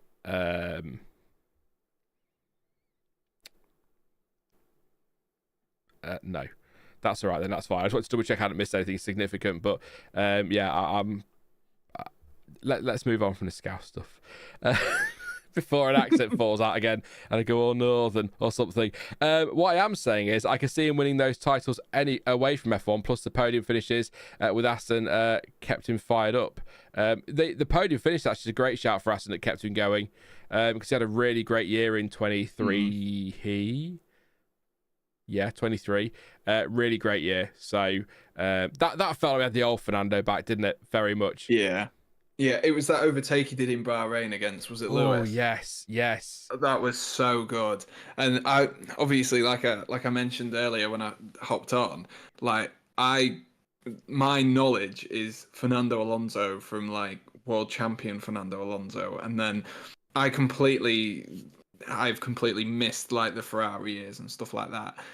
But going back, I genuinely said this multiple times to my girlfriend and stuff. I felt like a child watching him. I felt like I was like 6 again, watching him absolutely fly by all these drivers. It just felt so nostalgic. And you were like, Fernando Alonso stood there on the podium, and you're like, this is something else. Week after week doing it as well. Crazy. That move on Hamilton, I think, is the first time for a long time, well, probably since 2021, that I've actually jumped out of my seat and just, that was such a special move. And I agree, it's great to see Fernando doing stuff like that again, and we miss the old Fernando, but I also sort of, for all the moaning I've done about it, I do kind of miss his grumpy old man phase at the end of his McLaren time. That was quite funny as well. That phase where he just didn't give a toss. The meme of him. Kind of missed that. The meme of him sat in the is it a deck chair or something like that? Yeah. It's just long-haired Fernando Alonso. Poor Fernando. I'm just going to run through the times quickly then, and then see where we are, and then we're in the final hour. So now is the time, teams. Send messages telepathically. We need fast times and soft tyres. Let's go.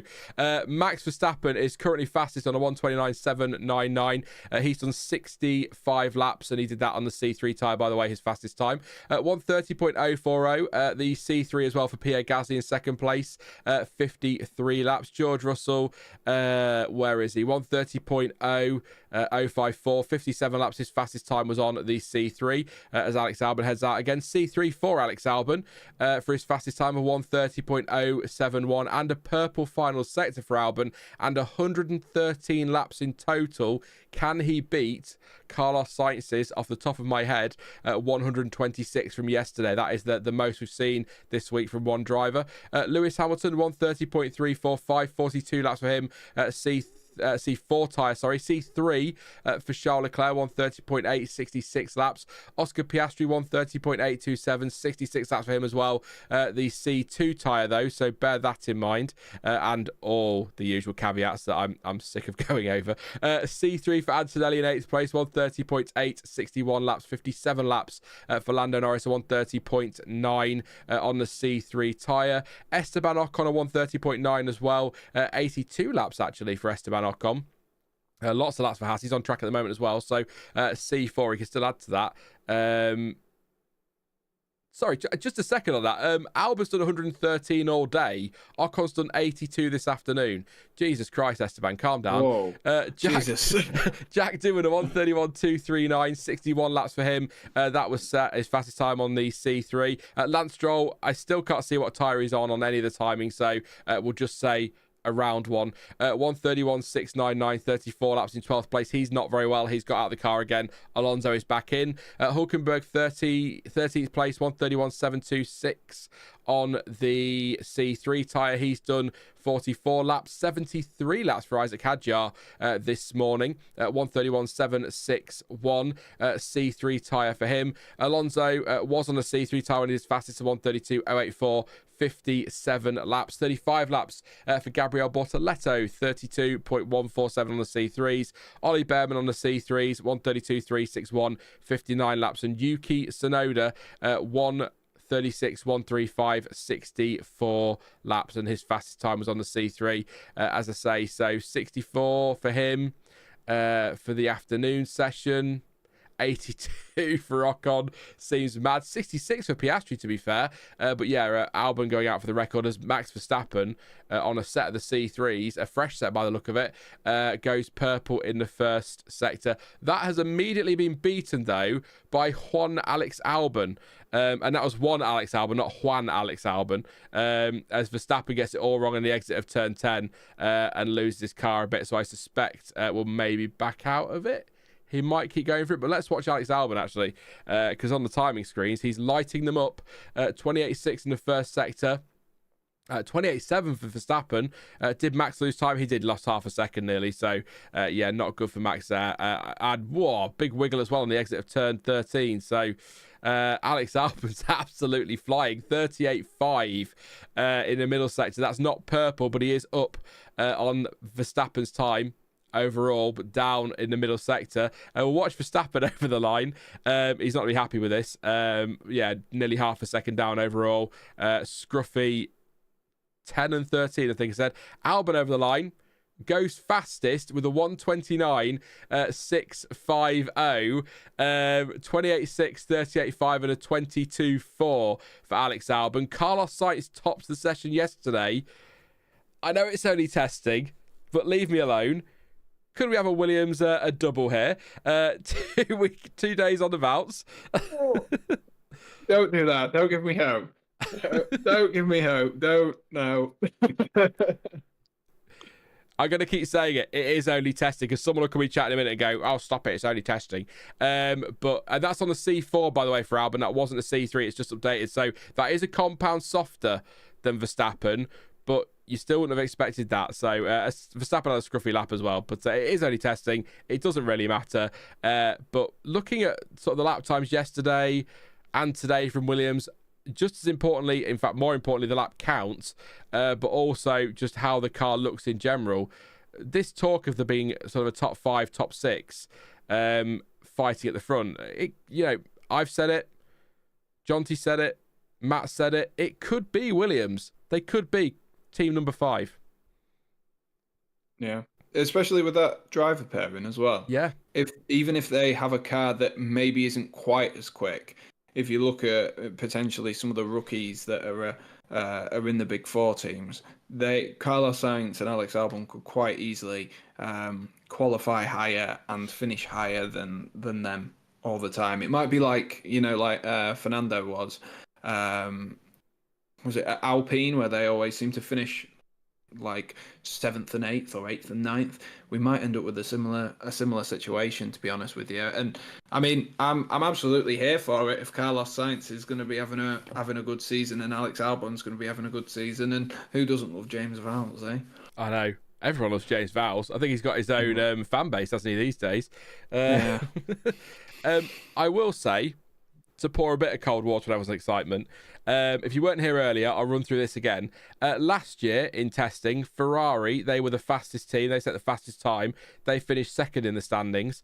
Mercedes were second in testing last year. They finished 4th come the end of 2024. Sauber were 3rd in testing. They finished a very lowly 10th place. Red Bull were 4th. They won the drivers and were 3rd in the constructors. RB, now Racing Bulls, they were 5th. They finished 8th. Williams were 6th. They finished 9th. McLaren was 7th. They finished 1st. Aston were 8th. They were 5th. Haas were 9th. They finished 7th. And Alpine were 10th. And they eventually, thanks massively to Brazil, I have to say, finished in 6th place. So testing's fun. We all get excited, but I will pour cold water on it a bit and say, just remember that last year, Sauber were the 3rd fastest team at the end of testing. on overall lap time or stress, not necessarily on long runs. But yeah, sorry to ruin everyone's day. But what you're telling me is, Sean, that hope. whoever finishes 7th wins. So that's Yes, where we're looking there for you today. go. There we go. Right, who's that whoever's 7th is going to win the constructors. Piastri. Oh, McLaren. That's boring. No, it can't be, can it? So Albon is Williams. Then we've got Red Bull, Alpine, Mercedes, Ferrari, McLaren, Haas Constructors Champions confirmed. There you go. There we are. Out of curiosity, I would like to know how the test results compare against the Bahrain race results. Well, via the magic of the internet, why just press your stream deck, Sean? You've got an F1 2024 button, so you don't have to keep typing it in. I'm arguing myself. That's it. Now we're all done. In terms of the, I mean, look, click on Bahrain, Sean. I've gone. So Bahrain results. So Red Bull were fastest because they were. Should we do quali? Let's do quali because that's what we're looking at here, really, isn't it? Laps. So Red Bull were fastest with Verstappen on pole. It wasn't a Williams. Leclerc. So Ferrari second. Mercedes third fastest. Aston Martin were the fourth fastest team. McLaren were fifth fastest. Don't forget they were pretty poor at the start of last season. Haas were the sixth fastest. RB was seventh fastest. Williams were eighth. Haas were not. Sauber were ninth, and Alpine were 10th. Oh yeah, Alpine were absolutely diabolical at the start of last season, weren't they? They really were. Yeah. There you go. If you remember, there was a poll after Ollie Behrman was in the Ferrari on Twitter, and it was who is going to score more points during the season, Ollie Behrman or Alpine. And obviously he scored 6th, didn't he? Was it in Saudi? Yeah. And people thought that's genuinely how bad Alpine were at the beginning of last season, that people didn't think that they were going to get 6 points. And ironically, they should have done it with Sauber because they didn't.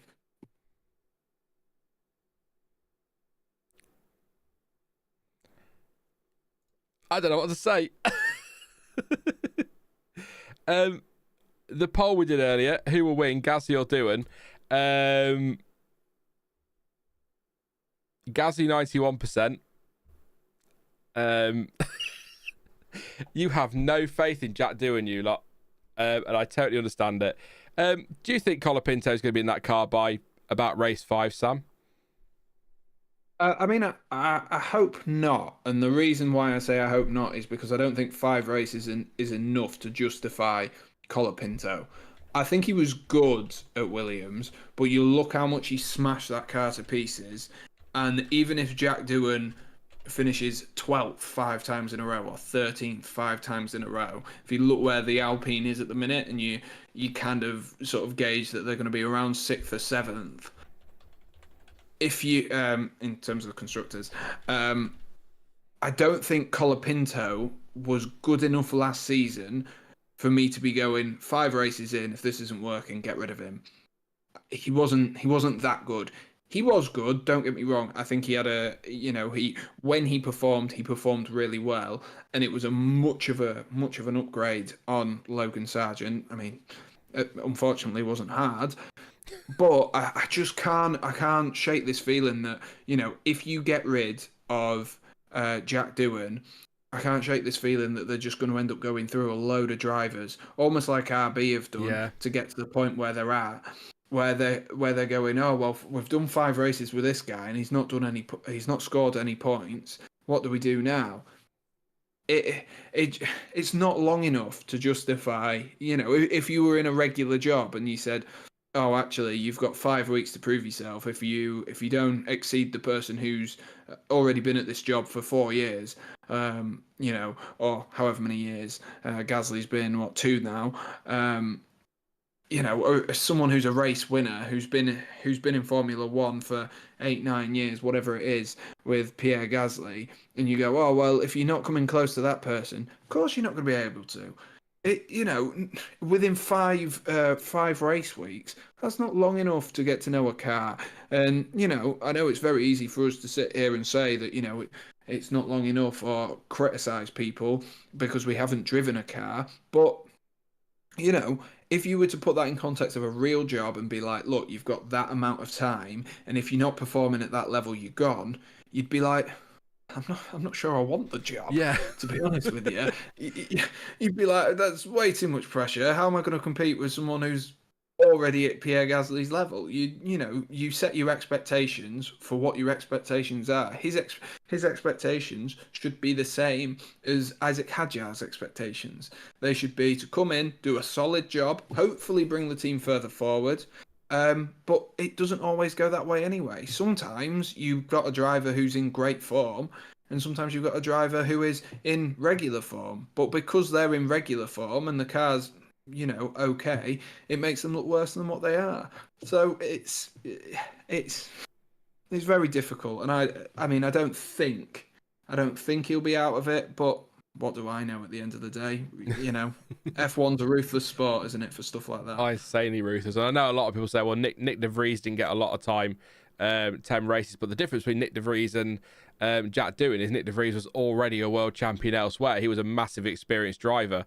It wasn't the same thing at all. So I'd like to think he'd get at least a summer break, but I'm hoping he gets the season. But I can't shake the feeling that the decision's made. I hope it isn't, but we'll find out soon. I guess, does he make it to Miami or does he make it to Monaco? That's the question, I suppose. But we'll see what happens. Let me know in chat. I've put a poll up, by the way. It is the poll.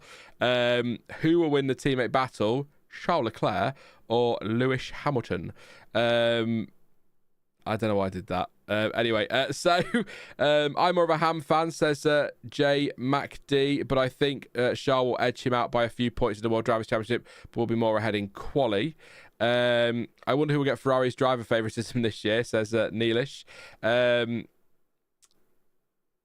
I'm trying to look for the Leclerc. So now this is a tasty poll, says I. It is indeed. I think Leclerc based on recent performances, but there's a non-zero chance of a Hamilton surprise. I'll always say it, don't rule out Hamilton. Never rule out Hamilton. If that car's good enough to win, he'll win races. But that lineup is going to be mad this season. Tsunoda, by the way, is improving. Green in the first sector, green in the middle sector. Very wide at the final corner. Over the line he goes and does improve. Wow. To 132.3 and goes 17th. There you go for Yuki. CPB says this year Charles, next year Lewis. I got a lot of that actually from or about McLaren. A lot of people say Norris this year, Piastri next year for the championship. So a lot of people rate Piastri. And Farting Golf Balls, great name again, says the fact that Alpine haven't stomped the rumours out says it all. Well, as Matt was saying, they've kind of started to make a move to stomping out. They shut down the questions in the press conference ahead of F1 75, the launch. So they were getting a bit annoyed with them, but yeah, they've not exactly. Well, not only have they not really stomped out the rumours, they're starting to. They haven't really yet, but the fact they haven't really stomped them out, but also they've taken on his sponsor probably tells us all we need to know as well. So this year Lewis, next year Charles. So citing canvas just to be awkward, I think, and I still think Charles will lead by his advantage of knowing the team and the car at the start of the season, but Hamilton will catch up at the end. That's from Letox. Who are you got in that one then, Sam? Lewis or Charles? Yeah, I don't like this writing Hamilton off straight away stuff, because I think people are just setting themselves up for looking a fool, but then someone might say I'm setting myself up looking a fool, so who knows? But I just to give you a second to think. I mean, I would say Charles Leclerc this year because of that. As somebody said, who are you? Somebody said it. You know who you are. I think that experience that Charles has at the team will be important this season, and I think that'll give him the edge. But I think it'll be a close one and a very, very fun one. Yeah, I mean, I tend to agree with that. I'm just trying to think, other than Rosberg, has Lewis Hamilton had a teammate that is at the level that Charles Leclerc is currently at? I'd still say that Charles Leclerc is quite a few sort of strides ahead of George Russell at the moment. So is that going to be a bit of a different challenge that maybe Lewis hasn't faced in a few years as well, on top of having that new car to try and learn, that could play into it as a factor. Because if things start going right for Charles, which I think they will, obviously, he doesn't have to hit the ground running, he's just maintaining it, like you say. So if things don't go quite right for Lewis at the beginning, he's been through his career, he's been, he's had lots of changes and fought through a lot of different things from, on track and off track as well. But will all of these things sort of coming at him in one go, will that have an impact? That would be my question, because if it doesn't quite go right and you've got someone like Charles Leclerc who can, and Lewis Hamilton maybe hasn't been as strong in qualifying recently, Charles can turn up and he can, over one lap, he can beat anyone on that grid by quite a way. If he sees his teammate doing that, and it is just purely, as we will be able to say this season, it is purely based down to pure pace over one lap. Will that make it a bit more difficult for him? There was always the questions last season, wasn't there, whether George was getting special treatment with him leading the driver this year. But he's gone to Ferrari now. There's no questions around that. So that qualifying pace that Lewis has struggled with, if that's a factor and Charles is pushing on and stuff like that, then I don't know.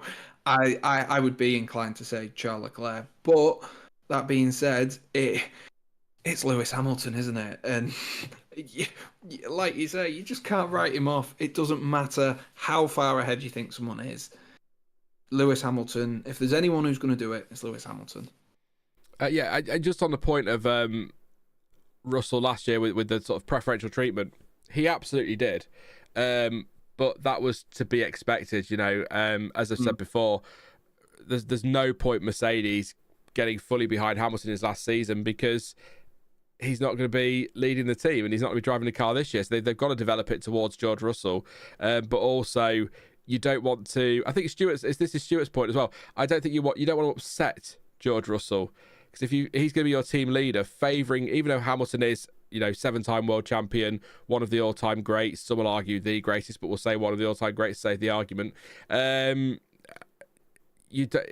though he is one of the best, you don't want to be upsetting Russell if you've then got to expect him to lead the team this year. So there will have been preferential treatment. I don't think in terms of team orders, but certainly on the development side and things. And that's not an excuse for Hamilton last season. It's just the natural way of things. When Vettel said he was off to Ferrari at the end of 2014, there's no way Red Bull was developing that car for him in 2015 because he wasn't going to be there. So it just makes sense. But it's, I don't know. It's tough to call. I as a Ferrari fan, I just want it to be a great battle, but I want it to be a good, respectful, no controversy battle, so that we can win a bloody championship. I don't care who does it. Well, again, nothing against Hamilton. I'd quite like Charles to do it. I'd like Charles to be the next Ferrari world champion. But I've always said if Hamilton gets his 8th in a Ferrari, Schumacher, my hero, it's about the only way I'll accept that record being broken. So there you go. Yeah, I mean, Charles is the star boy as well, isn't he? So you're always going to feel a bit more inclined to go in towards Charles Leclerc, who has definitely been there. Was it 2020 or 2019 where Ferrari were way off the pace for Ferrari, with Vettel in the team, to then bring it and go full circle would be. I can only imagine that would be fantastic. But it'll all play out, because I'm sure there are 2 people wearing papaya who rather fancy their chances at stopping all of that and wouldn't mind doing it either. Yeah. I only get top chats. I don't know what else is going on, but Purple Zebra said, Sean starts talking about Hamilton and out come the weirdos in chat. Yep. It's the wonderful thing. It's the wonderful thing about Lewis Hamilton. If you mention him, if you don't kiss his backside, you're a hater. And if you say one positive thing about him, then you're a fanboy. And after getting on for 8 years of this now, I always bring it up, but it's because now it used to annoy me, now it makes me laugh because it is just that pathetic.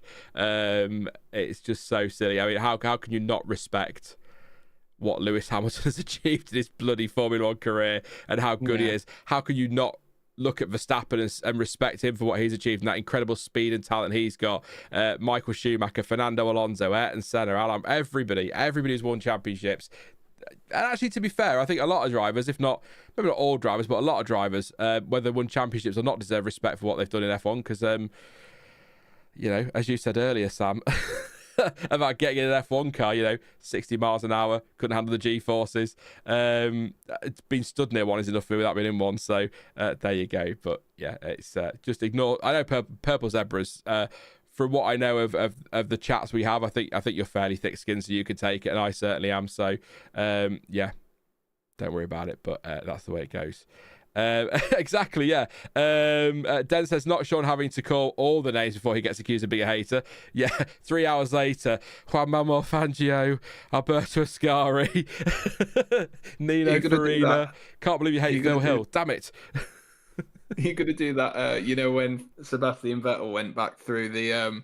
He went through all the world champions and he can name them all. If you can't do that, then you're in big problems, Sean. You're in big trouble. I have a cheat sheet.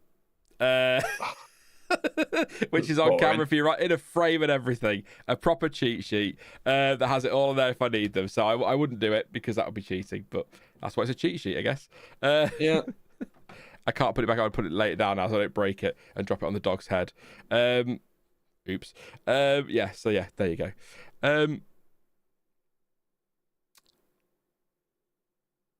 I read something that disappeared. It's been deleted, so I don't know what it said. So there you go.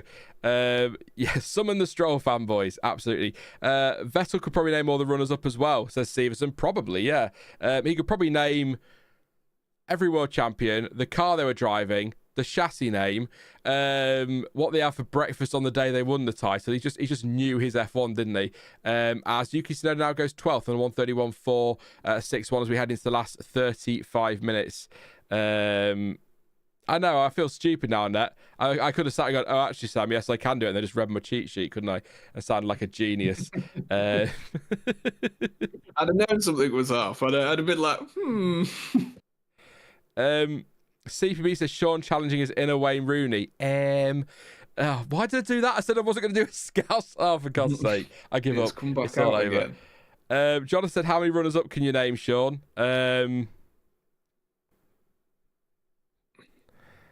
It's like a game show now. I have to name how many I can do, and then Sam has to say how many he can do, and then if I can't do it, I ask him to name them. Oh, God. Okay, let me have a think. I mean, I think I could do all the runners-up from the 2000s and onwards, but I'm not going to. I don't think I could do that. I think, I hate to say it, but I think I was probably too young to remember. Yeah, I think I could maybe do 2007 onwards, maybe 2008 onwards. But even then, it might be... The problem is, you get to 2010 and 2012, and it gets really confusing as to who... Because they were all separated by like 10 points, weren't they? Yeah. So it makes it a lot harder to actually remember. I can probably remember who was in the fight, but who actually finished second is a bit more difficult. Farting Golf Ball says, have I missed something? I thought Lance Gravel Trap Stroll was in the Aston this afternoon. You have missed something. Lance Stroll was in this afternoon. He did 34 laps, but reported feeling unwell. So he pulled a sickie, got out of the car, and was replaced by Fernando Alonso for the afternoon. So bad news for Lance. Good news for Alonso because he gets an afternoon and evening session, which is good stuff. So has Hamilton had the most accomplished, toughest teammates of any F1 driver? Alonso, Button, Rosberg, Leclerc, and Bottas was no slouch, says inverted free solo. I won't answer that directly, not because I can't be bothered or because I want to avoid it, just because I'd have to go back mentally somehow and work out who his teammates. But he has had some, I will say he's had some really tough teammates to go up against. I mean, Jenson Button, I don't know if people forget that era, but that was a great lineup for McLaren. And actually, Button not only gave him a run for his money, don't ask me the year, but I think he beat him as well, didn't he? So not many teammates up until the last sort of 3 years beat Lewis Hamilton. So that's quite a thing for Button. If you remember, Nico Rosberg may have mentioned that he beat Lewis Hamilton in the same machinery. He might have mentioned it. I'm not sure if he did, but he might have mentioned that. He could have done, but I missed it if he did. Rennie said Senna had Prost as a teammate. Yeah, true, but he also... Well, Berger was a very good driver, wasn't he? That's probably an understatement, actually, on Berger. And he was Senna's teammate at one point. Hakkinen, was he briefly Senna's teammate? But he was quite young at that point. Who else has Prost had as teammates? That's the question, isn't it? This is why I didn't want to do it, because I can't think that far back. Without the 3 days of streaming, I probably could sit and have a conversation about that, but the brain is slowly dying, what's left of it, so we'll not do that now. But yeah, I think we could all say that Hamilton's had some tough teammates to beat. Raymond said, Raymond or Ramon, I'll say Raymond, said Berger was a waste of talent. He said so himself. I like to get a hard Berger. Big time. Verstappen's gone purple in the middle. Oh, sorry, Piastri's gone purple in the middle sector on the C3 tyres.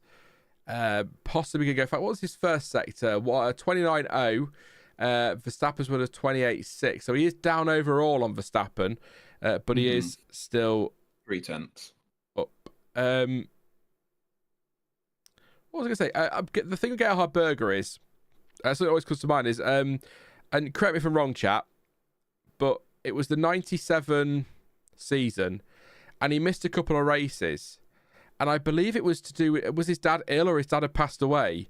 But I seem to recall the news at the time was that he had sinus surgery and there were complications. And that's why he missed it. But actually it was to do with his dad.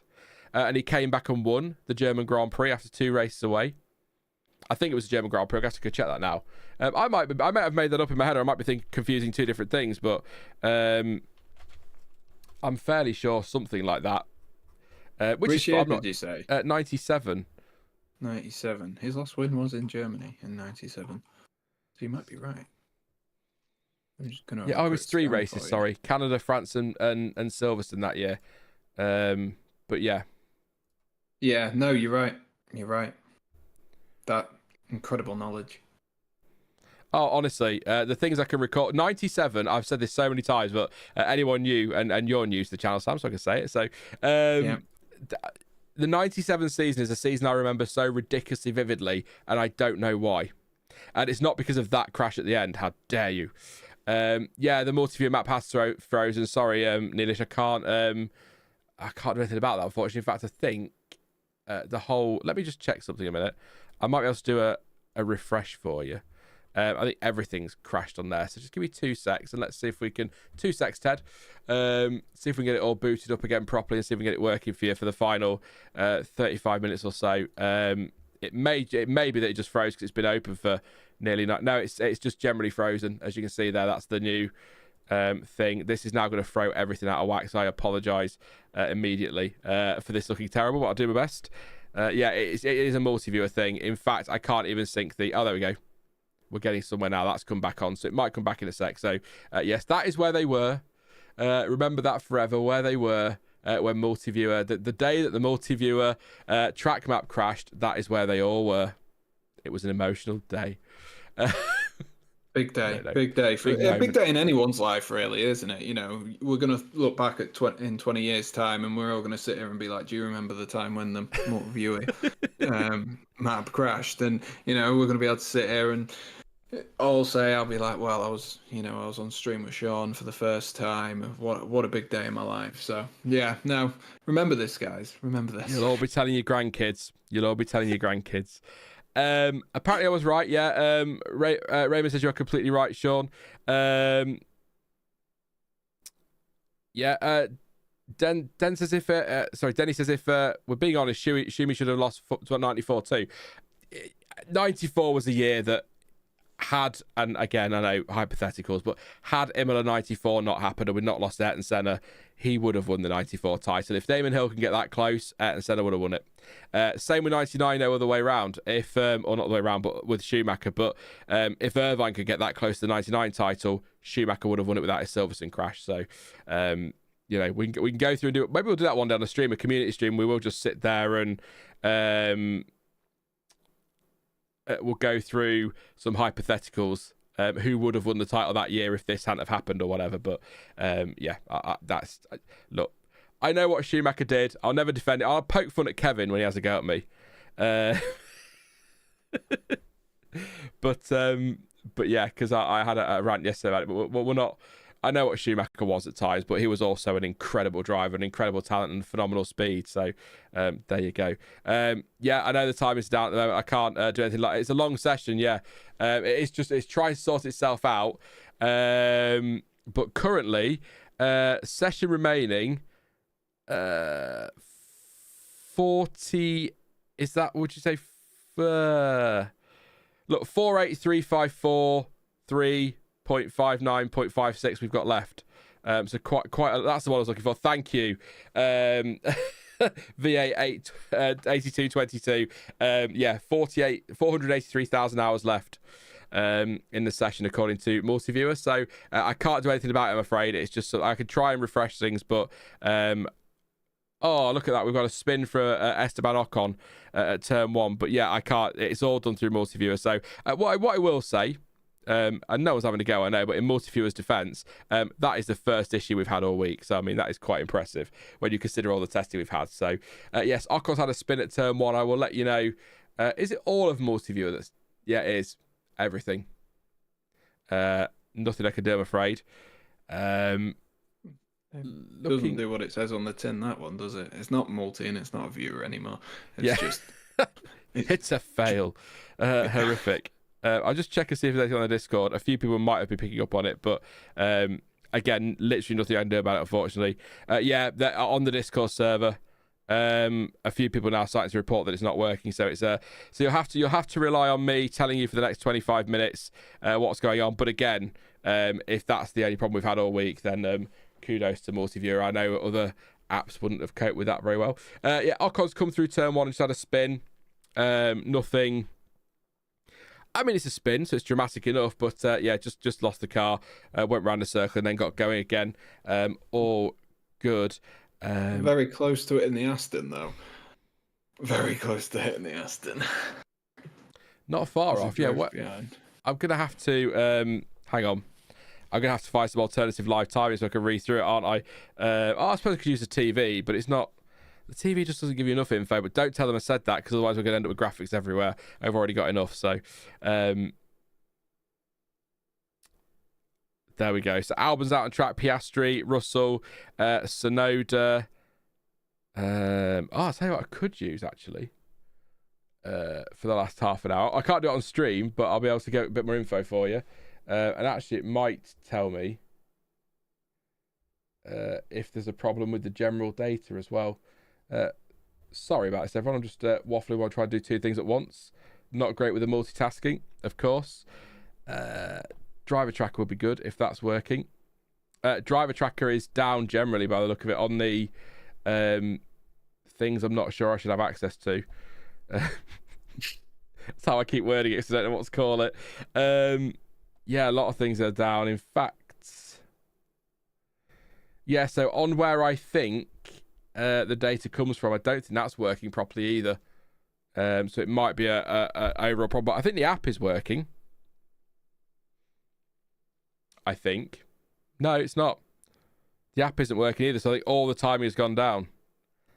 If anyone's got it working on the website, let me know, but I can't seem to find anything that wants to work. So it looks like it's a F1 wide issue. They got sick of us streaming and went, just shut them up, will you? Stealing our viewers. It didn't work either, so we'll just have to sit and talk every single one. Yeah, live timing is definitely not working, because Verstappen is definitely out on track, so we just watched him, but it says that he isn't. So, yeah. And apparently Tsunoda's had his DRS open for about a week. So yeah, so it's not a multi-viewer issue, it's an F1 timing issue. So I'm afraid not a lot that I can do, unfortunately. So you'll just have to grin and bear it for now. All I can do is apologise on behalf of FOM. Did you see that lock-up from Alex Albon? That was a huge lock-up. Yeah, at the corner of my eye I did, yeah. I just spotted it. That was a huge lock-up, that was. There's a few like that, but I'll just let you know, Verstappen is on an outlap. Albon is in the pits. Piastri's on an outlap. Gasly is on an outlap. Oh, no, he's out on track, sorry. Russell on track. Ocon's just pitted. Tsunoda is on an outlap. Hulkenberg's on track, and Alonso is on track as well. Red Raven again says we are not testing the cars, we're testing the Bahrain International Circuit to its limits. Absolutely. There have been some bizarre things today, but it's weird things this week. But if you haven't been here all week, I don't know if you saw it, Sam, but the beautiful moment when we got the replay of the lights going out. I mean, why do we need to see that? As Verstappen spins, I did not. Verstappen, terrible. We're working again. There we go. Timing's off again. Jolly good. What's happened? Well, a spun is what happened to Max Verstappen. It's all this might all go a bit crackers while it tries to catch up. So just bear with it a second. But we are running again. So well done to FOM for doing a cracking job of a multi-view. I'm gonna give multi-view the credit. Why not? Even though I'm sure they did absolutely nothing. Yeah, Verstappen coming through turn one. Similar to Ocon actually, but less almost hitting the Aston Martin-y. Than Ocon. Have we got an onboard? Would be good. No? Okay, fair enough. Seems to be a lot of people doing that between turns 1 and turns 2, doesn't it? Over the last couple of days, I've spotted a few that have done it. Carlos Sainz did it. Was it yesterday? But Carlos seemed to blame that. I heard him on the F1 stream. He seemed to blame that more on the choice of tyre, if I can say the word, not the choice of tyre. Yeah, he seemed to blame that more on that because then he said that Charles had the same issue going round, and it seemed to be that they couldn't quite get enough energy going into the tyres. So it'd be interesting to see if Max is on the same set of tyres that Carlos was on yesterday, and if he's suffering similar problems, or if it's just turn 1 being a pain. It's turn 1 being a pain, definitely, as well. They'll be part of that. Turn 4's been the one where they've struggled all week, though, hasn't it? It's been weird seeing them all out there. But I was going to say something. It was fascinating, and I can't remember what it pretty well was now. It'll come back to me. Oh, that was it. Yeah. So if you haven't, I was going to just recap some of the weird stuff that's happened this week. So we had rain in Bahrain. Yeah, right. The power went out literally everywhere, and we had a long delay under a red flag. We had the glass smashed on the race control box over the start-finish straight, and that left glass all over the track, so they had to stop the session for that. Then they restarted the session, but there was a quad bike still on track, so they had to stop the session again. We then had, brace yourself, a bus on track, and they had to stop the race again. It's been absolutely weird, but yet we've not had, with 18 minutes to go, a single red flag for any kind of spin, crash, mechanical failure, nothing. Just weird stuff. And you know what? The conspiracy theorists inside me said it was deliberate to make it interesting. But yeah, no, nothing for anything that we'd normally see red flags for, just a bus. When did the bus thing happen? Did you not see the bus on track? No, when did that happen? That was coming towards the end of Jonty's stint, so just after 12 o'clock-ish, I think, or just before that.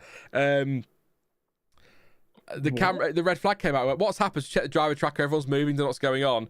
And then the camera came to turn 11, and I was like, oh, it must be a drain cover. We had this last year. And I look at the drain cover area, and then I sort of looked out the corner of my eye and just spotted this bus going across in the background across the runoff area on the track, and I was like, that's a bus. That's crazy. Are you sure that wasn't just Sauber trying out their new car? Are you sure? Yeah, last year's car. See if it's any better. Oh, it is quicker. That's fine. The bus was the fastest time of the day, though. But I think the reaction from me and Jonty was about 3 minutes of just, what? That's a bus. Yeah. What the hell is that doing there? So that was quite weird. It has been odd. It has been very, very odd.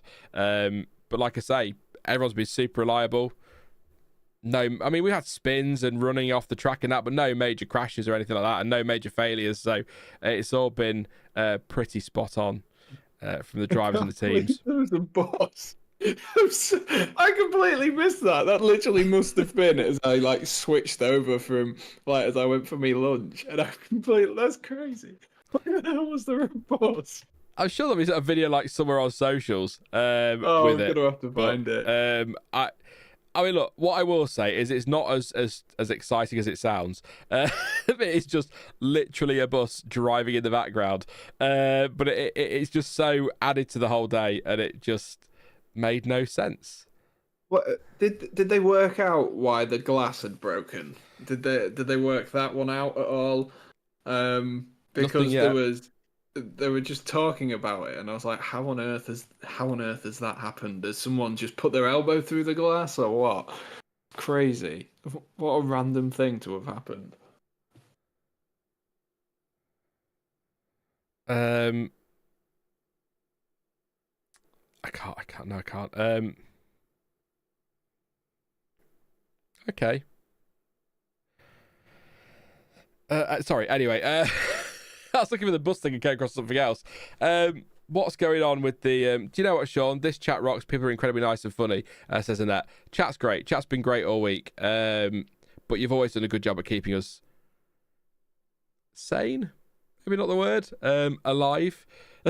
Awake is maybe the way to go. So you've always been great at that. So always appreciated. What I will say is we've got 15 minutes to go now. Just over 20 seconds over, in fact. We've got 2 cars on track, Gasly and Hulkenberg, 3 now with Ocon. Bear in mind that probably in about 5 to 7 minutes time, we're going to start to get yellow flag, red flag, virtual safety car, start tests and all that. So I think this is pretty much it, unless somebody is looking at you, Williams and Ferrari, going to have a go on a set of the softs and see what happens and give us a big headline time at the end. But this is it now. We'll see what happens. Engaged. Thank you, Dave. That's a great. Yeah, you've kept me engaged. Brilliant. That's the word I was looking for. Not sane, because you certainly don't keep me sane. That's for sure. In fact, if anything, you make it worse. Some of you. Look at you, Red Raven. No, I'm joking. Thank you for your votes on the poll as well. Who will win the teammate battle? Charles Leclerc or Lewis Hamilton? You 58 to 5. At least you Brexit it. You didn't. You were a long way off that. 58 to 41. Charles Leclerc. The other 1% has vanished into the Google. Yeah, I was going to ask the question thing there. So yeah, I think they round somehow, but I don't know why you'd need to round because the vote is a vote, surely. But anyway, 58% for Leclerc, 41% for Hamilton. Actually, I'm not going to do it now, but I wonder how different the results would have been if I said who will win the qualifying battle, who will win the race battle, if that would have changed at all. But that's what we've got overall. You think Leclerc come the end of the season? 58%. 1% car lost sights. Yeah, maybe that is the case. Have they closed the Ferrari doors? I hope not. They are not on track, though. I did see what was described earlier as the boards of doom in front of Lewis Hamilton's garage. So that means the floor's off then, doesn't it? Which isn't good. Yeah. The boards of doom. Yes, I did see that at a glance earlier, which doesn't seem particularly good for our chances of a 1 or 2 hot laps. But you never know. They might do it. Red Raven says, I'm always happy to offer a portion of my sanity for that. Just be glad it wasn't a 6-day test like back then. I have no regrets. Brace yourself for this if you didn't know. I believe, unless things are going to change this year in F1 commission meetings, I think we've got 3-day tests next year. Which is 9 days. Oh, God. And I'm guessing it'll be 3 weeks on the bounce as well, like Wednesday, Thursday, Friday, 3 weeks on the bounce. So, well, I tell you what, if nothing else, it means no need to come up with content ideas for 3 weeks next February. That makes it easier. Just do these. Why not? Makes our lives easier, Sean. Makes our lives easier. Isn't it the last day of testing? No quali sims, says Abby. We've not seen anything yet, no. Sam said that the boards of doom are up in front of the Ferrari garage, so that might mean nothing for Lewis Hamilton. If anyone is going to do a lap, it needs to be soon, because we will start to get your virtual safety car tests coming in. But again, a lot of long running this afternoon. Alex Albon, by the way, has gone past Carlos Sainz's total for yesterday. Sainz did 126, Albon has now done 127. I think you can knock one off that. off the Sainz. Well, no, Sainz 127, then knock one off for 126 because that includes his practice start at the end. So 126, now 128 for Albon. So he is top that one. And Esteban Ocon, he could, Ocon's going to go through 100 today in an afternoon session if he can keep going. And as I say that, the swine comes into the pits. As I say that, he's crashed. That's where I thought you were going with that. 95 for Ocon this afternoon alone. So yes, anyone worried about Haas, don't be. It's all about lappage, and that was my last chance to get lappage in the stream. So I'm happy with that now. Yeah. Yeah. Sorry, I just the funny things I read. Anyway, yeah. 127 laps, 128 now for Albon. He's not going to get caught unless Ocon has a rocket ship of a car and surprises all in the next 10 minutes.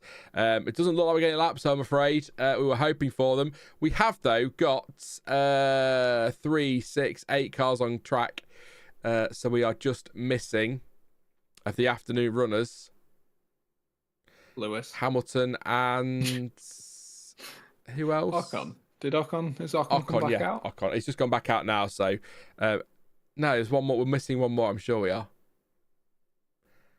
Antonelli? No, Russell? A Mercedes. Yeah, a Mercedes, yeah. So we've got plenty of action out there. Who's on what tyre, though?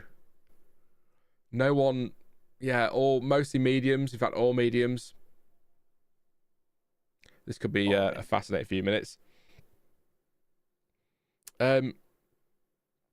Just seen a half post about McLaren dropping the changeable digital advertising boards. Any confirmation? I don't know if it's been confirmed, Ash, but we spotted that yesterday. Stuart did and was saying that they're not on the car. So no official confirmation from the team as such, but from what we've seen in testing, they're not on the car. But then they might be. Come Australia, it might be they're not running them in testing, but I don't know why you wouldn't run them in testing if you're going to run them in the season, because that's extra weight on the car, isn't it? So Norris there at the pit wall, watching Piastri circulate on track. Russell's on track as well now, so we are just missing Lewis Hamilton. And ignore Lance Stroll's car in the pit lane on the mini-map because he won't be coming back out because he's not very well. Alonso's in the car instead again. 9 minutes to go. And then when we're done, I'll run through the times. I'll sign off. Thank you all. And then sit and cry. For about an hour. And then fall asleep after I've eaten something. I'll be such an old man this week, Sam. eat my dinner, sit down, and then that's it. What has been your highlight? Apart from the end of the stream, what is going to be your highlight of testing so far? Oh, easy. Well, on the stream highlight, yeah. Chat no. I think chat's stream highlight will be similar. We went down the most ridiculous Eddie Irvine rabbit hole yesterday. And we were trying to find out is, had he ever raced under an Irish flag in F1? And the places we went, the things we saw, the people we met was insane. We went on such a tangent, we got totally lost. And then somehow, Stuart pulled out a fact. And at the end of that fact, it said something about Eddie Irvine that we didn't even realise. And we somehow, totally by mistake, went full circle again. And it was like, we could not do that again if we tried. That was just so much fun. that was in a lunch break, I think. And it was just... so stupid. I think it's one of those you had to be there moments for sure. Yeah. But Piastri's going to go quicker. No, he doesn't, actually. He went purple in the middle sector. Farting Golf Ball says the bus was the favourite one. But yeah, the rabbit hole was great stuff. But yeah, Piastri up in third place, but hasn't improved his time on that last lap. Ocon... still putting the laps in, does improve 130.728 as we come up to the 7-minute mark. George Russell personal best in the first sector. So we are getting some quicker times, but not crazy times. Golf Ball says pastry sandbagging at the end. Yeah, maybe. Russell's gone purple in the middle sector. He's up on the middle sector, but down overall by 100th of a second. So Russell might just pop a time in here. Verstappen is out there, but not pushing all. In fact, he's not pushing hard at all.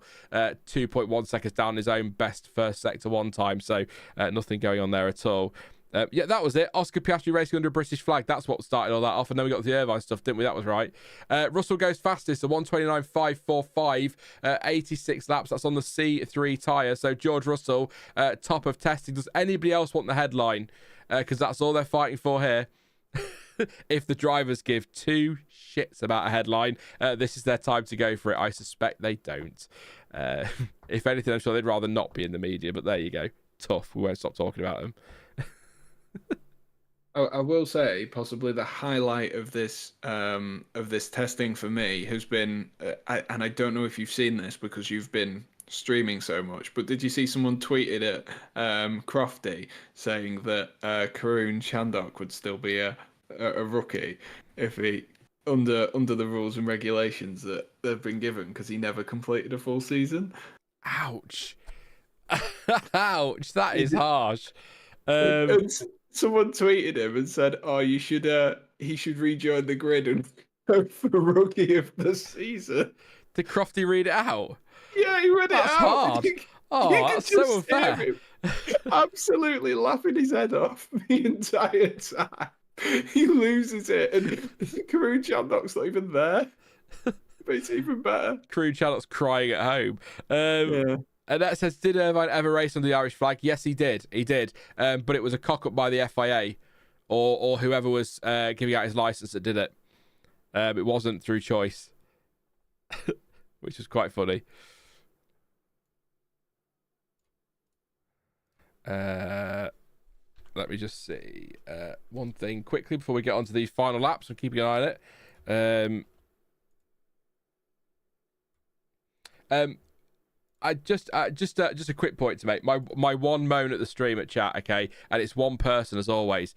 I appreciate that trying to be rude in a foreign language is funny to you, but just to let you know, Google Translate exists, so it's not that clever anymore.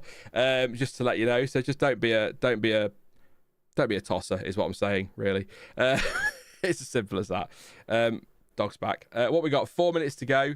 That's the first person I've been nasty to in chat today, apart from the usual suspects. Obviously, Phil Pot got some later when we'll get some later when I sort him out. Yeah, it's Friday. I've finished with work and testing streams. Still live today. Is a good day, says Jack. Hope you had a good week, Jack. I know you're a bit gutted that you couldn't be here. You're usually here for all of them, so sorry that you missed those. But you know, that's what happens when you get a job, mate. Be unemployed, then you can be here all the time.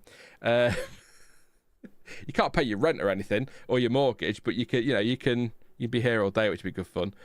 Hey, Box Fresh, I hope you're well. I missed your super chat earlier, Box. Your third super chat. I meant to read it, so apologies. Day 3 coverage, so Dancing Lemon was for day 1 coverage. Thank you very much, Box Fresh. Really appreciate your super chats there today. Thank you as well to Jeremy and to Valentine and to Tristan Banks as well for your super chats today. Appreciated as always, so thank you. What's happening, Sam? 4.3 seconds down for Verstappen, so I don't think he's pushing. Box Fresh chat want to know what they've missed since the morning session. Tell them about the bus. Tell them about the bus. Please tell them about the bus. Yeah, so I say you need to tell about the bus because I need to see these last 3 minutes through, as soon as we're finishing off testing to the flag. Hopefully something happens that's interesting. A lot of yellow sectors at the minute, so maybe they're all winding up for a big push. A big push. Verstappen's got flavors on, so that is going to push hard to the end, says Jem. That's true. Absolutely true. The dog, Baxter's just come back in and sat by the treat bowl again, so I need to give him a treat for exhaling. There you go. This dog is one spoilt dog. It's ridiculous.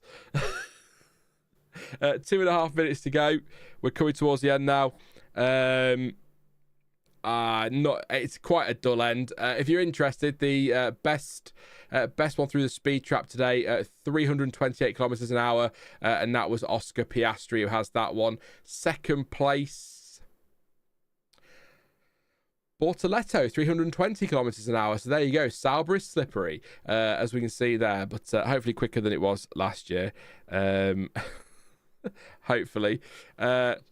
Russell not improving. Nobody's improving. I think this is going to end in a bit of a meh, but we kind of suspected it might. I feel like the days of the big push laps at the end have gone.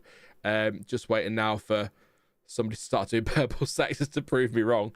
But that's what Box Fresh is blown away by a bus. Hey, John T says, now I think about it, mixing up flags has been an F1 thing for a long time.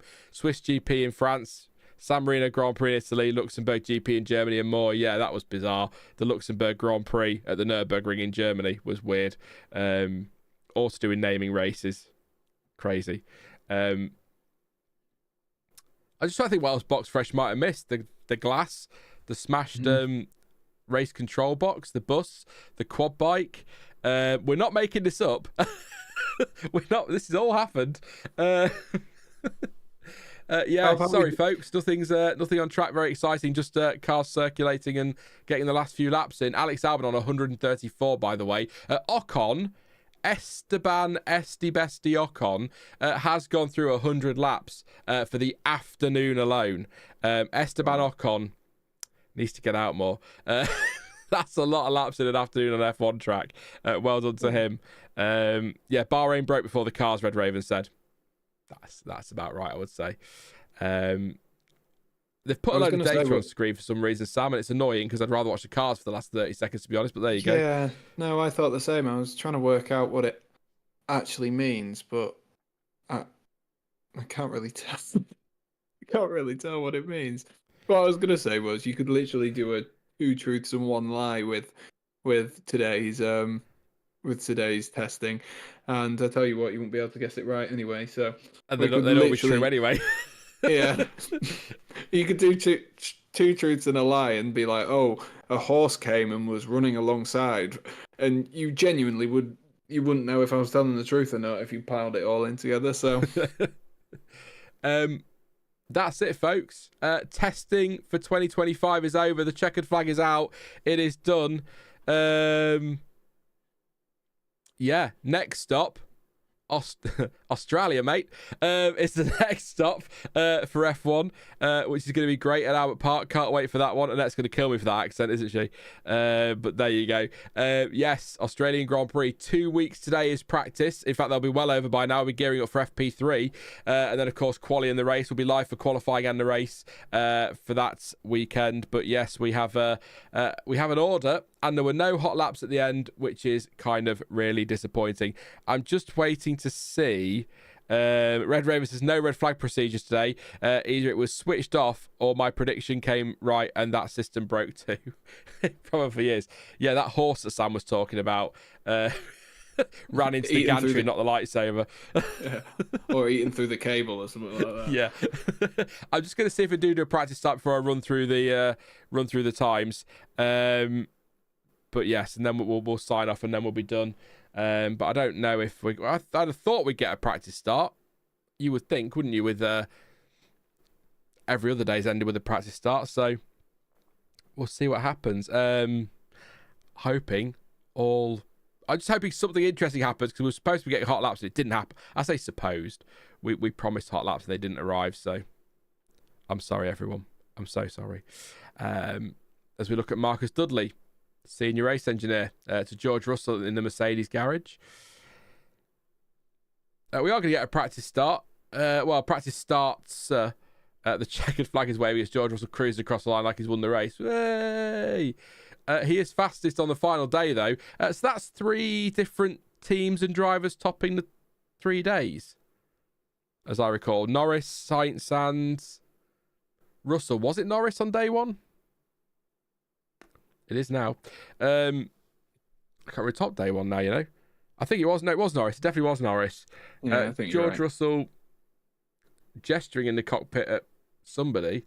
I don't know why. It'd be very funny if George Russell now broke down on the grid. Now that testing's over, like no red flags until after the session. Looks like he's going to go for it. He's in neutral. Are we getting a proper start? I don't think we are. Nothing exciting at all here, is there at all? Yes, Payday has landed emails. Thank you. I'm aware. I have money. Russell, practice start. Looked all right, but it's not a lot of wheel spin there to lay down some rubber, maybe ready for April, because we're not back here until April. I keep thinking we're back here next week, but we're not.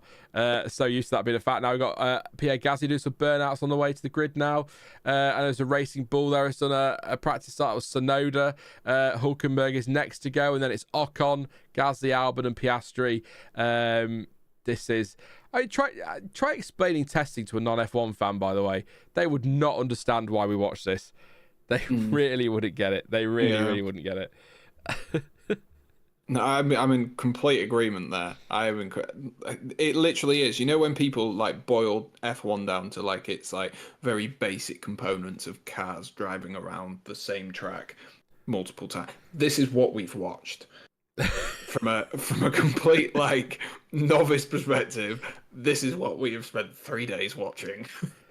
Pretty much. My sister used to always say, "How can you watch cars go around in circles?" It's like, well, it's not a circle, but I take your point. Yeah, that is basically what F1 is. Cars drive, and testing is like cars driving around in circles, but a hell of a lot slower than we know they can go. So it's even worse. So there you go. But the bus, we'll always have the bus. We'll always have the bus. And the day that the driver tracker broke on multi-viewer, whatever happens. Let's run through the tyres quickly then, and then we'll call it a day and a week from there. George Russell tops the final day. Lando, Norris and Carlos Sainz top the other 2 days. Russell did a 1:29.5. We did not break pole position this week. I was really expecting a 28, but we didn't get it. He did 91 laps in the end, and his fastest time was done on the C3 tyre. In fact, the TV's put them on now, so I'll pause it. There we go.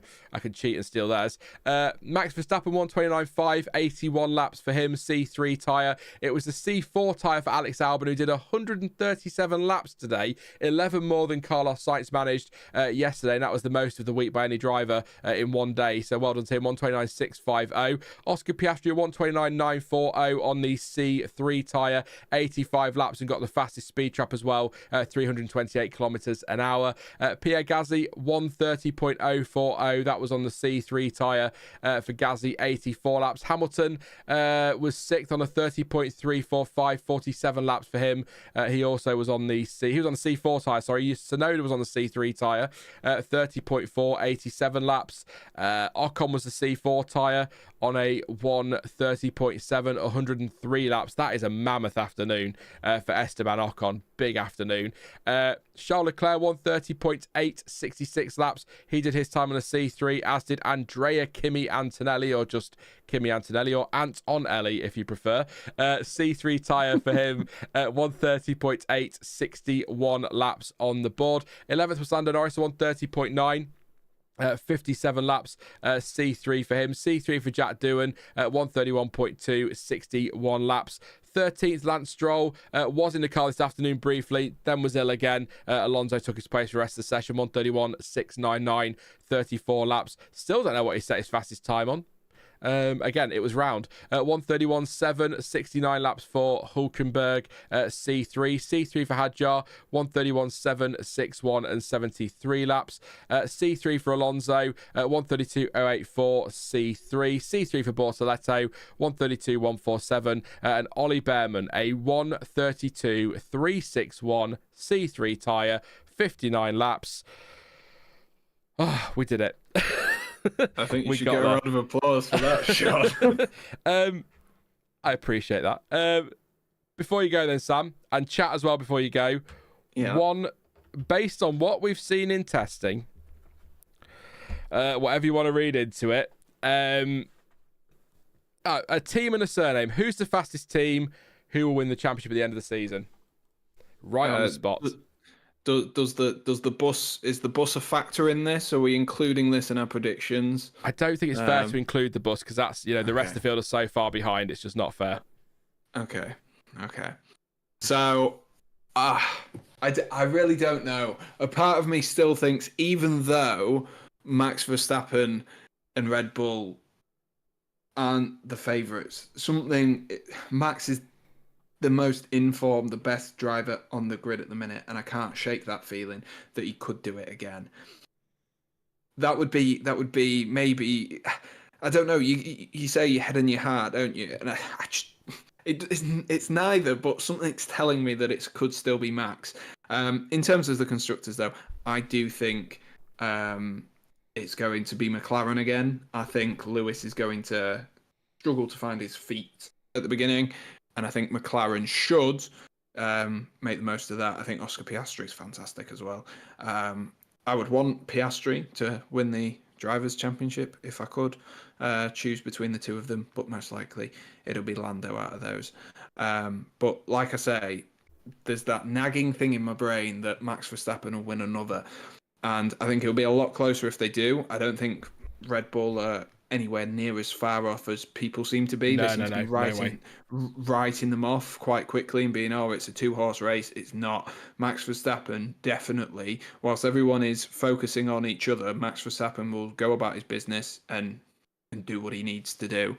And that I can definitely see, Max pushing it all the way to the end. So I'm going to say Max. That might be a little bit boring, but Max, and I'll go with McLaren to win the constructors. The same as last year, but I just can't see it any other way. And that's where I'm at the minute. So, and who cares, right? If it's the same as last year, what a season we're going to have. So I'm totally fine with that one. First thing, before I read your prediction in chat, John T does say fastest time from all of testing, Sainz in a Williams. Great point. Another point to that means that Sainz has set the fastest time in testing 2 years in a row, once in a Ferrari, once in a Williams. He just needs to leave for McLaren, impressive. Go back to McLaren, do it again. He's got the hat trick. There you go, at the best teams on the grid. Historically, I should say. Fill in the blanks, said McLaren for the fastest teams. The bus driver, of course, yes. Dennis says McLaren and Leclerc. So McLaren, obviously, constructors, Leclerc. Drivers. Del says Sainz and Alpine. McLaren says McLaren and Norris for CPB. McLaren and Hamilton says Max. McLaren and Russell says Dex. McLaren and Piastri says Ash. Ferrari Hamilton for Goatfather. Lotus Eddie Irvine for J Webb. McLaren Antonelli says Sakin. Whoa, that's a bold call. If that's right, you're a legend at the end of the season. Jithu gets McLaren, but Max. Ferrari and Norris, and how on earth is this circuit FIA grade A? Says Red Raven. McLaren Verstappen, I'm not thrilled at that, says Purple Zebra. Clash Cocktail Ferrari Alonso. McLaren win constructors, Leclerc Drivers Championship, said Latox. Andrew's gone with Hamilton is winning, obviously. There you go. Ferrari Hamilton for Box Fresh. Goatfather also says Fangio Fiat Panda. Why not, eh? McLaren Oscar says Annette. Bus and Mazepin said Ash. And one more. Anybody else? Goatfather says Chaz and Dave as well. But Abdel says Ferrari and Lewis. I will say McLaren the best team, and I'm going to be really boring and agree with Sam because I am not letting it. My brain is telling me that there's just something about Max Verstappen that you can't write off. And I think it's because you just can't write him off, so I'll go Verstappen. Hey to Kaori as well. Thank you for... We're just signing off, actually, Kaori, but if you're a little bit earlier in the stream, then you'll see this later, so there we go. Yeah, totally ready for this one. Thank you very much, Sam. It's been a pleasure, mate. Thank you for joining me. Your first appearance on the stream, and also thank you for taking short form content off me because I really hate that shit and can't be asked with it. I think I've made that clear in a few meetings. No, honestly, I'm joking, but it's great to have you on the channel as well. So not the first time and not the last time you'll see Sam. So apologies in advance, I guess. Yeah. I would like to apologise to you all whilst we've got you here. It won't get any better than this. No, it's been great, Sam. So thank you so much, mate. I guess I'm just going to sign off, really. Thank you to everybody for joining us this week. It's been a marathon slog. The extra hour on Wednesday was great fun. Thanks for that. Red flag. Really needed that. So what's that going to be? 28 hours. No, 28 and a half hours across 3 days. I love you all to bits. Thank you so much for your support this week, for your super chats, for your likes and subs. Please drop a like before you go. Appreciation for the fact I'm still somehow going without sitting in a corner acting like a chicken, but we'll see how we go. And subscribe as well if you are new. Lots to come this season. Thank you so much as well. Get ready for how smooth this will be. To Seat Unique for sponsoring the streams this week. Seat Unique, of course, the VIP premium ticket and hospitality platform who provides access to the best experience across entertainment, including Formula One. Links in the description. Please go and at least have a click and a browse, because that'll do the channel the world of good, and it'll please them as well. So please do that. Follow us on socials and all that business. I'm back next week. I'm having a 3-day weekend. Sue me. I'm back next week with the final 2025 predictions and some more content, and then it's on to Australia for the first race of the bloody season. Very exciting. I'm just going to go. Love you all loads. But as ever, thank you for watching. I've been Sean. This has been the F1 Word. And until next time, goodbye.